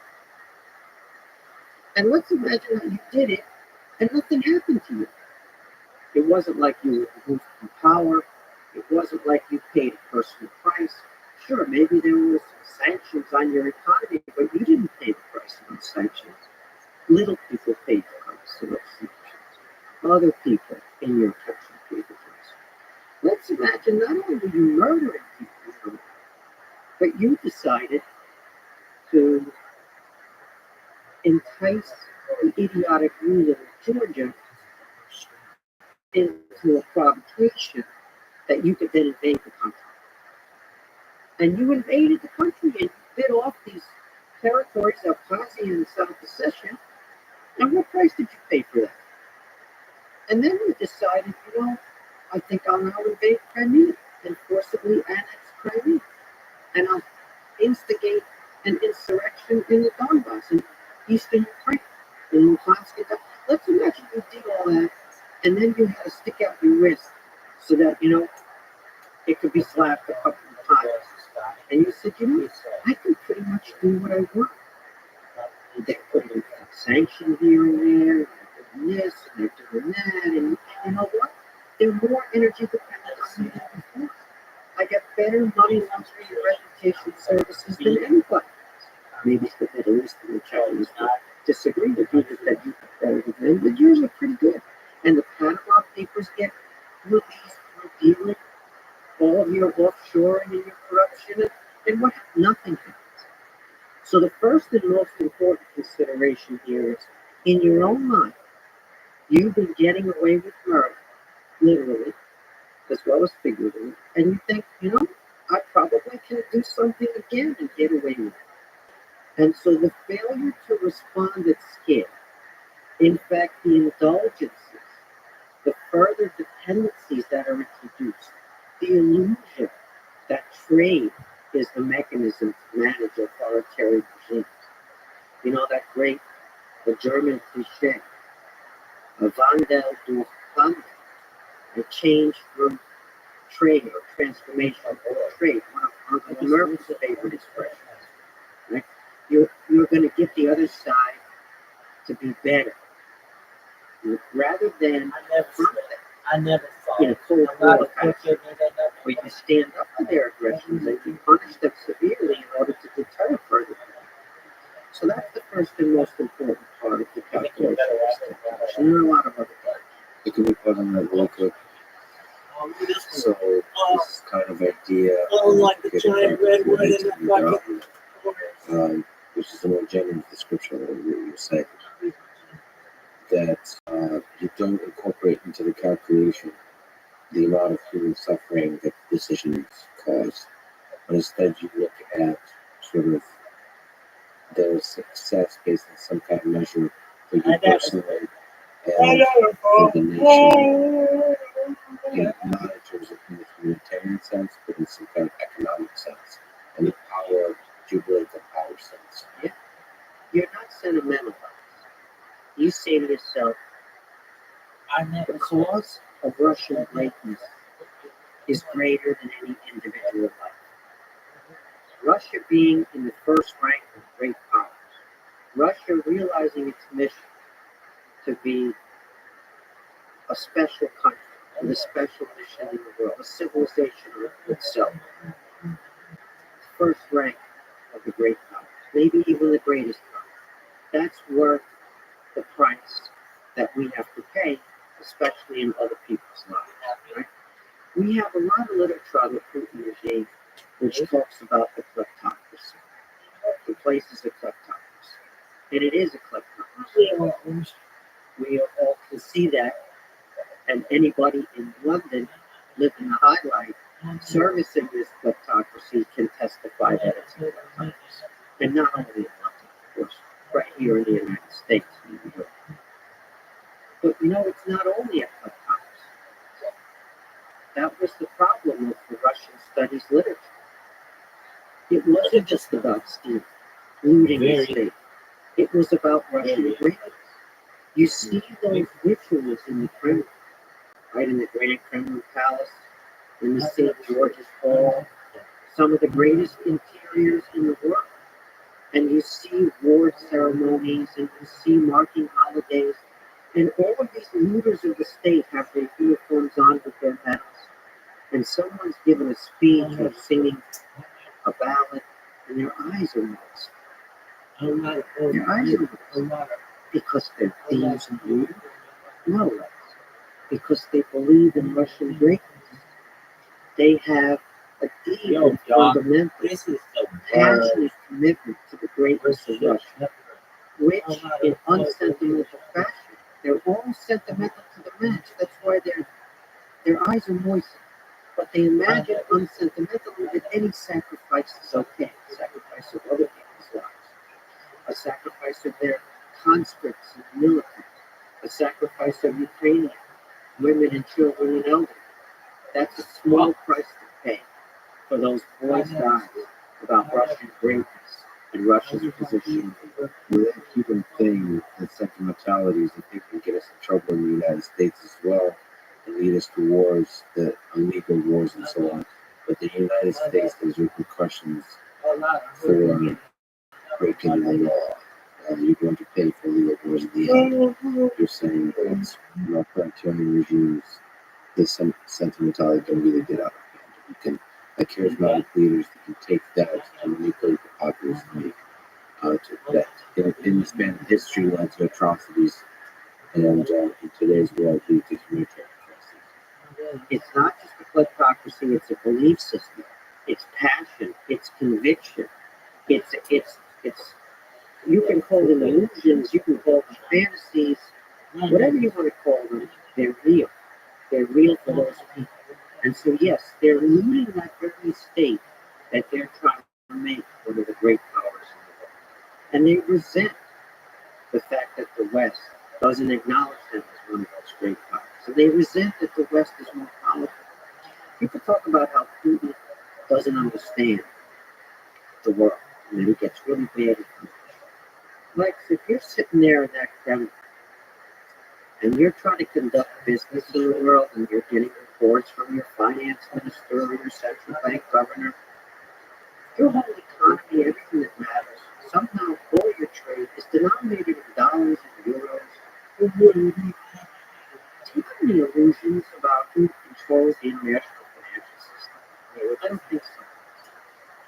You looking over your industrial plan for the next year, that you're looking over how many tanks you're going to get, and how many cruise missiles you're going to get, and how many submarines you're going to get, and fill in the blank.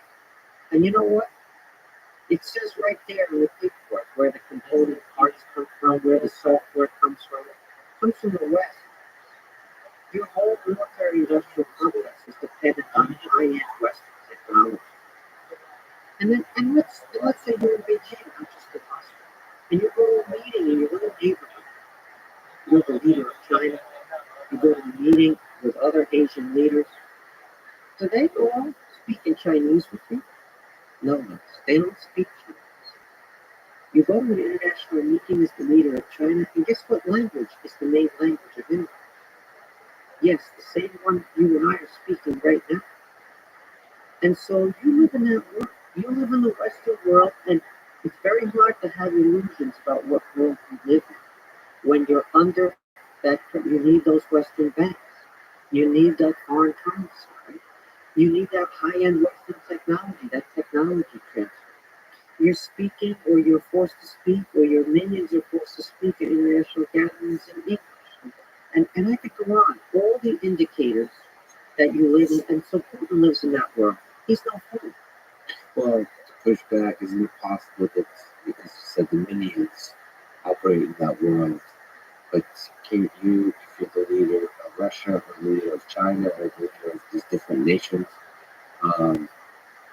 still put up walls, or actually when you think in privacy in your mind, you exist not in the international world, you're in a world where there's this great Russian Empire, or this great Chinese Empire. Yes. And then you forget that there's English, you forget that there's technology in iPhones, you forget that there is all of this US keeps popping up on all different paperwork. That just becomes the blurry details that dissipate, because what matters is the greatness of this dream empire that I have in my mind. I've never seen it. It's so I would put it this way. After you absorb all of that from your minions, and it impresses upon your consciousness where you live in a Western dominated world, that the multipolar world doesn't exist. Your goal is to make that multipolar world exist. Your goal is to bring down that. Your goal is for the West to weaken. Your goal is a currency other than the dollar and the euro. Your goal is an international financial system that you dominate. Your goal is technological self-sufficiency made in China 2035. Your goal is the world that you dominate, not that the West dominates. And you're going to do everything you can to try to attain that world, which is a Russian-centric world, or a Chinese-centric world, or what we could call a Eurasia-centric world. And it's not going to be easy, Lex, just for the reasons that we enumerated before. But maybe you're going to get a helping hand. Maybe the West is going to transfer their best technology. They're going to sell you their best stuff. And then you're going to absorb it and maybe copy it and reverse engineer it. And if they won't sell it to you, maybe you'll just have to steal it. Maybe the West is going to allow you to bank, even though you violate many laws that would prohibit the West from extending those banking services to you. Maybe the West is going to buy your energy and your palladium and your titanium and your rare metals like lithium, because you're willing to have your poor people mine that stuff and die of disease at an early age. But Western governments, they don't want to do that. They don't want to do that dirty mining of those very important rare earths. But you're willing to do that because it's just people whose lives you don't care about. Right? So that's the world you live in, where you're trying to get to this other world. You're at the center of the other world. You dominate the other world. But the only way to get there, Lex, is the West has to weaken, divide itself, maybe even collapse. And so you're encouraging, to the extent possible, Western divisions, or Western disunity, or Western lack of resolve, Western mistakes, and Western invasion of the wrong country, and Western destruction of its credibility through international financial crises, and one could go on.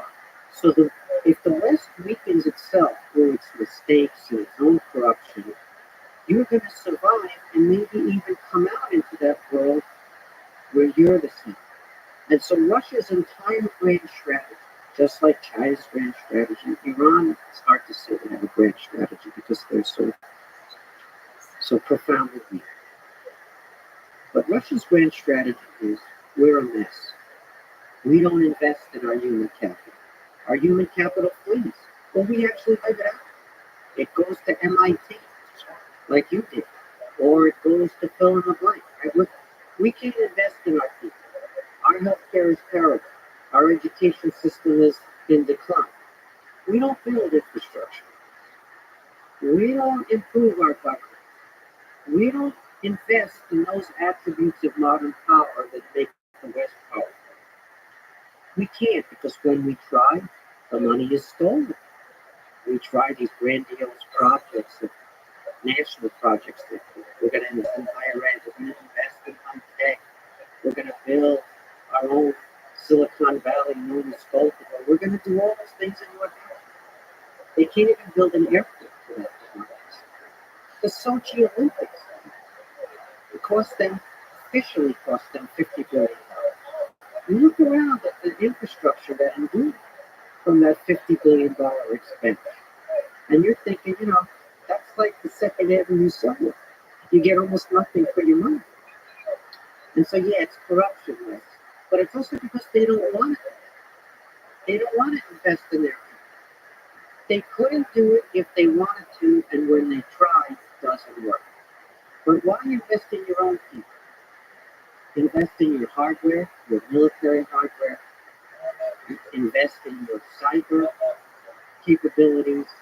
Invest in all your spoliation techniques in your hard power. And invest in further corrupting and further weakening and further dividing the West. Because as I said, if the West is weak, divided, lacking resolve, you don't invest in your people, you don't build infrastructure, you don't improve your governance, but you'll muddle through. That's Russian grain strategy. So invest in the hard power, weaken the West. Those combined together means you're going to be super incentivized to escalate any military aggressive conflicts that are around you or create new ones. If you can get away with murder. But what happens, Lex, if it's a Harry Truman-like response? What happens if somebody says, we're going to stand up to this? We're not going to allow this to happen. We're not going to launder your money anymore. We're not going to be dependent on you for energy in the long term. We're going to make a transition. We're going to punish you for that kind of behavior instead. And the West has now switched to that only because of the courage and ingenuity of the Ukrainian people. The Ukrainian resistance to Russian aggression was one of the greatest gifts the West has ever received. The sacrifices that the Ukrainians are making right now as we speak, meaning they're fighting a war by themselves against a major military power. Nobody's fighting it with them. Yes, we are giving them weapons so they can conduct self-defense, which, by the way, is legal under international law. Unlike the Russian invasion, which is illegal under international law, the Western supply of weapons, including heavy weapons, including offensive weapons, to Ukraine for its self-defense in the invasion by Russia, is actually legal. So, thank God the Ukrainians surprised everybody. They surprised me, they surprised Putin and the Kremlin, they surprised the Biden administration, they surprised the European Union. Not with the fact that they would resist. We knew that. We had the Orange Revolution in 2004, we had Maidan in 2013-14, where they rose up against a domestic tyrant, and they were willing to die on behalf of their country, let alone against a foreign tyrant. Right? So we knew they would resist. We didn't know just how successful, certainly I didn't, they would be on the battlefield. It's been breathtaking for us. That sacrifice, that gift, enabled the West to rediscover itself, to revive itself, to say, to hell with this energy dependence, to hell with this money laundering and reputation, to hell with this running back and forth to Moscow to try to see what Putin needs in order for him to feel respect or appeasement, right? So we'll see if it endures, but this shift comes from Ukraine. And so it's really getting away from it. We thank the Ukrainians.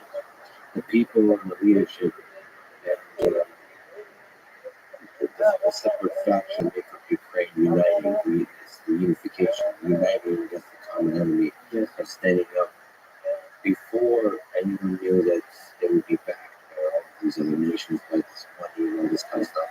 Standing there, especially with President Zelensky, where they which stays ground. And let's take that point that you just raised, which is a deep and fundamental point. Thank you. Do you guys hear that? I think that was a call. Here we go. Let's go. Let's, So let's hear unification. I'm sitting here in front of you, It's an honor. and it's a mutual honor. So, Ukraine before the war is run by a TV production company. Now, you're one guy running this fantastic, incredible podcast. There's 20 guys or so running a country the size of Ukraine. And one's a producer, and one's like a makeup person, one's a video editor, and they're fantastically talented people if your country is a TV producer. So before the war, Zelensky had what, 25% approval rating, and he couldn't get much done, and it wasn't working. He got elected with 73%, as you know, and then he was down to 20. That's a pretty big drop. And so you're thinking, maybe having a major, large-size, 40 million plus population European country run by a TV production company is not the best choice. And then what do we see? We see President Zelensky decides to risk his life on behalf of his country, Ukraine. He decides to stay in the camp. He's not going to flee. They're going to stay and fight. And he could be killed. He can die. It's a decision where he put his life on the line. Obviously, he's Jewish descent, Russian-speaking childhood and upbringing. Russian-speaking Jewish descent puts his life on the line for the country of Ukraine. It's a pretty big message, don't you think? And it's crucial. And it turns out that not only that, but they're good at TV. They're good at information war. And in a war, it's a TV production company and a TV personality. That's exactly what you want running a country. Because they're crushing in the information. And he's spectacular. European Parliament, U.S. Congress, Israeli Parliament. There's no room on Zoom, let alone in person, that he can't win over. He's just so effective. You know, this is the first time reality TV has been about reality instead of fake. Reality TV is just this completely fake nonsense. But Zelensky, this is real reality. And he means it. And the nation is behind him.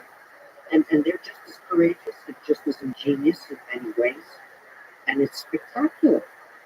And so, yeah, who saw that coming? I didn't see that coming. In fact, the Biden, we talk about Putin's miscalculation. The Biden administration, as you alluded to, offered him an exit from the country. They didn't say, you know, you want to stand and fight, we're back. They said, we'll get you out. You want to come now? And famously, you know that quote, right? What he said about how he doesn't need a ride. Remember that moment? The Biden administration was poised to do another Afghanistan move. That ignominious exit from Afghanistan was almost what happened in Ukraine when Biden administration offered him that ride out of him.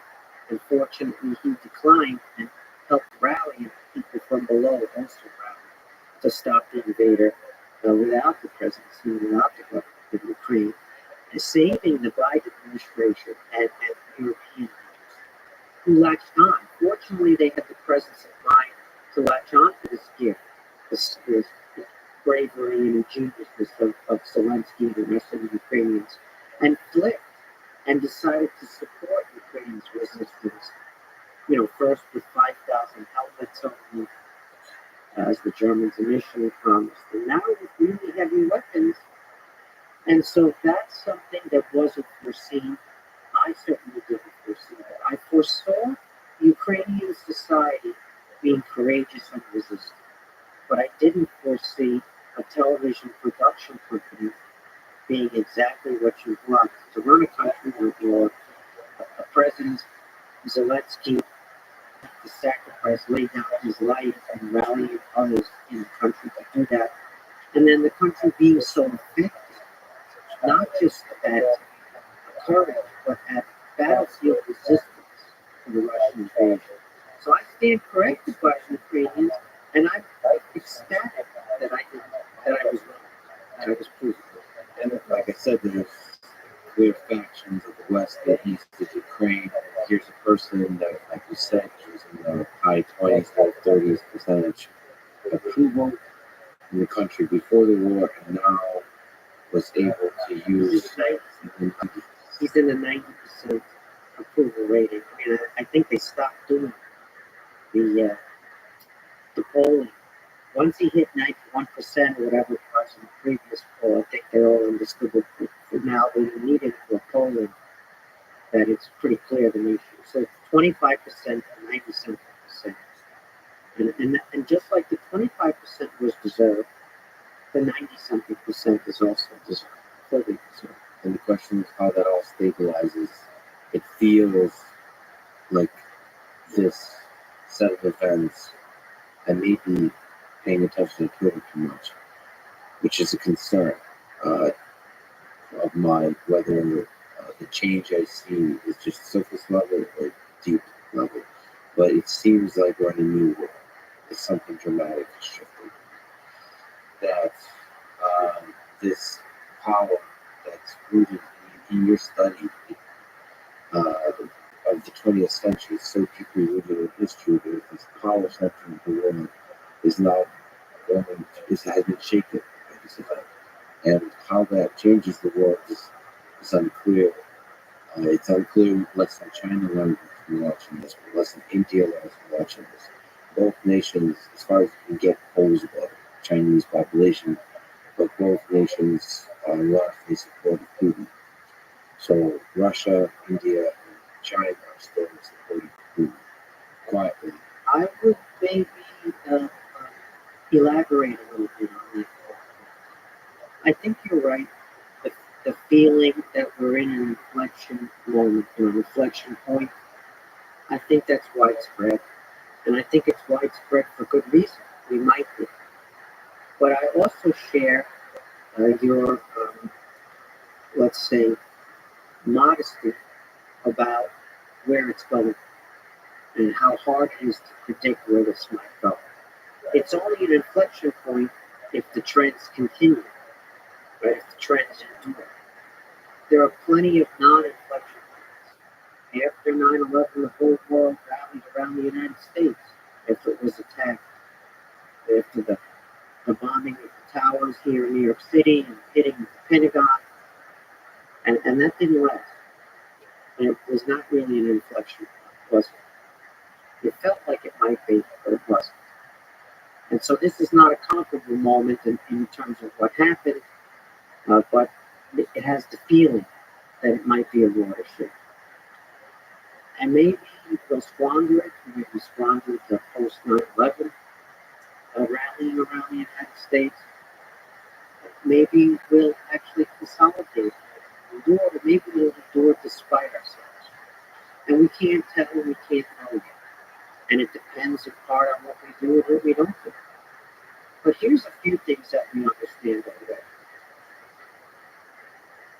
The idea that the West was in decline and that the rest of the world had risen and was more powerful and that we lived in a multipolar world, that turns out to be empirically false. It's not true. I mean, it's just factually not true.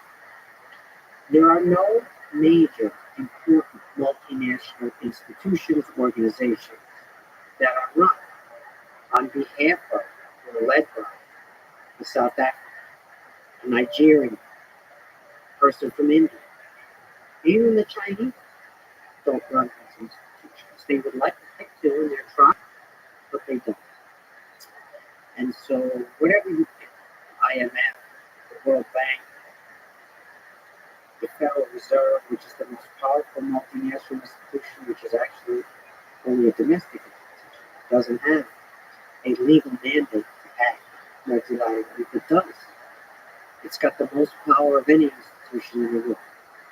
NATO, the bilateral alliances that the U.S. has up and down Asia. What organizations that have tremendous leverage on the international system, on the international group, are not Western. The UN is the most encompassing, and of course we know that it has 5 members of the Security Council with a veto, one of which is Russia, one of which is China, the others are the US, Britain, and France, not India, not South Africa, not Indonesia, not all of these other countries where the people live, right? The bulk of the population of the world, and where the population is growing. So it's not a multipolar. We talked already about the international financial system. It's the Western, not multipolar. We talked about the US military and NATO. We could talk about the Japanese military, which is just very important. Enormous number of flights. Even the Australian military. And so it's a Western dominated world. And the West, remember, is not a geographic concept. It is an institutional and values club. The Japanese are not European, but they're Western. Just like Russia is European, but not Western. Because European is a cultural category, and Western is an institution where you have rule of law, separation of powers, free and open public sphere, and dynamic open market economy. Okay. And then we have another thing which is pretty clear. The West is powerfully resented, powerfully envied in mind simultaneously. P.J. O'Rourke, the comedian who died this year, fantastic. It was a big loss of the culture. He said there are 2 things that are always characteristic of any American embassy. One is a political protest outside, and the other is the longest line you've ever seen for visas. And those things are true simultaneously. And that's the work we love, meaning that non-Western countries envy and admire the West, but they also resent the power of the West. Western hypocrisy, right? The West invades countries when it wants, but when others do that, it's illegal. Right? The West arrests you for money laundering, but it's Western money laundering that is where you go when you need to go. So they see the hypocrisy, they see the excessive power that the West has, and they resent it. And they say, who elected you to run the world? We have 1 billion plus people, or we have 200 plus million people, and we don't have a say. You're self-appointed guardians of our world. Who did that? And so it's incumbent on the West not only to remember the power that it has, but also to exercise that power legally and with restraint, and also to think about how it can expand institutions to be more encompassing, so that other parts of the world are not on the outside being dictated to, but instead are on the inside. Too often,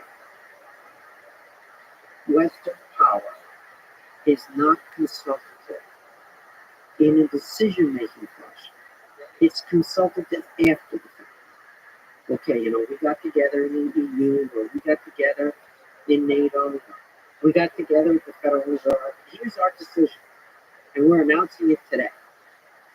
And so your economy gets destroyed because the Federal Reserve decides it has to raise interest rates. Or you are now going to default.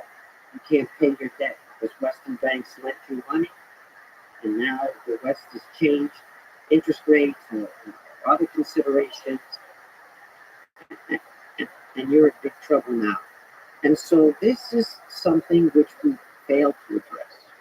It's very hard to address. It's very hard to reform international institutions. It's very hard to share power.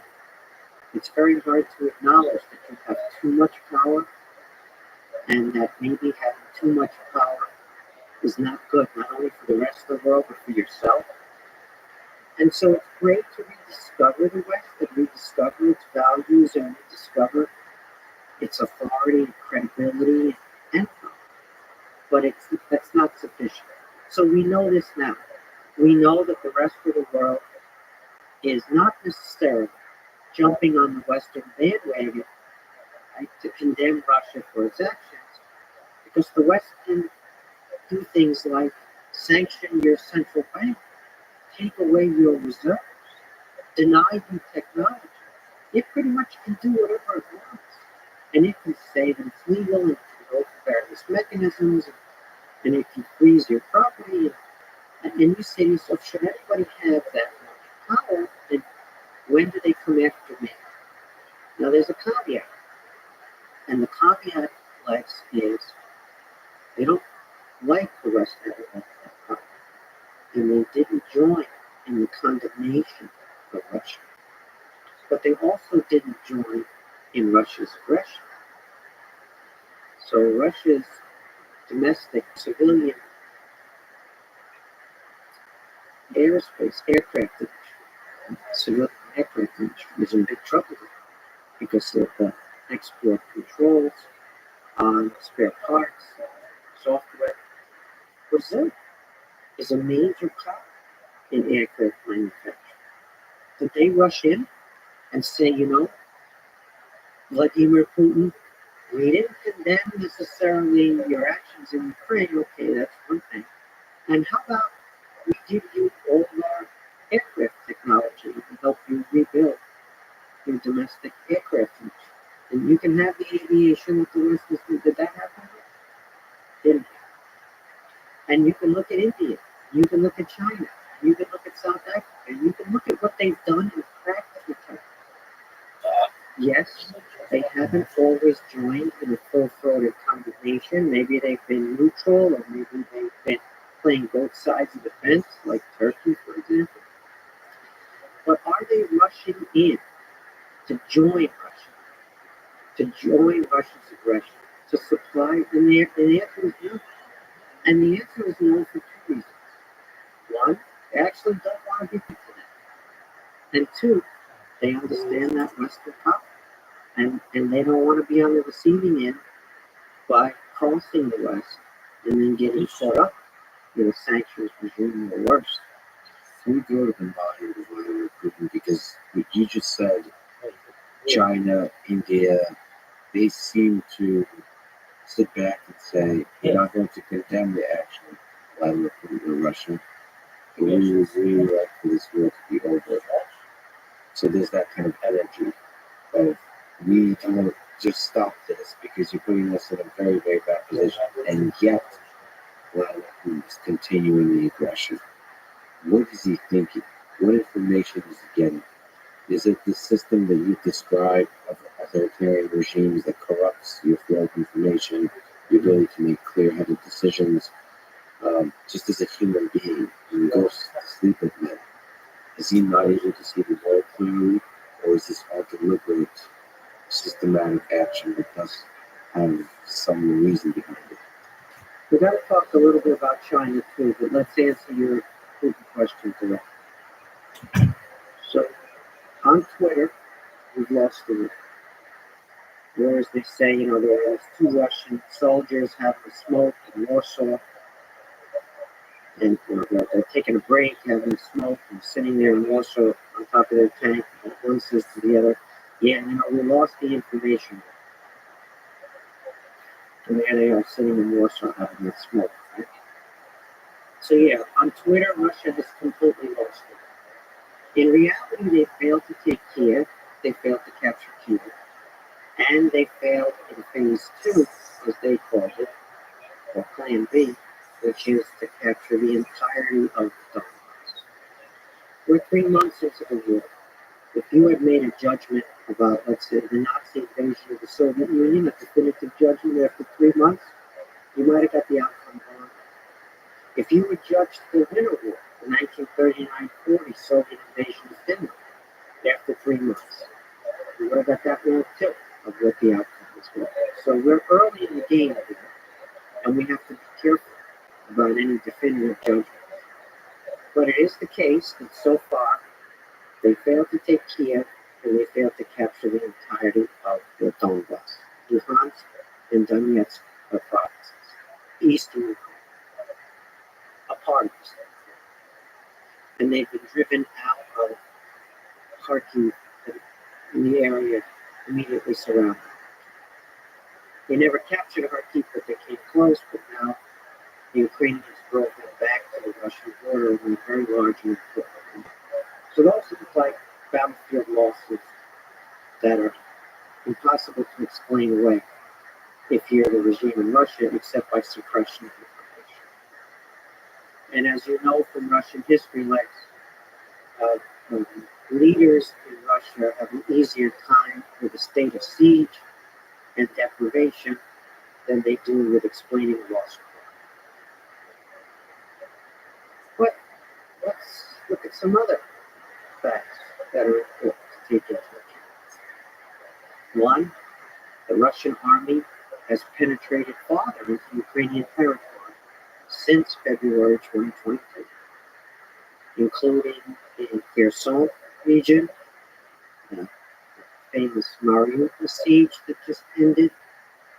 They have built a large presence in areas north of Crimea on the Sea of Azov, the Black Sea littoral, that they didn't previously hold. They're still fighting in Luhansk for full control over at least half of the Donbass. The Ukrainians are resisting fiercely. Nonetheless, you can't say that they've been driven out. On the contrary, farther penetration. Ukraine doesn't have an economy. They have somewhere between 33 and 50% unemployment. It's hard to measure unemployment in a war economy. But their metallurgical industry, that Azovstal steel plant in Mariupol, is a ruin. And a lot of farmers are not planting this year because the harvest from the previous year still hasn't been sold abroad because the ports are blockaded or destroyed. And so you don't have an economy.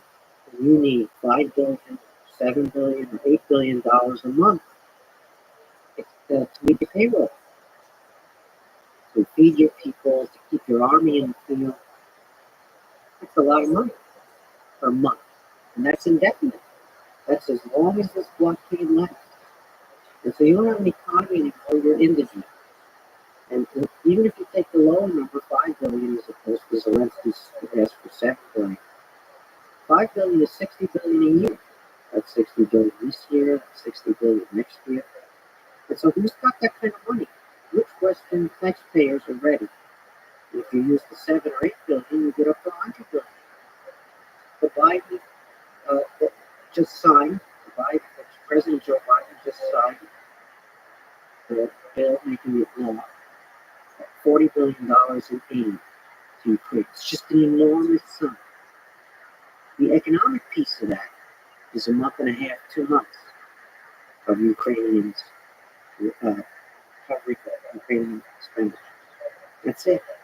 And they're asking the G7, they're asking everybody for this. So you have no economy and no prospect of an economy until you evict the Russians from your territory. And then you have a Western unity, Western resolve, it lasts or it doesn't last. So you're President Putin, and you've got more territory than before, and you've got a stranglehold over the Ukrainian economy, and you've got a lot of the world neutral, and you've got the Chinese propaganda supporting you to the hilt with those Oliver Stone and Mearsheimer lines about how this is really NATO's fault. And you've got Hungary dragging its feet on the oil embargo against Russia, and you've got Turkey dragging its feet on the recent applications of Sweden and Finland for NATO expansion. And you're saying to yourself, Lex, maybe I can write this out. I got a lot of problems of my own. We can go into the details on the Russian side, the challenges. But he's on Ukrainian territory unless he's evicted. and he's got a stranglehold on their economy, and he's got the possibility that the West doesn't stay resolved and doesn't continue to pay for Ukraine's economy or supply those heavy weapons. And so you could argue that maybe he's deluded about all this, and maybe he should go on Twitter. And I'm not on Twitter, but maybe Putin, who thinks and doesn't use the internet, should go on Twitter and see he's losing the war. Or you can argue that maybe he's calculating here that he's got a chance to still prevail. Well, that is darkly insightful. If I could go to Henry Kissinger for a brief moment, and people should read this op-ed he wrote in the Washington Post on March 5th, 2014, after the start of the war between Russia and Ukraine, but before Crimea was annexed. There's a lot of interesting historical description about the division within Ukraine, the corruption within Ukraine, that will, people read this article, will give context to how incredible it is what Zelensky was able to accomplish in the United Country. But I just want to comment, because Henry Kissinger is an interesting figure in American history. He opens the article with, "In my life, I have seen 4 wars begun with great enthusiasm and public support, all of which we did not know how to end, for 3 of which we withdrew unilaterally. The test of policy is how it ends, not how it begins." So he's giving this cold hard truth that we go into wars excited, are able to send $40 billion financial aid, military aid, our own men and women, but the excitement fades, Twitter outrage fades, and then a country that's willing to wait patiently is willing to pay the cost of siege versus the cost of explaining to its own people that the war is lost. That country just might win, outlast. Let's hope not, because Ukrainians' resistance deserves to prevail. Russia deserves to lose. No war of aggression like they've committed here against Ukraine should prevail if we can do anything about it. I support 1,000% the continued supply of heavy weapons, including offensive weapons, to the Ukrainians, as long as they're willing to resist, and it's their choice. It's their choice when to negotiate, it's their choice how much to resist, it's their choice what kind of sacrifices to make. And it's our responsibility to meet their requests more quickly than we have so far on a greater scale. But ultimately, wars only have political ends. They never have political ends. We need a political solution. So if the Ukrainians are able to conduct a successful counteroffensive at scale in July, August, and whatever they do. Right now, the heavy weapons are coming in, and they're being moved to the battlefield, and more are coming. You know, the dynamic. Russia bombs a school, Russia bombs a hospital, Americans and Europeans decide to send even more heavy weapons to Ukraine. That's the self-defeating dynamic on the Russian side. They commit the atrocities, we send more heavy weapons.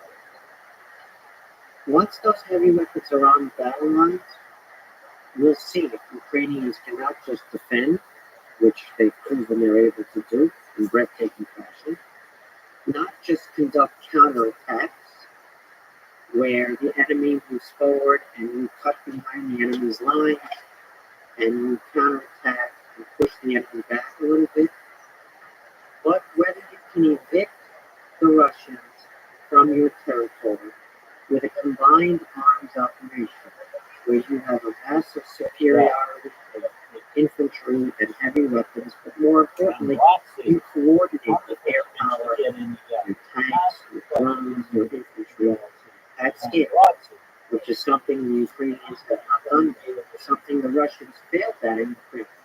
And they come from the same place, the Soviet military. We hope this Ukrainian counteroffensive at scale, this combined arms operation, succeeds. And if it does succeed, there's the possibility of a battlefield victory. Whether that also includes Crimea, which, as you know, is not hostile, on the contrary, to the Russian military, remains to be seen.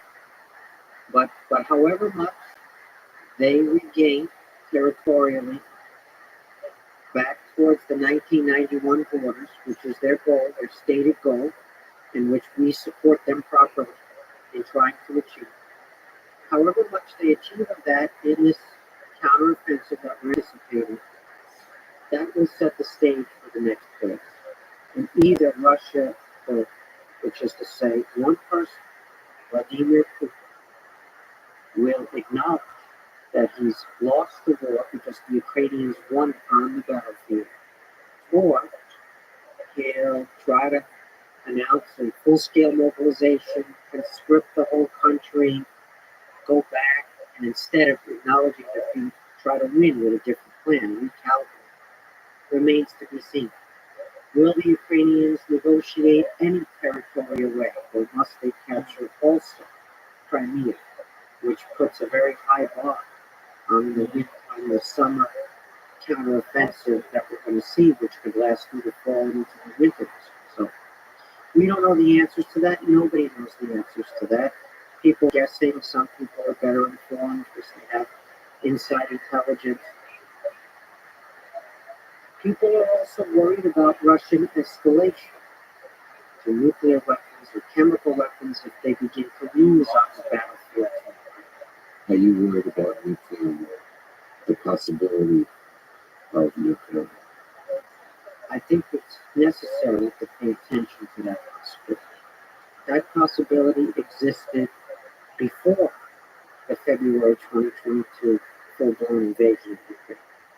The doomsday arsenal that Russia possesses is enough to destroy the world many times over, and that's been the case every year since the collapse of the Soviet Union in 1991.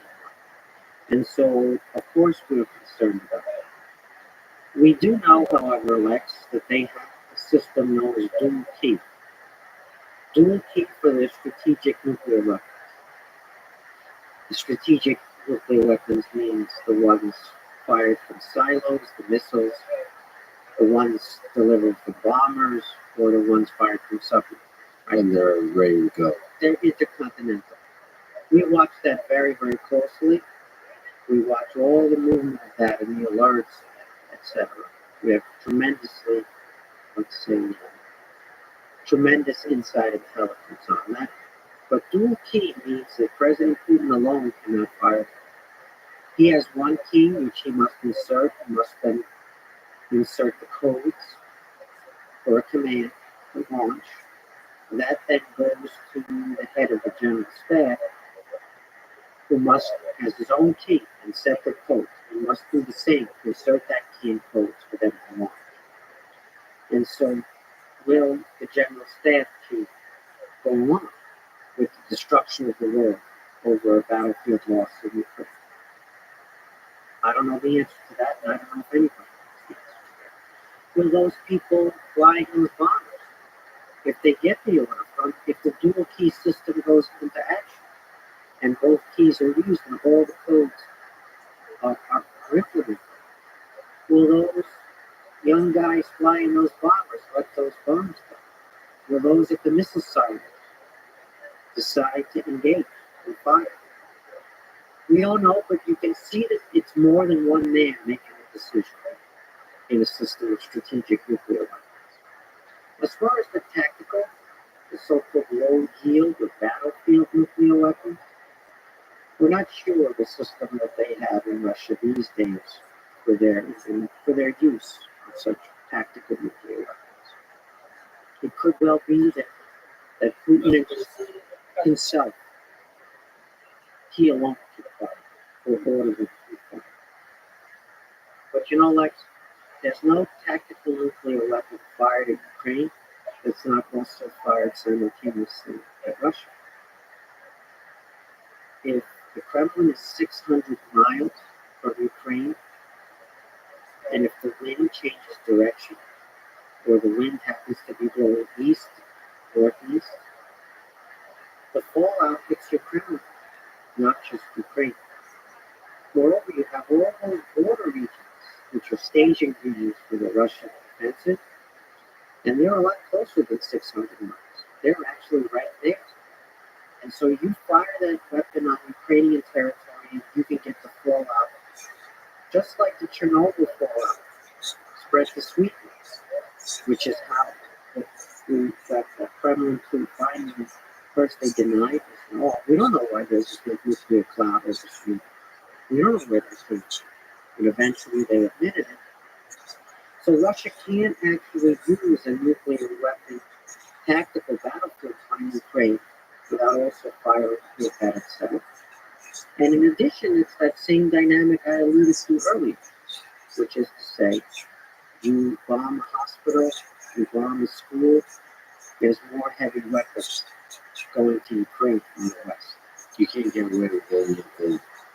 There's always going to be a response that's either proportional or greater than proportional. You could well have Europe signing on to NATO direct engagement, both Washington and Brussels direct engagement of the Russian army on the territory of Ukraine. You think that's possible to do that without dramatic escalation from the Russian side? Yes, I do think it's possible, but it's very worrisome, just like you're saying. But if Putin were to escalate like that, he's firing that weapon at himself, and he's potentially provoking a direct clash with NATO's military, not just with the Ukrainian military. If you're sitting in the Kremlin looking at those charts, like of NATO capabilities, and you can't conquer Ukraine, which didn't really have heavy weapons before February 2022 at scale, and you're thinking, okay, now I'm going to take on NATO, that would be a bold step on the part of the Russian leader. And let's also remember, Lex, that there's another variable here. You're a despot as long as everyone implements your orders. And so people start to say quietly, not necessarily publicly, I may not implement that order. So that's maybe a criminal order. Or my grandma is Ukrainian. Or my wife is Ukrainian. Or I don't want to go to the hospital. I don't want to spend the rest of my life there. Or whatever it might be. At any point along the chain of command, from the general staff all the way down right to the platoon, you're a despot provided they implement your orders. But who's to say that somewhere along the chain of command, people start to say, I'm going to ignore that order, or I'm going to sabotage that order, or I'm going to flee the battlefield, I'm going to injure myself so that I don't have to fight, or I'm going to join the Ukrainian side. And so it could be that what's left of the Russian army in the field begins to disintegrate. Even if the Ukrainians are not able to mount a counteroffensive at scale, like the Blind Arms operation, the Russian military in the field, which has taken horrendous casualties as far as we understand, something like a third of the original force. So we're talking about 50 to 60,000. That includes both dead and wounded to the point of being unable to return to the battlefield. Those are big numbers. Those are a lot of families. A lot of families affected. Their sons, or their husbands, their fathers, missing in action. The regimes will tell them that they're dead, as you know from the sinking of that flagship Moskva by the Ukrainians. And so the disintegration of the Russian military, because there are orders that they either can't implement or don't want to implement, is also not excluded. And so you have these two big variables: the Ukrainian army in the field and its ability to move from defense to offensive scale, and we're going to test that soon. And then the Russian ability in the field to hold together in a war of conquest and aggression, where they're conscripts, where they're fed dog food, or they don't have anymore because there's no resupply. So the disintegration of the army can't be excluded, and then of course all bets are off on the food regime. In the long term, there are these technology exports. We were talking about how the military industrial complex in Russia is dependent on foreign component parts and so forth. And so if you have export control and you have firms voluntarily, even when they don't follow their export controls, leaving Russian business, refusing to do business with Russia. And we see this not just in the civilian sector, like McDonald's, or many of them. We see this in the key areas like the oil industry with the executives fleeing. That is the Western executives fleeing, giving up their position. So Russia's ability to resupply its tanks, resupply its missiles, resupply its uniforms, resupply its food for its soldiers with food. We see a lot of stuff under tremendous stress, and in the long term, there's no obvious way they can rebuild the military-industrial complex to produce those weapons because they're reliant on foreign parts that they can't get anymore, and there are no domestic substitutes on the immediate horizon. That's at the earliest of 2 years for a position to have domestic substitutes. And for some things like microelectronics, they've never had domestic substitutes going back to the Soviet times, as you know about. And so there's that pressure on Russia from the technology export controls, which if you're in the security ministry or the defense ministry, if you're in that side of the regime, you're feeling that pain as we speak, and you're wondering about the strategy. Let me ask you about, again, the echoes of history. And it frustrates me in part when people draw these parallels. But maybe there is some deep insight about those parallels. So there's this song that goes, "Reunion of встречи Киев, Albania, Перевешено началась война." So the Operation Barbarossa, the bombing of Kiev by Hitler, there's an eerie parallel. And you have to be extremely careful in such parallels and such connections to this unexplainable war in World War II. But is there elements of this that do echo in the actions of Vladimir Putin? And more specifically, do you think that Vladimir Putin is a war criminal? Can that label be assigned to the actions of this man? So a war criminal is a legal determination, and it requires evidence and due process and the ability to defend oneself. We don't just decide in a Twitter sphere or on a podcast that somebody is a war criminal. There can be a suspected war criminal, and we can get evidence to try to prosecute that case. And the issue for us, like, which court does it go to? What's the appropriate thing? Does it happen in Ukraine because they're the victim? Does it happen in The Hague because there's an international criminal court there? Does it happen inside Russia because there's regime change at some point? And some of these people become, let's say, they get arrested by their own people inside Russia. So those are all important questions that have to be pursued with resources and with determination and by skilled people who are excellent at gathering evidence. And that process is underway.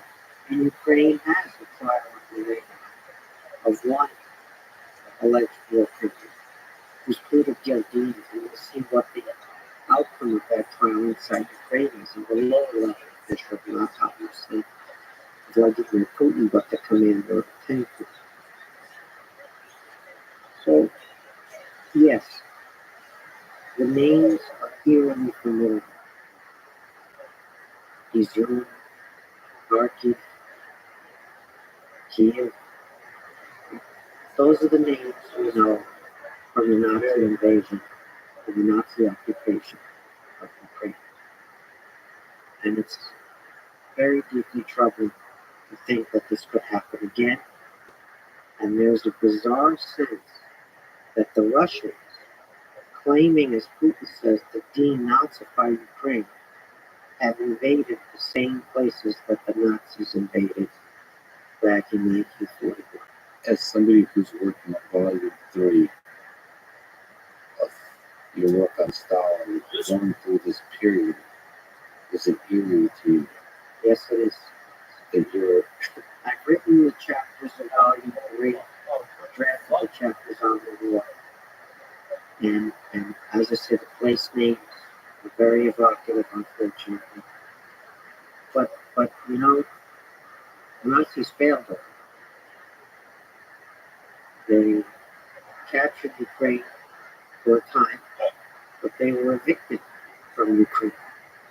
There was massive partisan or guerrilla warfare resistance behind Nazi lines the whole time that they were allegedly in control. If you look at the maps on cable TV, they show you the sign of Russia. They show you the color, Russian control. You draw a line and it's colored. But the word control is misplaced. They're not actually control. It's Russian claim or extent of farthest Russian troop advance. Because behind the Russian lines in Ukraine, Crimea accepted, you have insurgencies. You have armed insurgencies.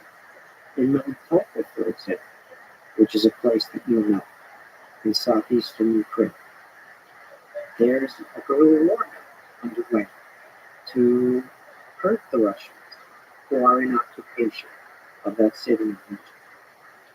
And we're going to see that continue, even if the war becomes a stalemate, even if it stalemates more or less the lines we're at now, which would mean that the anticipated Ukrainian counteroffensive at scale is unsuccessful, the Russian army doesn't disintegrate, and you end up with a stalemate where there could be a ceasefire, not a ceasefire, with either side is attempting an offensive for the time being.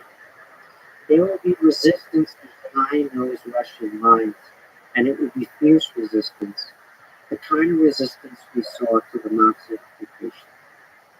Ultimately, it took the Red Army reinvading the territory of Ukraine and succeeding at combined arms operations at scale. A massive counteroffensive, much larger than anything we're talking about today, ultimately required that to evict the Nazis from Ukraine. But in the meantime, they did not have an easy occupation regime. Ukrainian partisans, Soviet partisans, killed Nazi officials, Wehrmacht soldiers, Wehrmacht officers, blew up the infrastructure they were using, made them pay a price for their occupation. We could well see, if unfortunately this ends in a stalemate for the time being, we could well see that type of insurgency gain momentum behind Russia and try to evict the Russians that way, and then remount the counteroffensive at scale later on in the future if the first one doesn't succeed. So that would be further echoes of the World War II experience. The scale, once again, is much smaller. The size of the armies here, they're not in the many 800,000, 700,000, 1,200,000, 1,400,000. That's not what we're talking about today. But the weapons, the cruise missiles, right? Artillery fire. You know, artillery fire used to be very inaccurate. It was like saturation. You would just fire towards the enemy lines, and if you hit something, you hit something. If you didn't, you just kept firing. Now you have drones. And so artillery fire is now sniper fire. Because you can coordinate the direction of the artillery fire with the drones. The drones can take a picture and show you where the enemy is precisely located. And you can align that artillery to hit them instead of just indiscriminately bombing an area, the territory. And the NATO supplied artillery goes really far. And you can fire into Russian positions and yourself not be exposed to Russian fire because your artillery fires farther than theirs. So that's coming. And we're going to see that in action. And so the scale is not the same, but the weapons, the precision of some of the weapons and some of the NATO. We're not sending all of our stuff, but as I said, the dynamic is Russia commits atrocities, Russia bombs schools, Russia bombs hospitals, Russia kills civilians, and more and heavier and more lethal Western weapons for Ukraine. Their willingness to risk their lives is really so impressive, and the reason that it's our duty, we're obliged to supply those weapons. And so the Russians don't have that resupply, and the Ukrainians do. And so the Russians are not digging in less. They're digging in deeper in the areas that they've penetrated. And they're trying to build unassailable positions when the Ukrainians transition from mostly defense to full-scale offense. And we'll see if that now, they're digging everywhere, as they say, kapaya, right? They're digging everywhere behind. Your Russian is beautiful. Digging in. I wish. But so there are these things that we can't predict, but there are these things we're watching closely. And on top of that, something that's not in World War II, for the most part, is cyber attacks and cyber warfare, which is much less, perhaps, convertible into human warheads because it happens so quickly, it's such large scales, so difficult to trace and all those kinds of things. It's not bullets, it's electrical signals. Yeah, but those Ukrainian people, they're like you guys. They're young, and they're technically really proficient. And they've been amazing. You know, they spent those teenage years in the basement playing video games. Not turns out it's useful after all. It turns out it's more than useful. You can save your country that way. And so they're not alone. They're getting support, and that support is important. But really, predominantly, it's Ukrainians on the cyber battlefield, and their skills have been very impressive, and they've been preparing for this for a number of years. And they have a whole army of young people on the cyber side. It's their civilian population. These are not people conscripted into the military, volunteering, wearing the uniform. And so even in cyber warfare, the Ukrainians have been extremely impressive. And so let's remember that all of these aspects of warfare, whether it's how far your cruise missiles go and how accurate they are, what size your cyber capabilities are, it's really ultimately about their people. It's about the human capital, right? It's about their willingness, their skill level, but also their willingness to fight and to put their lives on the line. And there's no substitute for that. And so what's called morale, or courage, or bravery, or valor, that's really ultimately decisive, provided you've had enough sufficient arms, right, to conduct the fight. And if you don't, you use a Molotov cocktail. Right? Grandma calls in the coordinates of the Russian tank on her iPhone, and you have a Molotov cocktail that the people who used to work in the cafeteria are now stuffing flammable liquid into bottles, and you carry one right up to the tank and you smash it against the tank, or you drop it in one of the hatches in the tank. Right? Like, there's no substitute for that kind of stuff. That level of resolve, willingness to die for your country. That's a really big lesson that we need to absorb in our own country. We've been going to war more frequently than we should, and like you said, without the justification all the time. And then, like Henry Kissinger said, without understanding how this was going to end. It's easy to start a war. It's very difficult to win a war. On terms that meet expectations. Right? We've been fighting wars, but we haven't been fighting wars as societies. We've been fighting wars as a small sliver of our population. Something like 1% of our population is involved with the military because we have an all-volunteer force. And that means that it's easier for our politicians to go to war because they don't face conscription. They don't have the draft, which affects every family in the country. And because the number of people in the volunteer force is such a narrow stratum of the population. And so they've been getting away with this because the professional army is much better than the conscript army. And an all-volunteer force is much preferable from a military point of view. But from a societal point of view, it enables you to go to war too easily as a politician, and it doesn't engage in society the same way that the Ukrainian society is completely engaged from those young hackers all the way up to its grand. Yes.